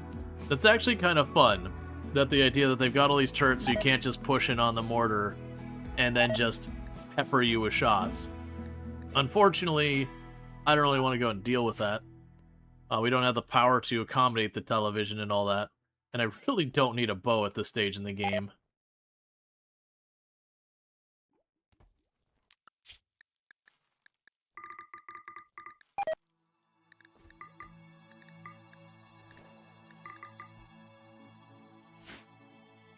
Alright.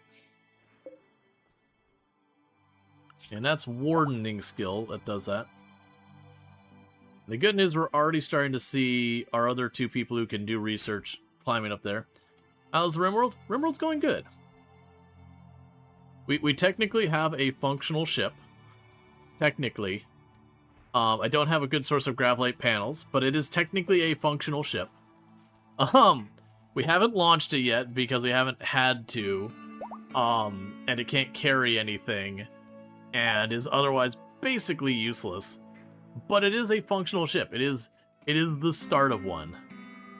So genuinely, if the colony's about to die, we could have people run up and just push the button and just, you know, escape pod out.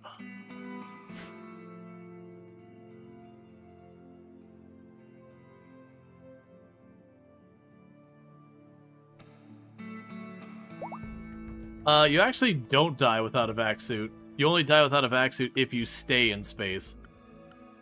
It's just... You could just go to the next place, it's just like, nope, it's fine.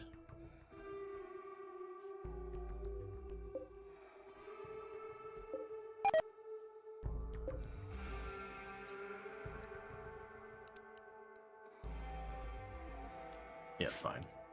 I was debating how much up or down I wanted to set that.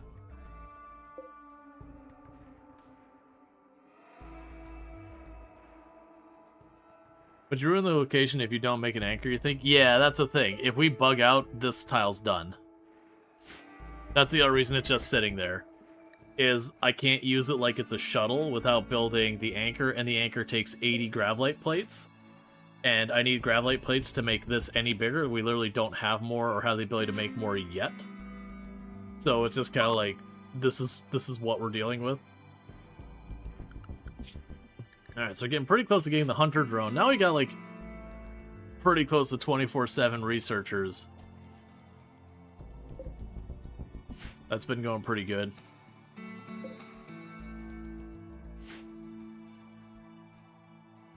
Was it deconstruct the spaceship and caravan to new tile? Yeah, well, I mean, that's... Like, after this run is done, I do think I'm going to grab a mod that basically forces the mechs to be active, chasing you at all times until you kill the mech hive. Because we did learn that the way this works is the thing that starts the timer for the mech hive to potentially show up is your grav ship landing. And so when you play the Odyssey scenario, they have manually added a scenario where it's like, oh no, they're coming, you've got to get your stuff and get off. And then each time, because you're going to land your grav ship, you know, it sets that timer. But like, if you were to pick up your grav ship's parts, walk to the next tile, put them back down, until you launch that grav ship and land in someplace else, the mechs would never show up. But there's a mod to fix that. I did grab it. I need to look at it, see what testing I want to do. But I do like the idea. The original idea behind this was naked brutality, except, you know, the mech clusters are gonna, the mechs are gonna chase us. So it would just be a thing that pretty early on I would need to... Let's see, oh, the landing is the timer? You hoped a complete ship was? Yeah, no, unfortunately it does not appear to be. And I'm not deliberately, like, trying to not progress, I just don't have a ship to do anything with. If we launch the ship to get the people to the next tile, it's just gonna be me, like, continuously building up the same exact thing with no progress. Because we have too many people now that I have to build up. We pick up the ship and push it someplace else? Yep. But yeah, so I grabbed a mod for our next run to force it to like right at the beginning. Which does mean ultimately we're not even gonna have to drag the grav ship core or anything with us. It'll just be getting bullied around until we have the technology to build a grav ship. And then at that point it'll be making the commitment to be like, okay, you know, we've got what we need to get the grav ship going. We've caravan dragging a bunch of steel or whatever with us. This is the tile. Crash the engine, try and build as fast as possible. Is it possible to caravan to your next tile when your caravan in on their way send to the ship app? Let's see, when your caravan is on the way, is it possible to caravan to the next tile, and when your caravan is on the way, you send the ship after it? Yes. Alright, investigation of the obelisk has revealed some information. It is an archaeotechnological device that seems to interact with organic creatures at a distance. It is probably a piece of a much larger architect substructure that has been destroyed or broken apart long ago. The machinery at its core is inhumanly complex and frighteningly powerful. Its purpose and its method of action are totally a mystery. If not suppressed, its activity level will increase over time. You can't tell what will happen when it fully activates. Okay. Oh yeah, and where people asked what shards are used for earlier, a lot of the more advanced anomalies like these, you disable them using shards. So if you don't have any shards, you have to just keep it running. Or shoot it and, you know, deal with whatever the consequences of that action are.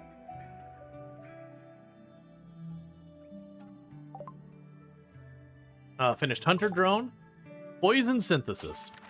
Okay. None of the things I need. Typical random research.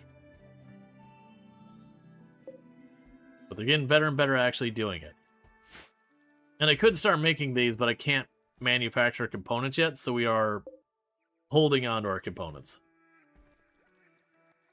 Let's see, is following your tips for eliminating predators, and one of your pawns shot a lynx, destroying its liver immediately. Yeah, that's always the fun one. You're like, oh man, that's gonna be a tough fight. You open up and just immediately brain the thing. You're like, oh, never mind. Cool. Carry on.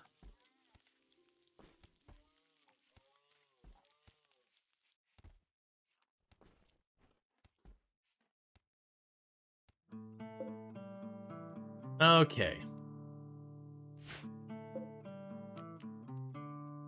Yeah, so in just under a day, we can void propagate again, which there's a certain amount of risk there, because I've got the corrupted obelisk. It's going to sit there, keep doing its thing. If we do void propagate again, the things we will likely get is we can get one of the other two obelisks. We can get the Blood Rain. Blood Rain is a little dangerous. It'll cause your people to gradually go berserk if they're out in the elements. The Unnatural Corpse and the Nociosphere.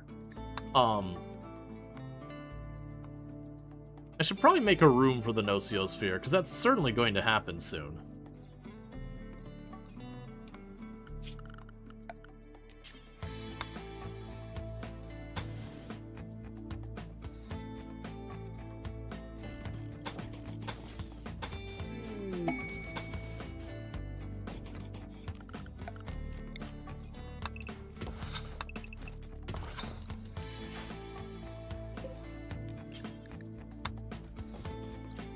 Got plenty of uranium. Of course I did that.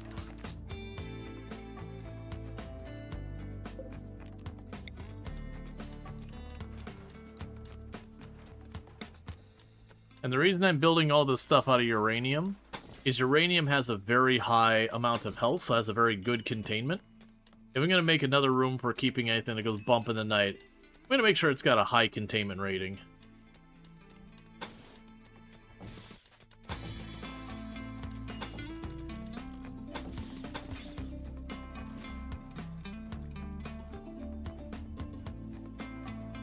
Okay.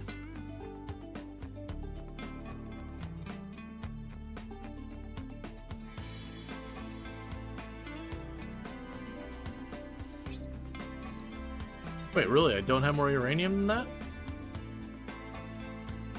That'll actually be okay for now, because it just does the average of the walls, and this is a very high amount of health on the wall as well. It actually will work out fine. It's just a little janky. Okay, we'll do power. Run it in there. Having a light in there also improves its containment.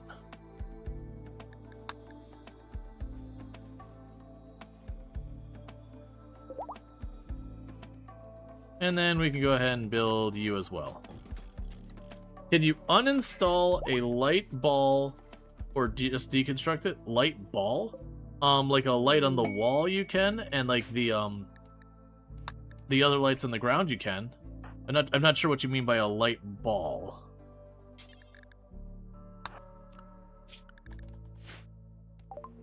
Okay. Grab light panels, give them all. Have all of this loose stuff here. Give me your medicine.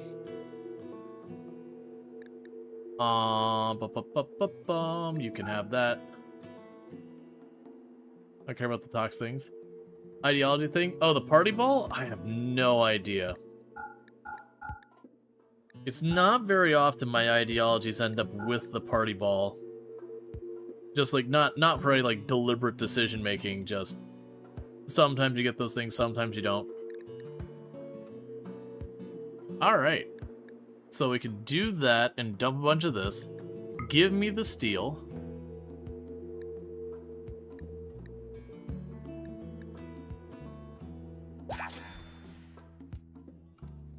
Okay. So.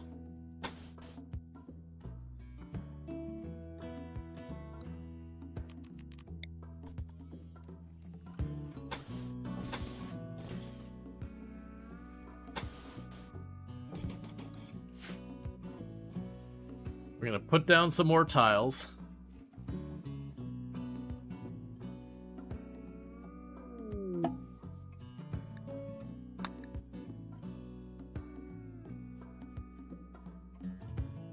We got 68 more tiles worth of flooring we can do.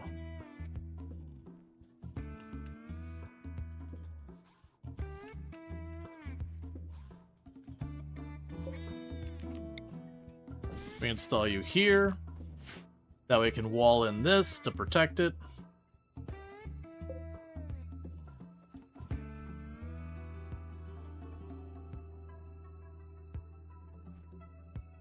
And start to like de-scuff this a little bit.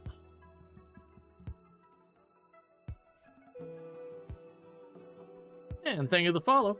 Welcome to the stream. We're probably not going to want anything from you, but I'll still talk to you just in case. Okay, so I don't need fire spew. And you already can't afford anything here, so go ahead and give me the medicine. Take your package meals, I'll take your components.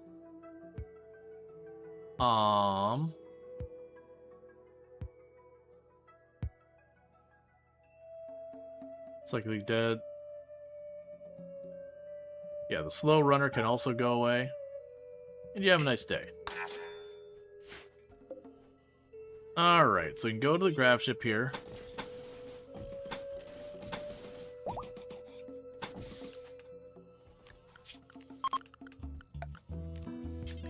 And steel door.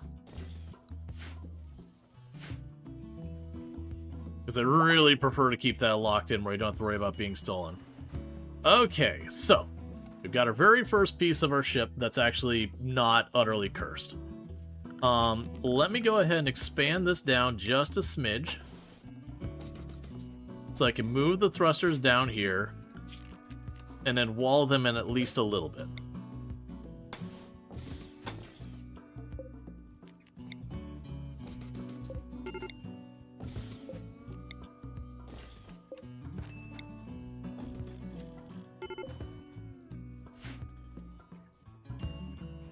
Okay.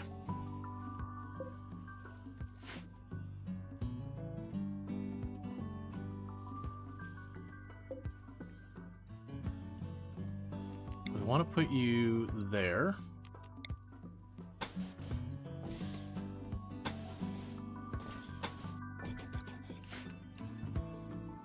Right now I'm just trying to get the guts of what the ship needs to even function. And get those all kind of put together over here. Realistically, with how we're doing that, does the spaceship not have to have walls around it? Or is it just assumed? You do not have to have walls around it. This is valid. I could literally just hit this and launch it right now and it's totally fine.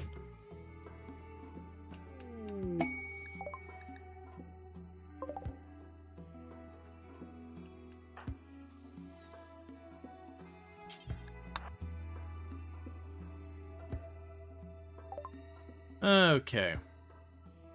So we got Penioxlin. I grabbed the Nutramine. I don't need more medicine. I'll grab your pemmican just because I can. You can have my side tea. And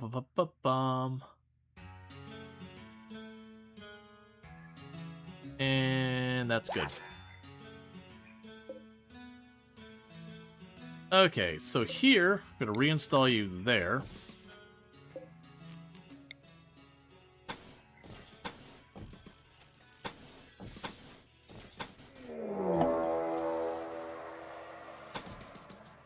Schedule, save.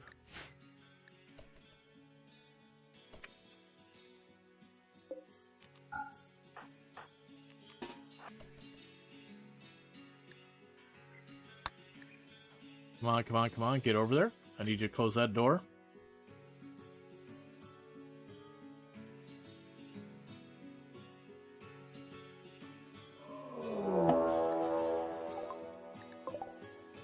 Not my problem.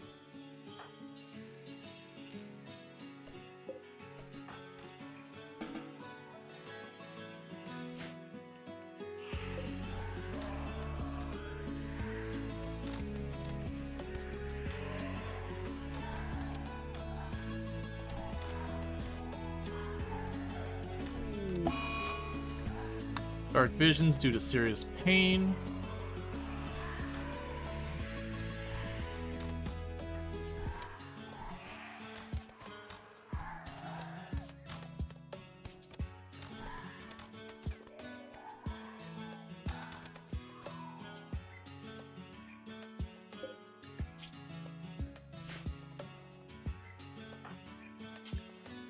Okay, run out there and rescue them.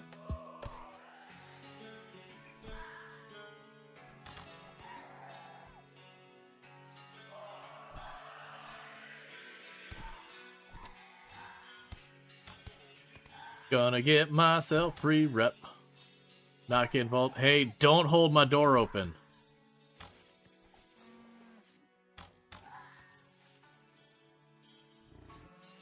Because you may be able to save tiles by having the thrusters opposite of each other. overlapping area? Yeah, you can do that. I'm not actually going to enclose that whole thing yet. We don't have the tiles for it. Alright. And with that, we rescue a down person.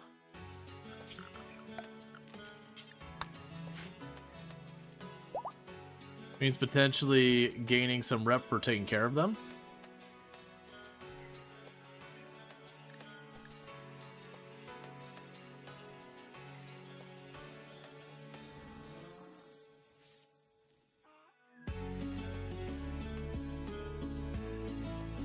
Should you convert a prisoner before recruiting? Most of the time it's worth it, but it depends on your situation. Like, sometimes you just need the person right now, and, like, converting can come later. Other times it's like, no, it's going to be really hard to convert them later. You might as well convert them right now. Like, it really depends on, like, your immediate needs and all that kind of stuff.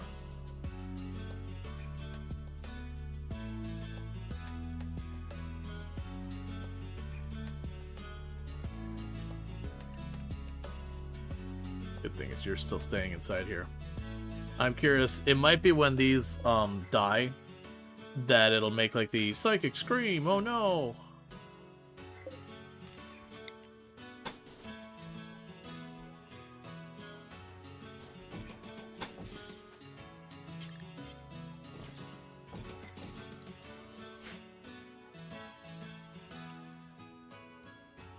All right.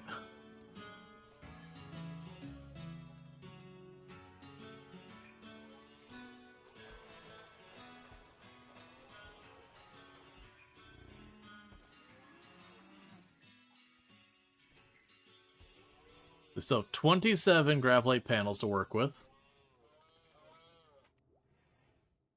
I've got 11 people.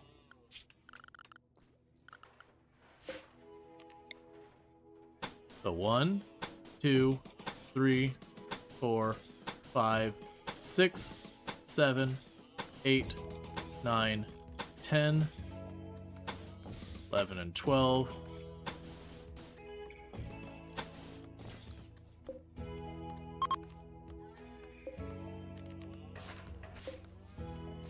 All right.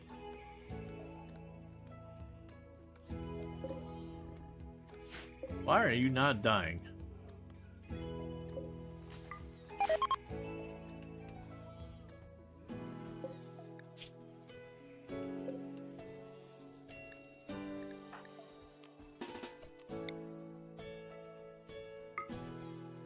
Let's have you go out there and finish the job.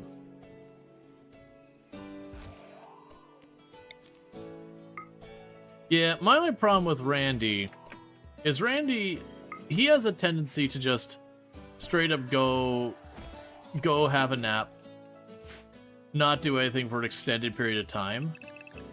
And it can be pretty rough where you're like, look man, Randy, you gotta do something, friend. And then of course he can do the other extreme where he just throws the book at you as hard as he can. But there's definitely times with Randy where you're just sitting there being like, dude, you haven't done crap in a year, man. You need to get up and do something.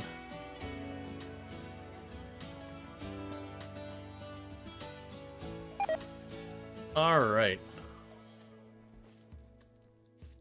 So what is going to happen is we are going to be taking our people onto this ship and going nuts. Like, I can't really justify it. I need just a little bit more graphite panels. At a minimum, I want to grab these. Even if I can't do the rest of the stuff, if I at least grab those, that will give me the ability to do the biotech stuff later. But it is going to be a thing where we're just going to have, like, a bedroom with engines on it to start. And then we have to get a bunch more graphite panels to then, you know, expand from having a bedroom with engines. Randomly giving you one single drop pod filled with yayo and then go away for, like, a year? Pretty much. But that can be a little rough at times. We're just like, okay, I mean, I enjoy, like, just chill vibe building and all that, but also, I do want to be actually pressured.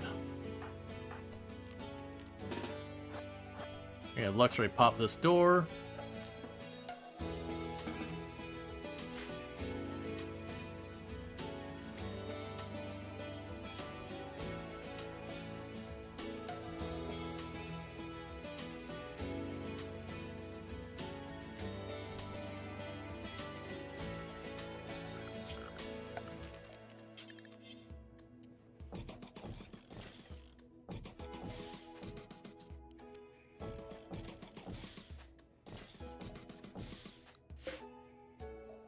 Let's see, as vanilla RimWorld owner, can you make those grab panels like advanced components?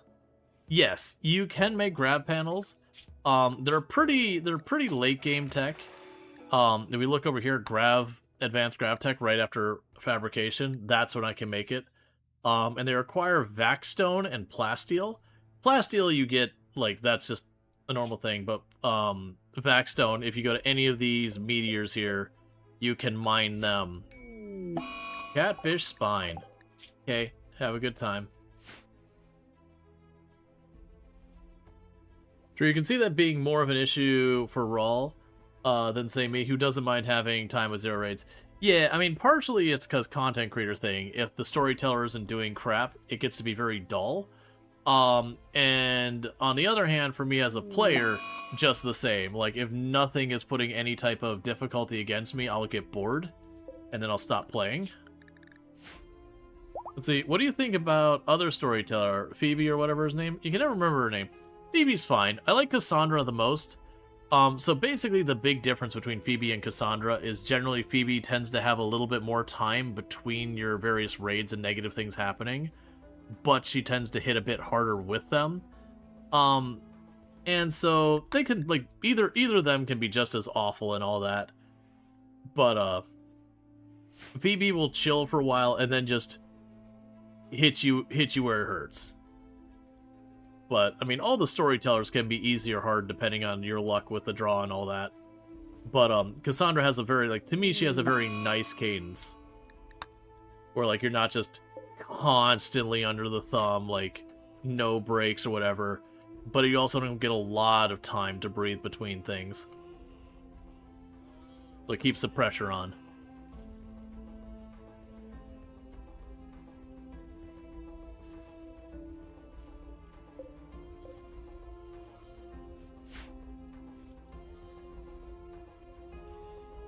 I ever tried Smurf Storyteller? No. Generally speaking, it's pretty rare you'll see me run any type of mod of any substance like that. I have found, and I know Smurf's Storyteller is supposed to be really good, but I have found, like, the last, you know, like, when I have messed with alternate storytellers, most of them have been pretty underwhelming or disappointing. That they are, in my opinion, not as well balanced. But again, Smurfs is something a bit of an outlier, and I just haven't tried it. But it's just kind of the classic of, I tend to mod very lightly. Perfect. Consistent randomness.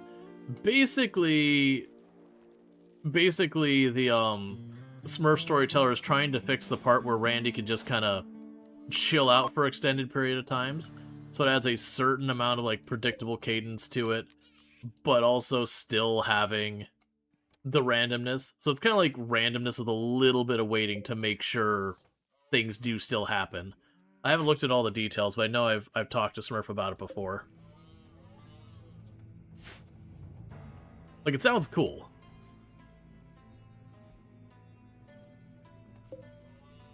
Oh, I didn't have enough gravelite panels to even do that. Alright, so...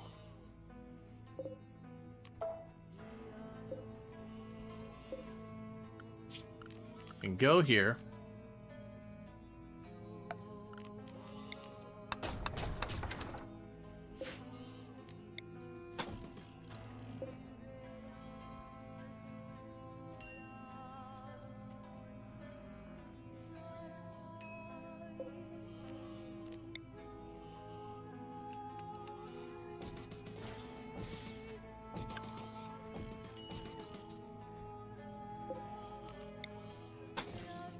Alright.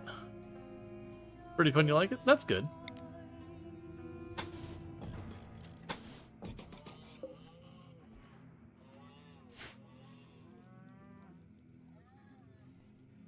And 8 more tiles wouldn't be enough to enclose the other part off.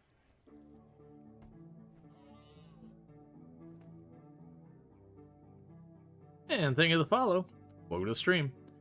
Because once we get the grav ship up and running, the plan from here is going to be jumping to, like, things like the abandoned colonies, those kind of things. See if we can't score some gravelite panels. We might work our way up to try and hit some of these, like Ancient Reactor or whatever. and just use that as a means of building up the ship. It's just tricky because we do have a lot more than I could ever hope to carry with that. What do you do if you're having fun? It's good to go? Yeah, no, absolutely. The verbiage I typically used historically was, you know, if you're having fun, congratulations, you're playing correctly. Are you going to keep this colony active for anomaly stuff? No. No, once we leave this location, this colony gets nuked. I generally don't like running more than one location for any length of time. I found historically RimWorld has some really weird edge cases when you start doing multiple colonies. Stuff like you'll have like a little teeny tiny colony up here, and then a giant wealthy colony up there. And this tiny little colony up here will get some giant ridiculous like 11 turrets, 5 Yatkins, you know, EMI thing that you're looking at your 2 colonists with your little spears going, what the hell am I supposed to do with that? Because it does take the highest value colony to determine like the off your map threats and stuff like that. So it is a thing that the multiple colony thing gets kind of not amazing. All right, this guy's gonna get out of here. Cool beans.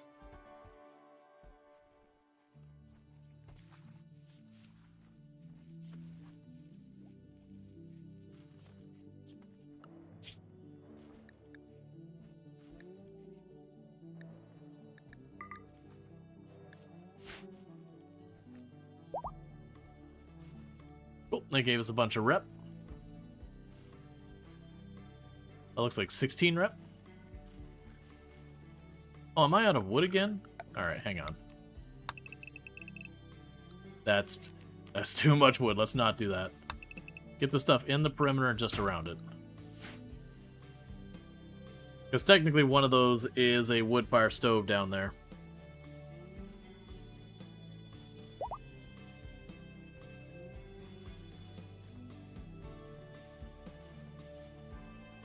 Yeah, because if we have this ship, and it's just basically a barracks on engines, it's going to be tough because I'm going to have to land and make a common room as fast as I can to avoid having mood breaks while we go and get our grav light panels.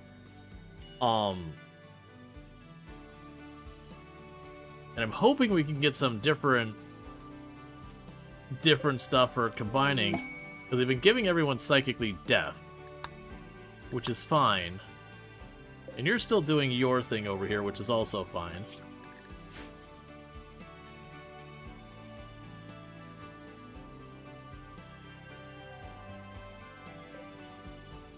Because I really want to get the unnatural corpse so I can fix Silvraxi.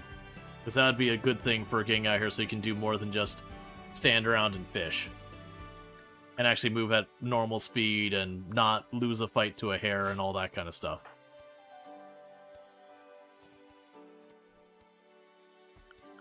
Alright, it's probably a mistake.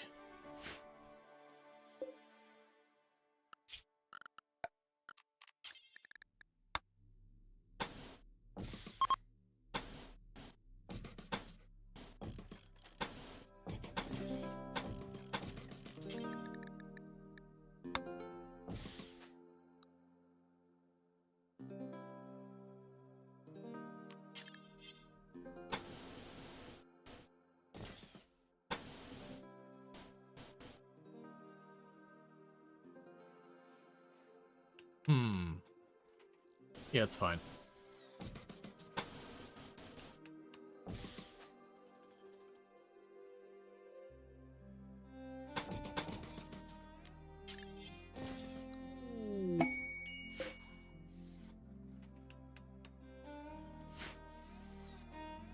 The big cloning tunnel? It's that way when I do my next void provocation, if it's something like the blood rain or whatever, this doesn't go out of control. I'm trying to shelter from the blood rain. But by leaving it open this way, I can open that to allow a second path, and it gives me areas to cross through here. Actually, genuinely, I should probably also have a door up there to get through all that.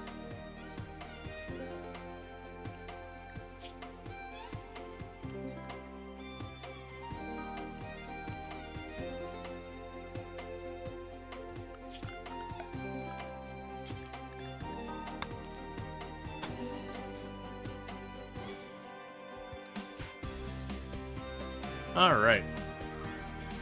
So little by little, we're going to get the ship built over here. We're going to keep all this going. Because the Void Provocation we've got, there's really not much it can grab.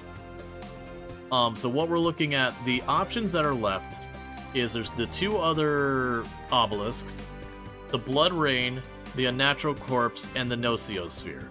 The Nociosphere, no problem. It goes in there. All solved, no big deal. If it's the other obelisks, not a big deal as well, we just manage it.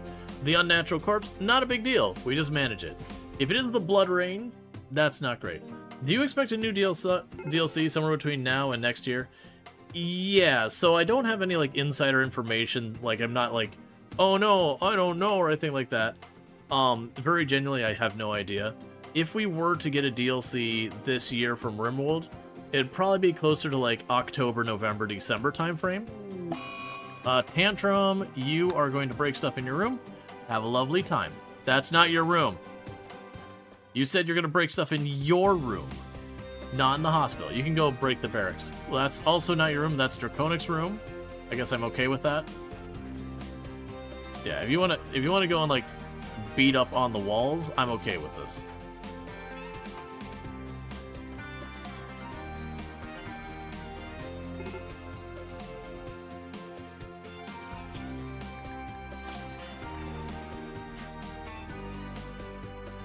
Alright.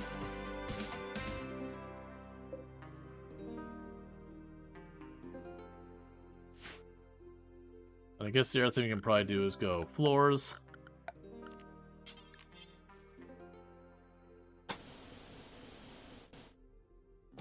How are you managing your drugs? I don't really do a whole lot of drugs. I'll make the penioxylin, which is basically like vaccine.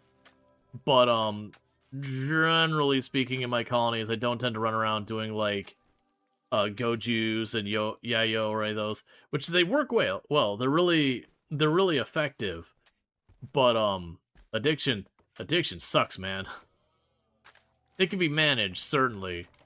But it is those things you can get in the addiction treadmill, and it can be a pain in the butt.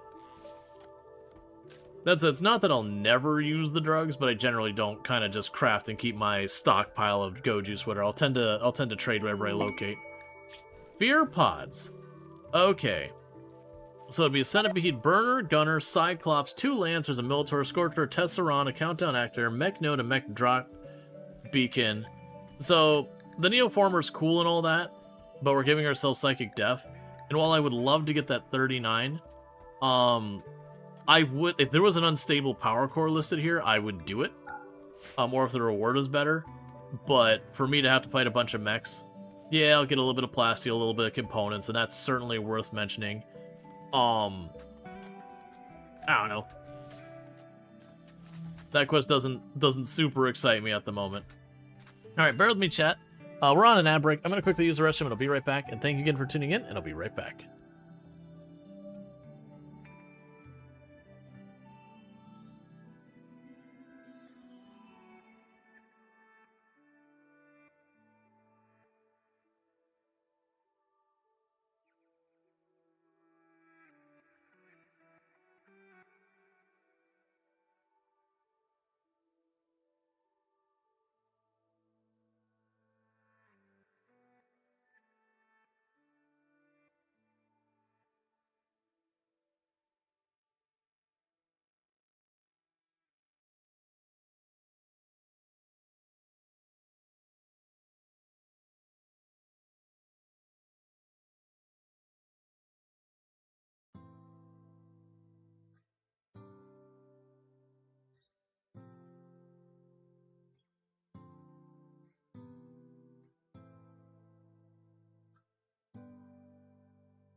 For the record,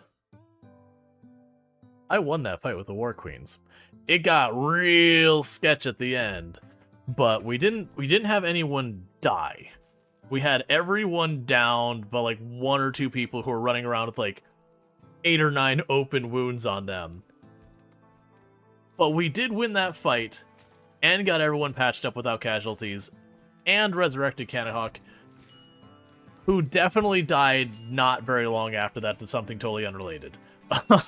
Because we resurrected them. I think she got like domed and like into some like regular rage. Just got like one like popped through the head like from random shot. And you're just like, come on. Is Trigger Happy as bad as look? No, Trigger Happy is actually a very popular trait. Yeah, there's the accuracy penalty, but being able to fire faster does actually help a lot more than you'd expect.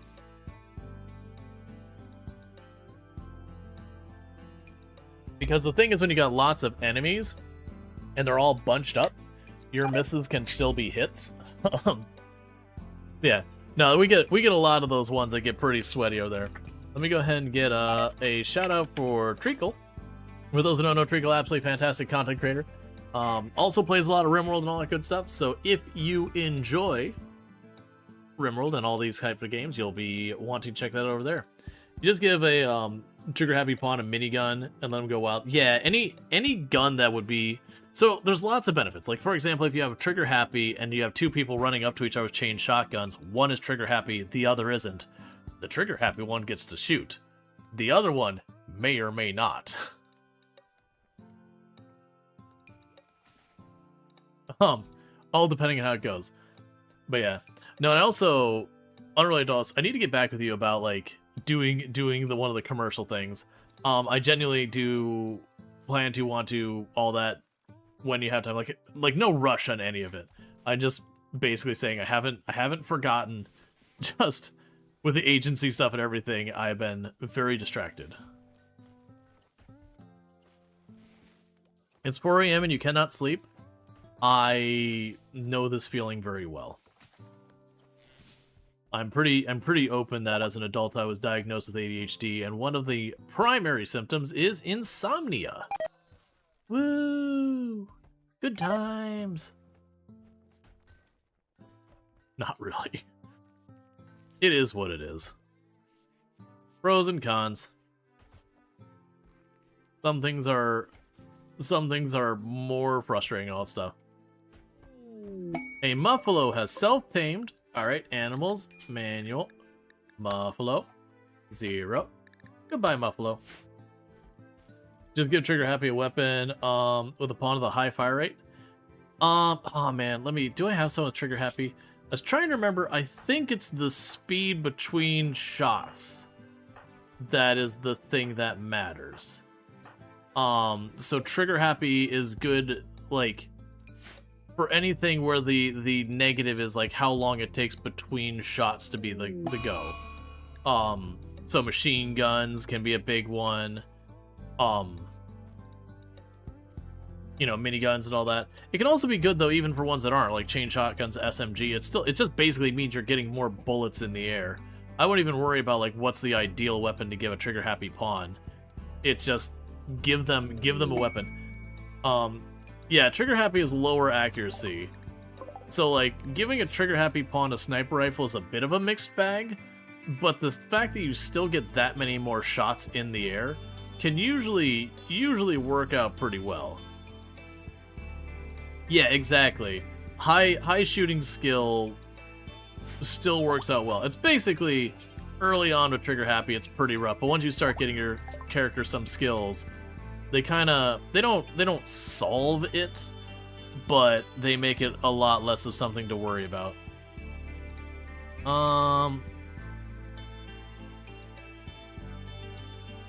Yeah, so that one, when I get Blood Rain, will be good. Don't care about that. We're all good on all these, I believe. There's none of these I want to keep. Yep, that's fine.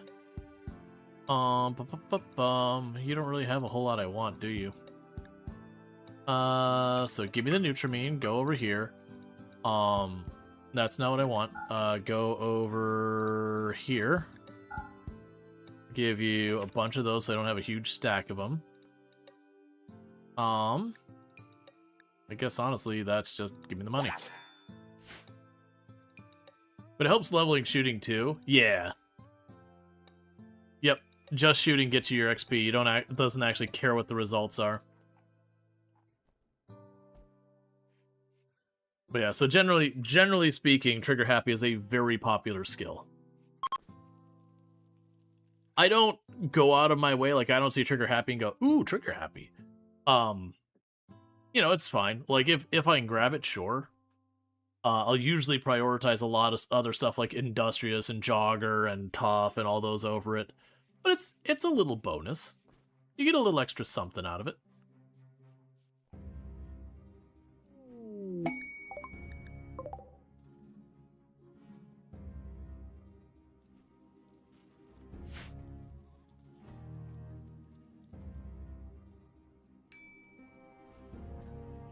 Okay.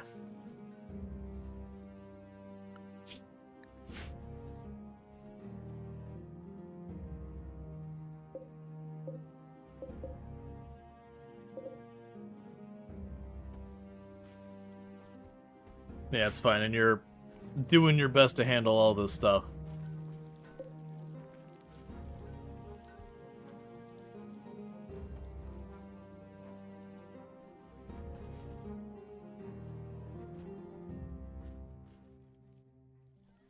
Alright. So I really wanted to get that built before I did the next one, but it's looking like that's just going to take time.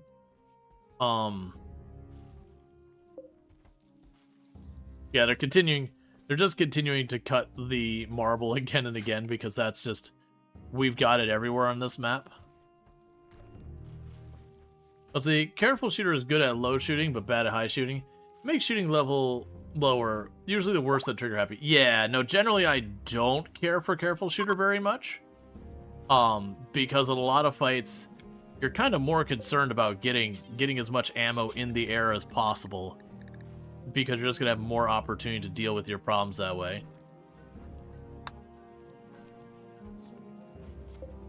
Alright.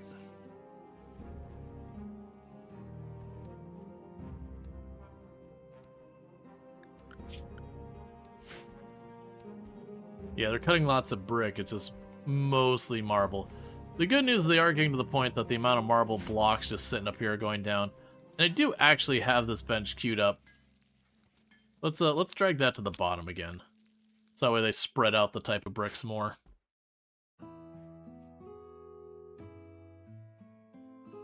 Yeah, no, Careful Shooter will give you a better accuracy, but generally that's not as big.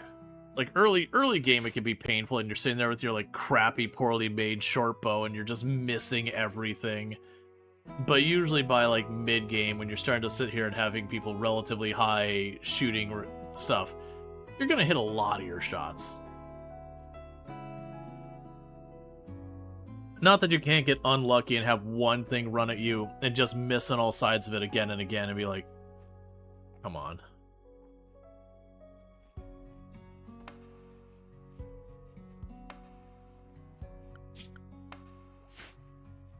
So you got the poison synthesis. Fire resistant, that's not what I want.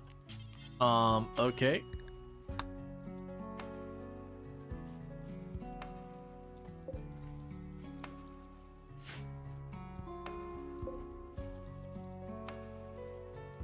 Oh, it's starting to get cold enough that the heaters are turning on, so we're starting to not have enough power to run things. So we'll toggle off the smelter.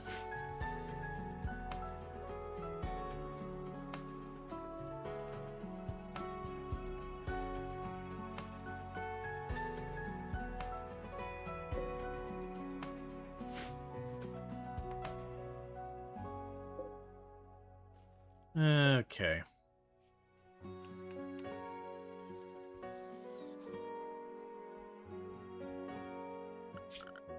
I'm gonna manually tell it to build the roof here and here, because that's kind of what we're waiting on right now. Is we're down to only like 4 potential anomalies left. We want the unnatural corpse to fix Silraxi, but with just having the 4 there, we have a very high chance of getting Blood Rain. which will cause our people to gradually go crazy if they're out and about.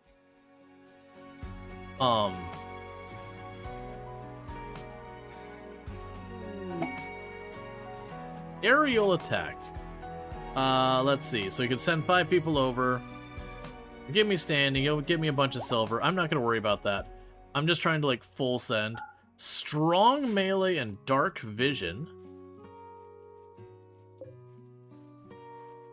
I can see potential with that.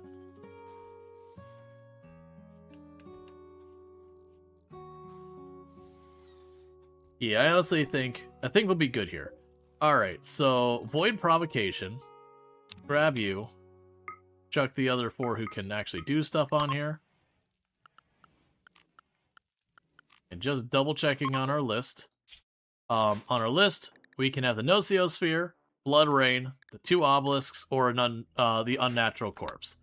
So none of those should be things I have to worry about, like, you know, Shambler Assault or Sightstealer Waves or anything like that, where we'll be, like, instantly in trouble.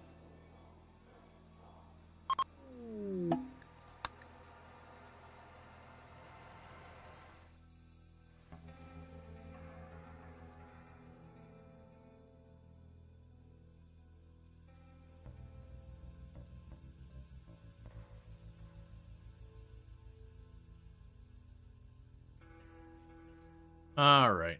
I'd actually kind of like the Nociosphere, not because I needed her, I think. Warped Obelisk. Alright. That's fine. Until you start keeping these down. Lower. Shambler Assault is the worst event in the game. No one can make me think otherwise. Shambler Assault definitely caused you some grief. You've learned more about the Obelisk. The device has the power to duplicate intelligent creatures. In theory, it can produce duplicates without limits. The Obelisk appears damaged and unstable, so its energy level rises unless suppressed. It will fully activate. It would go into a duplication loop, chaotically pumping out a large number of flawed human duplicates. Moriarty thinks it can be possible to shut it down, but needs significantly more study. Alright. And we made the comment that as soon as Moriarty's done with that, I am going to use the duplicate thing a little bit, since we have it available. We're going to go ahead and get a clone of Giga, our main melee pawn, because I'm lacking on melee pawns, and a tough, nimble, fast learner, who's already at 13 melee. I would like to. And we have an unnatural healer, so most of the negative stuff that could happen we can just counter. Alright. So, with this...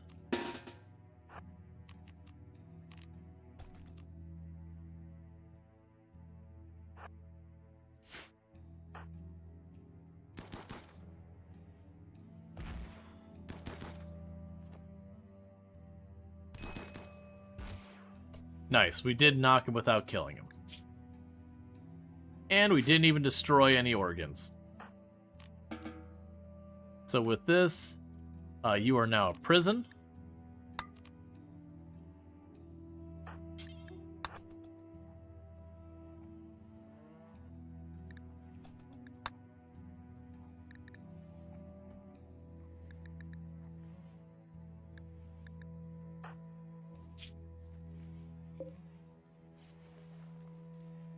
All right.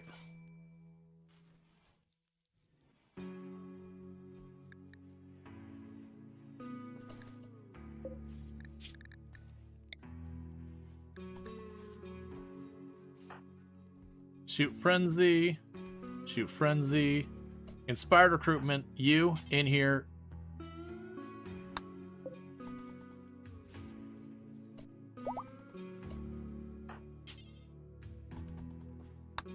I need to wait till you're awake.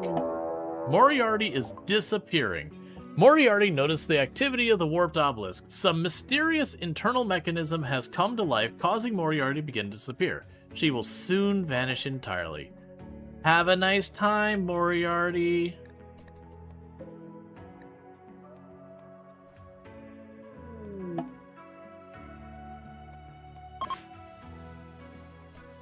Let's see. Not even one time you lost a colony to Shambler Assault, but it would make too many holes in your base to kite the whole map. Yeah, no, that was the thing. Shambler Assault itself usually doesn't end up being the thing that wipes you, but it is usually the thing that kind of gets the ball rolling to what ends up wiping you. Alright, so this is a little unfortunate of the event choice. So what we're going to do is we're going to run over here. And we are going to shoot the ever-living hell out of the Warped Obelisk,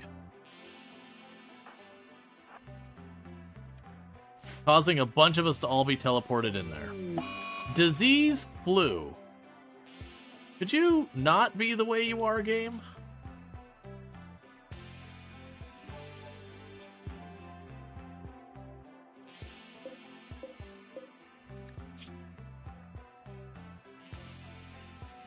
Well, the problem is right now, they're unconscious.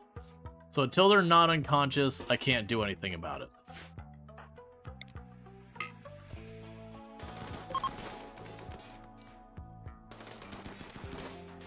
So we're deliberately triggering this.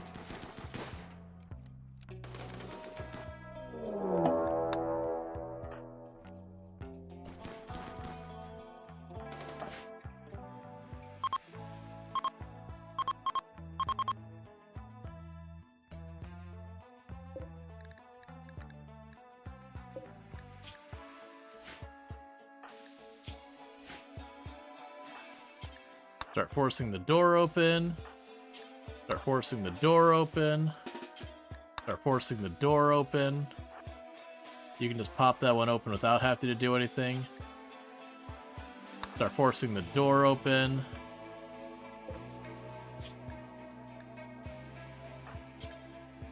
Strip that one. Start forcing the door open. Start forcing the door open.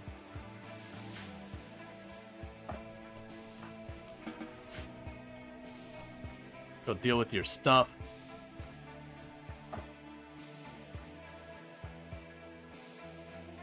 What we're trying to do here is somewhere in here is the obelisk to leave. And we need to do that soon because unfortunately a bunch of our people got flu as we went into this. And that is a problem. And it, of course, has teleported almost no one but the people with the flu.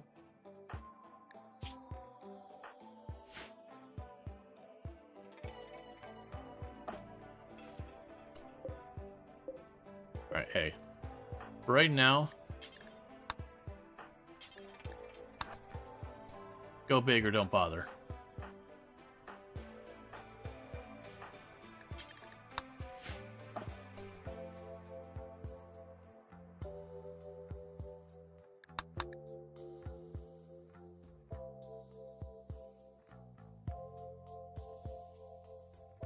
Alright, Luxray, you take it easy. Thank you for tuning in and all that stuff. Okay, those are fine.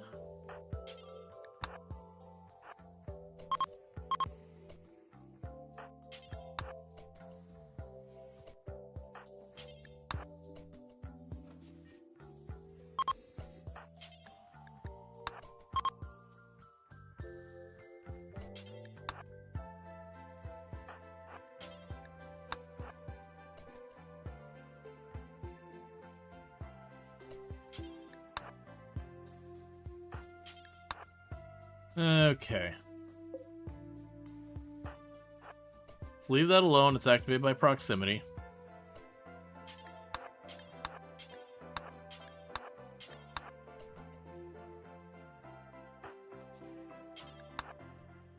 So I'm trying to connect a bunch of them up.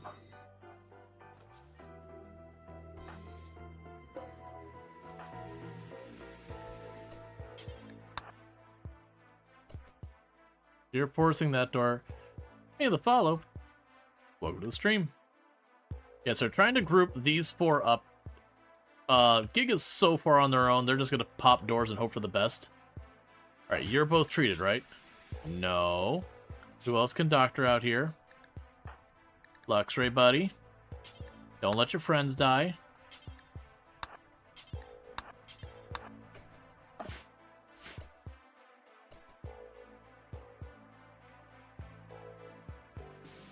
Should you accept the Grav engine if you're not intending on doing Odyssey stuff? Probably not, because it's basically only for Odyssey stuff.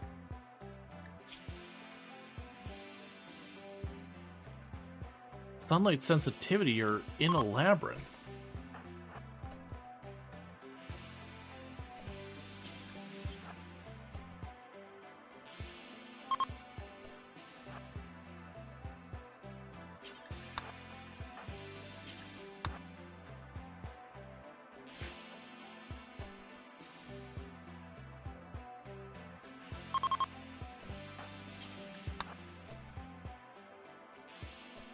Oh, that's probably already going to that one.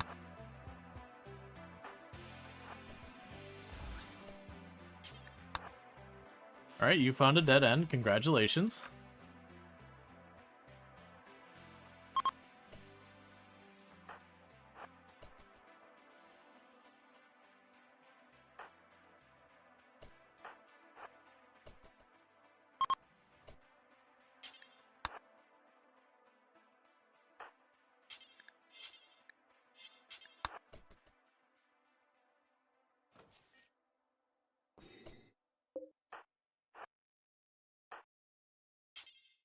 Yeah, so you'll get the path connecting between the two of you.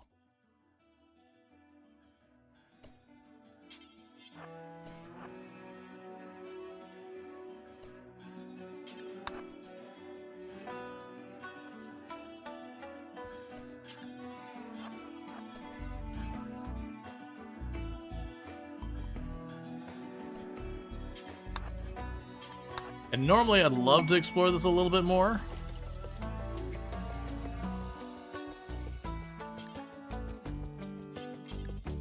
But in this case, we gotta go. Because again, we're dealing with the flu, everyone's scattered, we don't have how we need to treat people. And don't teleport all this stuff out of here for me.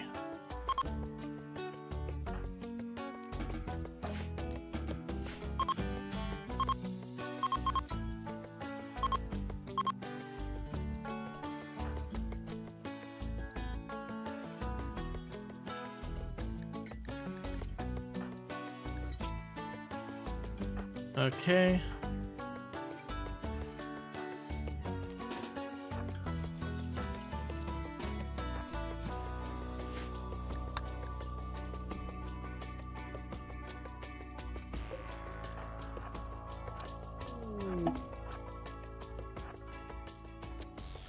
Could you please hit it wrong, Gore?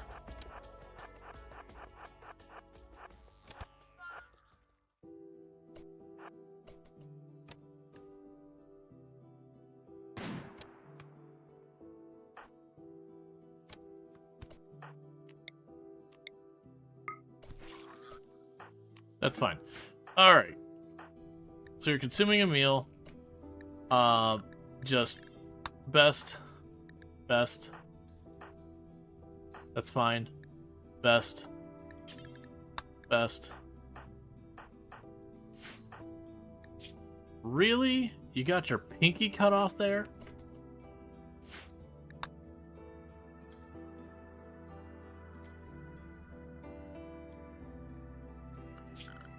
Orders allow. No, don't use a telescope. You're missing a finger. Get back over here.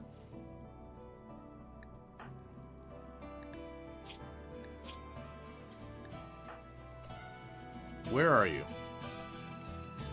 Don't read the freaking book. You're literally dying.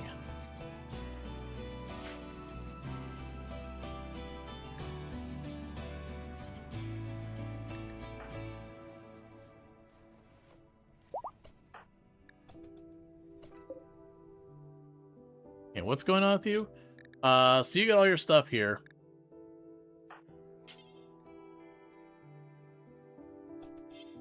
I'll have to deal with that later.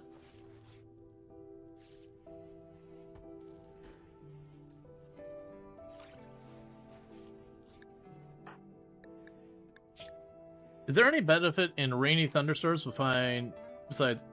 Is there any benefit in a rainy thunderstorm besides infinite energy generation? They don't generate. Let me take 2 seconds Just let me take 2 seconds to deal with this flu. I'm getting a little annoyed with the fact that you're trying to wipe me out by giving me flu while I'm in the middle of not being able to be on my base. And just trolling me like this.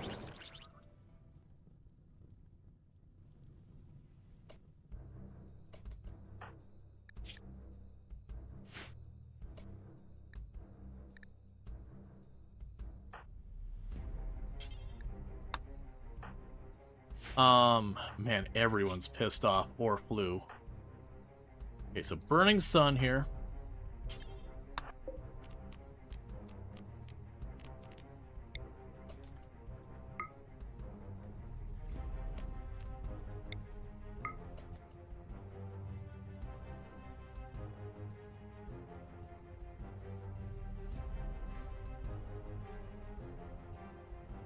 Because everyone else needs to be on bed rest for a minute.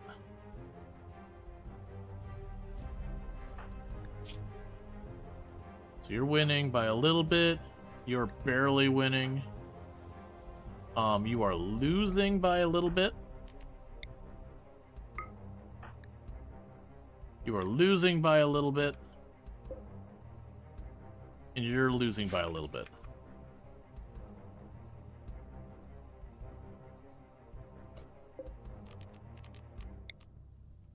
Tell him to shoot at that guy.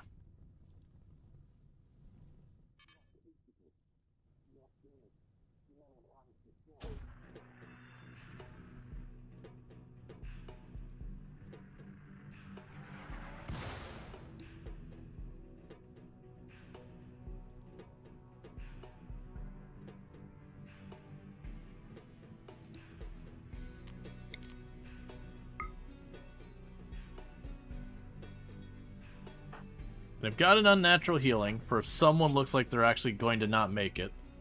Because we are burning glitter right now.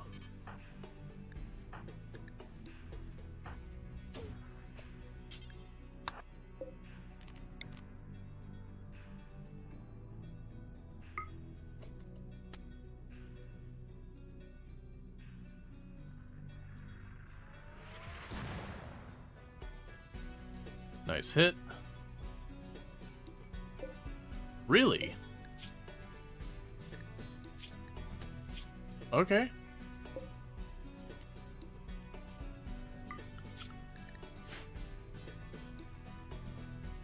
I appreciate that they're supposed to be trying to siege me, but I think because of all the fire there, they can't figure out where to put the siege, so they're just kind of standing around watching. And most of that fire was actually their doing. Ah, yeah, that's a good one. Soften them all up.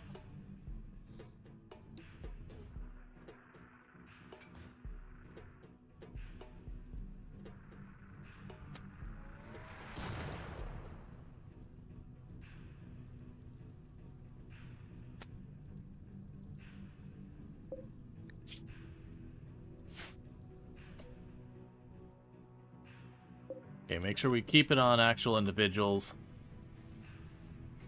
Because it's going to be well, I'm trying to keep it so we're shooting in their general direction. I have so many of these mortars, and they're all badly damaged. Extreme break risk on you.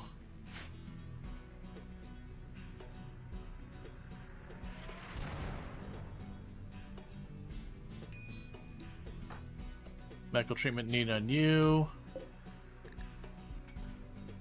Hypothermia shivering. No.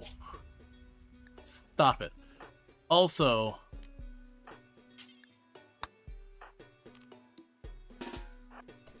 don't recruit. You recruit. Because that'll give me an instant person.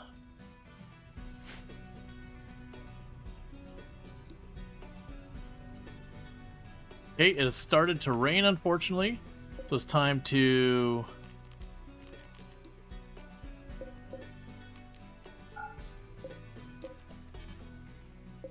switch over to the explosive rounds.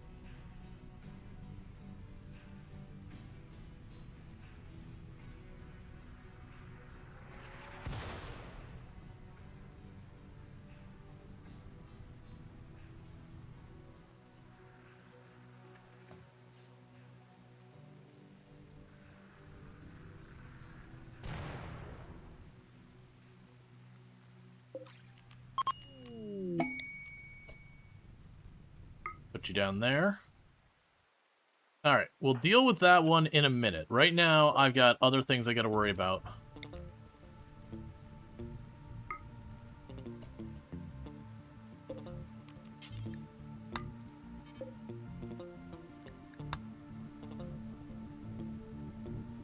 If you would like to be our brand new melee pawn who is not yet ready to do anything... Did say you're attacking? Why are you all moving so much?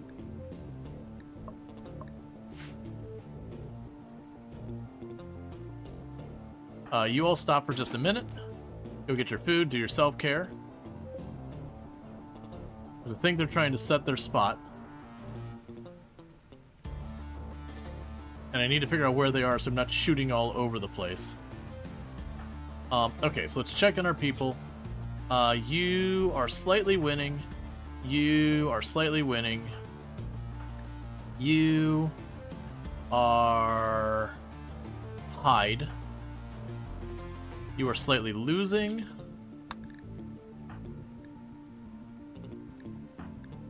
And you are slightly losing. Moriarty. Okay, you're just beat up. You're not dying. You're just beat up. Okay, so it looks like they're rallying around that spot.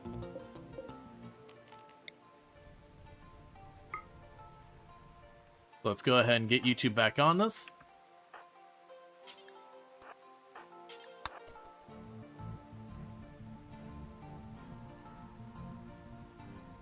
Because I'm trying to just put as much damage as I can and prevent them from setting up their siege. And then once once they start the assault, we can get to our defensive position. I have the door open, right? Yeah.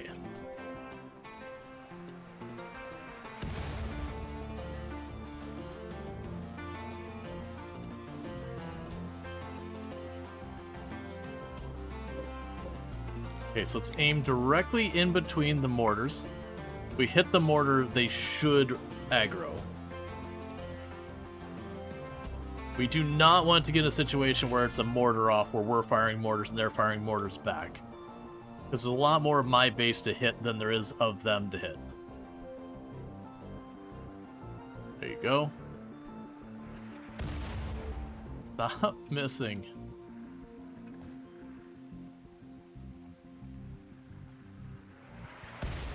There you go.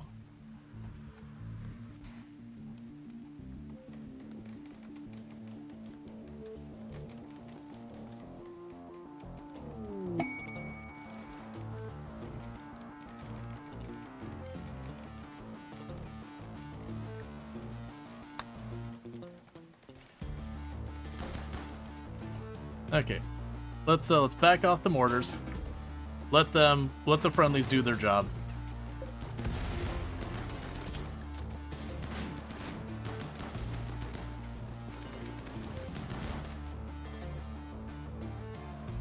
They're coming a few at a time, so they're gonna probably lose. But if they can do a bunch of damage on the way down, that's good, because they already destroyed the one mortar.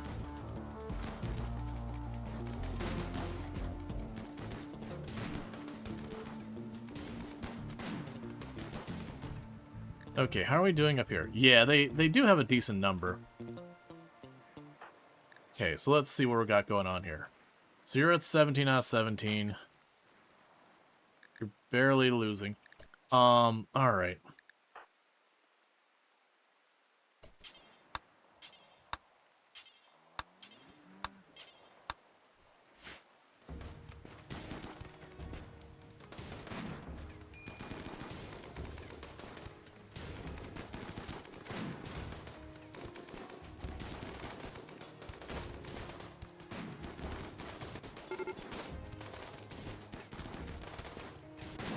Okay, they're assaulting the colony.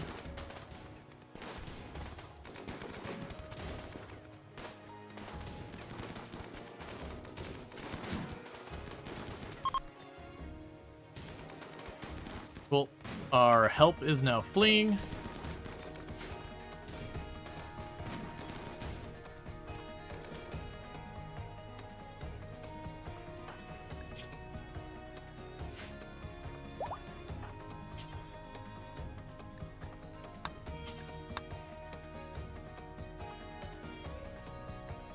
Alright, so...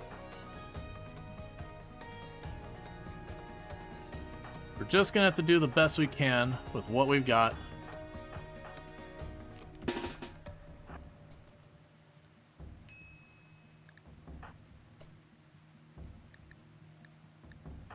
I know, you've got the flu, you're gonna die from it.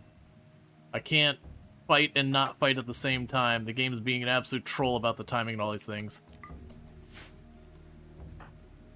Okay, so we can shred the earlier ones.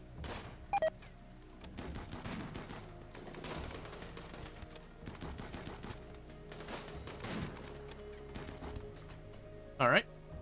That's good. Pop the door, get out. Before they get set up and start hitting you with everything.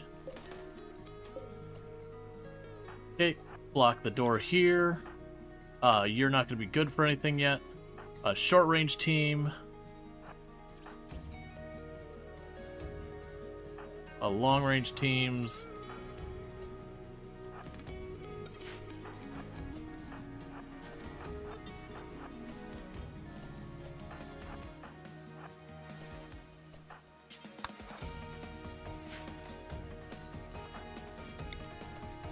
Use your boost. Bring everything you can.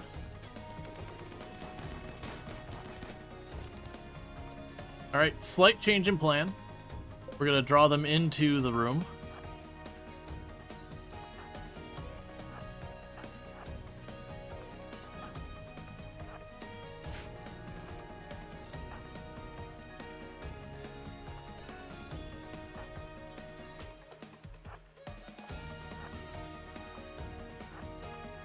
Bunch them all up like this.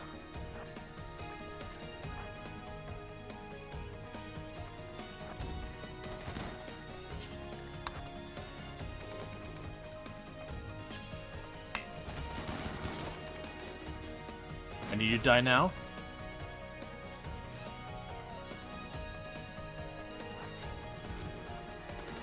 Block him in the door.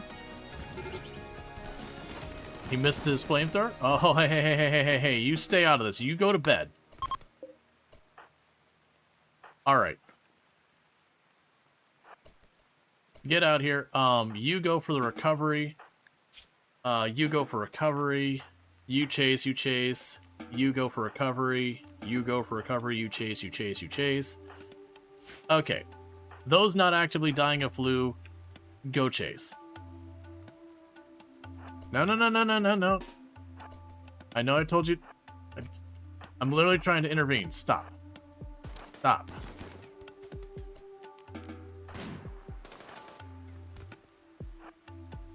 Okay, so those two are on go juice. They're gonna just get away.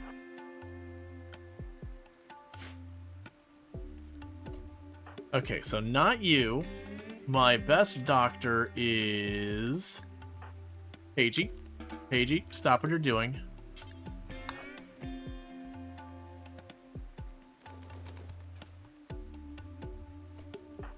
That's fine. Gear. So, order. Allow all.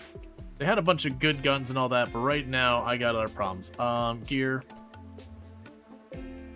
I would like you to strip this person of their gear. I need Paigey to start treating people as fast as they can.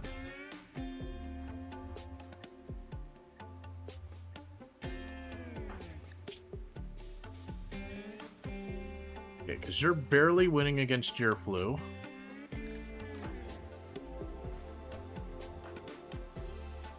Alright, first of all, stop it.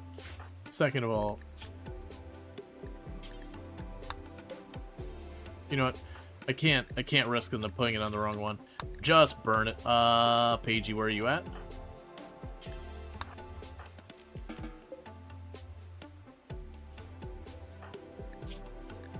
Because we're like a little late on a bunch of these flus. Okay, you're good. Okay, so it looks like we might have everyone in the lead now. Hey Reza, how's it going? Alright, let me go ahead and get all of your permissions sorted out now that we're not immediately dying.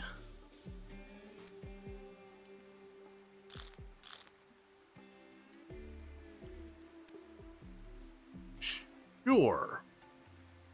That's fine. I'll need to get you a weapon. On the best we got right now is a steel spear, so go grab your steel spear. I'm doing pretty good.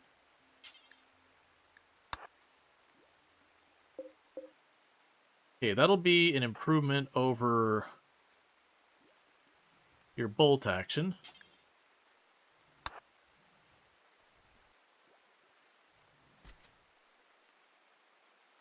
Alright, we got sniper rifles and all sorts of stuff. Okay. A schedule, unrestricted. A recreation, do that. How do you see if you're winning against a disease? Oh, when you look at a disease and you mouse over it, on the top, it'll show the percentage of the disease, and on the bottom, it'll show the percentage of immunity. If the disease hits 100% first, they die. If the immunity hits 100% first, they live.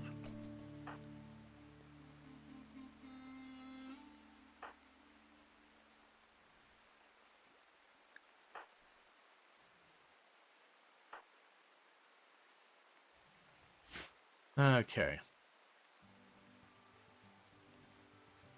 The number of people you've had die at, like, at 99% immunity.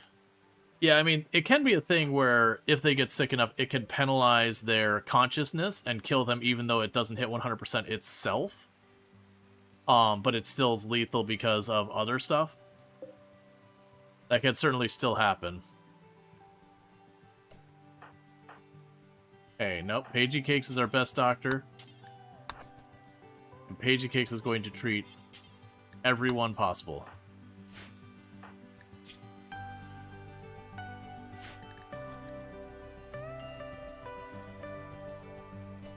Did you... Where did your patient go? Go to bed. You're obnoxious. No, stop it. Stop trying to forcefully make me have not the good doctor tended. Okay.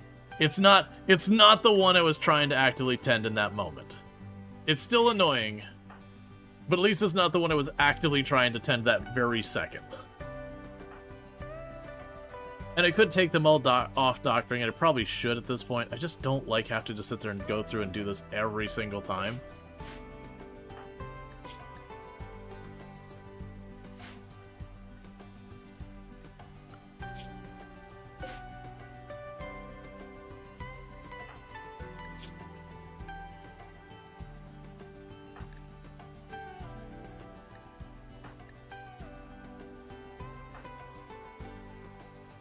Okay. Oh, you can be tended now, and it's not happening. So let's intervene manually.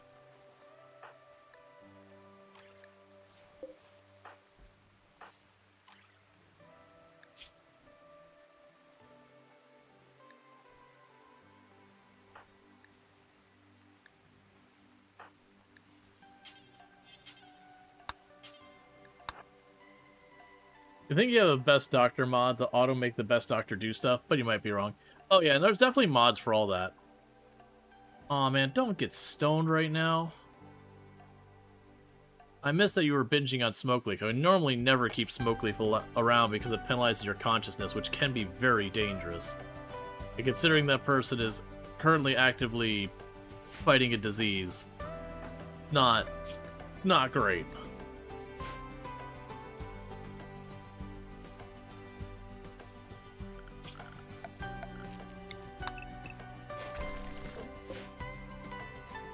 And there's a ton of weapons down there. It would be nice to grab them. Right now, it's survive what we're dealing with, and then we can worry about the next thing.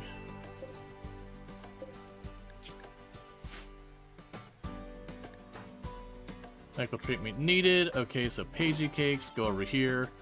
Tend to them while they're standing up. Oh, whoa, whoa, whoa, whoa, whoa, whoa, what? What? Oh, I understand. It's fine. Right, because it's to use the thing, you have to use what's in your pocket. The fact that you have around 1,000 hours of the game and you didn't know consciousness affects disease progression. Well, it wasn't the consciousness affecting the disease progression. That's not what I'm talking about. It's the disease affects your consciousness, and the smoke leaf affects your consciousness. If your consciousness hits 0, you die. So it's very easy to accidentally have your character in bad shape, get mad, they hit a smoke leaf, and then they wrap themselves up. That they just finished the job. Like, they get food poisoning, it upsets them.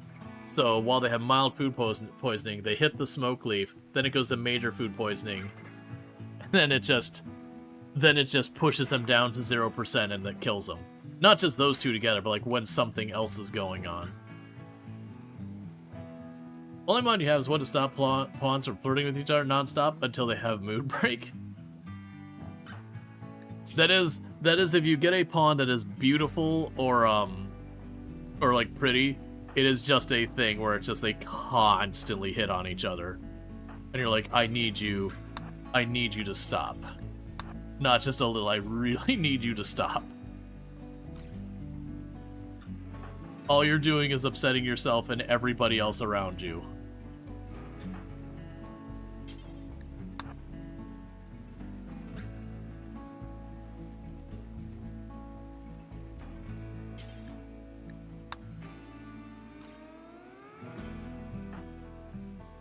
Okay, so you're winning by a fair margin. You're winning by a fair margin. Not as much as I'd like, but they're all sitting at around a 10% lead. Almost all exactly a 10% lead, and that's with a slamming Glitter World left and right. Rebuffed by insert pawn name ×8. Usually you don't have that, like, stack, but yeah, no, you'll have like the person that's like, I had to rebuff this one. Like the person who's pretty, they'll have like the whole stack of like, you know, I rebuffed this person, I rebuffed that person, I rebuffed that person. Or I had to rebuff that person, I think is what the verbiage is.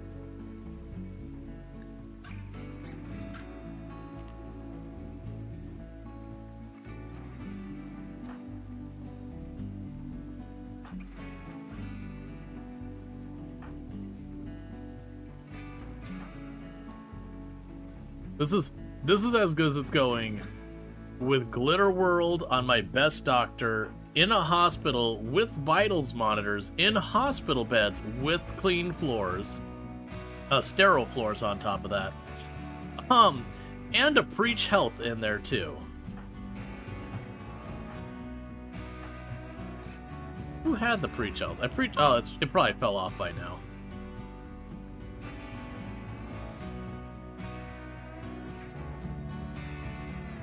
Gonzo had a flesh arm. Seeing your guys, the flesh arms made me think about. Let's see. You really wish you could upload it, but because there's no good way to do characters, but you once did a custom run called The Muppets in Peril, where Jim Hemp's muscles crash landed.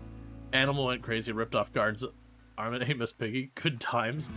We did, I think the weirdest one we did was for, I think it was Coral Island's 1.0 release. I did a Coral Island playthrough where we're just like, when we were getting characters, we were just kind of, why aren't you able to do that? Oh, you're already tending to them.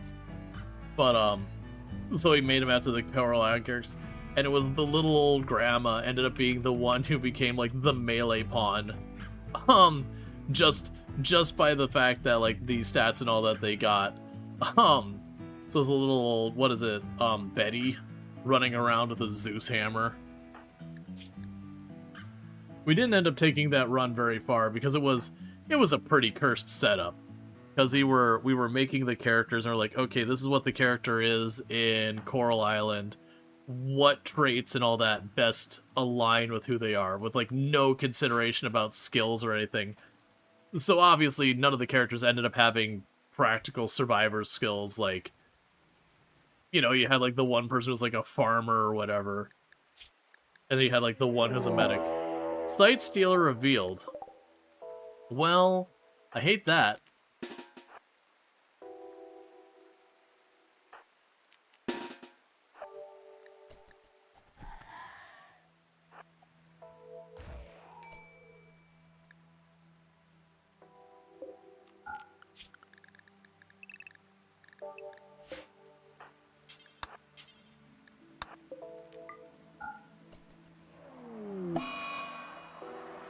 Sight Stealer Shriek.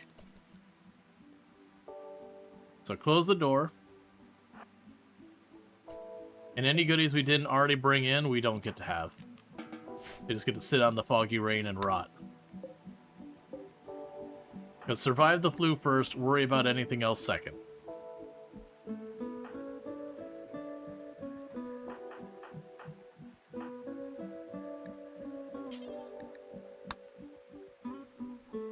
All of them ran to the room rather than getting their medical attention. All like, no, man, I mean lunch.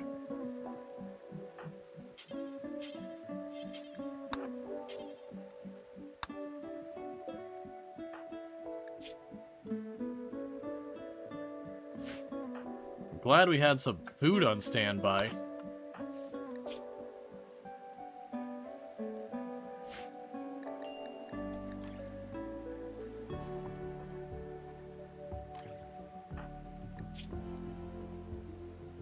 Alright, 20% lead. 20% lead. About 25% lead. 13% lead. And 10% lead.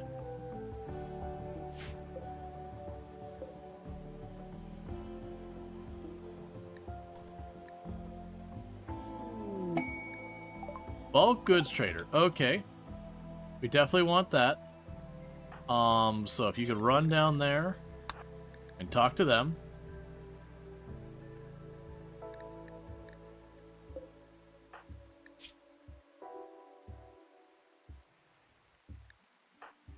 Yeah, no, themed runs can be a lot of fun. Even if they're ridiculous and unbalanced and all that. They can just be fun for the memes. Grab panels, yes. All day, every day. Medicine, we're either I'm getting tons of it or I'm losing all of it. I can't really tell. I have to look when I'm not on this screen. Let's see here. Fabrication as a book to learn from. Yes, please and thank you. Get those out of here. And that'll probably do for this one. So a couple of really big gets on that one. So haul that in. You won't haul. Importantly, we got more Gravlite panels. I'm not going to focus on that right now. Okay, I had plenty of medicine.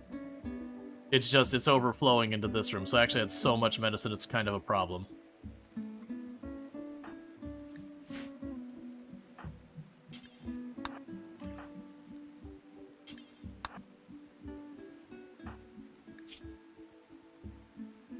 Alright. You quickly realize that failures are more fun than successes. You really wanted to be able to upload it to the workshop for someone like you or Drongo, but it's very hard to do custom characters in the scenario. And obviously that was a custom dependent. Yeah, no, I remember custom characters like those you can't move, or you can do this with the scenario editors. Okay, so Sight Stealers are here. And right now, I got other things I'm worrying about. Cold Snap. Can you leave me the alone? We gave me the flu, and we've already had like 5 events during the one flu. And we're blasting Glitter World and everything, just trying to knock it out as fast as we can.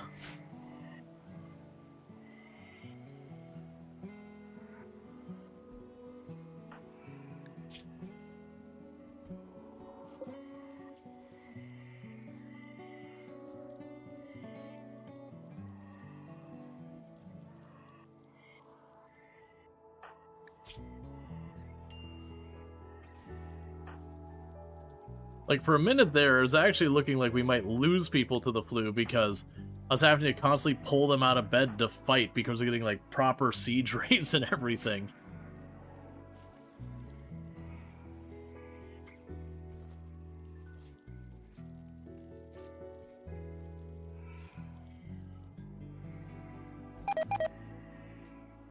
That's fine, I'm trying to harvest what I can before the cold kills all of my crops.